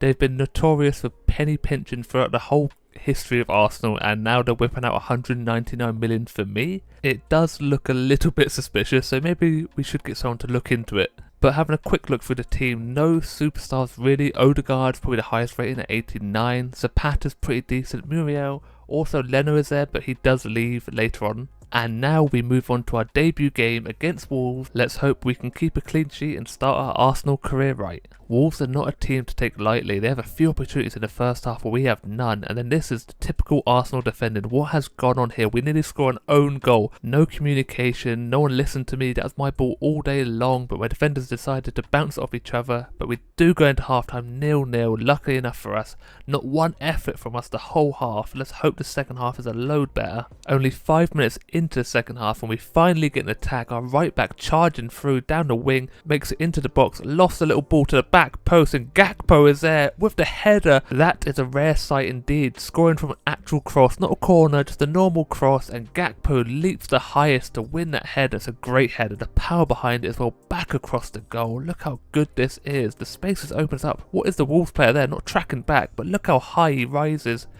Beats 2 defenders and hits it back across, keeper no chance. Brilliant header and hopefully the first of many goals with my career at Arsenal. I'm really not sure how he beat Dendoncker in the air there. There should be Dendonkers all day long, but he did very well and we are 1-0 up. Wolves still with a few opportunities but not making the most of them, having weird shots. But Odegaard here, what is that pass? What has gone on there? How are we 2 goals up? 2 attacks, 2 goals. We have smashed and grabbed this game away from Wolves, but Odegaard here gets into the box, does a very heavy touch but somehow gets to the ball and plays it across the box with power. First times it from, I don't know how to pronounce his name, so I'm not even going to try. But the keeper once again has no chance, can't get across his line quick enough, and 2-0 is a surprising result for how this game has played out so far. Wolves still haven't given up yet, but we're getting our opportunities as well. It's a good one again. I think it's Odegaard this time, not slotting it past the keeper. It's a great save with his foot. But Wolves have resorted to long range shots and they're never going to trouble me too much. Odegaard again hits the crossbar with a belter. Then Muriel with the header, but the keeper saves it with his foot again. It's a good header, but this strike from Odegaard should be going. I don't know how he's going to finish that one. This game should be long over for the amount of good opportunities we are making. The keeper is keeping them in it. This time in the 92nd minute and the ball's being played around the box. Keeper hits it against his own defender. Odegaard could have tapped that one in, but the referee blew the whistle too early. Either way, we do win that game 2-0 and with a clean sheet. I could not have asked for much more in my first game for Arsenal. Another upside of moving to Arsenal other than the money is that we have Champions League football once again. And the first game on our return is against Atletico Madrid in the round of 16, so it's 2 legs. I'm not too sure if there is the away goal rule, so if you do know, let me know in the comments below. Only 2 minutes into the game, and I think this should be a red card. They get away with that one. Osimhen with the reckless tackle. I don't know how it's only a yellow. He's absolutely snapped our centre mid there. 2-footed nearly and it's out of control, should be a red card all day long. Not long after that incident we make our way into the box and Odegaard should be finishing that one. Oblak with a great save, good strong hand to push that one wide, but we do get another opportunity within 10 minutes. There's Gakpo again with a header.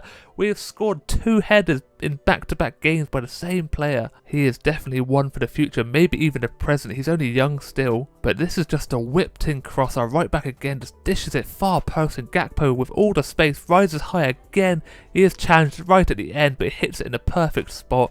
Keeper is nowhere near it and it hits the post and just trickles into the back of the net. We are beating Atletico Madrid 1-0 already in this game. Let's hope this can continue. Now only 3 minutes after conceding, Atletico Madrid finally get an opportunity. It's a whipped in cross as well from a header too far out, easy enough for me to gather that one in. But still they are on the attack, they get a bit lucky, wiggles away from my defender, hits it from just inside the box. Once again an easy enough save for me. This time it's Davies with the cross and Osimhen is there to tuck it in with a header. But he is offside. We have got away with that one. It's a very good header. I don't know how he is offside. I don't know where my defenders were, but he rises high, gets some power behind it and tucks it in. But Davies with the right-footed cross, he's just stepped offside. The fact that Atletico Madrid have Alphonso Davies is scary enough as it is, and this time he's doing some 1-2s all day long, back and forth. 1-2sies. He finally gets into the box with a pass and Osimhen is there. He runs off the centre back and slots that in on his left foot. It's a good finish. I should be saving it at my near post, but we all know near post is overpowered and there's nothing I can do with this one. Davies just breaks through, passes it across, and look at the run. My centre back, I think it's Bellerin playing at centre back, doesn't have a clue where he's ran off to. And it's a good finish. Look at that. Curls just past me. I don't get my hands up quick enough. And they have tied this game up 1-1. Just before half time, and Gakpo with a burst of pace passes to Zapata. Hits it from outside the box. It hits the post on the way. It's unlucky to hit the post there, but it's actually a great save from Oblak. He just gets his fingertips to it. Moves the ball ever so slightly just onto the post. It's a fantastic save. And we go into half time 1-1. I believe Oblak is the highest rated goalkeeper we've ever come against. He's 92 rated at this point in the season. Not quite as good as me. I don't think he's worth 199 million. He'll get there someday. I believe in him. But back to the game, Atletico with the first opportunity in the second half. We get a long range shot, but Oblak just gathers that one in nice and easy from himself. But then he dishes it out back to us. Odegaard gets the 1-2s, he's back and forth, and then Zapata makes a run, hits it from outside the box. And Oblak gets a strong hand to this one as well. Pretty much straight at him, but he did have to make the save. And once again, Zapata with a strike which gets blocked. It falls back to Odegaard and Smith Rowe with the run, but he is offside after hitting the crossbar. Gakpo runs into the box and passes it across to Zapata again, but it's a very weak shot. I don't know why he hasn't finished that one. We are all over Atletico Madrid at the moment. Odegaard with a strike, he just can't curl it around the defender, and that is how the game ends, 1-1. I am pretty disappointed we have not scored another goal. Oblak made some great saves, but we have to move on to the Premier League again, and we're against Fulham at home. Another London derby. We've played so many recently, but everyone loves a good derby. And this one starts off with a free kick for us. It's Odegaard on his left foot. He hits the crossbar. It's so close to going in. If it's a little bit further out, it was going to nestle into that top corner. Just doesn't quite get the dip to it. The wall doesn't react quick enough, and we are very unfortunate not to be leading this game already. Zapata with the run, he does make sure we lead this game 1-0. It's a great pass, a great run, and a great finish to top it all off. It is finally Zapata's time to shine. Look at this run. Odegaard just holds up the ball very nicely. Zapata just runs off the defender, not tracking him back quick enough. He just curls it past the keeper. It's the near post. He's never going to save it, but I do think it starts just outside the post, and a little bit of curl when he slots it into the back of the net. What a start for us in this game. Fulham on the attack here, and look at this strike from Mariano. He has belted that straight past me. My defenders just opened up all the space. I take a little step to my left. He hits it first time on the bouncing ball, and he just wellies it straight past me. The connection is perfect. I probably should have saved it, but he caught me off guard with the first time hit, and they've tied this game up already. Not long after their goal, we get an opportunity. We're in the box. He whips it in as Gakpo on the volley this time. The keeper had no chance. The power behind that one was monstrous. He absolutely loves scoring from crosses, and it's a great strike. But I have no idea what my player is doing here. He leaves the ball behind. This happens way too often, but this time we get a bit lucky for him to win it back. He just whips that straight across the box. Perfect height for a volley. And Gakpo runs in front of his defender and belts it on the shin. He shinned it actually. Still a good finish, top of the net. And Fulham are on the attack now. It's 1-on-1 of me, and hopefully I can save this one, but I cannot. I take a little step to my right this time, and he slots it into the bottom corner. I should be saving this one. I make a little move. He waited for me to make the first move, and he takes this opportunity and slots it straight past me. But once again, my defenders are nowhere to be seen. We cannot hold on to a lead to save our lives at the moment. The spark has been lit on this game. There is goals galore, and you love to see it if you're scoring, but you hate it when you concede. And this half is still not over. Fulham with another chance. This time I do make a good save, but finally half time.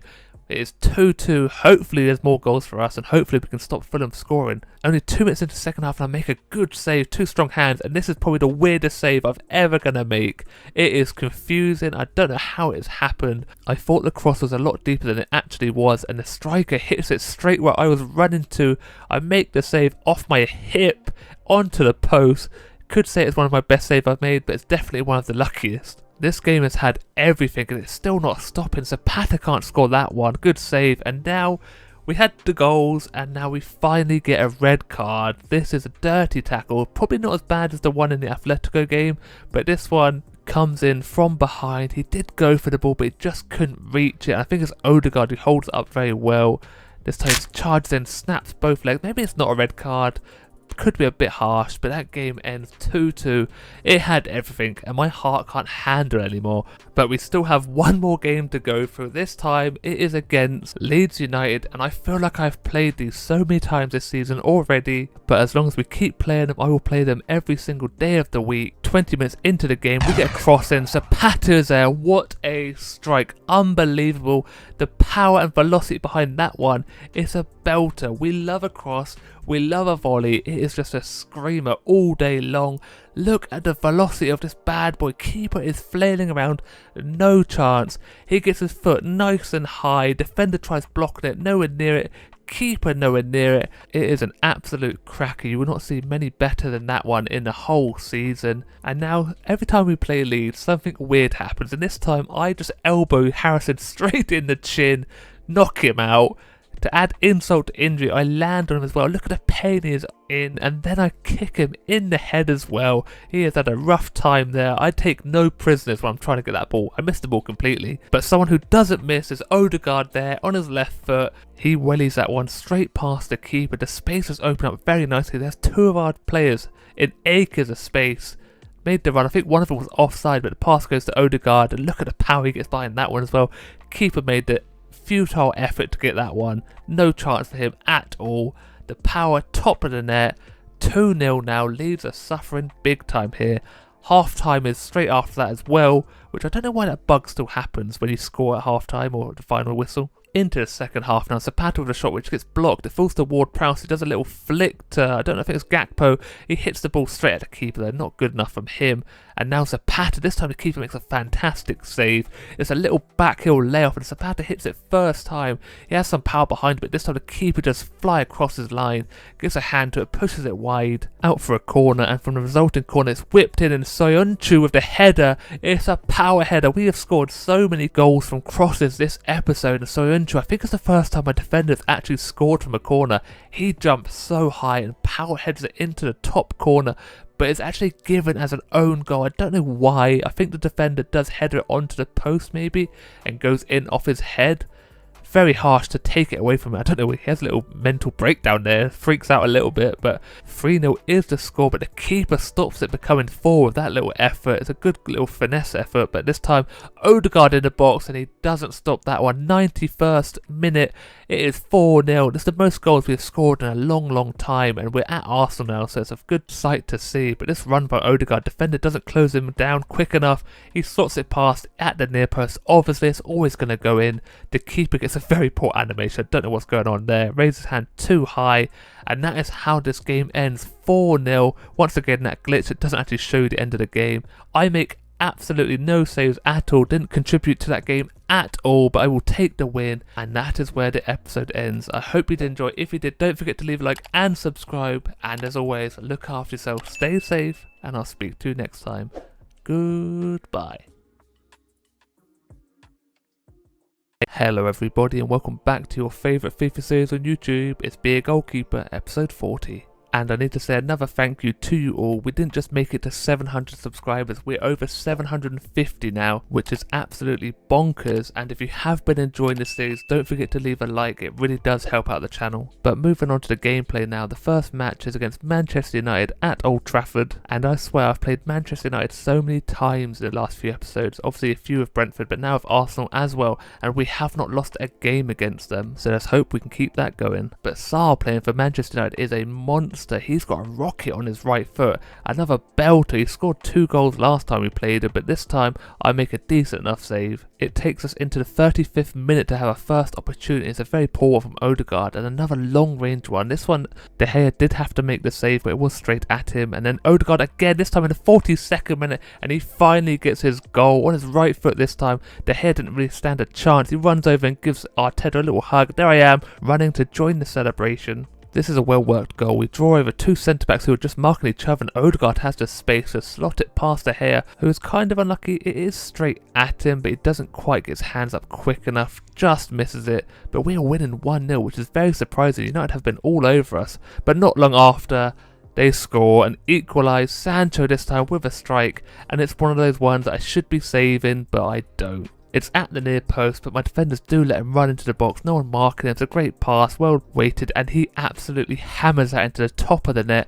I should be saving it. I get that weird dive animation. It's such a slow reaction. The ball's already passed me before I make the move, but I did get a little tip from someone in the comments which I will take into account, and hopefully that should stop me conceding so many stupid goals at the near post. Into the second half, and they have brought on Ronaldo again, and this time he finally beats me, the 4th time of trying. I am very disappointed with this one, and we have to listen to this. I thought I could be one of the only goalkeepers in the world to stop Ronaldo scoring, but it's come to an end right here and now. It's a pretty well worked play, a little back heel, and he hits it first time. It's bottom corner. I am very disappointed with it though. I feel like the animation didn't do me any justice at all, but that's how the cookie crumbles sometimes. But we still have a little bit left to get something out of this game. Now just 4 minutes left in the game. Odegaard with the over the top through ball. Zapata is on it. He runs into the box and he drills it low past De Gea. He has tied this up right at the end of the game.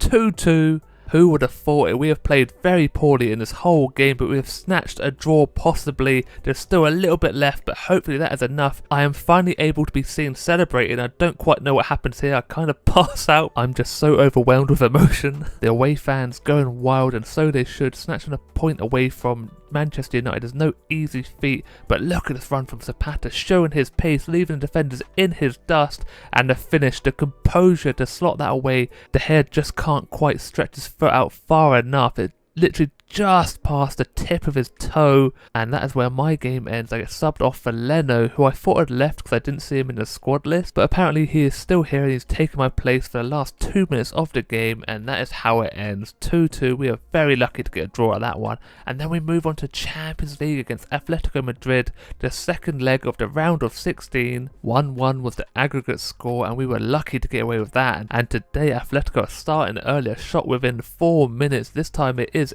Osimhen again. He's a bit of a monster. This time he shoots with his right foot at the near post. This time I do get my hand to push it wide out for a corner. Just 2 minutes later, and Soyuncu gives the ball to Barnes, who hits at the near post, and another great save from me. I don't know what he is doing, passing the ball back there. Barnes hits it first time off the deflection, and I jump over and elbow it out for another corner. This has just been constant pressure from Madrid, and again they are at it. This time it's David who hits it low. I get my hand to it. It's probably one of the better saves I've made in a while.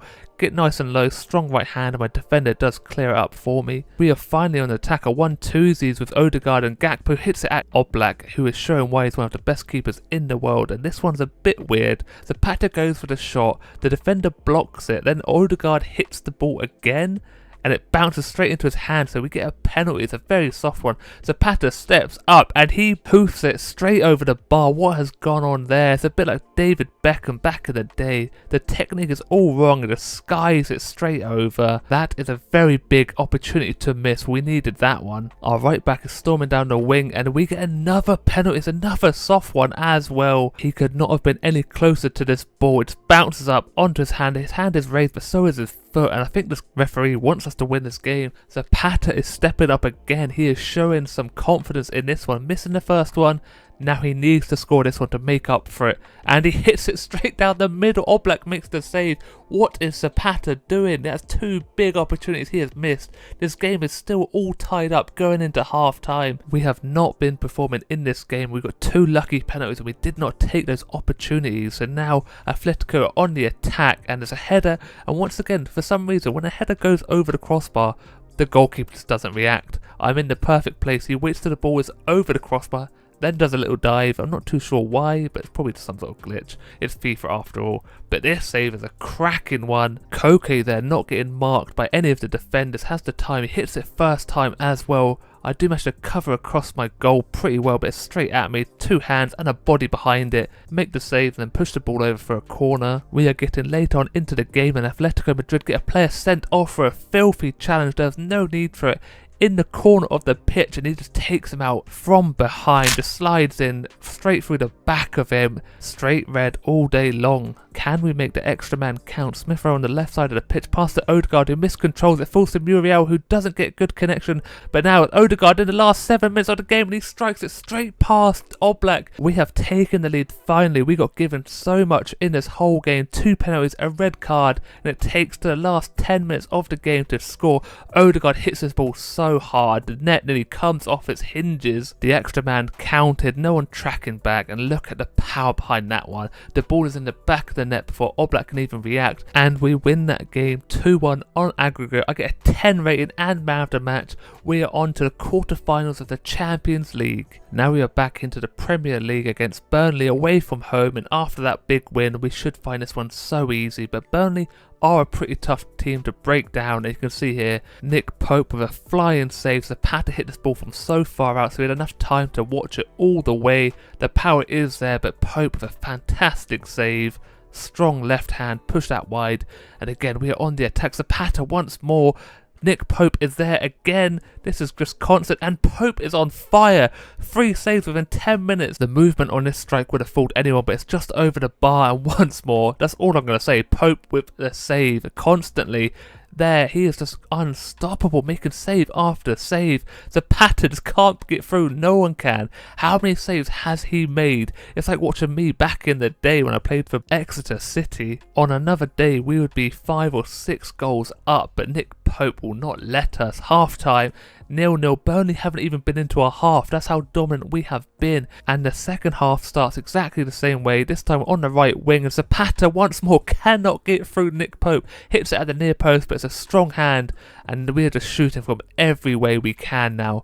Gakpo with a long range strike, not even on target. Frustration is starting to show with these type of efforts. We need to work our way into the box to create some better opportunities. Finally, Burnley are on the attack. They get into my box for the first time and they score from it. It's typical. We have been all over them and they score from the first and only opportunity. My centre-backs have fully fallen asleep there. He is in tons of space. Look at him. Where's everyone? No one's tracking back or marking. Look at all the space he has. He slots it into the bottom corner. I should maybe do a little bit better, but I'm just not on my game. A bit cold. No saves to make. I'm nowhere near it though. It's a good finish. I'm very disappointed. Then I get subbed off. I've had nothing to do the whole game and they subbed me off for one mistake, which is not all on me. Then Leno comes on and concedes within seconds and we lose that game 2-0. That is disastrous. That is shocking.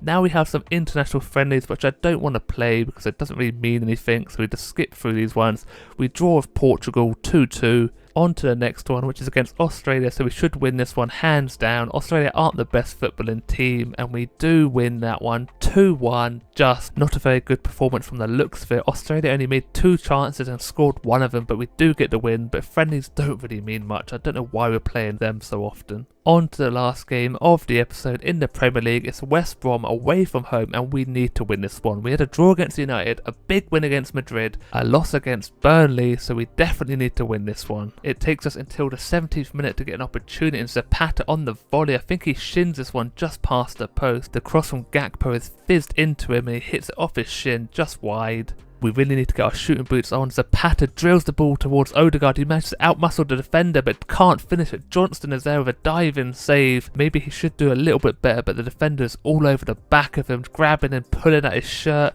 hits it on his right foot. Johnson makes a good enough save off the wrist, good strong wrist there. From the resultant corner we whip it in and Johnson is there off the defender, I believe, it's hard to see, and we go into half time 0-0 again. We are just not playing good enough. 2 0-0s at half time against lower end teams, and we are not performing. Again with a cross from the corner, and it's a rising header. He rose so high above everyone else, hits it into the floor, which we were supposed to do, and it just bounces wide past the post. West Brom finally get an attack in the 65th minute and they score from that one. What is going on? Our defence has been absolutely shocking. The space just opens up, they part like the Red Sea, and he just hits it first time. The ball is drilled into his feet, and look at the time, he just runs off Soyuncu, who reminds me of so much of David Luiz. He's not even looking at the ball, backing away. What is going on? Just so poor.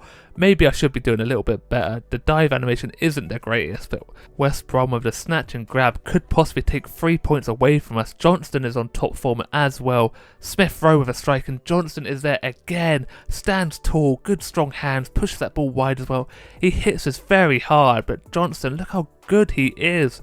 Palms it wide, and I get subbed off again. I'm not the person who should be subbing off. Bring on some better players. What is going on? And we lose that game 1-0. Arsenal Fan TV are going to have a field day with us. But that is where the episode ends. I hope you did enjoy. If you did, don't forget to leave a like and subscribe. And as always, look after yourself, stay safe, and I'll speak to you next time. Goodbye. Hello everybody and welcome back to your favourite FIFA series on YouTube. It's Be a Goalkeeper episode 41, and as always thank you so much for the support on the channel and the videos. It's been amazing. We are now closing in on 800 subscribers, so don't forget to subscribe if you have been enjoying the series. Also don't forget to leave a like, it really does help my channel out. Now let's get into the gameplay. The first game is against Wolfsburg in the quarterfinals of the Champions League away from home. It is very surprising to see Wolfsburg make it this far into the Champions League, so hopefully we have the advantage here, but it does not start off well. Wolfsburg get a goal within the first 7 minutes of the game, off the post, no one marking a man in the middle, and he gets a nice easy tap in. That is not the start we wanted. Wolfsburg just passed through my defence like they weren't even there. Look how good this passing is. He runs off the centre back, my right back is not covering it in the middle, and look at that tap in. It actually hits the crossbar, which is hard to see from the first angle, but you're not going to get an easier finisher than that one, and we are 1-0 down already. Odegaard here goes for an audacious attempt with the free kick, but it's straight at the Wolfsburg keeper, and he just gathers that one up nice and easy. 5 minutes left of the first half now, and Zapata gets the equaliser, slots it in the bottom corner. Keeper had no chance of that one. He's on the penalty spot. The whole move starts off with an over the top through, but we can see here, and Gakpo gets it, works his way into the box, passes it to Odegaard, a little tap through, and then Zapata bangs it into the bottom corner. A nice easy finish. He was never going to miss. He has missed a fair few penalties, but this time from the penalty spot he does score. Now we get one more opportunity just before the first half ends. Zapata again on his left foot, and look at the curl on this one. Just curls away from the keeper, but he gets his fingertips to it full stretch and just pushes it wide, and from the corner he gathers that in, and that is how the first half ends. 1-1. It wasn't the best half of football you will ever see. Both teams played pretty poorly, but now we get a through ball and Gakpo gets chopped down one-on-one with the keeper nearly, but he only gets a yellow card. I think this is very soft. Quite possibly could have been a red card, but maybe not from that angle. He does actually get the ball, so there's a soft free kick overall, but look at that free kick from Odegaard. The curl, the knuckle on this one, it is moving all over the place. The keeper would have had it anyway. I nearly make a mistake here with the pass out, but lucky enough he goes for the chip. I just gathered that one in.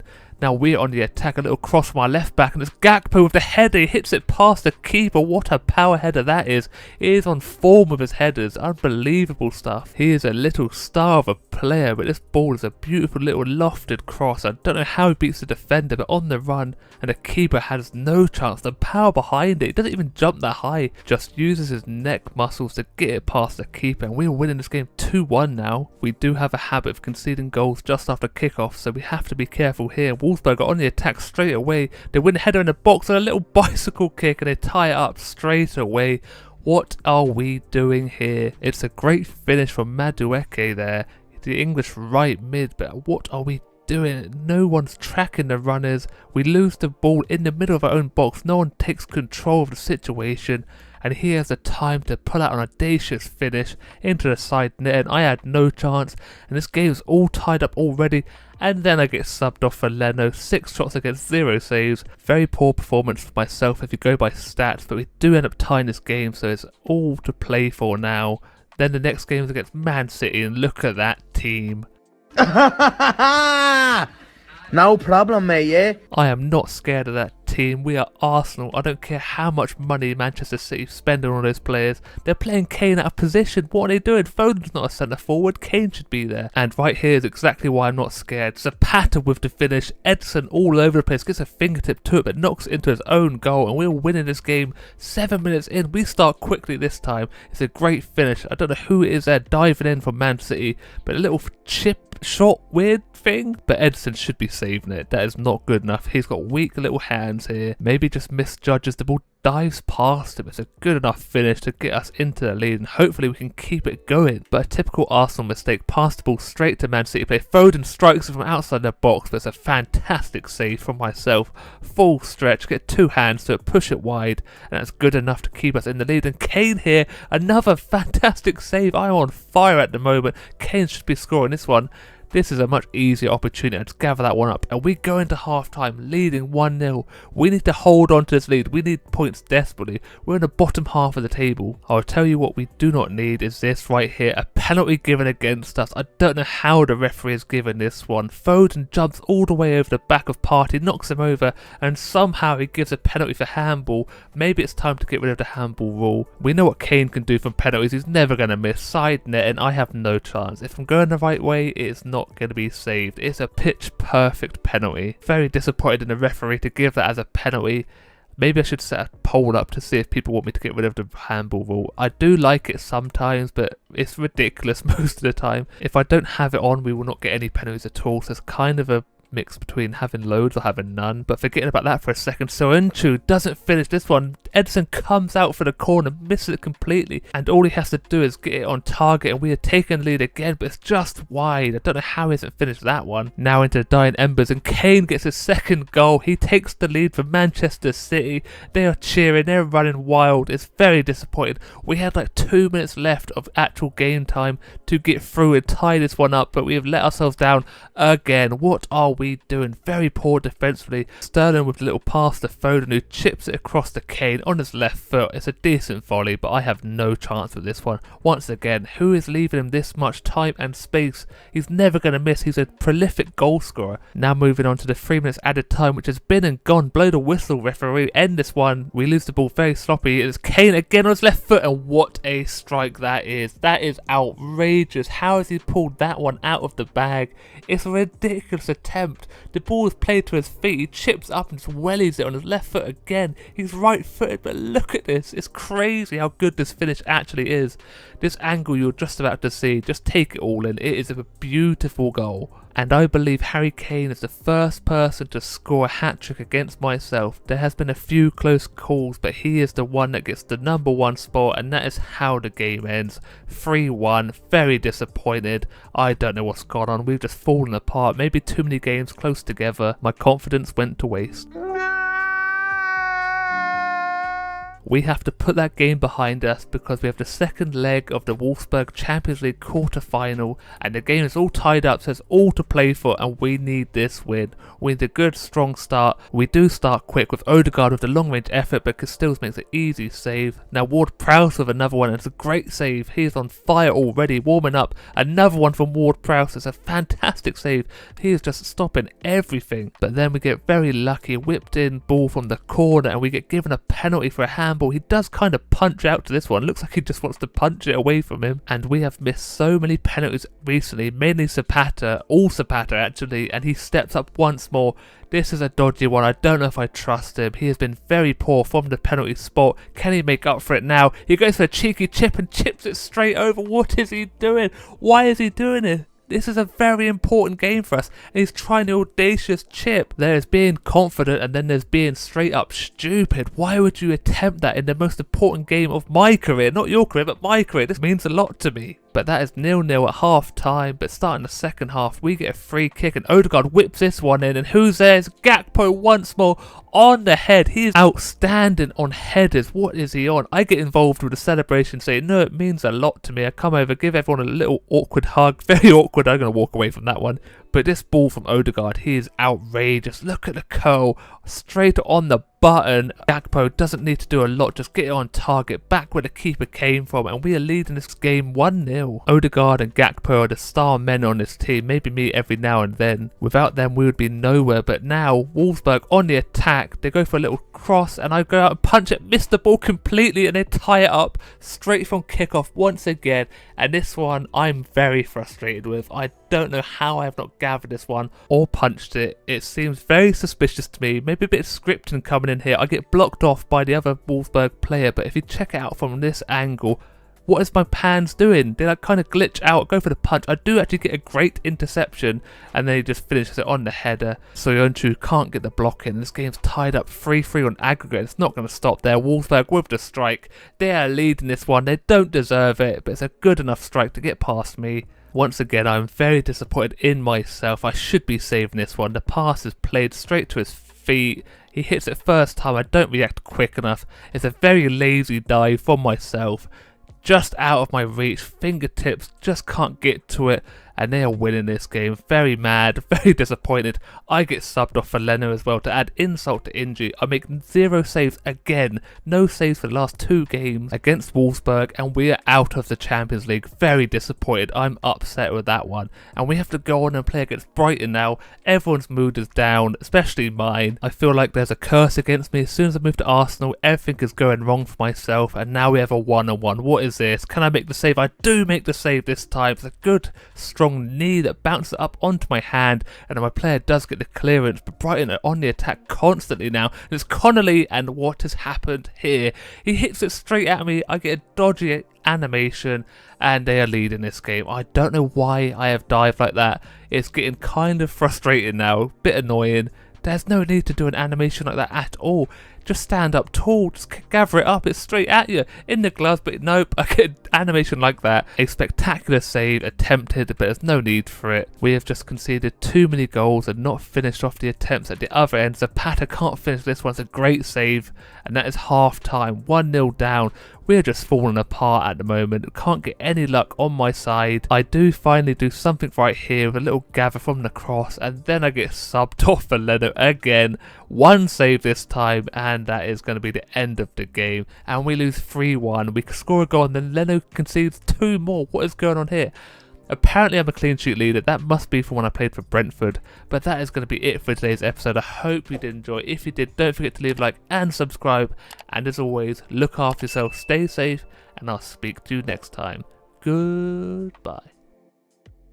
Hello everybody, and welcome back to your favourite FIFA series on YouTube. It's Be a Goalkeeper episode 42, and you have only gone and done it. We have reached over 800 subscribers now. We're so close to 1,000. It's absolutely crazy stuff, so thank you for the support. It really does mean a lot to me. And if you have been enjoying this series, don't forget to leave a like. It really does help out my channel. But now let's move on to the first game, which is against Liverpool, and look how tired Odegaard is. He's been carrying the team the whole time. Him and Gakpo have been the star players, keeping us in every game, and now let's hope they can carry on even though they're absolutely knackered. The first bit of action in the game is a bit of a dodgy pass by my defender, but I controlled it beautifully, dished the ball out. Now we are on the counter attack. Gakpo toward Prowse to Odegaard, little chip through ball, headed back across by Gakpo to Odegaard again. He powers it past Alisson. We are leading this game 1-0, 22 minutes in. Now that is what you call a team goal. Everyone was involved. Look at the chip through ball by Muriel and the header by Gakpo, very audacious, and Odegaard with the power. Muriel hurdles the ball as well. Maybe Alisson was unsighted by that move there, but the power behind this shot is ridiculous. He had no chance, even if he could see it the whole way. Liverpool started creating a few half chances. Salah on his right foot there, but no problem. Again, this time left foot, long range, no trouble at all. And half time, we are winning this game 1-0 still. Hopefully we can hold on till the end of this game. Liverpool are still making opportunities, but they're rushing and taking shots from too far out. And now we are finally on the attack again, but it's a great save by Alisson with his foot. Jota now on his right foot curls it straight past me into the top corner, finesses it perfectly. I'm a little bit disappointed with this one. I do not react quick enough. I kind of get stuck in the mud, don't dive at all until it's too late, but it's a good enough finish from him. My centre back comes sliding out for no reason, just hold him up a little bit and he just gets in behind him. Look at the finish though, just curls it perfectly. He's on his tiptoes somehow, still manages to hold his whole body weight up and hit the ball very well. But it's 1-1 now and Liverpool are just on the attack consistently, but once again they're just not efforts that are giving me too much trouble, just long range strikes. And talking about long range, Odegaard on his right foot and Alisson flies across the goal there with a great save, but we still keep it going and this time it looks like it's blocked, but look at this strike. It's clean as you like, just lasering into the top corner and Alisson just flying Superman style, gives a good strong hand to it, pushes it wide. From the corner we get a half opportunity, Gakpo with the scissor volley. Liverpool now in the 90th minute and they strike it first time, but I'm equal to this one, push it wide. It's the first time in a while that I have not been beaten at my near post. It's Jones with the first time strike, left footed. He gets decent power behind this one, hurdled by Jota, but I do make the save, full stretch, and that is how the game ends. 1-1. We did very well to get anything out of this game. Liverpool are top side and we have been in very poor form recently, but the next game is against Brentford, my old team, and we had some great times there.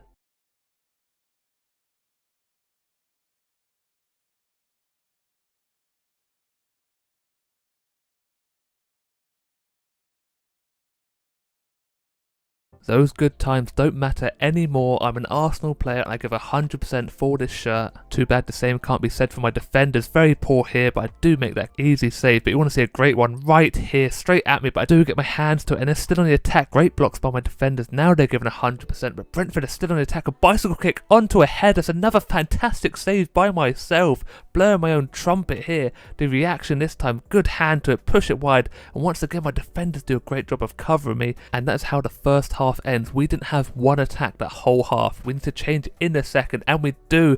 Odegaard again on his left foot. He's a monster at the moment.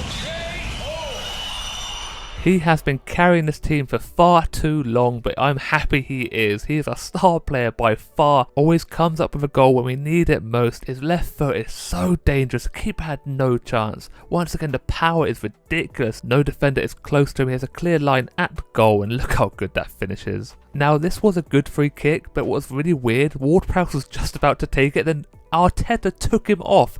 The goal scoring machine from free kicks doesn't ever miss, and he takes him off just as he's lining it up. Ridiculous stuff. Arteta doesn't have a clue what he is doing. From the corner, Gakpo with another scissor attempt. It must be a set piece that we've been trying, and then we get a penalty for probably the most blatant handball we have seen the whole time. Hands high in the sky, no need for it. And who is stepping up is Zapata. He doesn't have a very good record, but finally he scores. He breaks the curse. 2-0 against Brentford. I'm happy but kind of sad. Brentford do mean a lot to me, but I'm happy Arsenal winning again. This still isn't the best penalty we've ever seen, straight down the middle, but he's lucky the keeper does commit very early, dives before he's even got to the ball, but it's a good enough finish to double the lead. The game is still not over. We're in the Brentford box. I don't know why he has not hit that first time. It passes Gakpo, tries beating him at the near post, and finally it's all over. 2-0. We get 3 points for the first time in a while, and I am finally starting to show my form a little bit. It's a bit dodgy here and there, but making some good enough saves. Now the next game is against Aston Villa, and Aston Villa are a bit of a dodgy team for myself. They score a lot against me and I don't know why, and it doesn't take them long. 2 minutes into the half and they get an opportunity to pass it across and they score. 2 minutes 54 on the clock and they're 1-0 up. This slow start to kickoffs is ridiculous. We are very poor from the get-go, and look how much my centre-backs drop back. Why are they coming so far into the box? Leave the space for him to charge into. Little chip through ball, he's never going to miss that one. I have rotten luck against Claret and Blue clubs. They are scoring a ridiculous amount of goals against me. West Ham, Burnley, Aston Villa. I cannot stop him, but my defence is poor once again. Now we're on the attack and Martinez in goal is a monster. He saves everything, but Gakpo does a good job of getting the ball back, and then it's blocked from Zapata. He cannot finish it. His centre-back does a very good job to cover the goalkeeper there. Gets his foot out. Reacts a bit slow, but makes up for it. A little foot hits it over the crossbar for a corner. And from the corner, it's Gakpo again, but this time Martinez and the defender get the block. We get a little bit lucky here to keep hold of the ball. Now we're in the box, pass it across. I don't know what happens here, but the ball manages to find its way back to Zapata, and Martinez with the save once more. Zapata doesn't really get the power behind it, tries just tapping it in, but Martinez's reactions are fantastic. He is a top tier goalkeeper. Aston Villa finally get another opportunity, a ball played into the box, a little layback, and they score again. 2-0 from 2 shots. What is my defence doing? My midfielders give him too much time to play those fast driven balls straight into the box. Look at the space he has. Just drills it to his feet, little layoff, and Bailey here with a strike. I do get my feet to it, but it's not enough to hit it past the post. Just deflects off into the back of the net, and 2-0 is a hard score to come back from. And that is it for the first half. The next goal in this game could make or break this match. If we score it, we've got a good opportunity to come back. But if Aston Villa do, they're going to walk away with this one. And what is going on here? We get some good blocks in eventually. But Zapata now, easy enough save for Martinez. Makes it look so easy. And Aston Villa make this look easy. What is going on defensively? The space has opened up nicely. And it's Bailey once more. This game is long over now. 3-0. And look at the space. Just play it into the box, no trouble at all. Lay it off once more, another hurdle, and I don't have much opportunity to make the save. I attempt the little frog splash movement. I don't know what that is, but that is going to be it. I get subbed off for Leno, and I don't even make one save in this game. I don't feel like I played poorly, but I just couldn't get the saves going. But Aston Villa, 3 shots, 3 goals. I need to be a load better now. Next game is against Southampton, another team we probably should be beating, but they've got some star players as well. Oxlade-Chamberlain has signed for them. Also, Wisa, our old Brentford colleague, plays for them, left us back in our Brentford days, but we start this game pretty well with a strike. We finally score in the first 5 minutes. I don't know how to pronounce that name, but I will give it a go. Puedo, I believe, and it's a good finish, but look at the space Gakpo makes, holds the ball up very well, and Zapata across. Odegaard could have got to it, but he leaves it for Puedo, who just strikes it past the Southampton goalkeeper. McCarthy, possibly, I don't really know who that is. It looks like McCarthy. He has no chance with the save. But 25 minutes later, it's Wisa who scores against me, and he doesn't hold back with the celebration, runs off, does his little meditation. Look how happy he looks. I can't believe he's doing this to me. I thought we were friends, but it's a good finish. A poor animation by myself, but look at the space again. My defense just falls apart. Everyone just runs towards the ball, groups up, and the space just opens up nicely. Hits it first time. Another hurdle. I think we have a hurdle competition today. Hits it into the top of the net, and this game is all tied up. Zapata with an audacious attempt here, left-footed. It is lasering again. Look how good this shot is. McCarthy might have made a fingertip to it, but it's nowhere near it in the end. It just goes past the post. Very unfortunate to score that one. But this time Ward-Prowse against his old team. Zapata lays it off, but he's just offside. It's a good strike, but I don't know why Zapata is not striking this on his own. No need for the pass. He had enough space around him. And half-time comes. 1-1. We need to start getting our scoring boots on. We need to put this game to bed. A miscommunication here. My defender touched it down, but I did gather this one up. Now Odegaard in the box. Little back heel to Puedo, who passed it to Gakpo, who finishes this one. We're in the lead 5 minutes into the second half. It's great hold-up play, but Odegaard, the cheeky little back heel right here. And then Puedo with a little pass across. And look at the space Gakpo has. The right back does not follow him, and he hits it first time.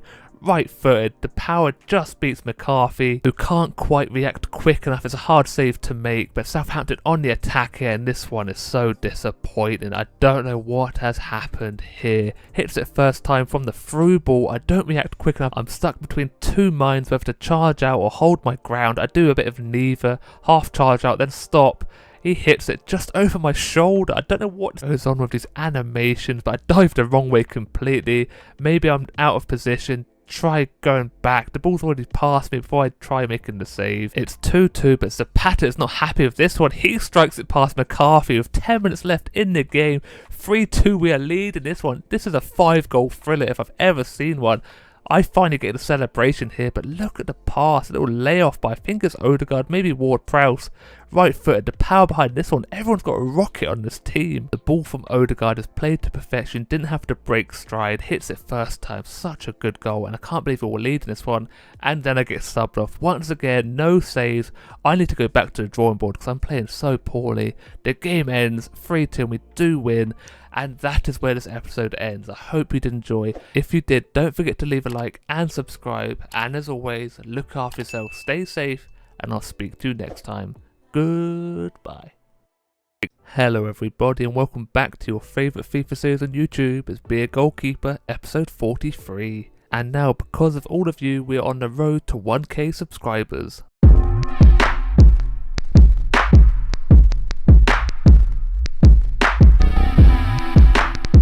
So if you have been enjoying the series, don't forget to subscribe. Also leave a like, it really does help out my channel. But now it's time for the gameplay. So we have 2 games left in the season. The first one is against Leicester City away from home. And since joining Arsenal, I have been in a little bit of bad form, and hopefully we can change it in this episode. But my defenders are not helping me out. What is he doing there? Loses the ball, 2 Leicester players in the box, unmarked, and he taps it in. Easy enough. 1-0 down within 16 minutes. What is going on defensively? We are so poor. Maybe Leicester are cheating because they've got some magicians. Look at that, just phase through the advertising board. What is going on there as well? But look at the space. No one near them. On the volley, it's a good finish. I have no chance. I thought he was going to go towards the near post, but it goes the opposite direction and hits it into the back of the net. Nice and easy. 1-0 down already. Same old Arsenal. And believe it or not, that was all that happened in the first half. No opportunities other than that one were made. We didn't even get into Leicester's half. We were so poor, but now it's finally changing. Gakpo, a few ball rolls, chips into the back post, and what a header, but the keeper flies across the line. Schmeichel, what a save that is. This header had some power behind it, but he chucks his body on the line, flies across him, maybe even breaks his shoulder. Look at it there, cracks it against the post.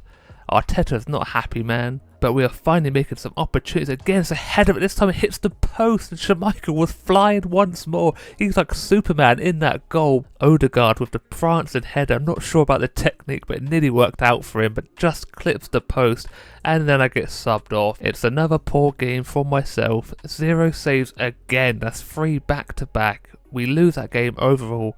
Now we're on to the last game of the season at home against Norwich, and Norwich's kits are pretty nice, you know. I like the dark with the neon green, looks sick. One thing that doesn't look sick is our defender. Look at the space they have in the box once more. My defender does a good job in getting the block off, but we have not been good enough. This could have been a beautiful goal on the twisting volley, but he just gets his head onto it to knock it over the crossbar. Now just look at this pass from Ward-Prowse, beautiful over the top, and on the volley it's Gakpo. Oh my days, how has he scored from that audacious attempt? This ball is on a penny, perfectly placed on the run. Gakpo, left footed, just powers it past the keeper, lobs him kind of, but it's just a beauty. Just watch how good this is. The technique is Van Persie-esque. One of the goal of the seasons, no doubt. But typical Arsenal, after scoring, we give up an opportunity, and Norwich strikers one-on-one with me now, and he powers this one past me at the near post. I am very poor at the moment. I'm so disappointed in my form, and I have to apologise to everyone because it's not been good enough. I don't know what's happened to me. I was so good at the beginning. The move to Arsenal has not been good for me. Maybe the pressure's finally getting to me, but this is very poor. I should be saving this one near post, and look, I've dived too late. My reactions are so poor. It's a good effort, but I should be saving it. There's a tiny gap, I don't get my hands up quick enough. Norwich have tied this game up 1-1. Now look at this challenge from Hanley. How is this not a red card? It's a filthy challenge from behind, and he doesn't even get a yellow. It's disgusting, ref. What are you playing at? Comes through the back, takes everything except the ball, and he gets away with it. Disgusting. Odegaard now on the free kick, 32 yards out. He's going for it. The audacious attempt. He hits the crossbar, bounces off the goalkeeper onto the line. Look at the knuckleball. Doesn't move at all. Just dips right at the end off the crossbar. Bounces off the keeper. He gets so lucky it doesn't go into his own goal. This first half has been full of it. And Odegaard once more. This time he does score. He slips it just past the keeper's fingertips. Drills it low across the goal, gets in your face for the celebration. Look at that cheesy little grin. We love to see it. He is on goal scoring form at the moment. He's unstoppable. A little pass into the box and he just hits it first time. Literally, the goalkeeper is fingertips away from getting this ball. Look how close it is. It just crawls past him into the back of the net. We are winning this game 2-1 now, back in the lead. And Norwich are not giving up. Once again, this striker is breaking through the back line, no trouble at all, and he beats me at the near post once more. And what can I say? It's very poor for myself again. I just stepped to my right because I thought he was going to go across the goal, but near post it is. It's a power strike. Look at that little step. That is what messes me up right there. Tried predicting it. Made myself look a fool, but look at the finish. I don't think I was going to save this one anyway. Now it is time for some techers. Zapata has absolutely mugged this defender right off. Look at the skill move, little tap, then the use of the outside of the boot back inside. He's mugged him off so much. This defender would be absolutely fuming. He's so upset, chucks himself on the floor. Zapata is long gone, and that is just a disgusting skill move. Ended his career right there. And from that he has created opportunity to Odegaard, tries beating the goalkeeper at the near post, but he makes a fantastic save, and that is how the first half ends 2-2. What a game to end the season on. Definitely getting your money's worth. And now I finally make a save and deflect straight into the Norwich striker's path. I can't win. My luck is so rotten at the moment. I need to reset or something. I don't know what to do anymore. Everything I do does not seem to work. The space it opens up lovely for him. I make a good save with my feet, get down low. It's like a hockey save. My defenders are nowhere to be seen. It's an easy enough finish, and what more can I say? I'm just so disappointed with everything at the moment. And then insult to injury, I get subbed off for the last game, 6 shots, 1 save, and we lose the game 3-2. So that is the season over. I get the golden glove with 18 clean sheets, most of them for Brentford, goalkeeper of the tournament, but I'm not in team of the tournament. Mendy beats me to it somehow. I'm not sure how it works. Hopefully we can have a summer off, but we can't because it's the European Championship, and Gareth Southgate must have seen my form because I'm a sub against Scotland. I come on in the 57th minute. This hasn't happened to me in a long time. Henderson I am replacing, but we need to win this game with a bitter rival against Scotland, and we do get another goal. This time it's Sterling with the goal, a deflection from the Calvert-Lewin shot, and he's there to gather this one up. Hits it first time, powers it past the keeper. Pretty lucky to be fair. I don't know why Calvert-Lewin has taken this effort. The block is good, but it just falls perfectly into Sterling's path. He cracks this one, keeper no chance. That is an important goal to double our lead. We get another opportunity here, Foden in the box. I don't know why he passes it. It's a good effort. The keeper makes a fantastic save. I'm really not sure about the path. Foden runs perfectly onto this ball to strike it first time, but he doesn't. He passes it. I think it's Bellingham on his left foot. The keeper makes a fantastic save. And now I'm back to my normal routine, conceding against Adams. I am just all over the place. I need to have some time off or something. I don't know what's going on. I cannot physically make a save anymore. Every shot seems to go in unless the difficulty is getting too much for me, but I've been playing on this one for so long now. Maybe the strikers are getting too good for me. I don't really know. I'm just so frustrated with everything that's going on at the moment. It's a good finish, but my reactions are too slow once more, but we do get the win. Beat Scotland 2-1, so we're top of the group at the moment. Russia and Austria drew. Next game is against Austria and we're winning 2-1. I come on in the 62nd minute for Henson once more, and I am just hoping and praying at this point that I do not mess this up. Look what happens to Willock though. He gets absolutely destroyed from the tackle. It's a brutal one. I don't know what happens, but he flies into the air. The tackler does not take any prisoners, straight through him, scorpions him into the floor. Look at this. This is a perfect scorpion right here. Goes straight through him, and look at the technique on this scorpion. Head into the floor, heels nearly touching head. It's a brutal one, gets impaled straight to the floor. Hopefully he can walk that one off, but from the free kick Foden takes it, but it's not easy enough for the goalkeeper to gather up, just plucks it from the sky. Now Abraham here, this strike had some curl on it. You'll see from this angle shown in a minute. It's a beauty. Look at the curl. It's so far away from the goal and it curls just past the post. Keeper is stuck in the mud, not moving, but sadly does not go in. But what does go in is Luke Shaw scoring from the left back position, 82nd minute. I think this game is all wrapped up now. For some reason the replays didn't get shown, so I had to go back in after the game, but look how far Shaw runs from deep, runs past the left mid, and it's a decent finish. Look at him here, left side of the screen, storms past everyone. The ball is played perfectly, and look at the finish. That's a striker's finish, not a defender's. You couldn't ask much more from an attacking left back. It's a fantastic finish. Now Austria get one more opportunity, 88th minute, and he drills it straight across the goal and just past the post as well. I thought it was happening again. I thought he finished this one perfectly. Once again, my reactions are so slow. I get so lucky it goes just past the post. And that is how the game ends. I don't concede a goal for the first time in a while. And now this is the end of the episode. I hope you did enjoy. If you did, don't forget to leave a like and subscribe. And as always, look after yourself, stay safe, and I'll speak to you next time.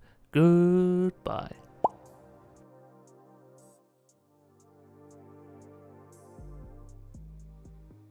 Hello everybody and welcome back to your favourite FIFA series on YouTube. It's Be a Goalkeeper episode 44 and we're still on the road to 1k subscribers, so if you have been enjoying this series don't forget to subscribe. Also don't forget to leave a like as well, it really does help out my channel. But for now let's move on to the gameplay. So the first match is the last group game of the European Championship. It's against Russia and we're pretty much through the group stage already. 2 wins from 2, but I will take a third and we do get a good start. A penalty is given to us for handball. It's a bit of a soft one, his hand is out in front of him in a natural position, but anyway Calvin Lewin is stepping up and he slots this one just past the keeper. The keeper is very brave, stays right down the middle, just can't get his foot out quick enough and the ball sneaks past him. It's an okay penalty, but Calvin Lewin could do much better than this one. He is very lucky the keeper doesn't move at all.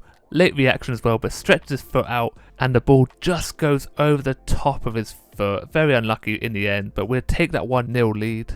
8 minutes after the penalty, Sterling with the backhand, Calvin Lewin hits it first time and curls it into the top corner just past the keeper again. What a finish that is.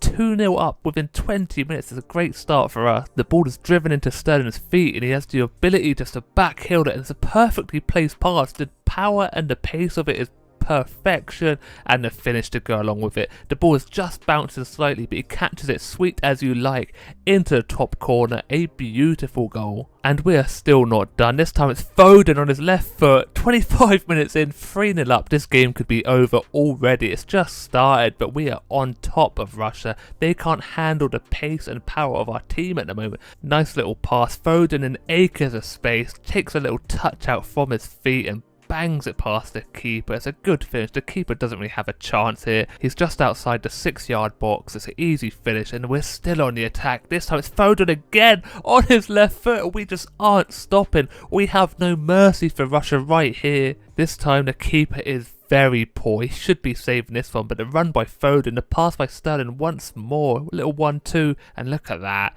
Just lifts it over the keeper's leg. Keeper should be doing loads better, but it's at the near post, and we all know how that goes. I can't say anything because I no doubt I would concede that one as well. The first half still hasn't finished yet. 5 minutes left in the game. We win the ball high up the pitch, and this time Sterling is on the score sheet. Provided 2 assists. He wanted one for himself. It's a good finish as well. We win the ball so high up the pitch. We wanted it more than the Russians. Look at Calvin Lewin here. A little nutmeg maybe, but this finish is a cracker. I cannot ask any more. 5 goals within the first half and we are just absolutely smashing the Russians here. And finally the first half is over. Look at all the names on the score sheet. We also get this little bug for the rest of the second half, which is kind of annoying but doesn't affect me too much. And look, I can make a save. It's finally happened. Look at that. There's video proof I can make a save as a goalkeeper. Also, the Russian goalkeeper has turned into prime Neuer now, making all kinds of saves. He has upped his game big time in the second half, but it's far too late. He conceded way too many in the first half and his team has no response to all the attacking play from us, and we get one more opportunity. 7 minutes left. I'm not sure who it is, but on his left foot goes to the near post and the keeper makes a good save. He's finally making up for it, but it's far too late.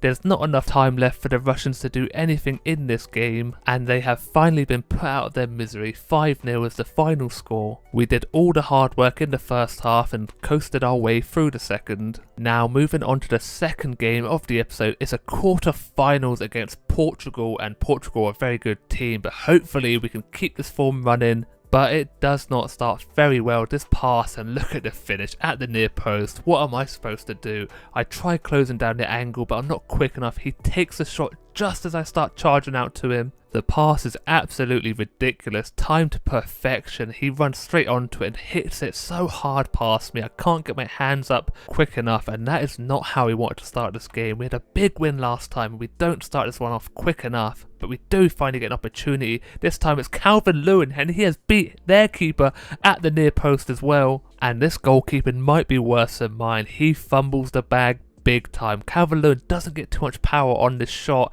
His left foot, which isn't his strong one, and the keeper, what is he doing? Kind of just dives, doesn't raise his hands up at all, and just lets the ball go past him. What is this technique? Kind of pulls his hand away. Maybe he's match fixing, but we will take it 1-1 now.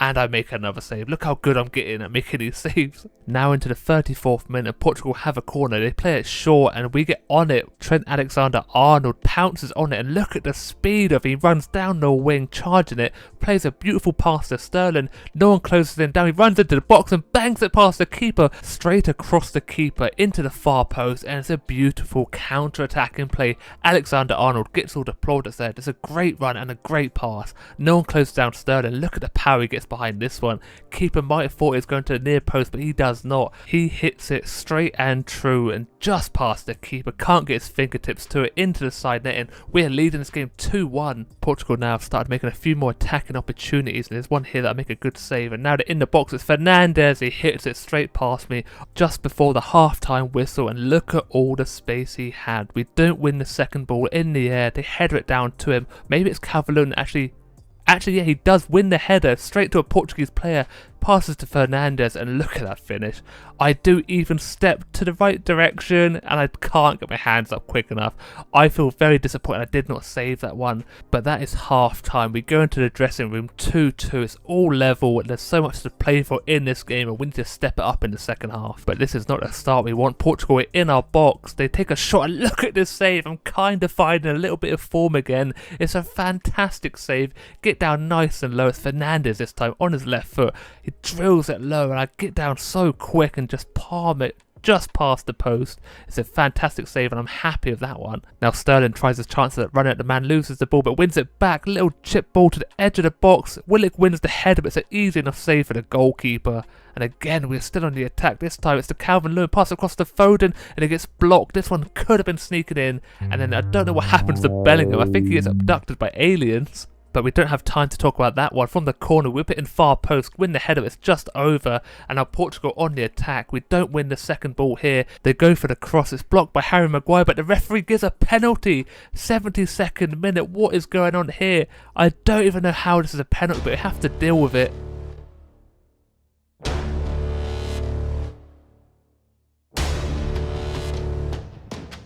And deal with it, I do. I save the penalty from Fernandes, guess the right way, get down quick enough and push it wide. Fernandes won't be too happy with this one, but I'm very happy. From that corner, Portugal pass it into the box, quick pass, 1-2, it's Fernandes on his right foot this time, and I don't know how he scored this one.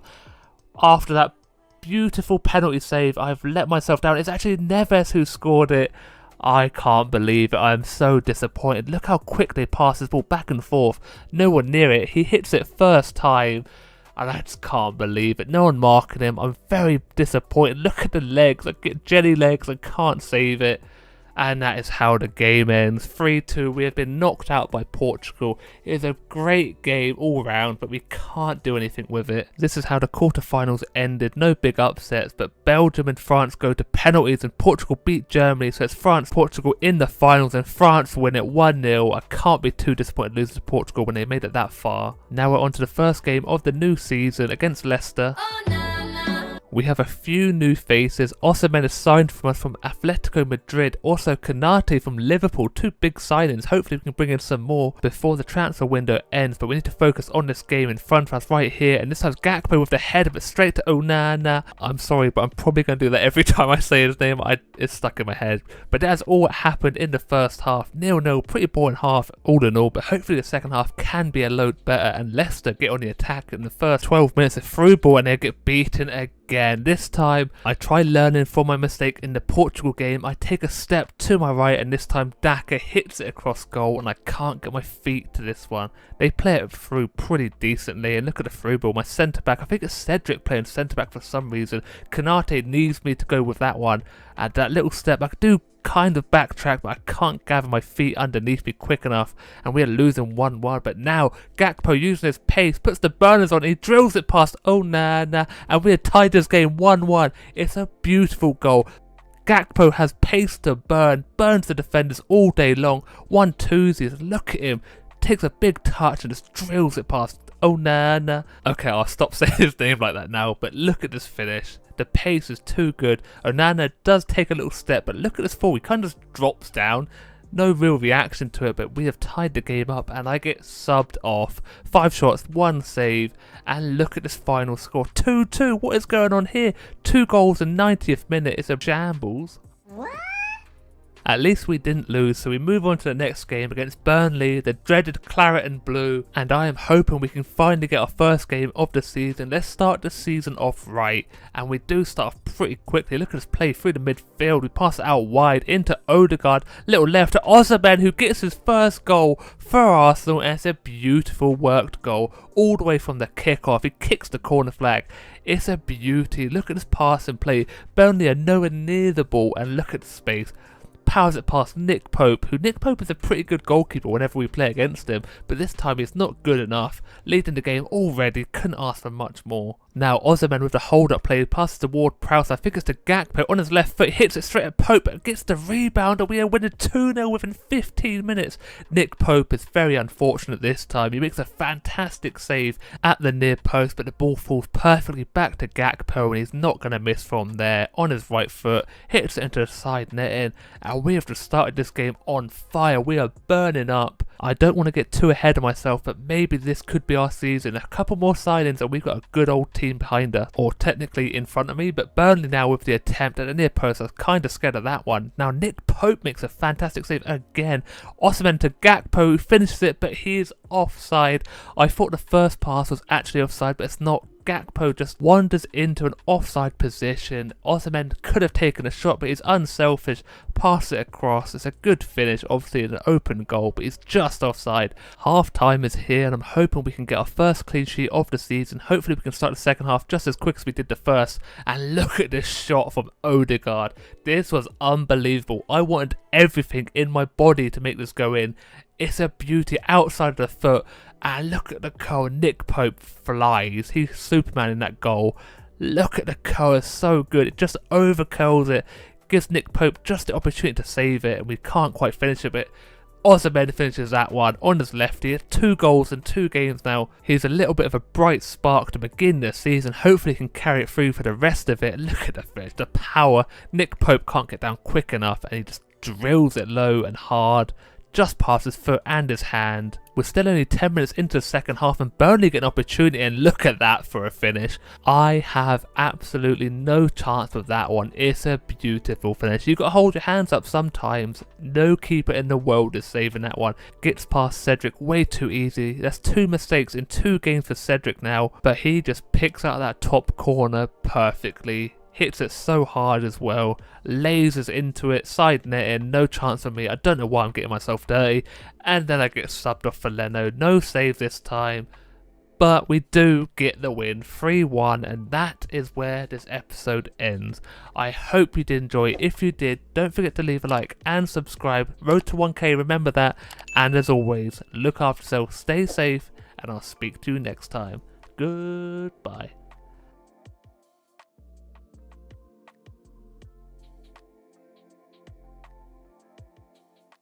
Hello everybody, welcome back to your favourite FIFA series on YouTube. It's Be a Goalkeeper, episode 45. And at the time of recording this, we are 50 subs away from 1,000 subscribers. So if you have been enjoying the series, don't forget to subscribe.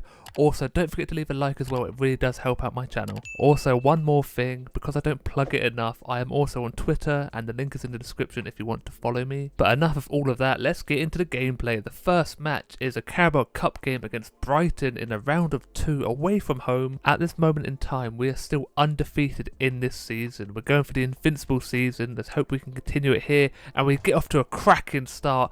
Osimhen with the strike off the crossbar, bounces into the back of the net, 1-0 up within 4 minutes. It's a flying start. This is some great play between the 3 players, Osimhen, Odegaard and Puedo, linking up together, and the passes across the box. Look how hard he hits it. No one marked him, wellies it straight past the keeper, no chance. Nestles into the top of the net. It's a beautiful goal. We get another opportunity early on. The keeper makes a good save, a little curler, couldn't quite find the back of the net, and from the header straight at the keeper. But now Brighton one-on-one with me, and he hits it straight at me. I make a decent enough save, get out quick enough to close down the angle, and I'm very lucky. He hits it straight at me, onto one knee, bounces onto the hand, pushes it wide.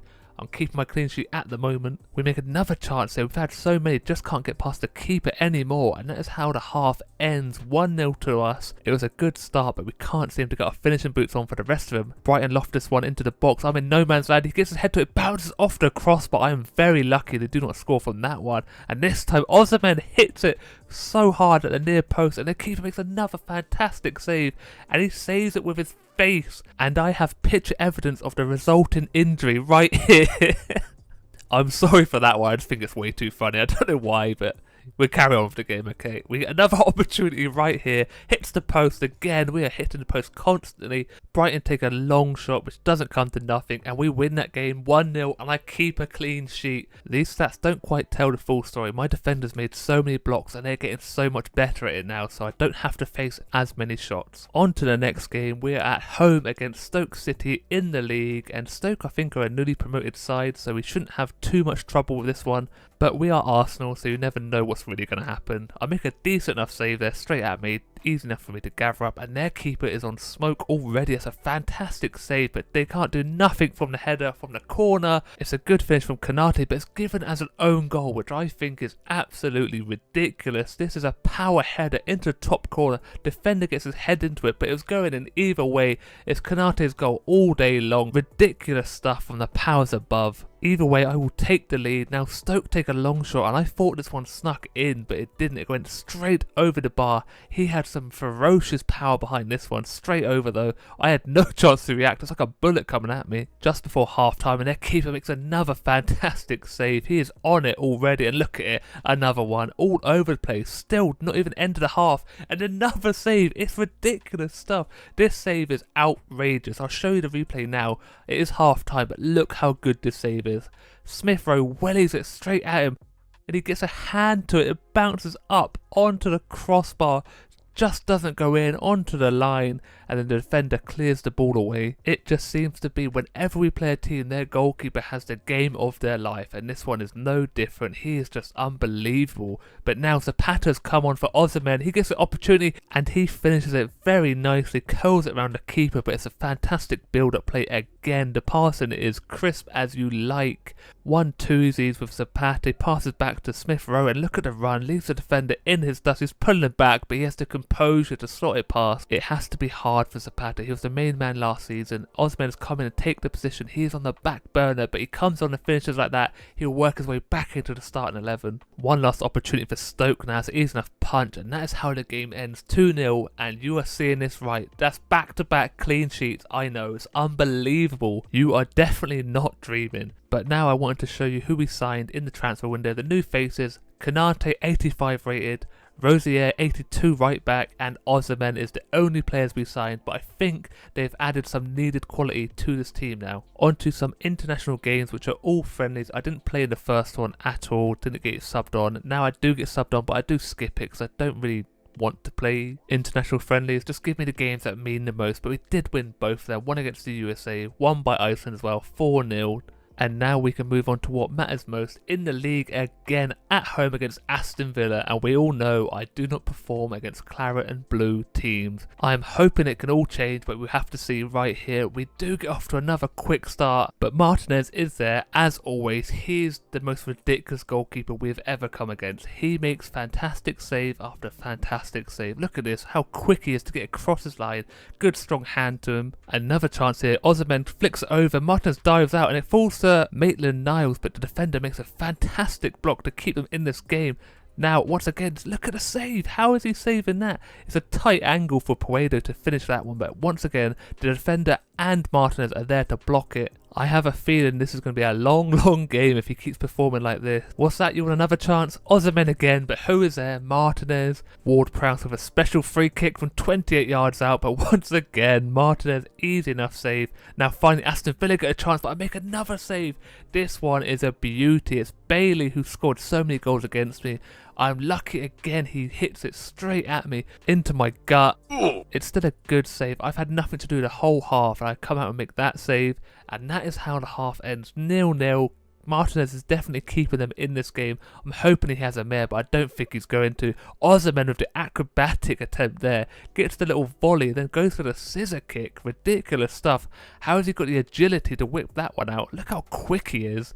Martinez there, save at the near post. Now I feel like we're getting a little bit frustrated taking shots from that far out. We just can't seem to break through this defence until we finally do. Martinez makes a mistake and Smith Rowe is there to capitalise. It's a ball across by Ozyman and Martinez just dives out, misses the ball completely. His defender isn't marking the man, he's just marking empty space, and look at the little finish off his shin, shins it into the back of the net, and we are leading this game, fully deserved. Martinez has been on top form, but finally we break through. There is still a long time left in this game. We can't be complacent. Aston Villa with a corner, but I gather this one up nice and easy. Now I'm looking to waste some time, but I spot Puedo out on the wing, so I dish it out, right-footed, all the way onto his chest. It's a beautiful ball. He passes into Smith Rowe, back to Ozyman. Little flick. Oh my days, he's mugged him off.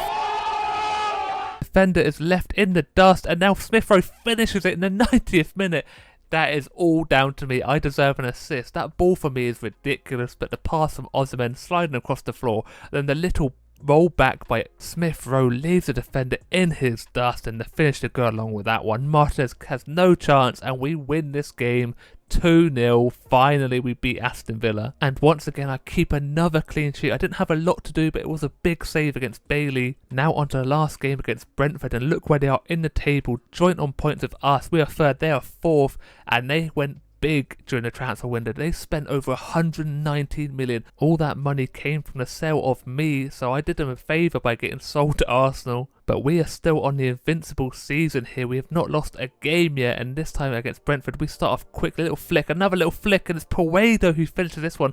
Drills it low past Raya, who has replaced me as the #1 goalkeeper. Maybe he's not good enough, but there we go. Apparently the boys have been practicing boxing.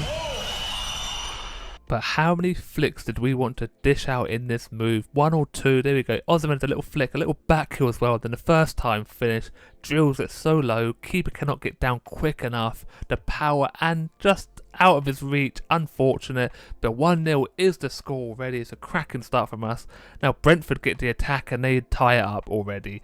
There's 7 minutes left in the half, we can't hold on to half time, and I get beaten at my near post. I'm kind of disappointed with this one. My positioning is all wrong. I moved too far to my right, leave the space. I know they're going to go for the near post. I doubt I would have saved it anyway. My defender stamps at me to go along with that one. It is a decent enough shot, but I don't even get a good animation. But it is my fault. I will hold my hands up, and we go into half-time all tied up 1-1. Maybe the pressure of returning to Brentford is finally getting to me, but Brentford on the attack once more, and it's a great finish. I don't know what else I could really do it, except maybe charge out and try closing down the angle. I don't think I had enough time. He is just left in so much space, it falls to him perfectly. My defenders are nowhere to be seen. There's 2 men unmarked, and I don't think I could do much, really. He does slot it into the back of the net, top corner nearly, and yeah, what can I do? It's just a good finish. I'm nowhere near it. I don't know why I'm chucking my feet out. I look a little bit silly, and then I get subbed off for the first time. My clean sheet record is broken, and we're still losing this game now. Our invincible record is still there though. 2-2. We managed to get a late goal of Ozyman to save the invincible season, and there we are, third in the league. And that is it for the episode. I hope you did enjoy. If you did, don't forget to leave a like and subscribe. And as always, look after yourself, stay safe, and I will speak to you next time. Goodbye. Hello everybody, and welcome back to your favourite FIFA series on YouTube. It's Be a Goalkeeper episode 46. And at the time of recording this, we are 7 subs away from 1,000 subscribers. So if you have been enjoying the series and enjoy the channel as well, make sure you hit that subscribe button. Also, don't forget to leave a like on the video, it really does help out my channel. But now let's move on to the gameplay.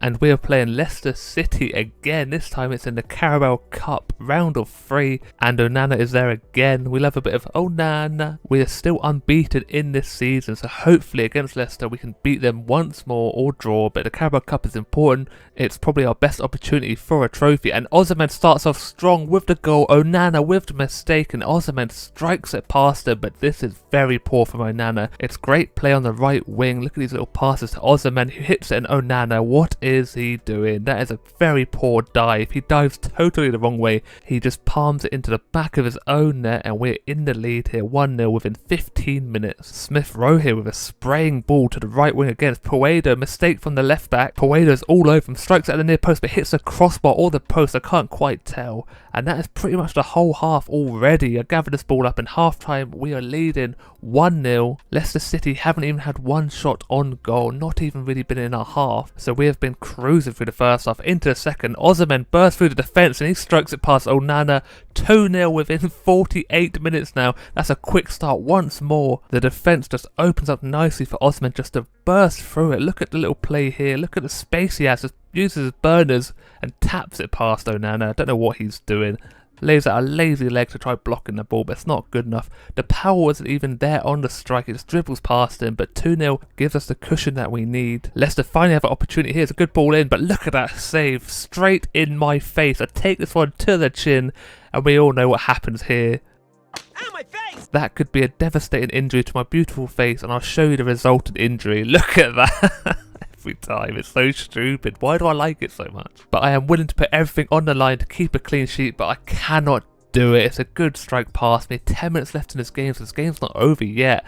But the power just beats me. I react so late. It's Rodrigo from Real Madrid, I believe. Leicester City finally put together a pass and move, bring my defence out and leave the space open, and he hits it first time. I react pretty slowly, but it is curling into the side netting.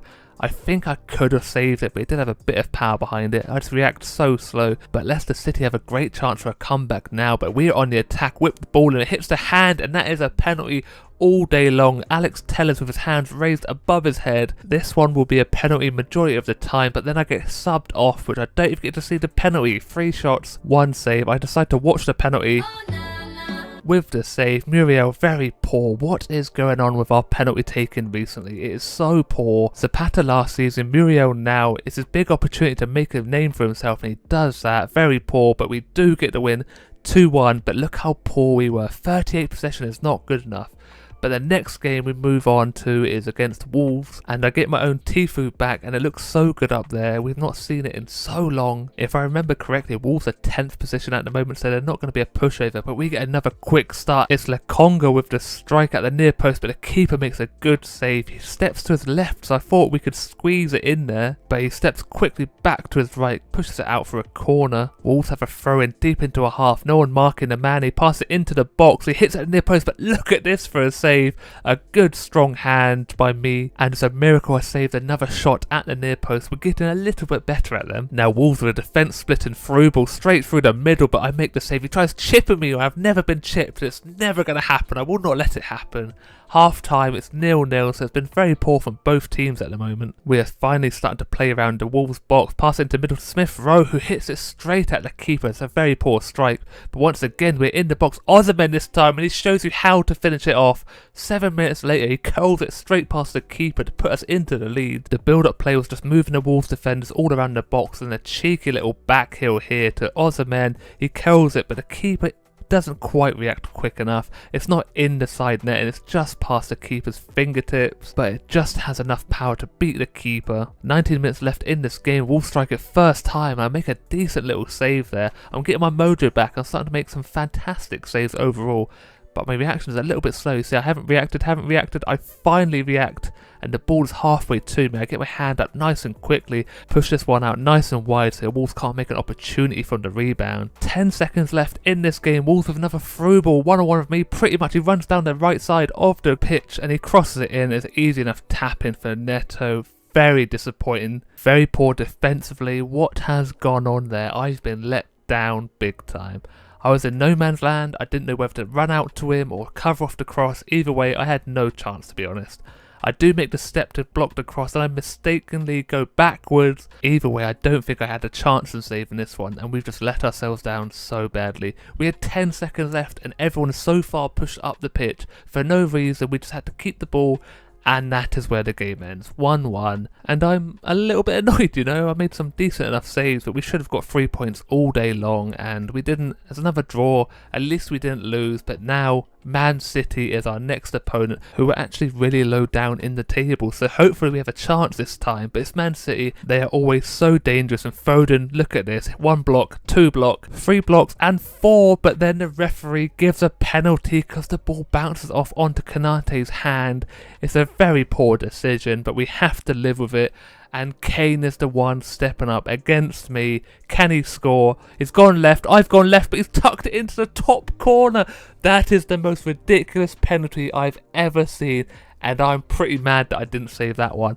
I can't believe this has gone in. It's a ridiculous penalty. How does he have the audacity to do that to me? I dived the right way. I'm never going to get to the top corner. I think maybe if I went a little bit left first, but look at that, it's ridiculous. What can you say? You're never going to save those ones. 30 minutes played in this game, and Man City on the attack again. It's Foden, and he tucks this one in at the near post. It's a through ball again. There's so defence splitting.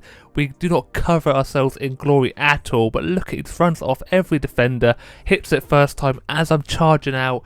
And I don't know how this has gone in, but if you look here, it curls at the last second. It's going wide, curls there, nestles into the back of the net, and being 2-0 down to Man City is never a good thing. There's still one more half to go, but we have got an uphill battle here. We do start the second half pretty quickly. Our left back whips the ball in, and Smith Rowe rises highest, but he hits it just past the goal, misses it completely.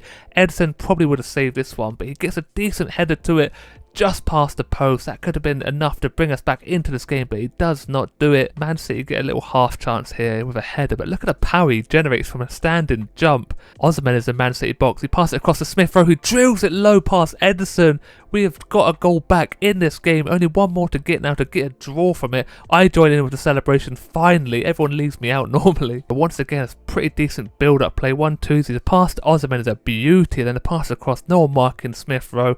Ederson doing a little stanky leg there. Closes legs, but it doesn't go near him. It goes straight past him. His legs morph into one giant leg, and then I get subbed off for Leno. 10 shots against. My defence did pretty good at blocking. 1 save, but that is how the game ends. 2-1, and we get our first loss of the season. And now we have a few more international friendlies, which I do not care about. I do not play these ones. I just skip through all of them. 3-1 win against Norway. I'm always happy when England win. I do get a start here, but once again, just skip to the end of the match. And it's another win, this time 3-1 against Austria. Back-to-back 3-1 wins. Couldn't ask for much more, but once again, friendlies don't really mean anything. What does mean everything is this match against Everton in the Premier League, and hopefully we can get another win. Everton are a strong team now, so do not count them out, and they get the first opportunity. Look how good that save is. I spring up to the ball. That save was definitely one for the cameras, but look how good it is. Look how spectacular it is. That is one for the photo album. Get a good strong hand to it. That is one that makes you feel good about yourself. And I'm going to keep showing the replays because I do not make many spectacular saves anymore since we've upgraded to ultimate difficulty. I thought I went to legendary, but it's ultimate the whole time apparently. Everton now whip the ball into box, and what is Konate doing here? How has he wiggled past him to strike this ball past me and put us into a losing position? It's Madueke, who used to play for PSV but apparently playing for Everton now. But it's just a nothing ball into the box. Our centre-backs should be winning this one, but look at that touch. Konate's run straight past the ball, then on the volley, hits it close to me, but I can't react quick enough, and he just drills it straight past me into the back of the net. Left-footed, he hits it straight at me, but once again, I do not make the save. The power beats me, and losing this game is not an option. We need to get some more points, and we get back into it. This time it's Puedo, 42nd minute, a pass from Osimhen. It's a decent enough goal, but he should be grabbing the ball. We need this win. We need to get some points because we're dropping out of the top 4.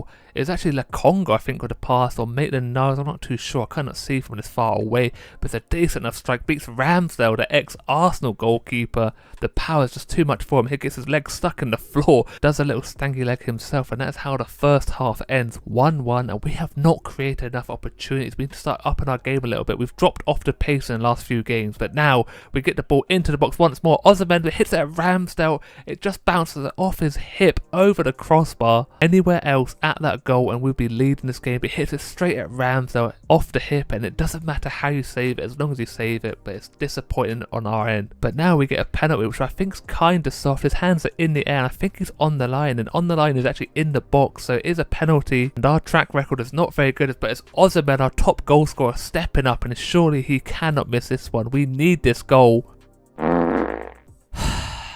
What more can I say? Just put me on the penalties. I have a better chance than these lot.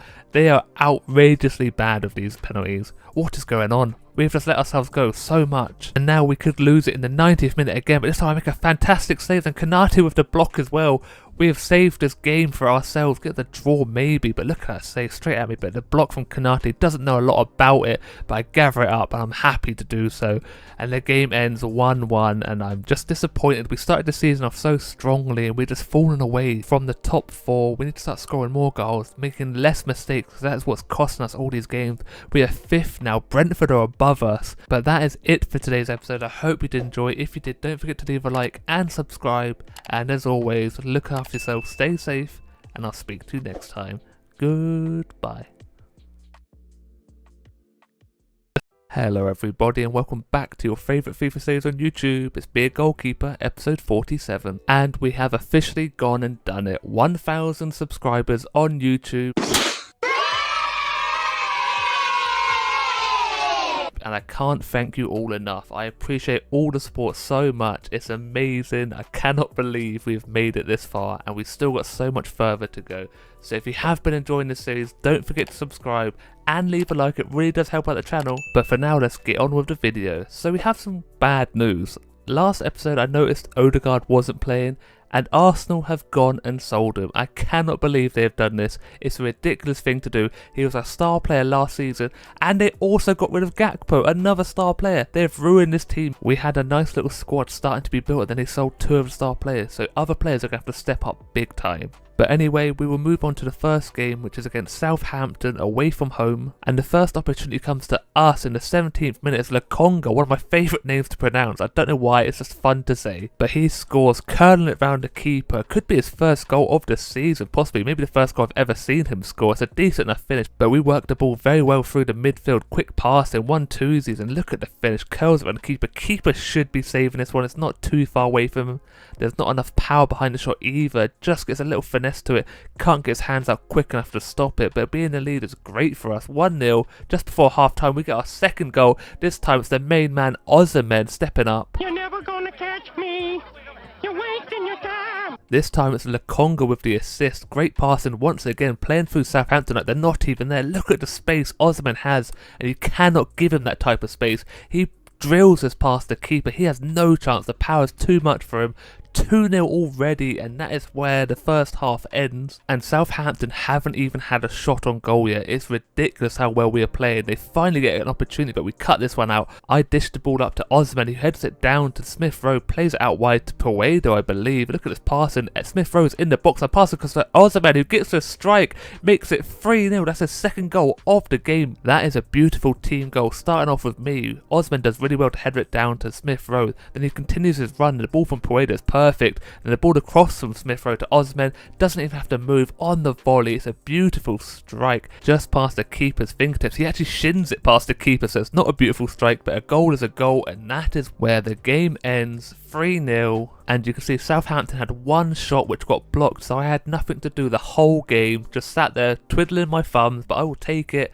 Easy game is a good game for me. The next game is a Carabao Cup game, round of 4 against Crystal Palace, away from home once more, and Crystal Palace started off this game so quick. 7 minutes in, and Lucas Moura from Tottenham with a power strike. I'm lucky it's straight at me. I get my hands up quick, so I push it over the bar, but Crystal Palace have turned into a beast of a team. And look at this, 9 minutes in, they get another opportunity, this time at the near post by Ronnie Lopez, but I get down quick enough to push this one out wide for another corner. I'm not sure how much more of this pressure we can take. Our defence is letting me down too much at the moment. I'm the last line of the defence, and once again 14 minutes in, and this time Lucas Moura does manage to score against me. Crystal Palace deserved this goal. They have played around us easy as you like. We have had no chance, not even near the ball. This goal was from that corner from my great save. They just play around us like we're not even there though. It's not good enough. We are not closing them down. They have the time and space to pass the ball as much as they like, and who is marking more there? Konate just leaves him and he just finesses it past me. Maybe I should be doing a load better. I feel like I had the angles covered, but I get across, raise my hand too quickly, it just goes underneath my elbow, but this is not good enough from us. Now Ozyman, one of the keeper, but he strikes the ball so early. Why is he hitting it so quick? He had time to get into the box and finish this one, but he does not. He panicked, didn't have any composure there, but finally we are on the attack. It's good to see, and Smith Rowe hits this one straight at the keeper. keeper anywhere else on goal and we have tied this game up, but he does not. Hits it as hard as he can, but straight at the keeper. He does a good job of making his body wide and getting the ball out for another corner. We had so many corners in this episode, and then once again, why is Smith Rowe hitting this ball from so far out? We're just taking too many shots from so far out, so we're 1-0 down at half time. We need to slow down a little bit, play the ball around, make sure we can break the defence instead of shooting wide, and this is what we do here. I don't know why the pass back from Smith Rowe, but we keep the ball going, and Lokonga gets his second goal of the episode 2 minutes after the half, and we have finally shown what we are good at, passing the ball around the midfield and the defence, bringing them out, luring them away, making some space. But I don't know why Smith Rowe did the 1-2 there, but I think it's Pueda does a good job of getting up quick enough and keeping the ball moving, and Lokonga, the space opens up nicely for him. Right-footed into the side netting, great goal. And since the Crystal Palace goal, we have been all over them, making a few opportunities, but we need to finish one more to win this game. This time Smith Rowe holds the ball up very well, across comes the header. I don't know if it's Pueda once more, he does very well to hold the ball up again. Keeper makes a fantastic save. Now we're into added time, last minute of the game. Zapata with a diving header, and once again the keeper makes a fantastic save, widens up his body nicely and blocks the ball with his arm, I think, on the arm. Lucky the defender hits the ball back off Zapata, then out for a corner. We have just been mobbing them at the end of this game. One more opportunity, Pueda hits it straight at the keeper, and this one is going to penalties. We've not had a penalty shootout in so long. Crystal Palace with the first one, he goes to the left, I go right, 1-0 to Palace. This time it's Pueda stepping up. Hits it against the crossbar, we are losing now, 1-0. Now it's Mora, his time to shine. He copies Pueda, this time hits the post. I died the wrong way once more. Zapata doesn't have a very good run of form with penalties, but this time, top corner, ties the game up. Now we're all even. It's Eze with his penalty. I go right, he goes left, and he hits it straight over. Now Smith Rowe to put us into the lead. And he copies Eze with exactly the same penalty. Now for a left footer, I decide to change my mind. I go left, he goes right. I cannot predict these players at the moment. Very poor for me, not saving one. Xhaka this time just gets very lucky, hits it down the middle. Keeper just can't get his hands up quick enough. Hughes now stepping up left footer. I finally make a good save and give us an opportunity to win this game. This is it. It's Garotto, our centre back, with the winning penalty if he scores. Number 2 steps up and he has no doubt in his mind. It's a beauty. Keeper left in no man's land in the middle of the goal. Everyone charging out to Garotto. We finally end this game. It was a long one. I'm so glad we didn't have extra time. I believe that is our first penalty shootout with Arsenal, and to get the win, I am so happy. I didn't perform to the best of my ability, but one save, it's okay, but this penalty, look at the composure from the centre back, all the pressure on his shoulders. He does not break, he performs to the best of his ability, hits it into the side net, and keeper had no chance. And that's how we end that game. 5 shots against 3 saves, only 1 goal, but look at this performance from their goalkeeper. He was on absolute fire. And now we have to go into the Premier League against Norwich at home this time. It's good to be back at the Emirates Stadium, and this is a big game for us. Norwich are 18th in the league at the moment, and we need some points to catch up with United, who are like 11 ahead of us, which is very far away. But once again, whenever we play a team, doesn't matter where they are, their keeper is on top form always, and this keeper is on fire already. 2 big saves within 10 minutes, and this one is a good one. Gets down low, pushes out strong with his left hand, and we're just all over him already. And look at him, he's like Spider-Man in that goal, making save after save, frustrating us beyond belief. I cannot believe how good he is. Look at him, just flings himself at everything. Another good hand, maybe he's left-handed because every save is with his left one. Now into 22nd minute, and finally Osimhen can beat the brick wall at the back. It's a good striker's left foot, not the best one he's had against him, but he fumbles the bag here. Smith Rowe with the assist here, trying to fill Odegaard's boots, which he's doing okay at, but look at this strike, it curls away just inside the post. I don't know why this keeper hasn't saved this one. He's been unstoppable, making all these saves. It curls out, then in, hits the post, and that is where we stand 1-0, and look at another save. Why are we shooting from so far out? This dude is unbelievable at the moment. We need to get in the box and make some good opportunities. These ones just seem wasted at the moment. This is a carbon copy of the one from earlier, and he's just making save after save. Finally again, Osimhen can beat him. He is beatable. And once again, it's a finesse that beats him. If you shoot with power, he will save it. If you put a little finesse on it, he cannot. He has no chance here. All the space on that right side of the goal, and Osimhen just curls it around the keeper. He's in no man's land. Defender tries to take a knee while trying to defend this one. Does not do it. And we get one more opportunity in the 45th minute. Osimhen have a long range strike, and he doesn't score, obviously not. and then Norwich had one which went wide, and that is where the first half ends. So much has happened, but 2-0 is the score to us just after half-time. Norwich make an opportunity here. Look at this volley and look at this goal. It's a crack, and I have no chance. The camera angle does kind of stuff me a little bit. I couldn't see the ball until very late. I do my best to try getting out and saving this one, but look at the technique on the chest, then just wellies it straight past me. I make a futile dive for it, but it's not good enough. But look at the technique, it's just beautiful. Cracks it just underneath Garotto's arm, I believe, into the side netting, and Norwich are only one goal away from tying this up, and they are on fire. They are pushing us to our limit. They get another opportunity this time. I charge out, block it beautifully, chuck my body on the line, take a ball straight to the gut, wind myself a little bit. Now I don't tend to show you goal kicks because I do tend to play them short, but this time I decide to hoof it up the pitch, and we win the header there. Norwich defender makes a mistake with a bad touch. Paredo pounced on him. Now he's charging through to the keeper, one-on-one. Norwich can keep up for him, and he finishes this one off, making it 3-1. Maybe this could put an end to this game. I don't think Norwich have got the ability to get back into this one, but it's a fantastic finish after just charging through. Look at the pace of him. He's got burners for days, and the finish as well. The composure after running that far, hits it into the side net, and the keeper had no chance. The composure is unbelievable. I'm starting to think I should just hoof these balls up the pitch more often other than playing short, but now 6 minutes left of this game. It's a deep played ball into the far post. We get the header, and it's actually given as a penalty. This one is very soft. A Villa with the handball wasn't even looking at the ball. It's a very harsh decision. I get subbed off. One save against 6 shots, a lot of blocks, and Muriel this time stepping up for this penalty. He missed the last one, and there we go. He gets his goal. 4-1. This game is all but over now. I don't think Norwich can get 3 goals within like the last 5 minutes, but this penalty is a beauty. Left-sided, top corner, keeper once again in the middle of the goal, doing a little stanky leg, and hopefully that will give Muriel more confidence because he has not been performing very well at all. He doesn't get very many opportunities, and that is how the game ended. 4-1. It's a pretty close game. We had far more shots than Norwich did. And now the last game of the episode. It's been a long one today. Manchester United at Old Trafford, one of my favourite stadiums in the world. Obviously I support Manchester United, but I hope we can beat them here. And look at what Osimhen pulls out of the bag. It's a belter. De Gea had no chance. I was so shocked that he would even attempt this one. It really is a goal out of nothing. You can see in the middle of the frame here, he walks off the midfielder and just belts it as quick as he could, and look at the power. De Gea is just reaching for the stars because he's not going to get this ball at all. It's an early goal, and United have a lot of time to get back into this game. They're top of the league for a reason. We need to be on the best form of our life, and we concede straight away after. This time it's Griezmann. He absolutely wellies this one. It's really not what you want. We've just scored a beautiful goal and we let them just walk through the midfield, and the defenders don't close them down quick enough. He has time to strike this one and the power just beats me.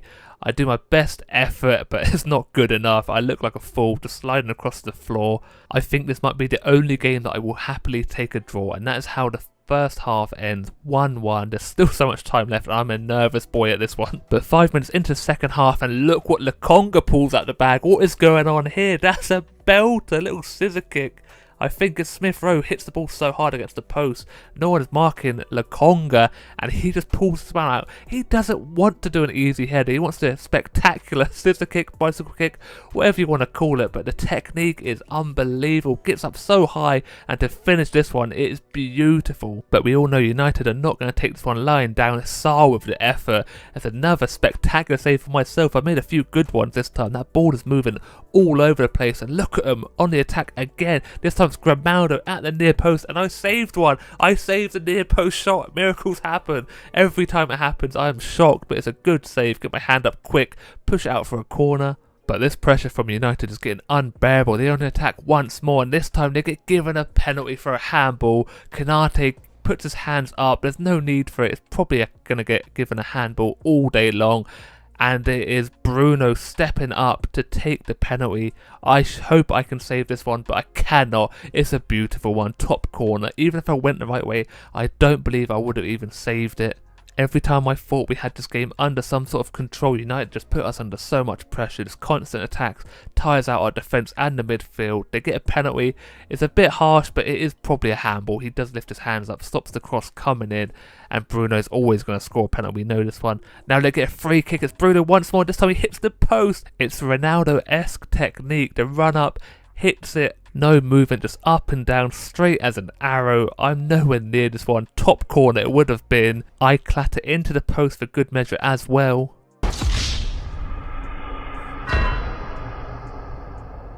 Moving on to the last minutes of this game, we have the opportunity to win this one as Ozyman, but De Gea makes a fantastic save, drills it low, but he cannot score, and that is where the game ends 2-2. I will take a draw. I think we had the opportunity to win it, but a draw is a draw and we'll get the extra point. And that is it for today's episode. I hope you did enjoy. If you did, don't forget to leave a like and subscribe, and as always, look after yourself, stay safe, and I will speak to you next time. Goodbye. Hello everybody and welcome back to your favourite FIFA series on YouTube. It's Be a Goalkeeper, episode 48. Before we start, I just need to say that I did start uploading a striker series and YouTube doesn't seem to be pushing it, so if you have missed it, check out the channel. Maybe even put your notifications on for the channel so you know when I upload. And also, don't forget to subscribe and also leave a like on this video, it really does help out the channel. So cracking on with the video, we did have a few international friendlies, but now we're into the Premier League against Chelsea at home. Let's get ready to rumble! That's right, we have a big goalkeeper matchup today, me versus Mendy from Chelsea. Let's see who can win this one. First of all, I make an okay save, but Mendy makes a fantastic save from the header. His reactions are incredible. Ball goes just behind him as well, but it gets out, pushes the ball wide. James was there to cover him, but I don't think he would have stood a chance. And now I make a fantastic save from Pulisic. Oh gosh darn dude, I totally missed. And that is exactly how I think Christian Pulisic sounds like. But he makes an okay strike here, decent enough save. He had more time than I think he thought. He took the shot early, but it's straight at me, so I push it wide. And now we're on the attack, 38th minute, and this time Smith Rowe drags the ball just wide. And that's the first half over already, 0-0. Not a lot happened, so hopefully the second half can kick off better. And this time it's Lukaku with a ball roll, another ball roll, goes for the finesse, but there I am to beat it away this time. The finesse just isn't outside the post far enough, doesn't curl in, and it's a good height for me. You see a little ball roll with the finesse, it's curling too close to me, get my hands up, push it out for a corner, but Chelsea are on the attack early. There you go, another replay, it's a good enough save, a little bit fancy. Now Ward-Prowse with over top through ball, Smith Rowe's on the end of it, hits at the near post, but Mendy makes a good enough save at the near post. The volley was at a difficult height, he got enough power, but Mendy is there, covers his angles beautifully. Just look how high he is for that volley. He had to jump for that one, but Mendy makes the save. Now Chelsea with a long range shot. Nothing too much, nothing I cannot handle. From the corner though, they get a header which hits just the top of the net, and Kai Havertz with the header. He rises above two defenders which actually start attacking each other. You see he kicks his own teammate. I don't know what is going on there.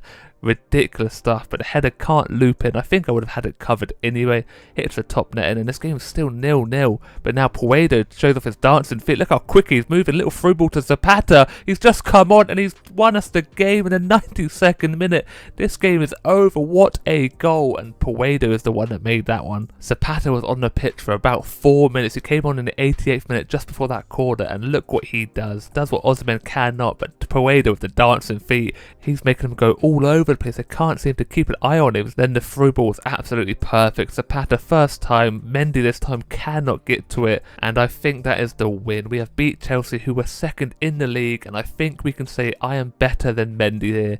Both had 4 shots against, I make the 4 saves. Puedo is still showing off his dancing feet. He can't help himself, he's too good with it. But now we move on to another London derby against Spurs away from home. So that is back-to-back tough games, and Spurs start off strongly. This time it's Malen with the strike, 3 minutes in, and I don't think I stand a chance with this one. We just open our defence wide as you like. They just walk through it. That is not the start we wanted. We did so well against Chelsea. We conceded so early. Look at it, just run through. No one's marking. Malen runs off the midfielders, has all the time. He finds that top corner beautifully. I cannot react quick enough. I don't think I would have saved it anyway. The power is behind this shot. Outside of the boot, side net and top corner. What a peach of a goal. Now in the 8th minute, I felt like this should have been a penalty. It's so close onto the edge of the box, if not on the line, which means it should have been a penalty, but it does not get given. Gomez with the foul, and Ozyman steps up with a free kick, but it's not good enough. Lloris makes it look so easy, but now we have got another one. Lloris makes a fantastic save from the header back across the goal. It's a textbook header, but Lloris has the reactions to get it. Now it's a one-on-one with me. This time, look at that for a save. I make a save for once with my feet. It's Malen. The through ball is beautiful. I break my leg to make this save. It's a bit of a dodgy one. I am putting absolutely everything on the line here. The through ball is beautiful. I break my arm in the process as well, but there we go. Make the save, that's all that matters. Another half chance, which Luis makes look easy, but Maitland-Niles is actually on the pitch. He hits it from far. Oh, you beauty!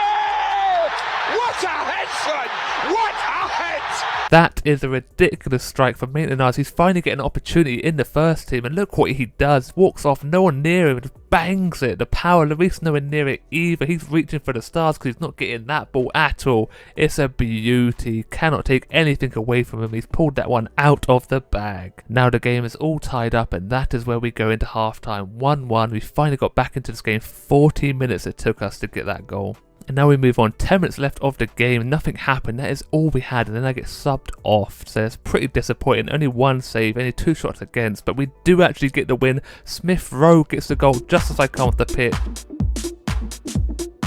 Puedo is back at it with the dancing. Smith Rowe is out for 3 months with a broken toe. We are running light on attacking options. I think we're playing random players now. I don't even know how to pronounce the dude's name. He must be from the academy. Let's see what he can do here though. But Leeds are the one for the first opportunity. It's a very poor shot though, easy enough for me to gather that one up. Now the youngster plays the ball wide to Puedo, passes it back to him in the box. One more to Osimhen, who makes it 1-0 already. 15 minutes into this game, and Osimhen is back on the goal scoring streak. He is the top goal scorer of the team, maybe even the league, and you can see why with finishing and spatial awareness like this. Puedo brings the defender over. Now no one marks the people in the middle, and look how much space Osimhen has. He's a fox in the box, finds the back of the net, nice and easy. Keeper has no chance, doesn't even react till the ball is in the back of the net, but he makes up for it here. Osimhen again, but this one's a fantastic save. He flies across his line. Osimhen should be scoring. He had more time than I think he thought he did.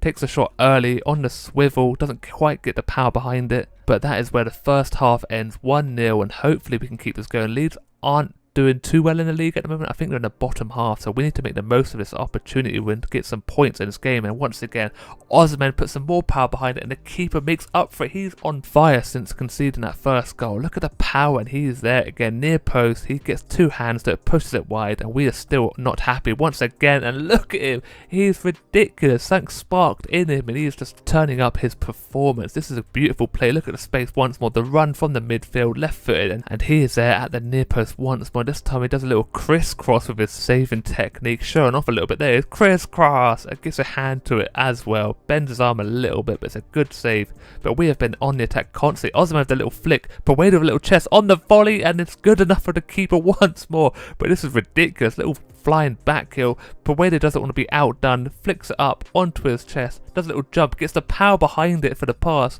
Then Osimhen is on the run again, first time volley, and the keeper is straight at him, but once again he makes the save. We just can't seem to get that second goal, and this time Partey tries a long range effort. He gets there once more. It's just constant. From the corner routine, Partey once more, but he hits it so hard against the post, just flicks off the outside of the post. So the little dramatic overhead kick from our centre-back flies across the Partey, hits it so hard, but once again not even on target, clips the outside of the post. Now Ward-Prowse with the volley and just goes wide, but we do get the win finally.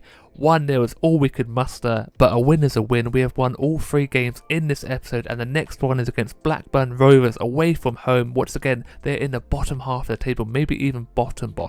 But in this one we have another new cam. This time it's Flores, who I actually do know how to pronounce his name. He's pretty good. He's number 79, I think that is. But we are on the attack constantly, and the Blackburn Rovers keeper is unstoppable.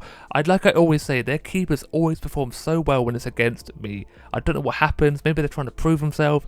Osimhen is getting frustrated, taking a long range shot, but the keeper is there. Once again, he's made 3-4 good saves already in this game, and we're nearly at the end of the half already. And look at this, a header. This time the keeper misses it, but his defender is there to cover him, but we do very well to recycle the ball back into the box. Little flick, Osimhen as well on his left foot. Keeper is there. It is ridiculous. This time Osimhen once more, he gets a bit lucky, squeezes through the defenders, but finds the bottom corner. Keeper did not have enough time to react, and we have finally made the breakthrough. We've been all over them this whole half, and it takes a little bit of luck. Osimhen with the little flick, and I don't know what happens. The defender doesn't actually try getting the ball at all. He just stands there in the way. Osimhen gets so lucky, but the finish is there. Keeper once again just staring at the ball, watches it flying to the back of the net, and you can see here the little flick Little bird cam flick, bounces off the defender, a little back heel as well, off the defender once more, just keeps ricocheting back and forth, but Osman is there to react quick enough, just runs through, and the power on the finish is what does the keeper in. We are still in the first half here, and we get a bit lucky. We get given a penalty for a handball. Ward-Prowse goes for the header, and this one is a very soft one, hand down by the side, no penalty at all. But we have an opportunity to double our lead just before the half-time whistle as Osman steps up and he hits this one wide. How can he go from doing what he did for the first goal to missing a penalty? We are so bad at penalties. Maybe they should give me the opportunity to take some penalties since our strikers cannot finish one to save their lives. But at the beginning of the second half, we win the ball in the midfield, but once again Osman with a very poor touch doesn't do nothing with that. Keeper just gathers it. He gets another opportunity, hits it wide, and we are not making the most of these opportunities. We are creating so many constantly and we just don't seem to finish it. This time it's Flores, and the keeper, he does his job, makes a save. Flores does what he could from the pass, doesn't quite get the power behind it, kind of finesse it, side foot. It does have the curl, and the keeper does scramble across his line, making the save. But once again, just constantly on the attack. This time, Maitland-Niles with a strike from exactly the same one from earlier. Carbon copy, but this time the keeper makes the save. The defender is in the way, maybe blocking the eye line of the keeper, but it doesn't matter. He manages to adjust himself midway through the dive. It's a good enough save. And now Muriel, I think he's tucked it into the back of the net, but he hasn't. It's his left foot is cold and it's just hit the side netting. But if you look from the keeper, he would have saved it anyway. He is ridiculous, and it's unbelievable how many saves he is making. Again, near post, the power is there, the keeper is there constantly. It's still only 1-0. This is one of those games you're guaranteed to draw or lose because of the missed opportunities we are making. I've had zero to do this whole game, and then I get subbed off for Leno. Look at 2 shots against, both were blocked, and now it gets dodgy waiting for the result. But we do get the win, 12 shots, 7 chances, 0 from Blackburn Rovers. But that is where the episode ends. I hope you did enjoy. If you did, don't forget to leave a like and subscribe, maybe even turn the notifications on so you don't miss an upload. And as always, look after yourself, stay safe, and I'll speak to you next time. Goodbye. Hello everybody and welcome back to your favourite FIFA series on YouTube. It's Be a Goalkeeper episode 49. We are just one episode away from 50. Absolutely bonkers. The support has still been so amazing through the whole series and the new striker series as well. But as always, if you have been enjoying it, don't forget to subscribe. Also leave a like on the video and don't forget to turn your notifications on so you don't miss anything. Holy Jesus. What is that?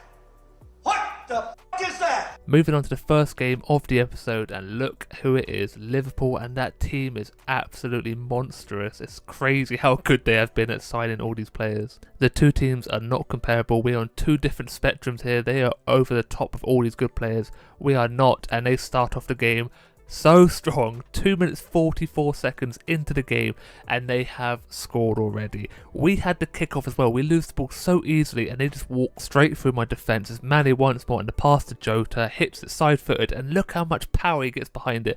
I cannot react quick enough. Konate's not there to block it either, and it's just poor from everyone involved. Not the way we wanted to start this game. And to add insult to injury, I get hit in the nuts by Konate. You've been kicked in the nuts. So that is a major injury for me. Then Konate lands on the head, does a little bit of breakdancing. It's just a mess from the get-go. Now into the 15th minute, and Liverpool on the attack once more, and it's Sanchez, and he scores at the near post. We have absolutely fallen apart here. We really did not turn up for this game. It's very poor from me, but very poor from the defence as well. Look how much space he has. Just walks through, pass it across. I should be saving it at the near post. I'm frustrated with that one. The animation is pretty terrible, but near post is so overpowered in this game. I'm in a pretty good position, but they beat me 2-0 down already. We finally get to go on the attack, and it's a poor touch. Alisson just gathers that one up. Now back with Liverpool just before the half-time, once again down this right-hand side, and Milinkovic-Savic is there to finish this one. I just really don't understand what is going on with our team. Last episode we played so well, and today we've just fallen apart. The right side of our defence just lets everyone walk through. No tackles are being made, and look how easy it is. The midfield not covering the defenders. Defenders leaving too much space. It's a good finish. First time on his left foot. I can't get across my line. The ball is hit too powerfully into the side netting, but we finally get a bit of respite. Half-time has come to save us. With 3-0 down, we have a lot to work on now. Surely it cannot get any worse in the second half. We We have one more attack now, our first attack of the half, a second of the game, a little cross, a very weak header, and it just dribbles past the post. Alisson doesn't even bother with that one, but now Liverpool, I make a save and it falls back to Savage once more. He tucks in to make it 4-0, and I just don't want to play this game anymore. It's just a misery for me. I have not made one save until then, and I don't get the luck. It falls straight back to him. He tucks it into the back of the net. Once again, the defence let me down. I charge out, make myself big, get the block, and it just falls through my leg straight back to him. It's unfortunate for myself. Konate cannot get back to cover me either. And it's just all gone wrong. You can see here, I make the save, hits me in the nuts once more, but bounces off my foot and just falls perfectly back to him. When your luck is not in, it is not in. It's FIFA after all. We still have half an hour left in this game. We're on our third attack. Look at the passes. Pass it toward Prowse. He does not. Osimhen messes up, and Alisson just gathers that one. Another attack. This time Ward-Prowse gets his opportunity, hits it straight to Alisson, and we're just not scoring from these easy opportunities. Osimhen is greedy. Ward-Prowse doesn't find the side netting, and I get hooked in the 86th minute just before the end of the game. Surely it only ends 4-0. It does not. Liverpool get one more, and that is how it ends, 5-0, and I never want to play a game like that again. It was so frustrating, so demoralising, and I'm hoping this next game against Newcastle can change our fortune a little bit. It takes until the 30th minute to finally get an attack, and it's on us, and Osimhen slots this one in at the near post, left-footed, puts us into lead 1-0, and we finally scored a goal in this episode. It's good to see. The play from the left side is pretty decent. Little backheel, the pass across, hits it first time. Keeper should be saving that one. There's not a lot of power on that ball at all. He just falls to the floor for no reason. Doesn't even dive the right way. We will take a change in fortunes right here. Osimhen, 37 minutes. He hits this ball so hard into the top corner. Doubles our lead, and it's good to see we can finally score some goals.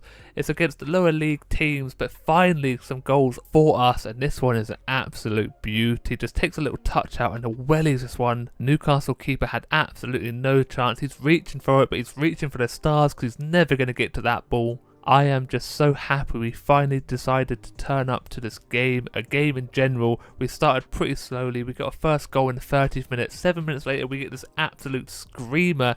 We love to see a screamer. Newcastle get a half opportunity, easy enough for me, and it ends the half 2-0, and Newcastle had absolutely no chances, hardly had any possession. They finally get an opportunity here, gets blocked, a little header from outside the box. Osimhen gets snapped by a Newcastle player, looks a bit suspicious though. Oh no, I hope I don't fall.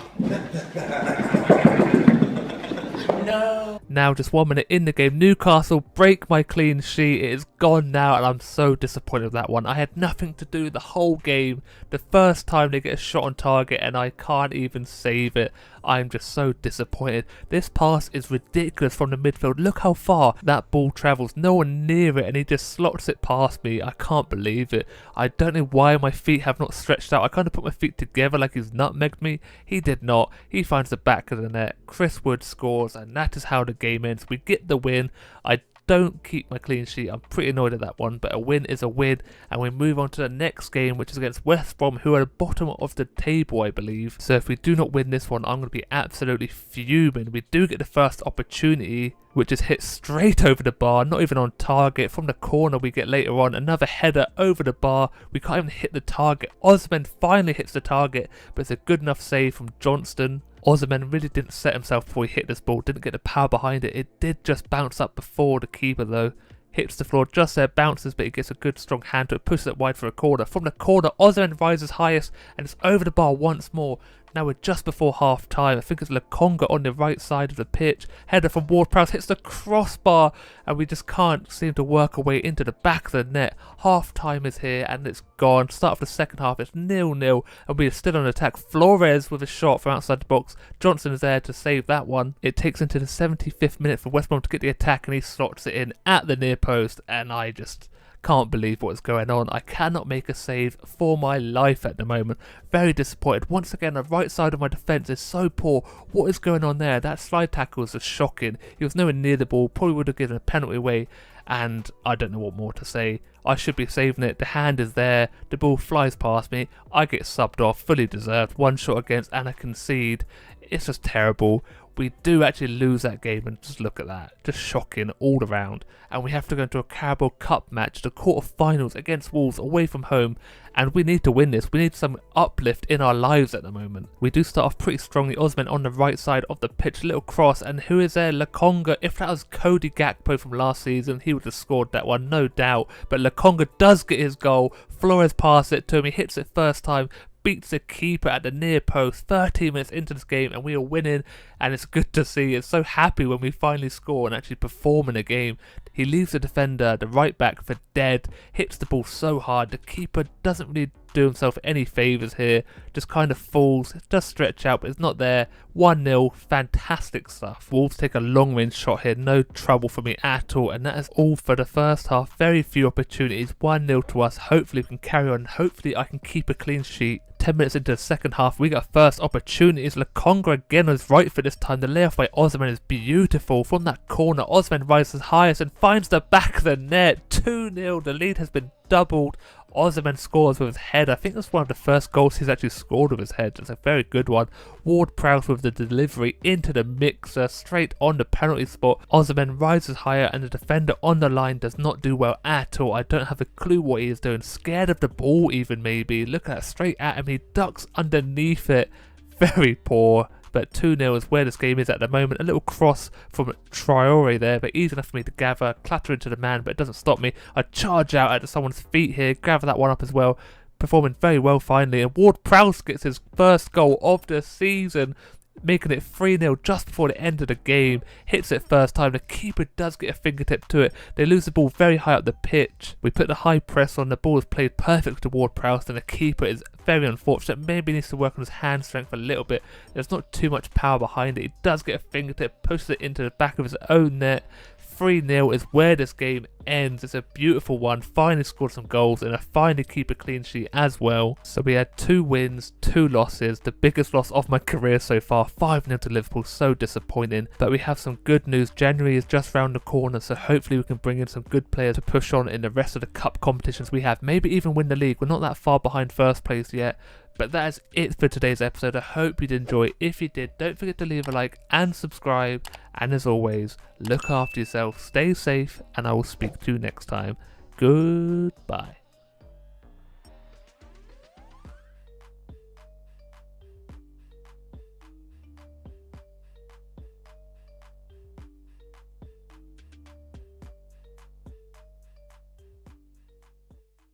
Hello everybody, and welcome back to your favourite FIFA series on YouTube. It's Beer Goalkeeper, episode 50!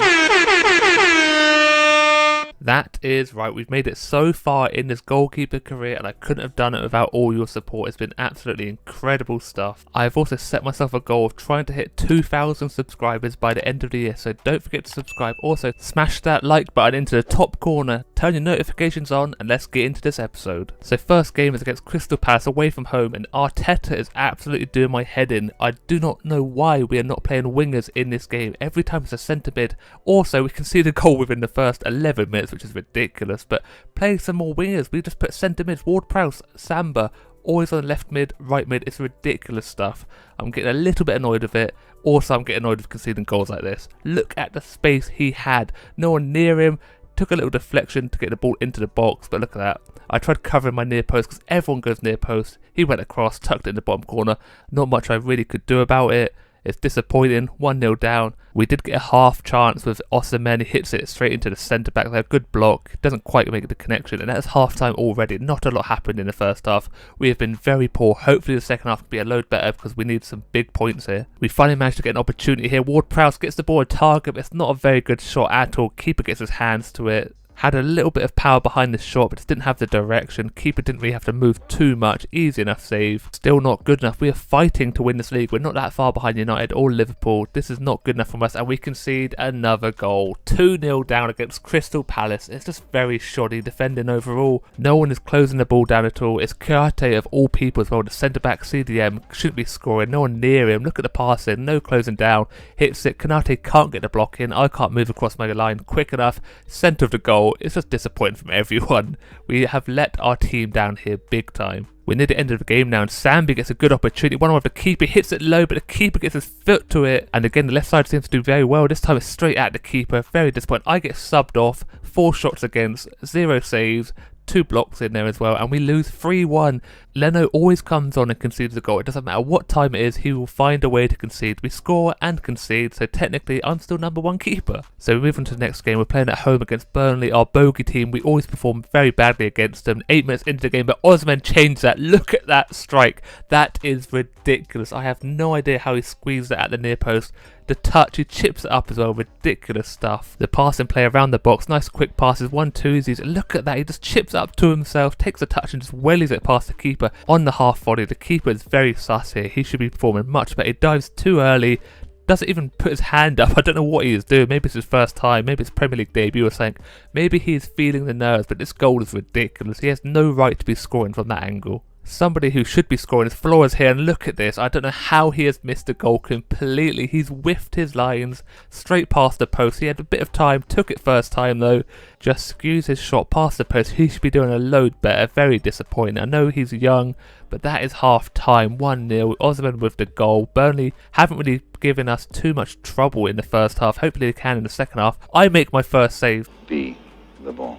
For some reason our right back decides to be the ball. I have no idea what's going on. It's FIFA after all. Ridiculous things happen. I don't know what's going on. This is ridiculous stuff. He's had enough of being a right back. He wants to be the ball because the ball ends up in the back of the net. This time it's Osman once more, and the keeper is absolutely shocking. I'm so glad he's playing for the opposition team. This is a poor performance from himself. Osman just hits it low, gets a fingertip to it, pushes it into the back of his own net. 2-0 now. This is the performance we want after losing 2-0 to Crystal Palace as well. We are definitely letting Burnley know what we are about today. And now they finally get their first opportunity. I make the save. This time I make it with my face. My head is massive. It's always a good opportunity to hit it straight in the lip. Pow, right in the kisser. That is what goalkeeping is all about, textbook goalkeeping. This time we got a third goal. It's Flores finally with the goal. Osman not being selfish at all. He could have got his hat-trick, but he decided to give Flores a bit of confidence. Burnley are 3-0 down now. They did not turn up to this game at all. The play is beautiful on the left side again. Sambi to Osman, 1-2s. And look how unselfish he is. Pass it across to Flores. He knows he has the better opportunity to score the goal. Gives him some confidence as well, but so unselfish. He could have been greedy, try getting his hat-trick, but he did not. It's a good finish, and that is where this game ends. 3-0. We are finally back on it. Another clean sheet for myself. 2 saves. The goalkeeper for Burnley was very poor, and we have some new faces now. And Didi is signed for us. Really ridiculous. And another one, Diaz. That is mental. Oh, nah, nah. We finally have a winger, but he does not start. Once again, he's playing 2 centre mids, left mid and right mid. Arteta needs sorting out. I have no idea. It's driving me crazy at the moment. Leicester City are our opponents in the 3rd match of today's episode. A little half chance there, but this time we get a good chance. And look at that save by Oh, nah, nah. That is crazy. I don't know how he saved that one. Sambi, I think it is, hits the ball very hard, but Onana with the quick hands. It's a very good save, to be fair to him. I don't know how he has done it, but he did. Another opportunity now. This time it's Flores, and he finds that top corner. He's got the confidence from the last game. That's a beautiful strike. He finds the top corner like you should with that like button. Remember to like the video. It's what Flores would want you to do, because this goal is crazy good. Just inside the box, and Onana has no chance with that one. He puts a futile effort into the dive, top corner all day long, doesn't get anywhere near it, and 1-0 up already. Good start from us. Just before the 30-minute mark, Osman, look at all the space he has in the box, pass it across to Pueda, who finds the back of the net. On his return back from injury, he gets his goal, and what a goal it is. Osman, look at all the space he had. Pueda, no one's marking him at all. Leicester City have fallen apart defensively already. They do not want anything to do with us in this game. Look at the space. He had all the time in the world to turn it. No one followed Pueda, and he finds the back of the net. Onana had no chance with that one. 2-0 in 30 minutes. We have definitely moved on from that Crystal Palace game, scoring 5 goals in 2 games so far. Leicester finally decide to turn up for an attack. This time I think I make the save, but I do not. It's Trusty, my centre-back, the youngster, who makes the block. It's a fantastic block, to be honest. I don't know why he is there, but I'm glad he was. That is a goal-saving block, and that is the half-time whistle. 2-0. It's a good half from us. but this game is not over. Next goal could be the deciding factor. We get the first opportunity of the second half. Onana comes charging out, hits his hands to the ball, always at centre back, but he's off his line now, and Sambi chips him with the head and loops over him, and I have no idea what Onana's complaining about. He is all over the place, charged out for no reason, did not trust his centre backs at all. The cross is not a very good one on the penalty spot. It charges out, look at that. I don't know what is going on. Oderweld can't get to the ball even. Sambi just finds the back of the net. It's a good header, to be honest, looping over loads of defenders and the goalkeeper as well. Oderweld headers into Sambi, trying to knock him out or something, but the header's a beautiful one. I cannot believe the composure from the youngster. Look at that, trying to suck his blood even. What is going on here? Oderweld does not want to play football anymore. He's going for blood from the neck. Sambi does not look impressed though. Leicester get their first opportunity of the second half. Right side, pass it into the box, hits it at the near post, but I am there to cover it this time. I do not want to get beaten at my near post, but this time I do a good job, cover it completely. I'm on the goal line pretty much. He still went for it though, ridiculous. It wouldn't surprise if it went in, to be honest, but I do bounce off the post a little bit. Finally, another opportunity. This time they cross it deep. I am there, knocked a man over. That ball is mine all day long. This is the best opportunity they've made so far, and I make the save again. I'm getting a little bit of form again. We've conceded a fair few goals in the last few episodes, but now I'm finally getting back into goalkeeping. The save's decent height for me. I get two hands that push it over as well, but I want to keep a clean sheet. Another long range opportunity. I will take that all day long. They can shoot from that far. This time they do find the back of the net though, and I'm pretty annoyed with myself. I was stood in that no man's land. I couldn't really decide what to do. Telemans with the goal, but I was trying to cover the cross, not the near post, and he hits it at the near post, and yeah, conceded. It's my fault, to be honest. The man in the middle, I wasn't trusting my defenders at all, and he just bangs it in the near post. I didn't think I left that much of a gap, but apparently I left a gaping hole there. Finds the back of the net. We are still winning by 2 goals, and that is where the game ends. 3-1. Flores, Puedo and Sambi on the goal sheet. I make 2 decent saves. Onana made 2 saves as well, but conceded 3. It's not very good from it at all. And now we move on to the semi-finals against Barnsley in the Carabao Cup, and we should absolutely smash Barnsley. They should be nowhere near a level, but this is the cup and it always goes wrong for the big teams, and I don't know what is going on there for Barnsley player. He had the opportunity and just hit it very softly. I take out the man there to get the ball, 2 hands on the ball, easy enough for me. And this time Flores, I was screaming at him to hit this ball. It's the perfect opportunity. He just can't find the target. It just perfectly fell to him. I was just like, hit it, and he did hit it. Just dribbles past the post. Not too bad. The goalkeeper was struggling a little bit, and that is half time, 0-0. Not a lot happened, and I don't know why. We should be controlling this game, making passes, quick passes, 1-2s. Balls like this is not our game plan. It's a lofted ball into the back post. He wins the header, but not even on target, and we have just not done very well at all. This time Puedo on the half volley hits the post. That is ridiculous. I have no idea where that came from. The Barnsley player just passed it perfectly to him. It chips up off his foot, and he bounces on the half volley, hits the crossbar, just clips the outside of the post, and it's unfortunate not to find the back of the net. Barnsley get the first proper opportunity of the game, hits it at the near post, and again I make the save. This time it's another good one. I'm on the goal line once more. I'm covering this one with my whole body. It's a good opportunity. Chipped cross, hits it on the volley. It's a good strike, to be fair to him. I make the save with my shoulder, it looks like. I thought it could have been my head. I am lucky I'm that tall. If I was any shorter, that would have gone straight over my shoulder, but that's full time 0-0, so we have to play the second leg. This time we're going to be at home though, but that is going to be it for the end of the episode. We go through the player stats. Mo Salah, top goal scorer at the moment. I'm actually top clean sheets for somehow. I got 16. I don't know where that has come from. I'm pretty sure I have not kept 16 clean sheets, but I will take it. But that is it for the end of the episode. I hope you did enjoy. If you did, don't forget to leave a like and subscribe, turn notifications on, and as always, look after yourself, stay safe, and I'll speak to you next time. Goodbye. Hello everybody, and welcome back to your favourite FIFA series on YouTube. It's Be a Goalkeeper, episode 51. Today we have a big episode in store for you. Also stay to the end because I need your help with a decision I need to make. Also, if you have been enjoying the series, don't forget to subscribe. We're trying to hit 2k subscribers by the end of the year. Smash that like button into the top corner, turn your notifications on, and let's get into this episode. One more thing quickly, I did have a lot of trouble with the footage, so if it does look a bit weird, I apologise, but hopefully next episode it'll be a load better. But anyway, the first game of the episode is against Oxford United in the round of 3 in the FA Cup away from home, and we started this game off pretty quickly. Osman with the first attempt on goal. It's on target, the keeper makes a decent enough save, doesn't quite get the power behind the shot. It tries finessing it on the inside of his boot.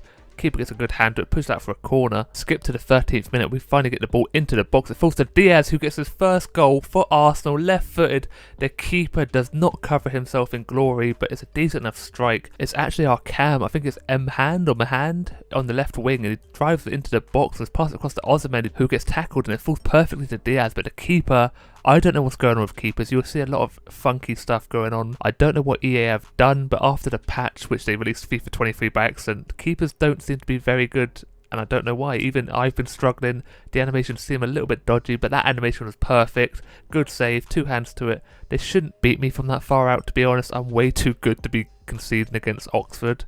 But in the 21st minute, they do actually score a goal, and I've let myself down big time. They proved me wrong there. I have had an absolute mare. I thought he was going to go across the goal. He didn't. He went at the near post. I moved that little step across and caught me off guard. You can see, easy enough pass. He could have passed it across as well. No one comes across really. The centre-back, I think it's actually Diaz from centre-mid, comes to close him down, but he hits it, take that little step to my right, and just let the ball go in. It's pretty poor for me. I don't really know why I've done this, but there we go. But then, this is what I'm talking about. How funky is this? I dived the right way, and I don't know if it's the animation or he hit the ball so bad that it tricked me, because I should be saving this one every day of the week. Look at that. I dive over the ball. It's pretty bad, and I was kind of mad, I'm not going to lie. Look, he just hits it, I dive, and just dive straight over the ball. So that's 2-1. We're losing to Oxford United. What is going on? They take another long-range effort there, easy enough for me, but now look at this, our winger Party. I don't know why he's on the wing. Arteta loves to put centre-mids out wide. Not sure why, but Party gets inside the box and he finds that top corner beautifully. Was not expecting that from the centre-mid. More of a CDM if I'm honest, but he's been put out wide. Diaz has been put centre-mid. Arteta's all over the place. He's mixing up, I suppose, but look at that. He runs off the left back, doesn't get followed, hits it first time, and find that top corner is not an easy feat from that sort of angle. Keeper does make a dive, but he's not long enough, doesn't react quick enough, finds that side net in top corner. We've tied this game 2-2, and now again Party in the box, he drills it low, if you could say that. That is shocking, and this is what I'm talking about. Keepers are so dodgy now. I don't know if it's just this game or what, but I have no idea. The run from Party is beautiful, the pass from Ozyman as well. He hits it first time, there's no power behind that at all. That's easy enough, he could have just fell to the floor and blocked it. He's had a nightmare there, look at this, just dribbles across the floor and it's just shocking. I know keepers should make mistakes, but that many already in this game, it's still the first half, it's ridiculous. And another one from the outside of the box, this time it's Mahand, I believe it is. There he is, the youngster, with his possible first goal he scored. And the keeper once again. The ball played by the right back outside to the edge of the box. He hits it first time again, just dribbles straight to him, and he's done a weird dive, just fall forward or fall sideways, but he's not, he's fallen backwards, tried doing something, it's just terrible. That puts us into lead 4-2. There's been 6 goals scored in the first half, and that is where the half ends, so it's ridiculous stuff. Maybe this is what the FA Cup's all about, a lower league team playing against a Premier League team, but maybe they shouldn't be conceding so many goals. The keeper finally decides to make a decent save. This time it's Mahand again, first times it once more across the goal. Bit too close to the keeper, gets a strong fingertip to it, pushes it wide. We definitely took this game over, but not much happened up until the 83rd minute. So Mahand again, and look at that, outside the box, edge of the box, finds that near post. Keeper once more, a bit suspect, but I'm not going to be too harsh on him this time. But look at the run, the play is beautiful, 1-2, he's back across. No defender closed him down, and 2 defenders are actually blocking the eye line of the goalkeeper. The near post is found. It's a decent strike though. Keeper does put an effort into it, not reacting quick enough. I don't blame him too much for that one, but 5-2, and we're still not done. This time it's Muriel who gets on the score sheet. He's just come on, making it 6-2. And that is one of those goals where you need the objective. You have to get a certain player to score a goal, so you pass back to him. The pass into Muriel, he lays it off to Sambi, who passes it back to Muriel, doesn't like to shoot, and that is it. 6-2. Oxford have absolutely been demolished. I was worried at the beginning when we conceded those 2 stupid goals, but that is full time. 6-2 is ridiculous. 5 shots against me, 2 conceded. The first one I will take full blame for. The second one I'm not going to take any blame for. The AI done me so dirty with that one. But now we have to move on to the next game in the Premier League against Chelsea, away from home once more. The London derby. Chelsea are a pretty good team. We're all fighting for those top 4 positions, even to win the league. It's so close. Chelsea had the first effort, which wasn't too good. We get our first effort, and Puedo tucks it into the back of the net. He is back from his injury, and he is scoring goals galore. Once again, this goal comes for Ozyman, passing it to Party, and I don't know why Party is doing so well on the wing. Maybe Arteta sees something in him, but he's playing beautifully out there. Pass to Ozyman, who finds Puedo in a lot of space. He actually ran into offside position, came back. The centre-back didn't follow him at all. Hits it first time, and it just chips it over. the keeper's legs, Mendy's legs, and there it is, 1-0. Not really deserved, but we will take it. 1-0 at half-time as well. Not a lot happened in this game, if I'm honest. The opportunity from Chelsea, our opportunity, and that's it for the first half. We get taken out there. Diaz takes a long-range effort, and Mendy makes a save. And this is a new animation I've started seeing a lot more. I don't know what is happening with these animations. Maybe I just don't see them that often, but it's always good to see new things in a game you've played for a little bit. It's a good, strong hand. I don't know about the legs. He could have just stood there, but he had to make it look good for the cameras. And then they get their equaliser, 65th minute. And again, this is all my fault. I have been done dirty by the effort. Richarlison, I thought he was going to take the shot on his right foot. You can see here, I move again, this time to my left. He passes it across to Chiesa. He finds that near post, and to be fair, he just tucks it in the near post. It skims the post.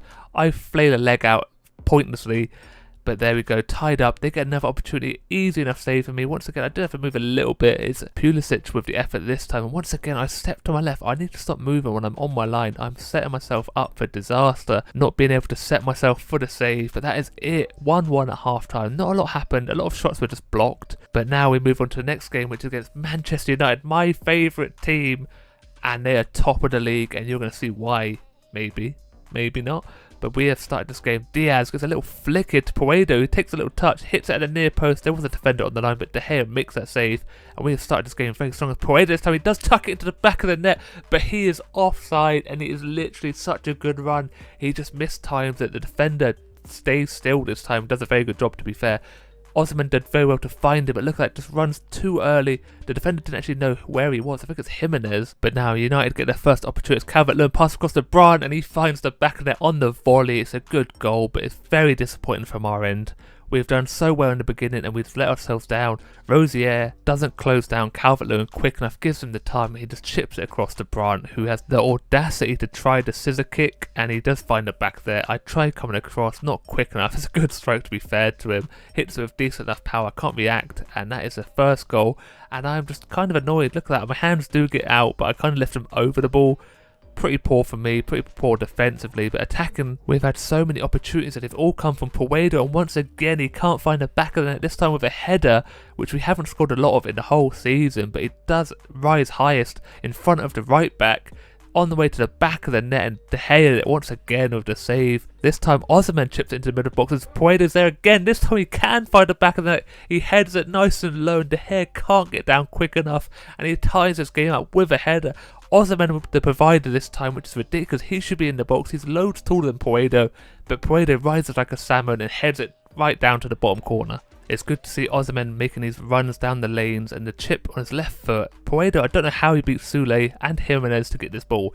He's a good 4 or 5 inches smaller than him, but he rises highest, gets over Soule, and somehow flicks it on his head. That's a beautiful goal, to be fair to him, and he will take that, and that is level at half time, 1-1. Brandt, Puedo, both good goals, to be fair, both a little bit different, but I believe we have enough in this to win this game because we have made so many opportunities. Osimhen with the bicycle kick, he tried up in Brandt, and again De Gea makes a save, once more with the save there. This time was a better opportunity, hits it hard, but De Gea is so good for some reason whenever he plays against us. The defenders have let him down, but he is keeping the game all tied up. It's a good save, left-handed, again pushing it out for a corner, but we have made so many opportunities. We just can't be clinical in these situations. Again, Man United get an opportunity, I make the easy enough save, and then I get subbed off. 3 shots against 1 save, 6.4 rating, a bit harsh to be honest, and that is where the game ends, 1-1. So it's 2 big draws for us, to be fair. Drawing 1-1 against Chelsea and Man United, both in the top 4 and in the top of the table. But now we're back to the FA Cup already. This time it's against Newcastle. They get the first opportunity. Wood has a poor touch, and I gather that at his feet. But we get our first opportunity, and this time we score from it. I think it's Mahand again. He loves the FA Cup, always scoring in it. And again, this is a beautiful play. Zambi on the left wing passes to Osimhen, lays it across to Mahood. First time once more, he will hit it whenever he gets the opportunity to. I just realised I've been calling him Mahood when it's Mahand. It's like the hood, Mahand. Same thing. Mahand scores again in the FA Cup. Either way, we're in the lead. Newcastle get a little opportunity here. The ball just bounces around the box and he hits it on the half volley, but he can't quite find the target. It's a good strike, to be fair to him, left footed, but it hits it into the floor just past the post. I probably would have made the save. I'm nearly there anyway. but we are still leading 1-0. This time a great run by Mahand again. Can't quite find the back of the net. The keeper makes a good save and can't recycle the ball either, so we lose possession. Rosier to Ozyman. He finds the back of there. His first goal of the game in added time of the first half. And everyone loves to hit this ball first time. It must be something in the code or something. It's ridiculous. No one actually takes a touch. Just welly it as hard as they can as soon as the ball comes to him through the defender's legs. The keeper couldn't really see the ball. I can't blame him for that one. He does give it a good effort. Good old college try, but he can't get his hands to the ball. And we're leading 2-0 going into half-time interval. Start of the second half. Hopefully we can get a few more goals to make it a little bit easier for ourselves. Next goal is probably going to be the deciding one. Rosier tries to cross, falls to Mahand again, and the Newcastle keeper makes a fantastic save. Darlow, this is a ridiculous save. Mahand hits it so hard here, gets a strong hand to it, pushes it out wide. It's a beautiful save, got to give him credit for that one. And again he gets down low, but this time falls to Diaz, who finishes it off, and that is why you follow up on the back post. You don't know what's ever going to fall to you. Crotty kicks the corner flag, but the keeper is going to be very disappointed. He does everything right, gets down low, pushes it out wide, but Diaz is just there, tucks it into the back, and the easiest goal of his life to put us into the lead 3-0. He still goes for the side net as well. The left back doesn't follow him, and that is where this game ends. We win 3-0 and move on to the next round of the FA Cup. I have 1 shot against, no saves. Darlow had 10 against him, saved 7, but this is where I need your help. Bayern Munich have come in with a massive offer for myself, even more than Arsenal paid for me, and I need your help whether to go or stay. Remember, we are still in the Carabao Cup and FA Cup with Arsenal, and we could win the league. But Bayern Munich, always in the Champions League, always winning the Bundesliga. This is a big opportunity for myself, but Arsenal are still a big team in England. Please let me know what you think in the comments below. And that is going to be it for today's episode. I hope you did enjoy. If you did, don't forget to leave a like and subscribe.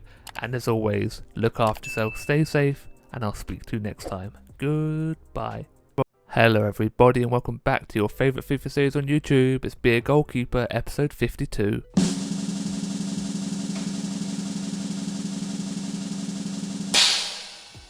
And as you can see, I took everyone's advice and I'm moving away from Arsenal to Bayern Munich, and they have a lot of goalkeepers on the team. So we are not going to be guaranteed the #1 spot. Neuer is still playing. I think he retires at the end of the season. They've got Golaski as well, another good goalkeeper. So we have to compete big time to get the #1 shirt.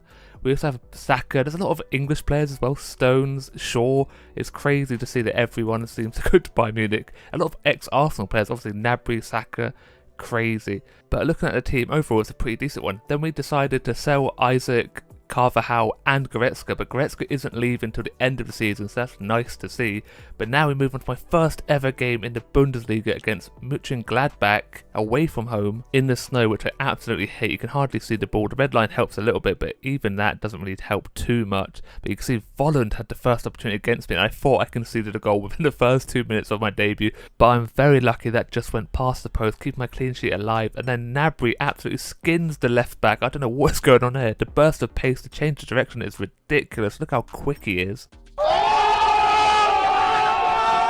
Maybe that's a little bit of an overreaction for what happened because nothing did happen, but finally something does happen and Saka gets on the score sheet 10 minutes into the game on his weaker foot, his right foot, just finesses it past Summer. It's a beautiful team goal, and from the early impression I am liking this team. We are keeping the ball so well, passing it directly. It's beautiful to see. No more messing about, we're going for the throat here. And this goal is pretty okay, you know. I'm not going to say it's amazing. Saka did good enough to finish it, but Summer maybe could have saved it. Actually, that's a good finish, to be fair. It bounced just up in front of him. But we will take that 1-0 already. It's a beautiful thing to see. Mönchengladbach mess about in the back line. I don't know what they're doing. Jovic gets the ball, passes it across, and a little flick, and then Shaw absolutely whiffs his line big time. I know it's his weaker foot, but come on. He had all the time. Could have taken a touch maybe, but he wellies that straight over the bar. That is not good enough from him. And then Saka hits the ball straight at Summer, so we go into the half-time interval 1-0 up. We've made a fair few opportunities, to be fair. Don't quite have our shooting boots on yet. So we get the kick-off in the second half, and look at this play already. Dishing it out left, right and centre into the box already. It's Gnabry past to Müller, who gets his goal. And Müller's getting on a little bit. He's into his late 30s or maybe early 30s. He is still scoring goals. He's a poacher in the box, a fox in the box, you could say. And look at the play, it's beautiful. Mönchengladbach didn't even get close to us the whole time, and he just wellies it past Summer. No chance in the slightest. But that goal doubles our lead, putting us 2-0 up, and it's not going too bad for me on my debut. No saves been made except this one. A little punch, not too bad, not too hard at all. But then we do get another goal and I miss it because I was not expecting it. We win the ball very high up the pitch. I was bringing my camera back to see myself, but then I missed the goal completely. But we do very well. Gnabry gets it on the score sheet as well. He deserves it. You can see they pass out from the back. Saka actually gets the ball. A one-touch pass to Gnabry and he wellies that into the back of the net. I think it's on his weak foot as well. Is he right foot or left foot? I'm not too sure. But either way, that finish is delightful. Putting us 3-0 up, and Gladbach have not done anything. They have a little opportunity here. I make the save. It's a bit of a mess of a save, to be honest. I save it with my body, take it right to the gut. Now to rub a little bit of salt into the wounds, we bring on Sané for Saka, and he just runs straight into the box, pass it to Jovic, and he cannot score. Someone makes a fantastic save, gets down low in the snow. And I'm not too sure what to think of Jovic. He's not done much. He made the opportunity in the start, but Muller's got on the score sheet. Saka did. Gnabry did, and he just hasn't for a strike. It's not good enough. We do win that game 3-0. I make a few saves, not too much. Sommer had a fair few to make. Now we move on to the Pokal Cup. I'm not too sure. Maybe it's like the FA Cup. I really have no idea. I apologise. If you do know, let me know in the comments. I'm assuming it's like the FA Cup because the lower leagues in Germany do play in it as well. But here we are, and we start off well again from the kick-off once more. And this time it is Goretzka who gets on the score sheet. 2 minutes 45 on the clock and we have scored another goal. We love a kick-off goal. It's beautiful to see. And Goretzka maybe shouldn't be leaving to Real Madrid. He should stay with us.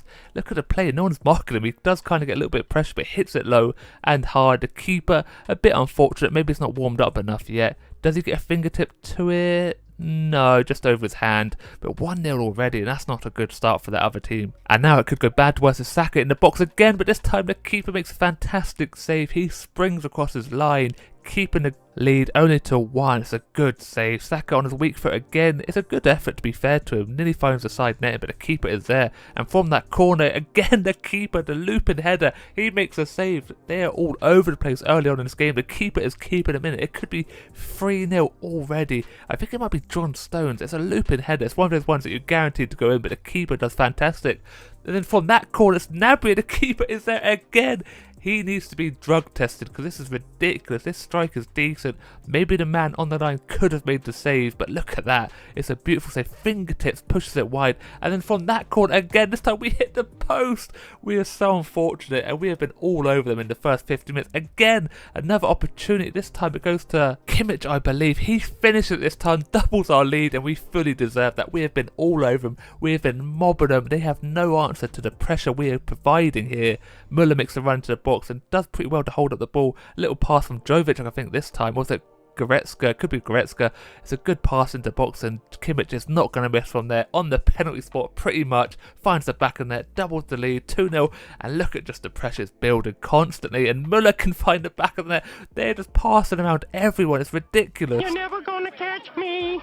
You're wasting your time. I need a second to catch my breath. We have just been mobbing this team completely. And apart from Saka, look at that 1-2s. No one wanted to shoot, but Muller decided to take it on. It's a good finish, finessing it past the keeper. And that keeper is so unlucky. He's done so well. To be losing 3-0, he doesn't deserve it. The rest of his team do, but we're just in the box constantly. This time, a little backheel to Jovic. He tries the near post, and the keeper again is there. I cannot believe what is going on. We have just absolutely destroyed this team in the first half, and it could be close to 10-0 if that keeper wasn't in that net at this time. I do think someone needs to check in though, because that is ridiculous. But 3-0 is where we are at half time, and hopefully the second half continues to be this good because we are smashing them completely. With a little dance here with Goretzka and the other team. He smashes his face against the floor to add insult to injury. A little scorpion, and then there is our fourth goal. 5 minutes into the second half, and I think it could be Jovic getting his first goal that we have seen. Yes, it is. Celebrates in front of the opposing fans. Very disrespectful, but we do not care. We have just been destroying this team the whole time. They need mercy here because it's ridiculous stuff going on. It's a good finish though. Toe poke outside the boot shot, and the defenders left him all the space. You can't give us this type of space. We're just all over them. They have a half chance there. This time I do make a save with a weird animation. It looks like I tried punching the ball even though the ball's only like hip height. I have no idea what's going on. Either way, I'm keeping my clean sheet. I'm not having it. This time, Sola one off the keeper and he hits it straight at him. Could have been 5, but maybe his time actually came on at the end of the game, so he has no reason not to be scoring that one. But Sola actually plays everywhere. He was centre back in the first game. He's cam there. I think he plays left back in this game. And this game is against Bayer Leverkusen. And you see, I had my little Tifu. I do know the name. They are called Tifus. But this is my first game at home, and this is going to be a good one. 2 Bayern teams. First save is a good one. Straight at me, to be fair. Now we get an opportunity. Muller, and I don't have a clue. What the fuck is that? what he is doing. He had all the time to run into the box. He chose not to, but Gnabry shows him how it is done. Hits it at the near post 5 minutes before a half-time whistle. He's mixing his packs and potions, you know, you're going to put a sim in the burner, you know, all that good stuff. I'm sorry, but that was a good goal, okay? This I think it's Muller providing him. It's a good pass, to be fair to him. He hits that near post. Beautiful goal. Put us 1-0 up against Bayer Leverkusen. Hradecki, whatever you want to call him, he could not make the save. He does get pretty close, to be fair to him, but that is the half-time whistle. Gnabry, 41 minutes. It was 40. Don't lie to me, game. But now the second half, Bayer Leverkusen with the kick-off, and they get an opportunity first thing, and they score it. And of course, it's at the near post. It's Correa. And I cannot believe it happens every time. This pass is ridiculous, by the way. In the midfield, under a little bit of pressure, plays it straight through. Sola playing left back. He is not a left back. And yeah, Correa at the near post. I should be saving it. I'm in a decent position, to be fair. But look at the hand that goes up. The right hand goes up, not the left one. They scored, tied this game up. And now, 10 minutes after the half time. And look at this for a goal. Correa once more on the volley. And no one is there. I tried getting across my line.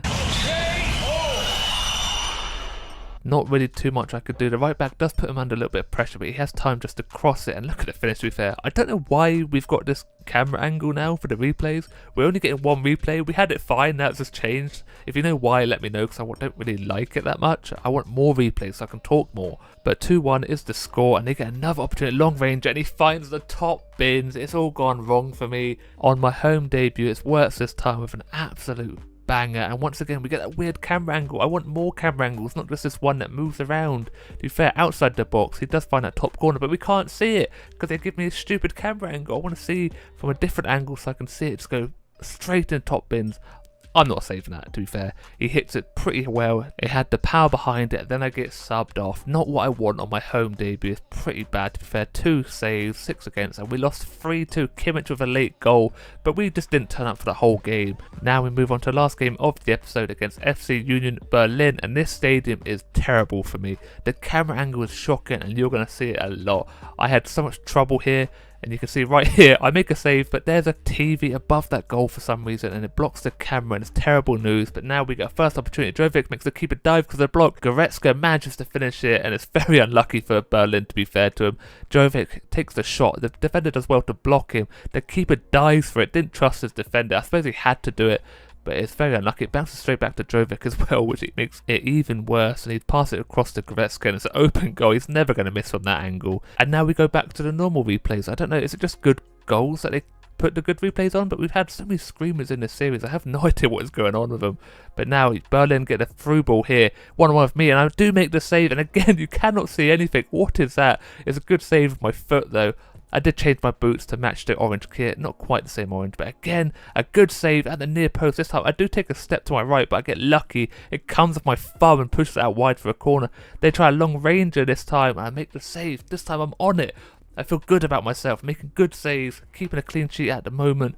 It's a good enough strike, to be fair to him. He had power, but not quite top bins. It's a good height for me just to push it out, and that is where we are at the half-time whistle. 1-0 up, 20-minute goal from Goretzka. But Berlin is showing something here in this game. They're definitely going to be a threat in the second half, but look at that shot and look at that save. A nice long ranger, but we do get another opportunity, and there's another save, this time with his foot.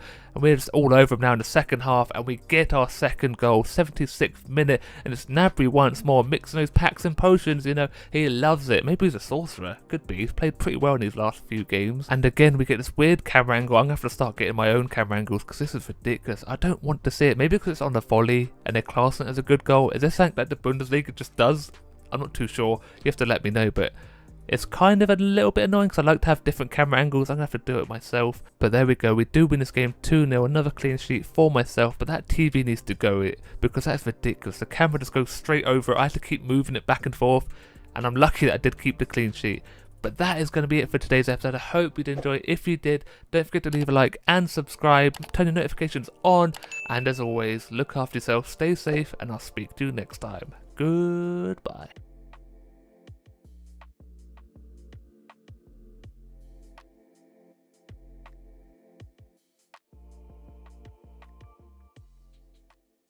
Hallo zusammen und willkommen zurück zu deiner Lieblings-FIFA-Serie auf YouTube, Folge 53 von Beer Goalkeeper.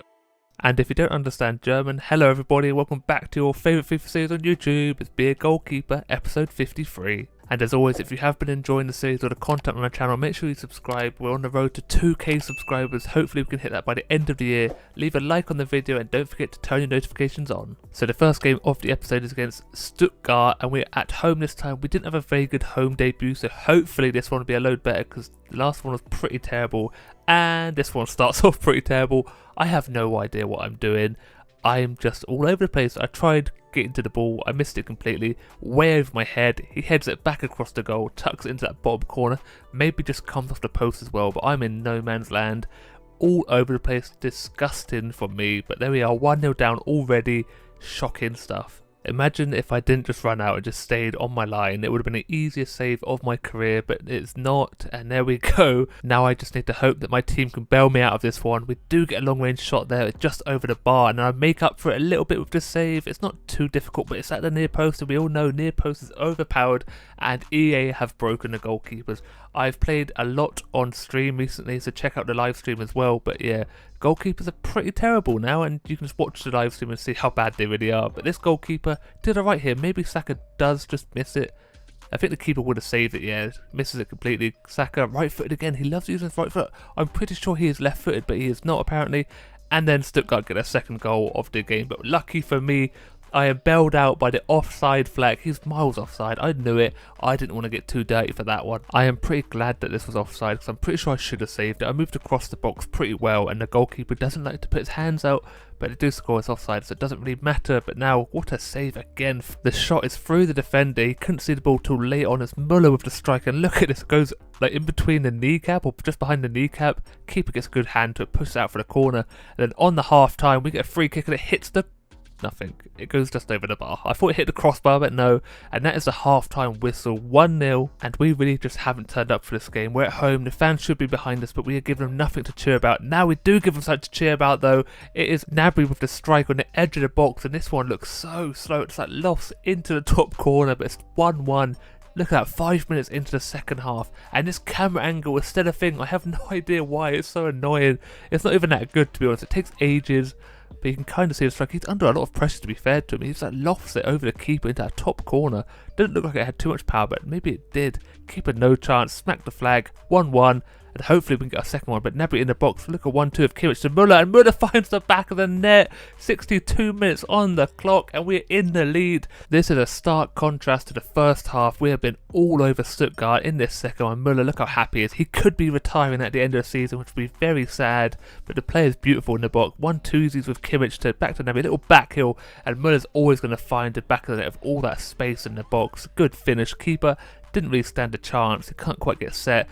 Makes a little effort for it, but no chance at all. 20 minutes left in this game. Sané has come onto the pitch. He tries finessing it past the keeper, but it's a fantastic save. It's Sané again. This time he leaves the defender in his dust. Passes it across to Muller. I think it is again. Hits the post, but it doesn't go in. The keeper makes a fantastic save. Very unfortunate. Now it's a carbon copy of Sané's last opportunity, but this time he does find the back of the net. It's a beautiful goal. Finessing it. 5 minutes left of this game. That could be all she wrote now. Game over. 3-1. Everyone getting involved in the celebration. Manager, everyone except me.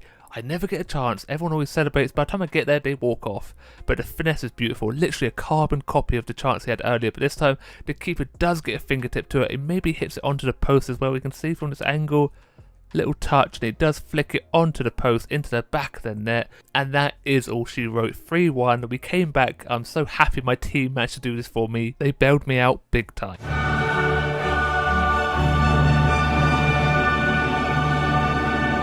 But now we have finally returned to Champions League football, and all it took was us to leave Arsenal, and there we are. Odegaard as well, both leaving Arsenal to play Champions League football. It's a bit ridiculous, but we would take it. Both very happy, and this is going to be a tough one. Napoli at home. We need to win. This is the round of 16 as well, so a big win here will take the pressure off when we're back at home. Napoli get the first opportunity. It's a near post effort again, but once again, I can make the save. I know it's very rare, but I do make them every now and then. It's a good save though. He left my left back in the dust. It's Sola, who isn't even a left back. I don't know why he's playing there, but now they get another opportunity. And then once again, I am in no man's land, and I've just gone running. I like to run apparently, and it's shocking to be fair. I wasn't even on the pitch at that time. My excuse was I was a little bit tired when I played these games, but once again, left back nowhere to be seen. I'd charge out and it's just an easy tap in. not what should be happening in the Champions League. Maybe the pressure gets to me a little bit as well. It's a big stage to perform on and I'm nowhere to be seen. But I do make a little save here straight at me, make a little bit of a meal of it, and then they pass it back to me for some reason. I just like, get rid of that. I don't want to be nowhere near that ball. And we're down 1-0 at the half-time whistle. So hopefully the second half can go like the first game. We get a few goals, end it there, no problem at all. But Napoli absolutely do Serge Gnabry a kipper. He is nowhere to be seen there. He dove into the tackle and he went flying, but now we're into the 82nd minute. We have done nothing this second half. We get a half opportunity. Saka does get the ball off the goalkeeper, but can't do nothing with it. But now we do get another opportunity. Muller this time. We finally turned it on late into the game. It was 1-2, and there it is. Saka gets the goal, 88th minute. I cannot believe it. Xerxes just came onto the pitch. He plays a little one pass to Muller, passes across to Saka, and he finds the back net on his right foot again. I need to look it up if he's right footed. I swear he's left footed. It's in my head he's left footed, but he has not scored a goal with his left foot. But that is it. That game was very poor, to be fair. We didn't deserve that at all, but we get the draw, so there is a lot to play for in the second leg of that match. And now back to the Bundesliga. We're playing against Augsburg, away from home, and hopefully, I'm just hoping I have a good performance. That's 2 games, 2 mistakes. It can't go much worse, can it? Solo with the free kick, 10 minutes into the game. This time he does hit the crossbar. Very unlucky. He will get a goal eventually, I swear down. Gnabry now passes across to Jovic and he gets his goal. 16 minutes on the clock. We get our first goal. It's a good start finally. I have not made a mistake yet. It's a good game for me. We're going to keep it at that. There's a little bit of a kick clash, so it's hard to see, but we are the ones in full red. The other team are in green shorts, but that is a good finish. The power he gets behind this strike smashes it into the top of the net. No one's saving it. The keeper doesn't even react to this. Already hit the back of the net. Now look at this for a defensive clearance. Saved me big time, because we all know that would have been tucked in, but that one is tucked in, and I don't know what to do anymore. I'm conceding so many silly little goals. I should be saving it. My positioning isn't that bad, I don't think. I needed to go across a little bit more. There's a one pass and bangs it. The power behind it beats me. I just fall to the floor. And I don't know what hell. If you've got any suggestions, let me know, because these goals I should be saving. Very disappointed. The game's all tied up, and that's how we go into the half time. 1-1. It's very poor from me, and hopefully we can get some good games. All I want is a good game to show everyone I can be good at goalkeeping. And then I do that again. Near post. But this time he is offside again. I've been bailed out big time. I'm getting so lucky with these calls. I'm happy that it's offside again. But this time I've got a little bit of beef here, because if you watch my goalkeeper, I think I come across perfectly. And look at, why does he change the angle? What is going on here? Perfect, perfect, perfect. It switches to straight on with the goal. I would have saved that. I'm not happy, and this is why I'm judging FIFA at the moment. Everything seems to be going wrong for me. I can't seem to do anything, especially when you see other goalkeepers making saves like this. It is ridiculous. We cannot seem to find the back of the net. We've had so many opportunities. John Stones over the header, not on target. This time the keeper didn't have to make the save, but he probably would have saved it anyway, because he's on absolute fire at the moment. But now Gnabry, the defender, dives in. He passes across to a new boy. Look at this shot. Oh my god, that is ridiculous. You have to see this from a different angle. This ball moves ridiculous. This is Alblin? I have no idea who he is, but this shot is crazy. But here, Gnabry gets past the defender, just dives on the floor, leaves him a little bit of space. This shot is literally a rocket. I cannot believe the movement on it. I will show you a slow-mo replay of it, but the movement is crazy. I have not seen a ball move like that. It's just mental. Look at it, this angle. Left, right, left. It's ridiculous. Straight in that top corner. That is a goal to win this game. They take a long range shot. I save it, but we do get the win. 2-1. I didn't have much to do, but when I did, I let the team down. But now we go on to the next game against FC St. Pauli. But I think we played this team not too long ago. We absolutely smashed them. Their keeper was on fire though. It could have been like a 10-0 game. We will have to see if he can perform miracles in this game. 10 minutes into it though, we get our first opportunity and we do find the back of the net. It's Muller on his lefty. The play inside the box is beautiful. The space just opens up nicely for him, and he just slots it into the bottom corner. Look at that. I think it's a pass to Sané. No one closed him down quick enough. Just a little pass. Literally all the space for every player in that box. The defensive line did not move at all. Didn't close down anyone. And the space opened up nicely. The keeper can't quite get to it. Fingertips just not long enough. But now we get another opportunity. 16 minutes and the keeper makes a fantastic save. Into the 20th minute, Sané gets his goal now. It seems we're scoring on the 10-minute mark in every game. It's a beautiful little volley. But once again, No one is there marking him. Look at the time and space everyone has. Just steps off the defender. They go back into the 6-yard box, leaving the space, hits it on the volley. The weird camera angle we need for this for no reason. But I think it goes through the defender's legs. Yes, just under his foot. Finds that bottom corner once more. We're scoring goals left, right and centre. But now the keeper is again making good saves. I recognise his face. As soon as I saw him, I was like, oh my god, it's going to happen again. But we are scoring goals today. We're making so many opportunities. They haven't even been into our own half yet. And here they are with their first opportunity, 35 minutes into the game. And look at that. He just dribbles the ball to me. Literally just hits it so slow. We go into the half-time whistle, 2-0 up. Hopefully two more goals to finish this game off, make it dead, and look at that for a goal. Solar left-footed. I don't know why he's over there. Maybe it's a corner, but it's an absolute belter at that top corner. Left-footed, and the keeper has no chance. He's stranded. He's taken a beating. His defence has not given him any cover at all. I believe that is Solar's weak foot as well. He always takes his free kicks to his right, but look at that. It's a laser beam. Keeper kind of gets stuck in the mud. Hand just doesn't come out quick enough. 3-0, 85th minute, and we're still not done. This time it is Goretzka on the score sheet, making it 4. This game is long gone now. They have no chance getting back into this one. They have like one opportunity as a little dribbler. Once again, we're bombing it down the right wing. Little cut back to Kimmich. Pounds the ball across to Goretzka, and he just wellies it into the bottom corner again. Keeps it nice and low. Keeper can't get down quick enough. Not quite the bottom corner, but once again 4-0. And now into added time, and we're still not done. Saka finds the back of the net. Stop! He's already dead! This time he does use his left foot, and this has been an absolute bloodbath. It is ridiculous how many goals we have scored. I'm not going to complain. I get in that celebration a little bit. You see me dive into the picture. But there we go. Once again, no one defending. They're just all over the place. The space just is there in the box. They should be closing down the men. They choose not to. Saka comes on as a sub, finds the back of the net with his goal, and that is where the game ends. 5-0. Absolute storming performance. That is what we need to end the episode on. Once again, I have nothing much to do, but that is going to be where this episode ends. I hope you did enjoy. If you did, don't forget to leave a like and subscribe. Turn your notifications on. And as always, look after yourself, stay safe, and I'll speak to you next time. Goodbye.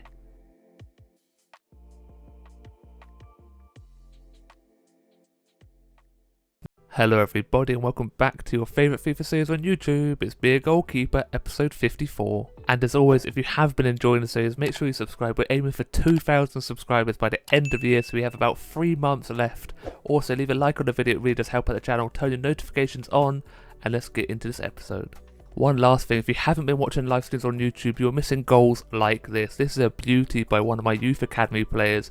We've been doing a creative club starting from the very bottom of German football. If you do want to catch up with it, there's a playlist on my channel. Also, I'll leave a little info thing at the top right of the screen right now. I do stream every day, mixing it between Twitch and YouTube. Twitch is more of the other games I like to play. YouTube's mainly FIFA. But yeah, check it out in the description below. And now let's get into the good stuff. The first match of today is against Sporting Club Freiburg. I always butcher the German names, I apologise. But they're not very high up in the table. We are number 1 still. We get the first opportunity, long ranger by Jovic. I don't know how to pronounce names, I apologise once more. But it's a bit of a sighter. Didn't really cause the keeper too much trouble. We get a good strong hand to it, pushes it out for the corner.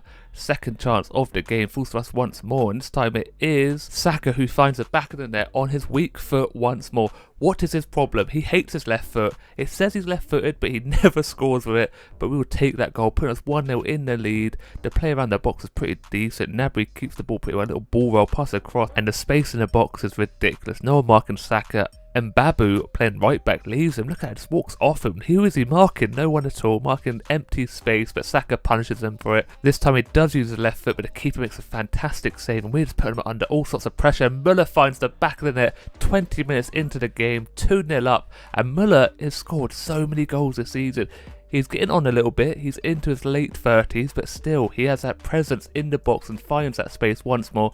Left-footed, powers it past the goalkeeper. No one near him. Look at all the space. Not even one player in red on that screen at the moment. Look at the space. Ridiculous stuff. You can't do it. And we go into the half-time interval 2-0 up. It's a beautiful start to this game and we absolutely love it. Now, not a lot happened in the second half. This is one of the best chances. It's just an easy grab for me. I gather it up. Look at all the passes I could make. There's 4 players right in front of me. 2 pass to.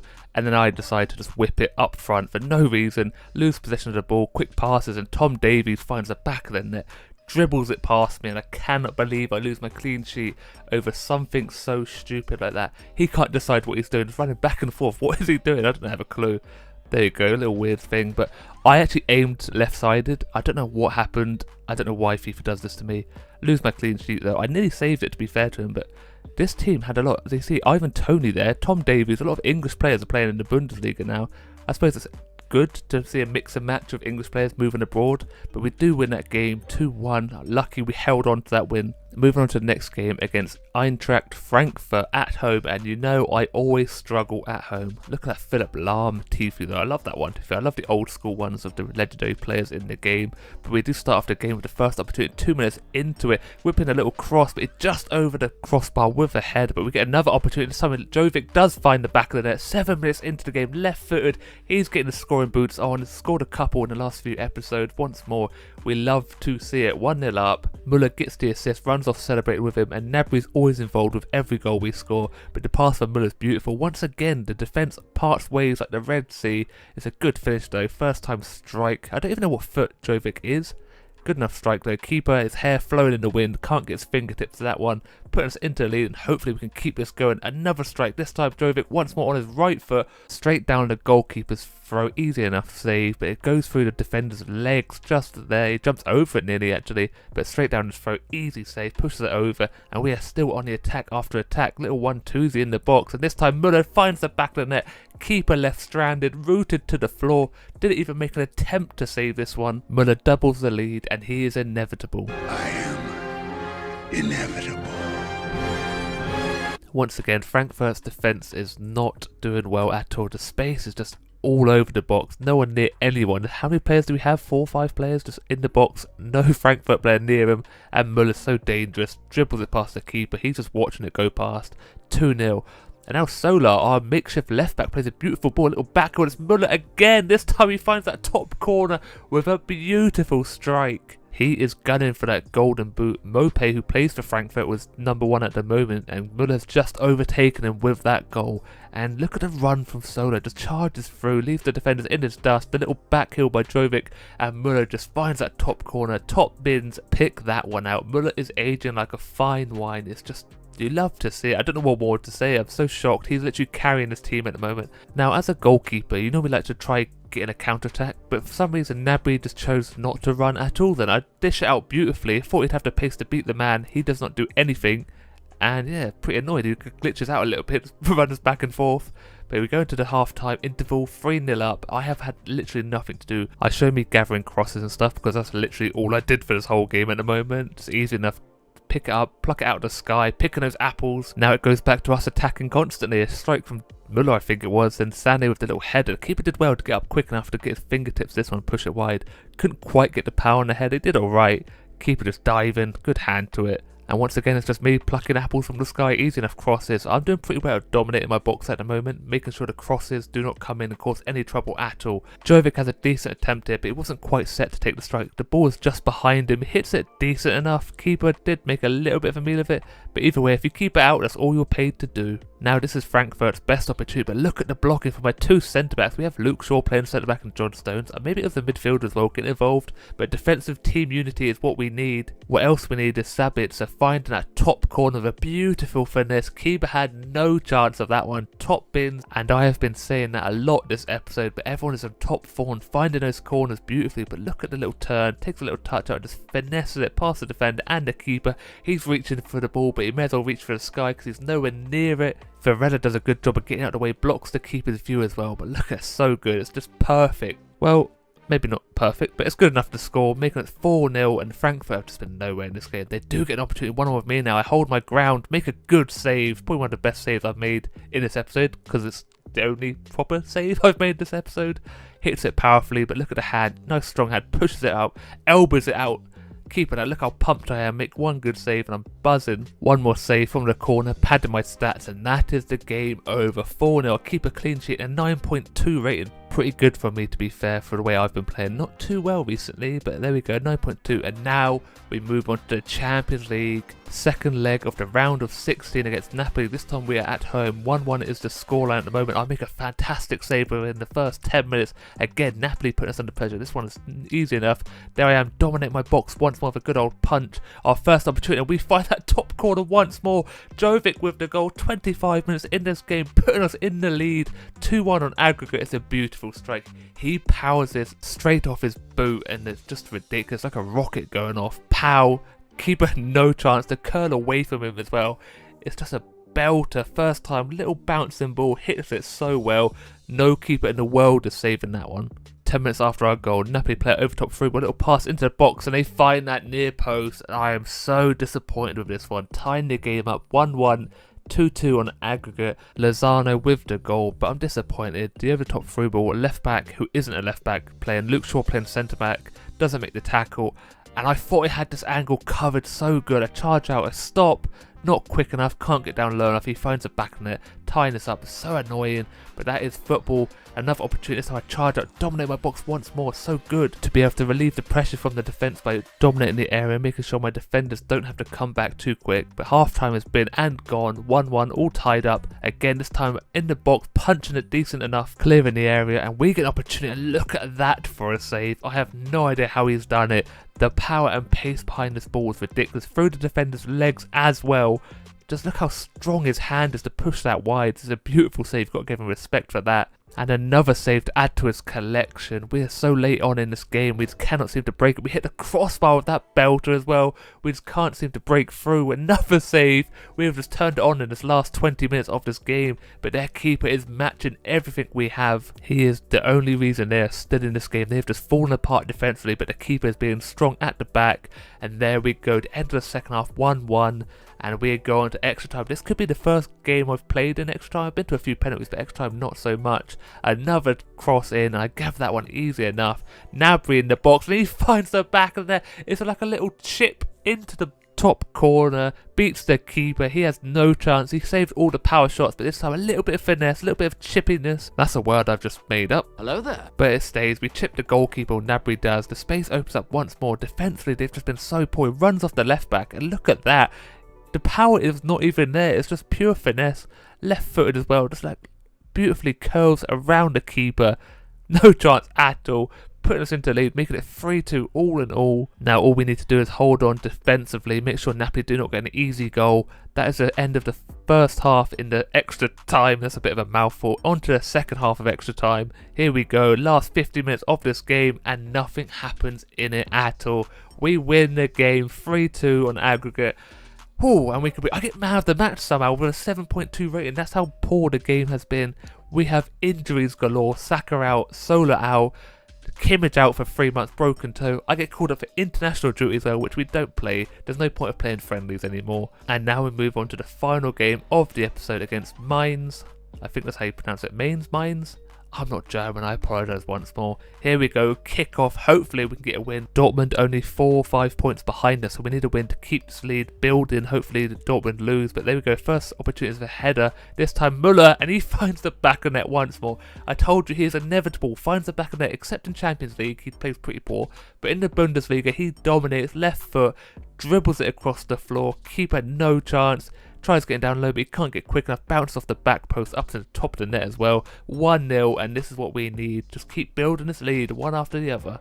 Mainz haven't shown too much in this game so far, but now they finally do. 35th minute, they get an opportunity, a little ball into the box, easy enough save. I gave that one easy as you like. Gnabry on the right wing, crosses it into the box, a little header, keeper makes a good save, but it's at the near post once more. 1-0 with me now, and he hits it just past the post. I did a good job, held my ground quite high up into the box, closing down the angle, and look at this for a camera angle. We love to see it, you know, FIFA. Last time we had the TV in the way, now we've got flags in the way, can't even watch the replay. It's ridiculous stuff, but we do go into the half time, 1-0 up, and we just need to keep this going. Mainz have not done anything, but now we're into the 87th minute and they find the back of the net to tie this game up. Dying embers of this game, and I cannot believe it. I'm so disappointed. I thought I had this covered. It's a good strike to be fair to him, but I am just annoyed. He hit it first time, but could not set myself. I run across, that player just falls through everyone, kicks a lot of people in the face. Goalkeeper's buzzing as well. but I don't know what to say. The little pass, centre back gets drawn across, space opens up, he finds that top corner, but I dive for the ball so early, but look how long it takes me to react. The ball's past me, then I dive. It's in the back of the net, already nestled up nice and warm. And there we go, we lose some points, get the draw, 1-1. It's a pretty disappointing game for us. Muller is the Golden Boot leader at the moment, 17 goals from 27 matches. But that is it for today's episode. I hope you did enjoy. If you have made it this far, make sure you leave a like on the video, subscribe as well. 2,000 subscribers by the end of the year, turn your notifications on. And as always, look after yourself, stay safe, and I'll speak to you next time. Goodbye.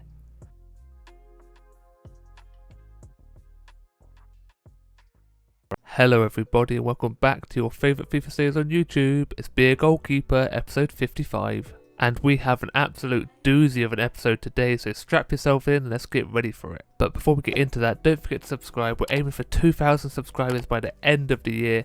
Make sure you smash that like button to the top corner and don't forget to turn your notifications on. So to start off, we had 2 international friendlies. The first one against Argentina, which we lost 2-1. The second one against Poland, which we lost 2-1 as well.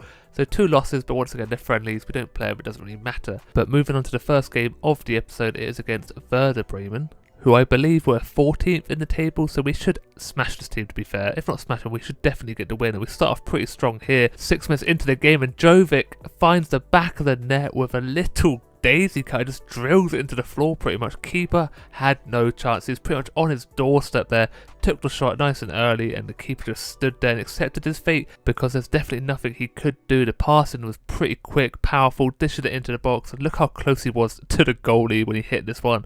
The power beats him, he just looks down, he does make an attempt but it's way too late. 1-0 already, second opportunity, this time we hit the post. Very disappointing. Now Werder Bremen get their first attack and they find the back of the net on a little volley. He got to the byline, just chipped it across and I really didn't have a chance. I covered my near post, but as always, depending on the angle, they always go the opposite way I do. It's pretty annoying. If I'd went across my goal, they would have shot near post, and I stayed at my near post, they shot across the goal.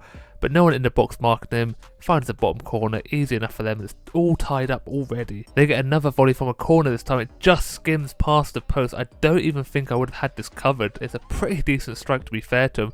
Falls down nicely, doesn't get closed down quick enough, he has the time to strike, but it literally just bounces past the post. I was just flailing around, but they do get their second goal just before half time, literally added time, and it's a ridiculous goal. Again, I'm not covering myself in glory, but nor is my defence. Look how easy it is for them to pass it into the box. No one marking him, plays it across, centre back comes across as well, leaves the space open, he powers it past me. Did I really stand a chance? Not really, it's quite close to me, to be fair. If I lifted my leg up I would have saved it, but that is annoying. But there we go, 2-1 at the half-time whistle. That is not how we wanted the first half to go. We have to make it up in the second one because this is not good enough. We need to win the league, and at the moment we're struggling, but we hit the crossbar / post. Either way, we hit the upright, not good enough again, and this time Werder Bremen get their third of the game. I don't think I had any chance there. He's literally on my doorstep this time and slots it past me, showed me the eyes, tucked it in that bottom corner, but once again the space is there. Look at the 2 defenders leaving it wide open. He has enough time to turn and just find that bottom corner perfectly. Once again, probably should have closed them down, but I didn't, and I used my feet instead of my hands, because you know, goalkeepers can't use the hands, but there we go. And in the 80th minute, I'm just done. I gave up with this big time. I know you shouldn't give up, but I kind of just had enough of this whole game, to be fair. I have not made one good save, or one save at all. And yeah, the pass is pretty good. I just overrun it because I don't really use the auto positioning that much. Overran it, was all out of position. He had the easiest goal of his life. Where am I looking? It's definitely my fault. No 2 ways about it. It's just a shocking performance overall. And we get subbed off. And yeah, 7 shots against, 0 save. Just poor. Get me out of this game big time. We lost 4-1. We had loads of possession. But now we have to go into the quarterfinals of the Champions League, and this is against Borussia Dortmund, who are actually our title competitors in the Bundesliga. They might even be tied with us on points at this moment after that loss. But here we go, we're at home, so hopefully the fan can get on our side and give us a boost. But our first opportunity falls to Jovic. He hits it pretty hard, but the goalkeeper makes a fantastic save, to be fair to him. Oh no, it might be Goretzka actually with the strike, left footed. For some reason I kept getting this weird lag in this game, kept stuttering every replay. Muller got injured and taken off, so guess what? Look at me, sure. I'm the captain now. That is right, I got given the captain's armband. I don't have a clue why, but I will take it all day long, and look at what it gives me, the power to make a save. Look how good it looks on my arm, but look at this save as well. By the way, more stuttering. I have no idea what happened. For some reason, it's stuttering all day long. Good strong hand to pushing out for that corner, and Dortmund were all over us here, shot after shot. This time it's Bellingham with the strike at the near post. Another good save. I seem to have turned into my former self, making save after save. I've not had too many good performances, but here we go. It's a good save again. This time Champions League. This is what I like to do, playing the big games, and from that corner I make another save. They are all over us, but I am keeping us in this game. All levels, still 0-0. This time it's a good header. Look how looping ball that is. It rose highest, straight at me to be fair, tip it over the bar, but whoo, we survived that one. Then we have a counter-attack, but the referee blows the whistle. How ridiculous is that? Right as he's just charging into the box nearly, blows the whistle, so it's 0-0, second half, and Dortmund are continuing with their constant attack, this time just past the post. I think I might have saved it. Danilo there with the strike on his left foot. I think he's right-footed. Hits it first time, but look how close this is. My hand is there, but it might have squeezed into that near post. Finally, we get another opportunity, 75th minute, and it's Xerxes who came on for Muller early on in the game with a strike. Keeper gets his hand to that one as well. It was a decent effort, but he couldn't quite find that top corner. Keeper had it all day long. Power there, but not quite the finesse to find the back of the net. This time, Haaland didn't have the finesse. Look how close that was to going in. Hits it first time, but I think that's the first time I've actually seen Haaland this whole time. Didn't do much in this game at all, just past the post though. From that goal kick, take it short, a little bit of play, 1-2s all up the pitch. We finally get an over top free ball to Saka, who first times it across the box, falls to Jovic, and he finds that bottom corner. We might have just snatched this lead away from Dortmund. That is a beautiful team goal, starting from me, the main man, performing so well in this game. But there he is, Jovic finishes it off. The over top free ball was beautiful, but Saka with his left foot finds Jovic beautifully, and look at the touch and the finish. Bottom corner. That is such a well-rounded goal. Look at that touch, it's so good. Chips up to himself pretty much. The power finds it, laser beam to the bottom corner. 1-0, and that is where this game ends, with a 1-0 lead going into the second leg of this game. That time will be away from home, but look how many saves. 3 shots against, 2 saves. I feel like I made a whole lot more than that, but here we go. Move on to the next game against Hoffenheim away from home, and we cannot afford to drop any more points. Dortmund are so close behind us, if not tying, and we need to win the league. I want to win a trophy. I've not won one since Exeter, and Hoffenheim get their first opportunity, but I'm quick off my line. Grabs that ball up nice and quick. Gnabry absolutely sends his right back to the shops, charges to the byline. Normally he crosses it and it's very poor, but this time to the back post to Saka, hits it back across with his head. Keeper makes a save at the near post. We finally do something from the crosses. Normally the crosses are just gathered up from the goalkeeper, but it's far enough at the back post. The header's pretty decent to be fair. Reminds me of Gakpo back at Arsenal, but we do find the back of the net. This time Gnabry dribbles it across the floor into that bottom corner once more. It's a good goal to be fair to him, and it's exactly what we need. Just look how happy he looks. Look at that cheesy little smile. He loves it. But Goretzka took a really heavy touch here. I don't know why, but then he manages to find the pass out wide. A little touch off to Gnabry. Hits it first time, and that just sticks to the floor. Keeper could not get down quick enough, and he just falls there. It's Baumann, who's been goalkeeping for so many years. He's been in so many FIFAs, but he could not make that save. Hoffenheim have their first opportunity here, and I just don't want to talk about it. I really have no idea what is going on here. Antonio with the goal, his trademark celebration from The Simpsons, but I don't know what to say. It's just poor. I don't even react to it. I just stand there, let the ball go in. I don't want to win the league, you know. I'm quite happy to keep losing games. Just shocking. I have no idea what's happened, and I apologise. I am very sorry. But I do kind of make up for it with this save. It's a pretty decent save to be fair. Antonio with the acrobatics, but look at the hand, push it down wide.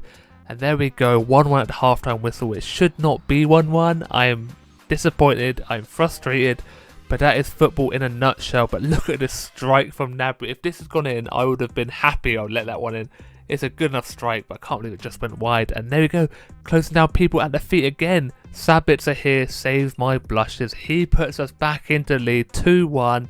And I am so grateful. To be fair, the pass to him was absolutely delicious. Look at this pass. I don't even know who it's from. This one right here just dribbles it past the 2 centre-backs.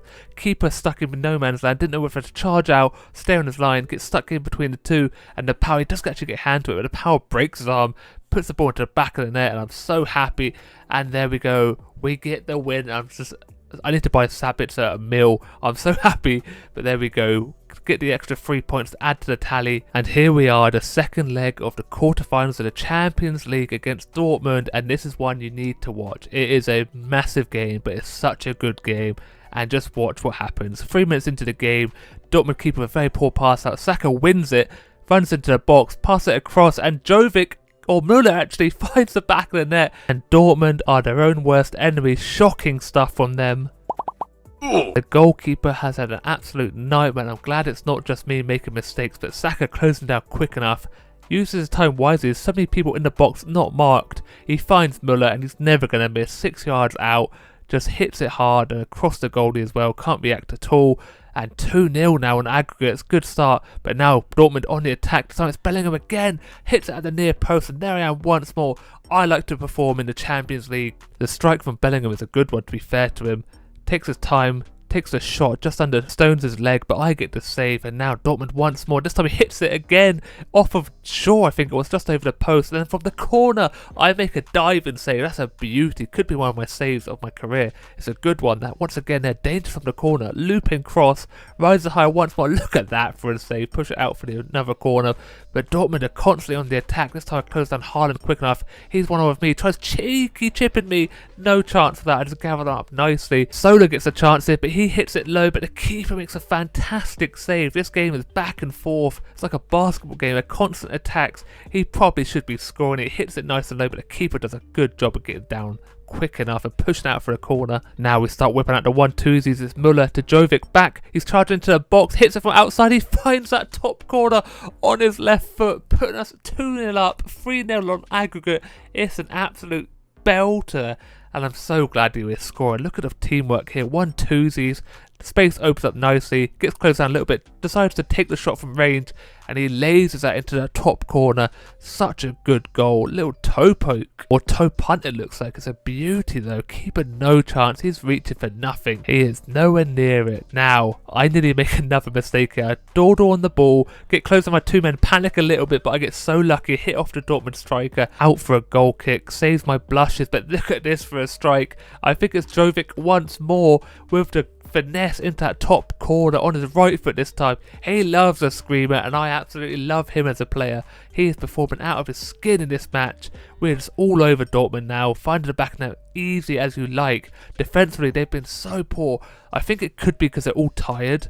They have not recuperated after these last few games, but we are making the most of it. And that is where the first half ends. 3-0, 4-0 on aggregate, and we're just storming ahead here. Dortmund put up so much pressure in the first game, but this one, they're not performing too well. They've had a few opportunities, but not making the most of it. Second half has begun, 5 minutes in, and they find the back of the net, making it 3-1. Maybe the comeback could be on here. It's a good strike, but once again, I try covering across my goal, not the near post. And either way, whatever I decide is going to be the wrong choice. But there we go, near post strikes it. Pretty disappointing once more. I take a little step to my left. You can just see I move that way, leave the gap way too big, and he finds the back in there. But it does not matter. This time Albin, who's just come on as well, gets his first goal of this game. And yeah, Dortmund not marking him. Maybe they're trying to attack, get some goals in, which they have to do, but defensively they're all over the place. Look at the space. He charges from the midfield, even though he is a striker, hits on his right foot, he finds the back of the net, powers it past the keeper. And that is what you want from a sub, coming on, matching the pace of the game, making an impact as well. And this game is all but over now. 75th minute, Alblin once more, and this time he gets another goal, doubles his goals for this game. He hardly plays, but he's making the most of his opportunity here. Right footed once more, and this game is all but over. It has to be over now. Dortmund are nowhere near in this game anymore. The space is just there. He finds the back of net once more. It's a beautiful goal. Keeper did his best to charge it down, couldn't get down quick enough. Power once more. Look at it, he hits the ball so well, it just moves a little bit. 88th minute, Alblin is in. This could be his hat-trick. He's on his left foot this time, hits it across the keeper and he gets it. He gets his hat-trick, and you do not expect that from someone as a substitute. But look at that, 7-1 on aggregate. We've absolutely demolished Dortmund here. And yeah, I cannot believe Alblin has done this to him. Didn't need to do it to him, but he absolutely smashed him up in the second half. I am starting to feel a little bit sorry for Dortmund here. They look tired, they're all leggy, they have no chance here, and we've actually put them to the sword. 6-1 on the night, 7-1 on aggregate. I played pretty well on both legs, to be fair, keeping us in this game. Let's have a look at the other quarterfinals. Man United beat Liverpool on penalties, Real Madrid through, Milan are through 4-3 on aggregate. Beautiful stuff. And breathe. That was a cracking episode. I hope you did enjoy. If you did, don't forget to leave a like and subscribe. Turn your notifications on. And as always, look after yourself, stay safe, and I'll speak to you next time. Goodbye.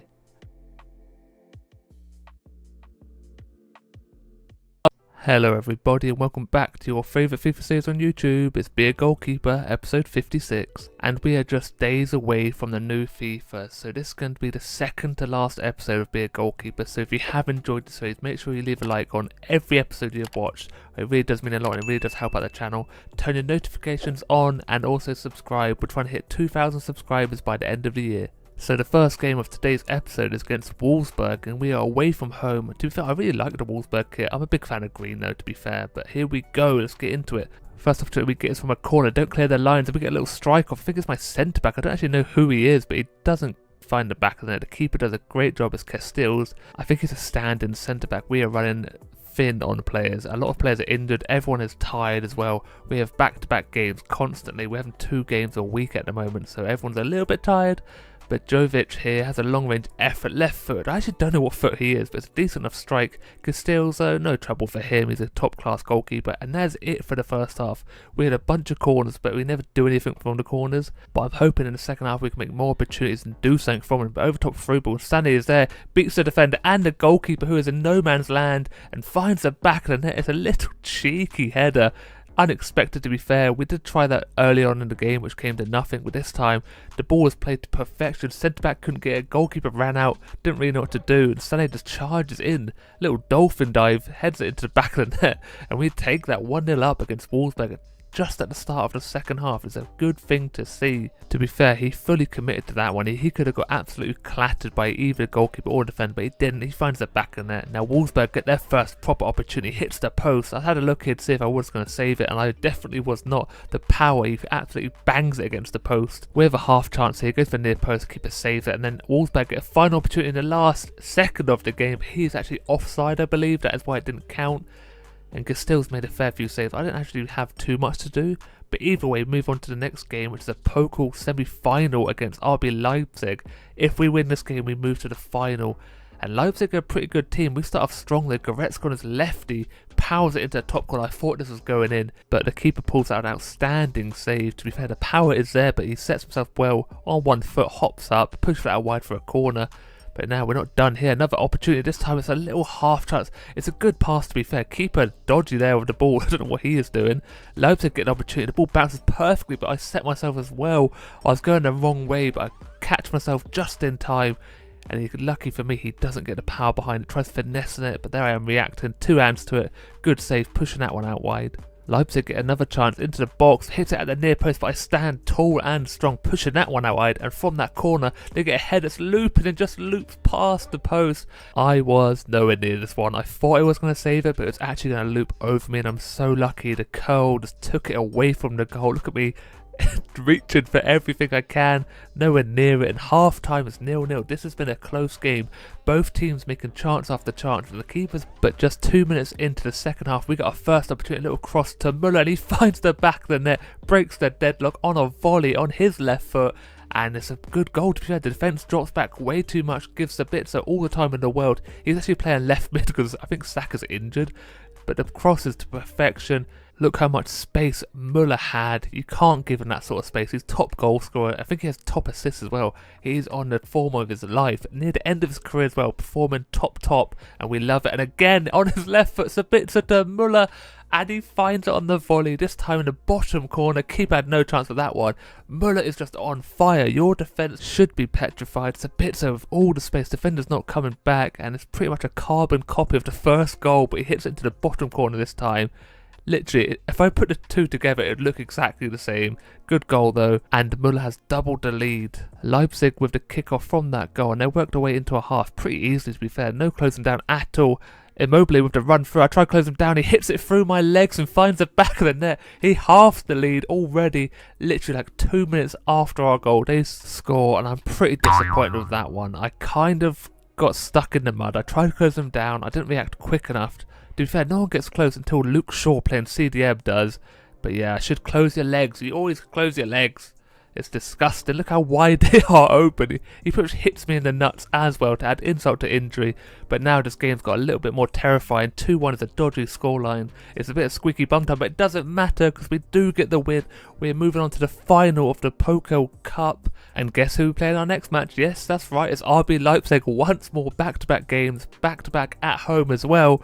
And hopefully we can win this one. You know, it's a tough game. We struggled the last one. Leipzig know how we play now, and they get the first opportunity at the near post, but he hits it just wide, to be fair. I think it's our left wing back, who's actually ex-Man City. We get a long range strike. I think that's Goretzka. Keeper makes a fantastic save, and once again he is there to save that one from Muller. This situation right here is ones I dread the most. A little cross into the box, but my defender does well to take all the pace off that ball, and I just gather it up like a little baby in my arms, cradle the ball, and you can see both teams are making so many opportunities. Gnabry at the near post, they just cross it. He does not. He gets greedy, hits it at the near post. There's like 3 men in the box unmarked, but he went for it. Near post is OP, but not quite from that angle. Keeper makes a good save, pushes it out into the side netting. Our quick passing is drawing the defenders all over the place. Hit the near post once more, but the keeper saves with his foot. Now, this happened quite a lot in this game. I don't have a clue how it happens, but Shaw takes a big old tumble, and then he gets the ball kicked in his head as well. He doesn't seem too happy with that one, but that player is an absolute monster. Bullied my defence and my midfield all game long, but half-time comes and goes, and the game is still 0-0, a deadlock which needs to be broken, hopefully by us. Leipzig with the first opportunity, 70 minutes in, hits the ball from outside the box, and he finds that top corner. And I am just disappointed. I should be saving this one. I think it's their right back. It just cracks it, catches me off guard, but I actually get a fingertip to it, and I feel like I should have saved it. I don't have a clue why I have not saved it. The dive I do is like in slow motion. It's pretty disappointing, to be fair. You can see from this angle, he hits it, and I get a fingertip to it, but I push it into the back of my own net. This angle shows you better. Look at that. Why are my hands that angle? Literally, if I straightened my fingers out, I probably would have saved it, but I don't. I dive at a weird angle, push it into my own net, and we're 1-0 down. But that goal seems to have lit a fire beneath us because we're taking long-range efforts. Not quite good enough. Sané here, another one, drills it low, keeper is there again. He's on top form, but this time Muller gets the opportunity. He finds that top corner. You can't stop him. He is inevitable. I told you this last episode. He just scores for fun, and I'm so glad he is on our team. Not quite that good in the Champions League, but in the Bundesliga, he is so dominant. Look at the space. The defender leaves him. I don't know what happens here, but he takes that strike. That top corner is always there. Hits it so hard. Keeper dives for it. He's reaching for it. He's reaching for the stars because he's not getting that ball. And then I get subbed off, and it's a pretty disappointing game. A lot of shots got blocked. I made one save. They scored, obviously. It didn't even say they scored then. I don't know what happened there. Maybe they counted it as a save, even though it didn't save. The game ends in a draw, but Muller, look at that. 28 goal involvements in 30 matches. That is a monstrous stat, and hopefully he can continue this into the semi-final of the Champions League against AC Milan. The first leg. We're at home and we need this. We need to get this win. I have not won a trophy in so long, and I need to get a step closer. Milan get the first chance. It's a bit of a half chance from the header. I don't know why I dive on the floor. I don't know what he says there. If you watch his mouth, he says something a bit dodgy. An easy enough save for me there. Push it out wide. Defender does well to cover me.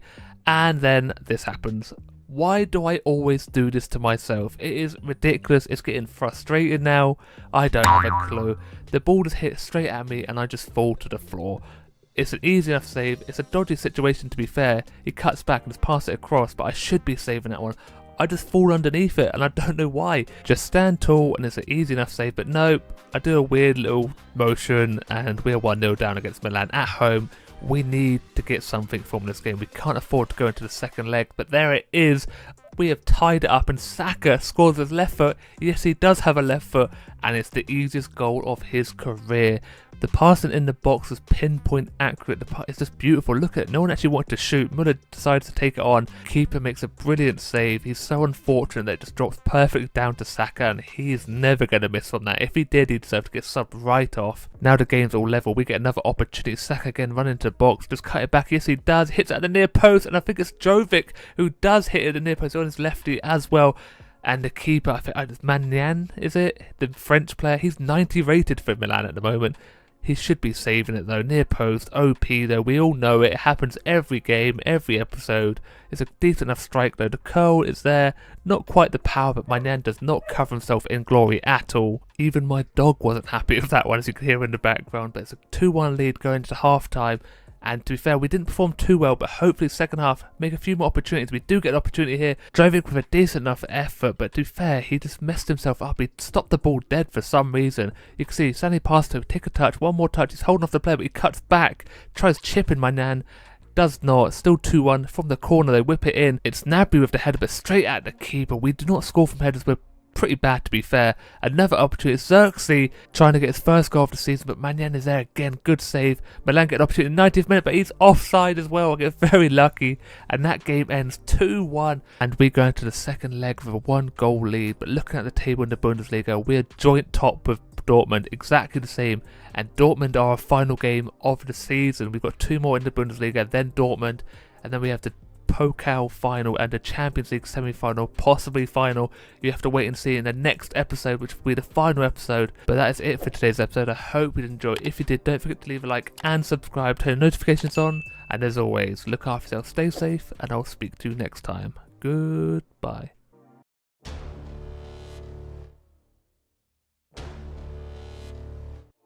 That's right, people, the best FIFA series you've never heard of has returned.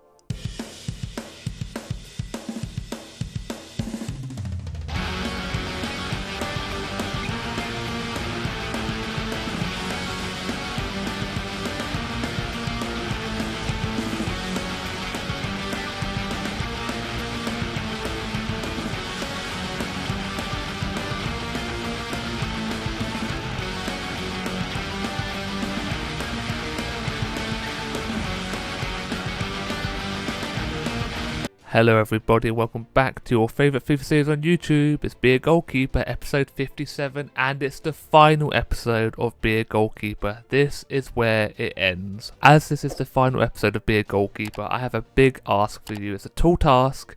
I would like you to make this the most liked video on my channel. That means we have to get to 400 likes on this video.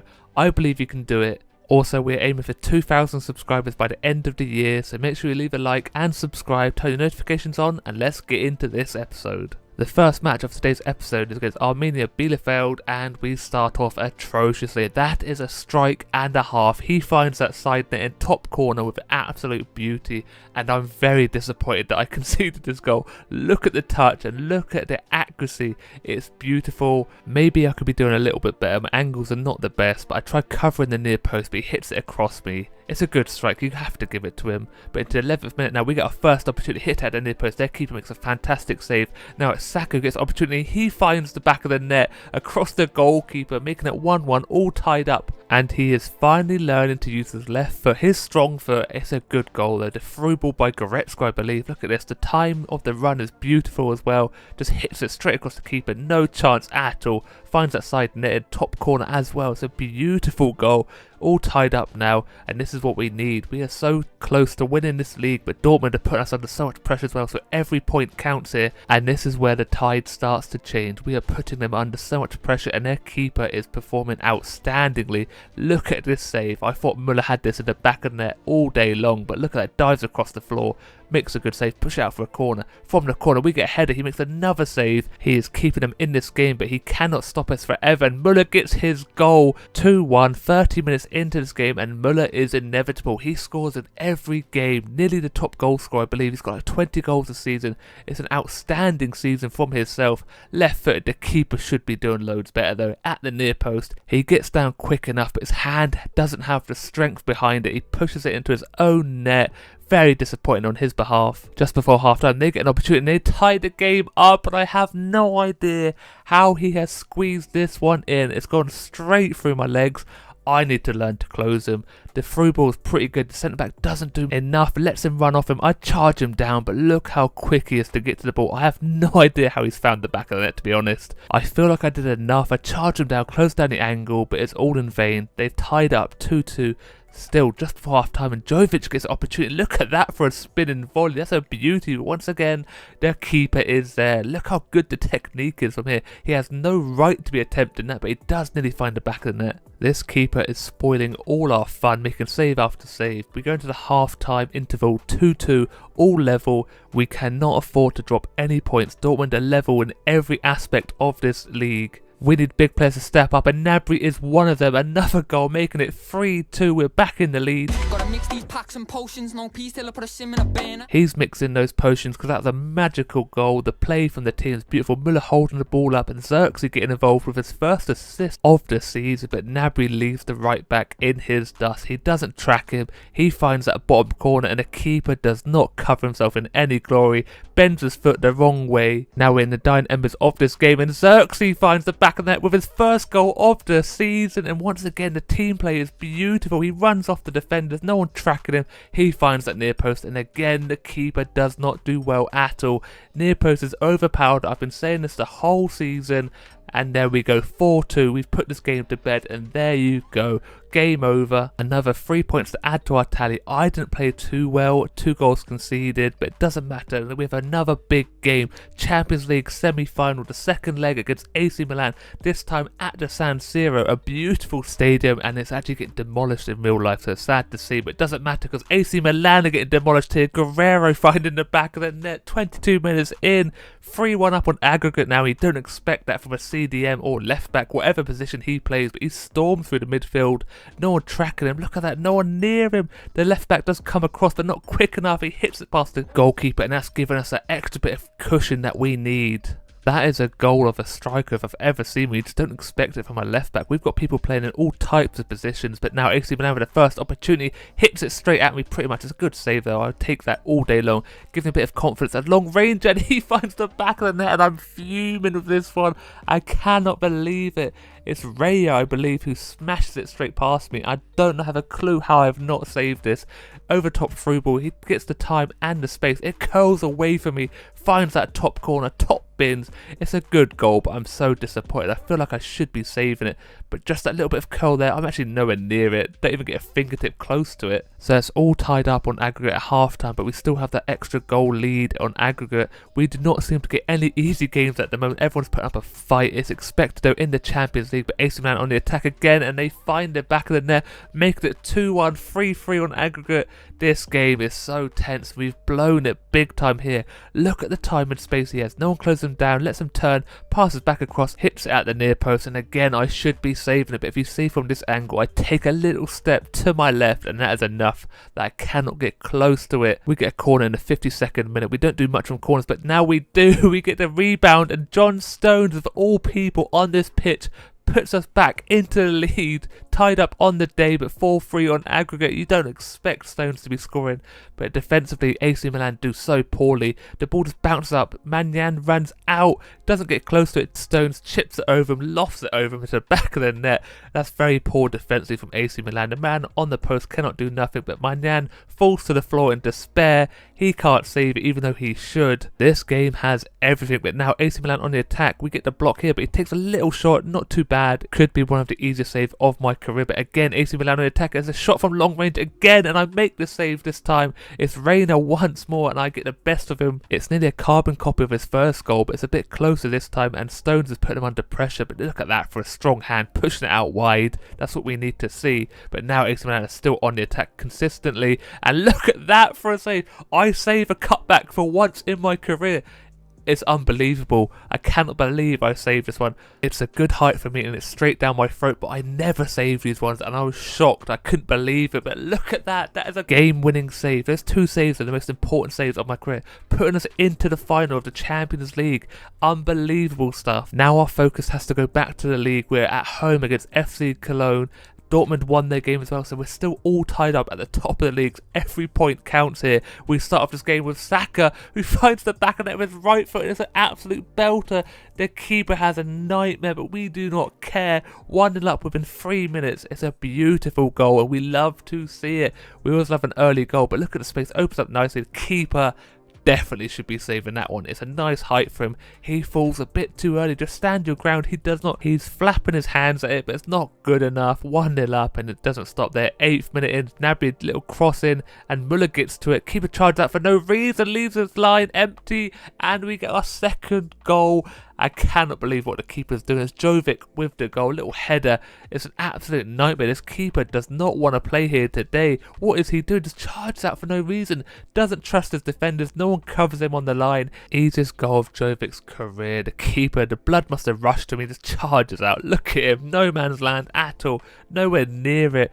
Mate, just go have a shower or something. You need to cool off. You're ridiculous at the moment. Cologne get their first opportunity in the 15th minute. It's a little through ball. He finds the back of the net from that angle, but unlucky for him, but fortunate for me.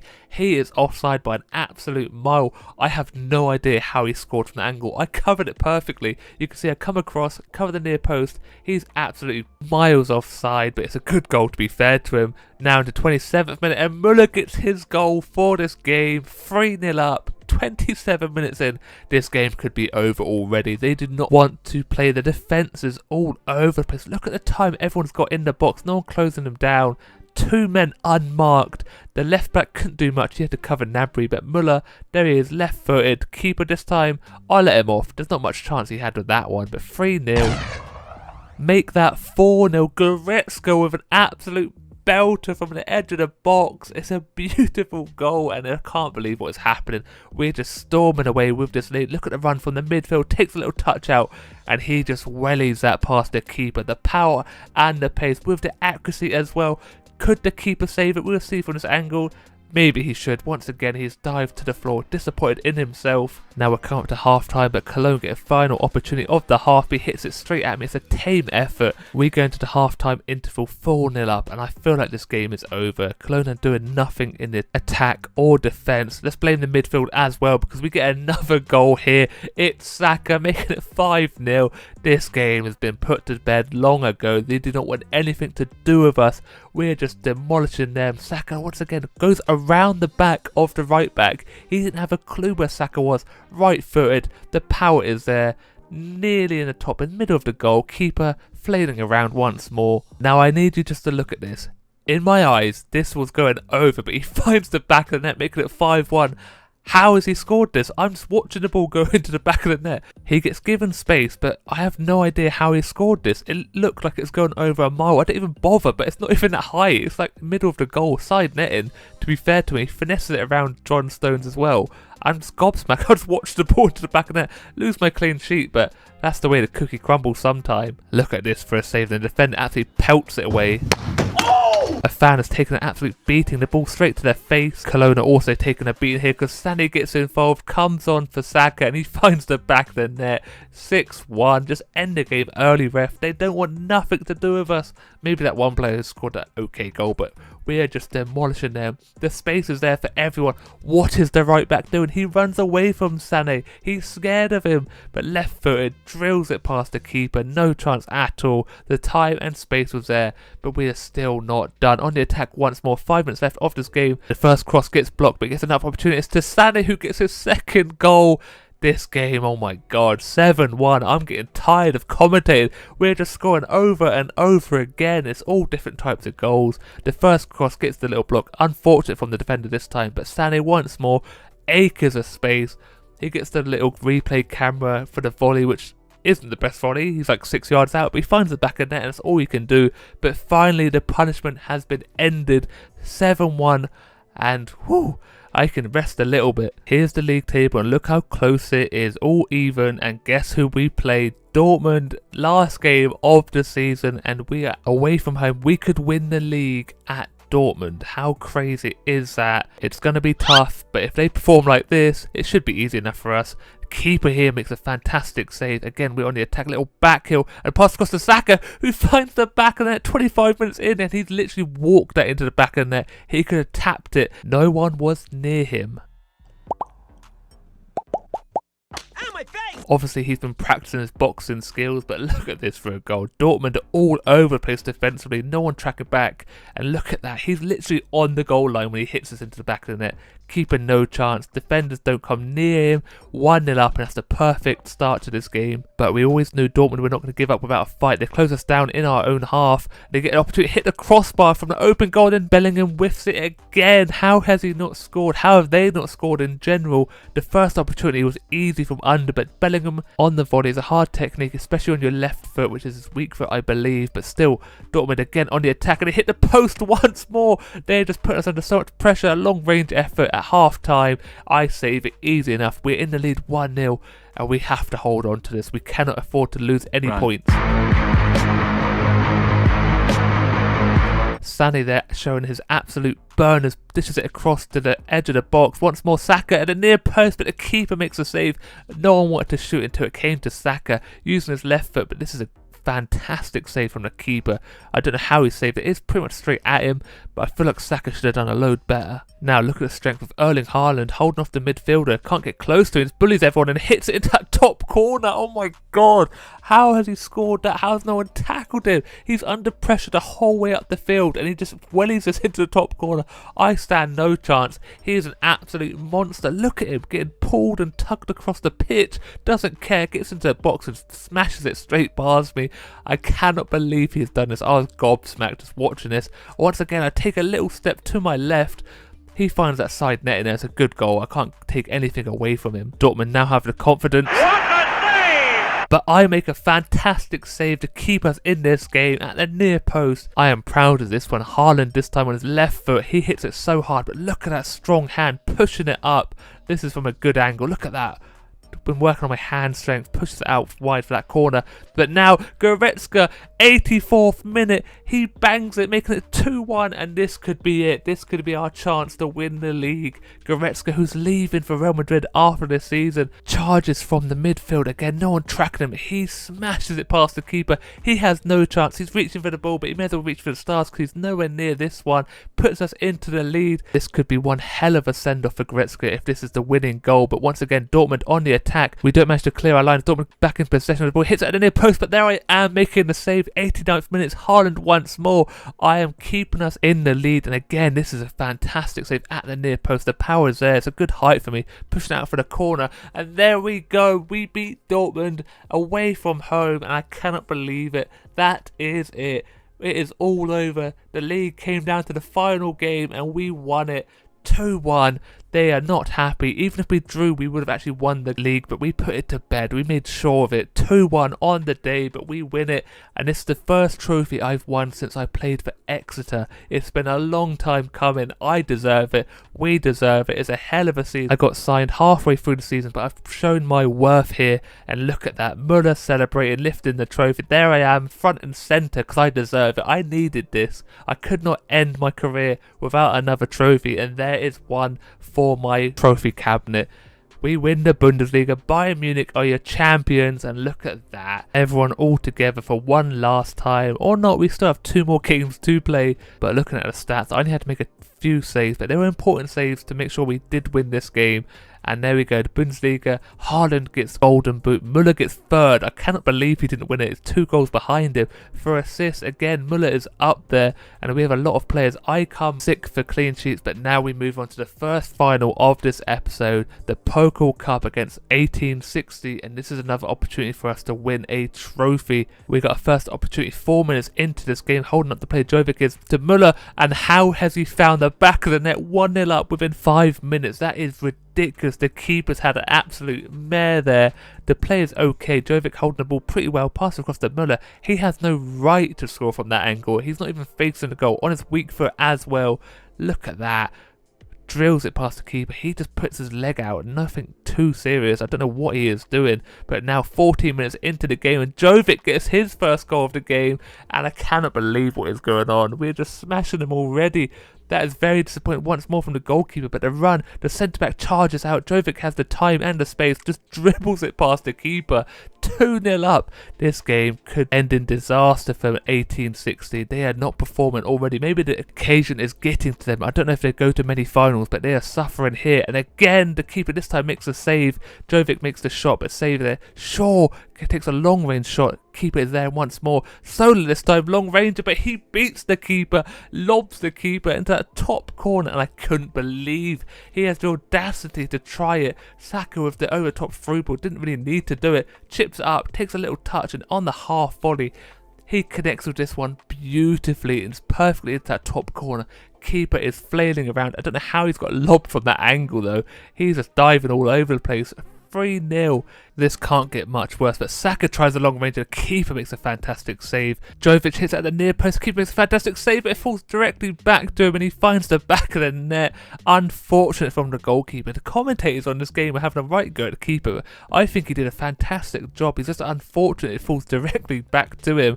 Good save, but there we go. This game is so sore for them. He hits the post as well, but look at that. He just can't get up quick enough, and he finds the back of the net once more. Just before half time, Shaw takes another long ranger on his right foot. Defender blocks it, easy for the keeper. We go into half time 4-0, and this game is good as done. They have no fight in them at all. And once again, we're on the attack. Sané now charging into the box, cuts back, passes it to Jovic on the volley. That's a good goal, to be fair to him. He just stands there, little standing volley. Beautifully done.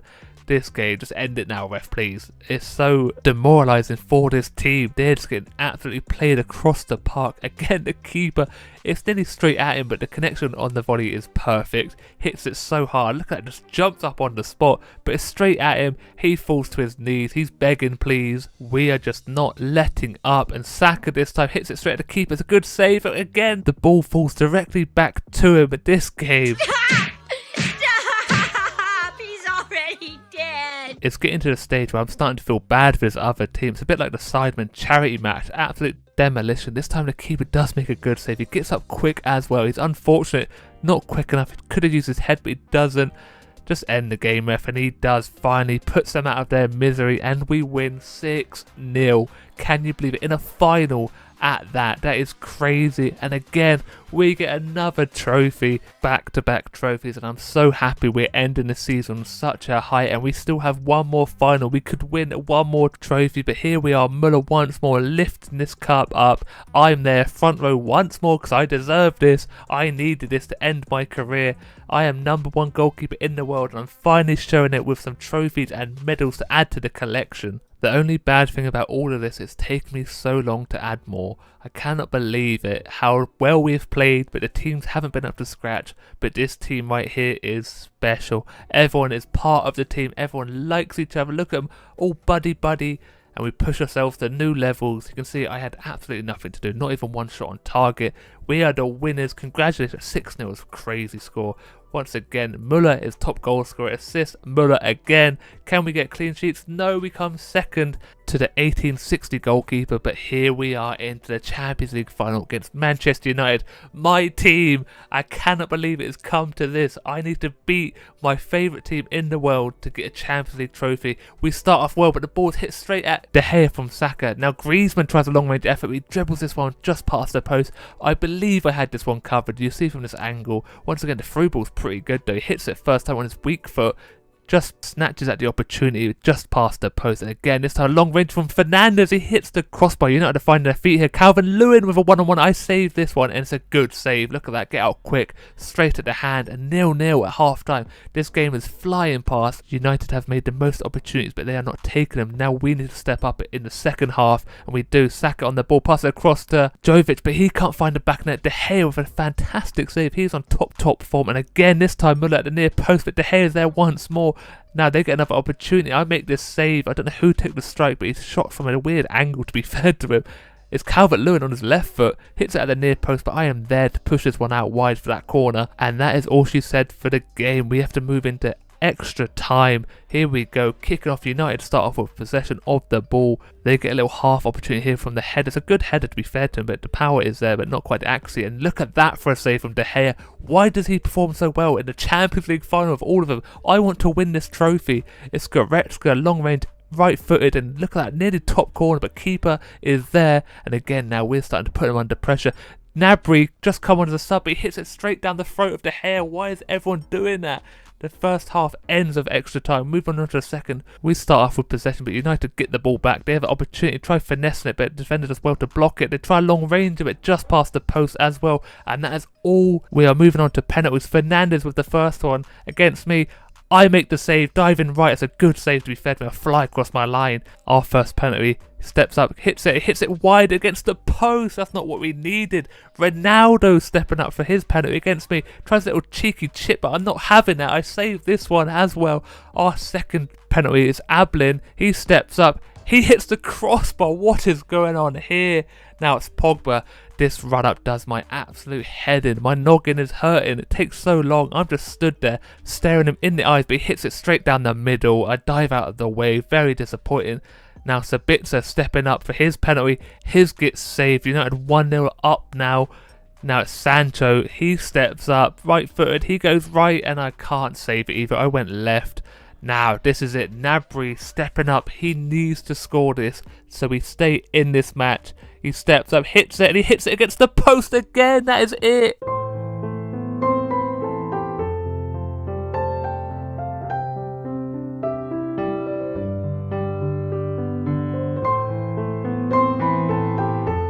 We lose on penalties in the Champions League final. I cannot believe I played so well. We should have won it.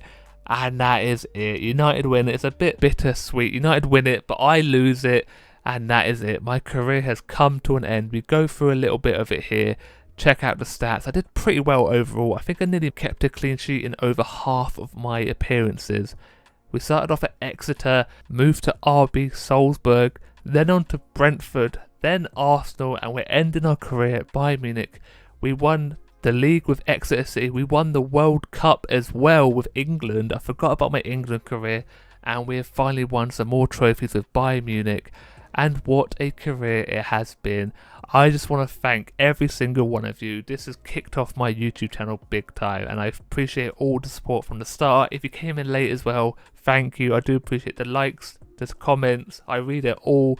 And I just love the support you've been giving me, and I want to show my appreciation by hopefully performing better and producing better content for you to enjoy. The journey is not over, it has just begun. FIFA 23 is just around the corner. You can expect content. Hopefully it's better than ever before. And yeah, if you have been enjoying this series, and if you have enjoyed the series, leave a like on the video. We're trying to get this the most liked video on my channel. Subscribe if you're new, and look after yourself, stay safe, and I'll speak to you next time. Goodbye.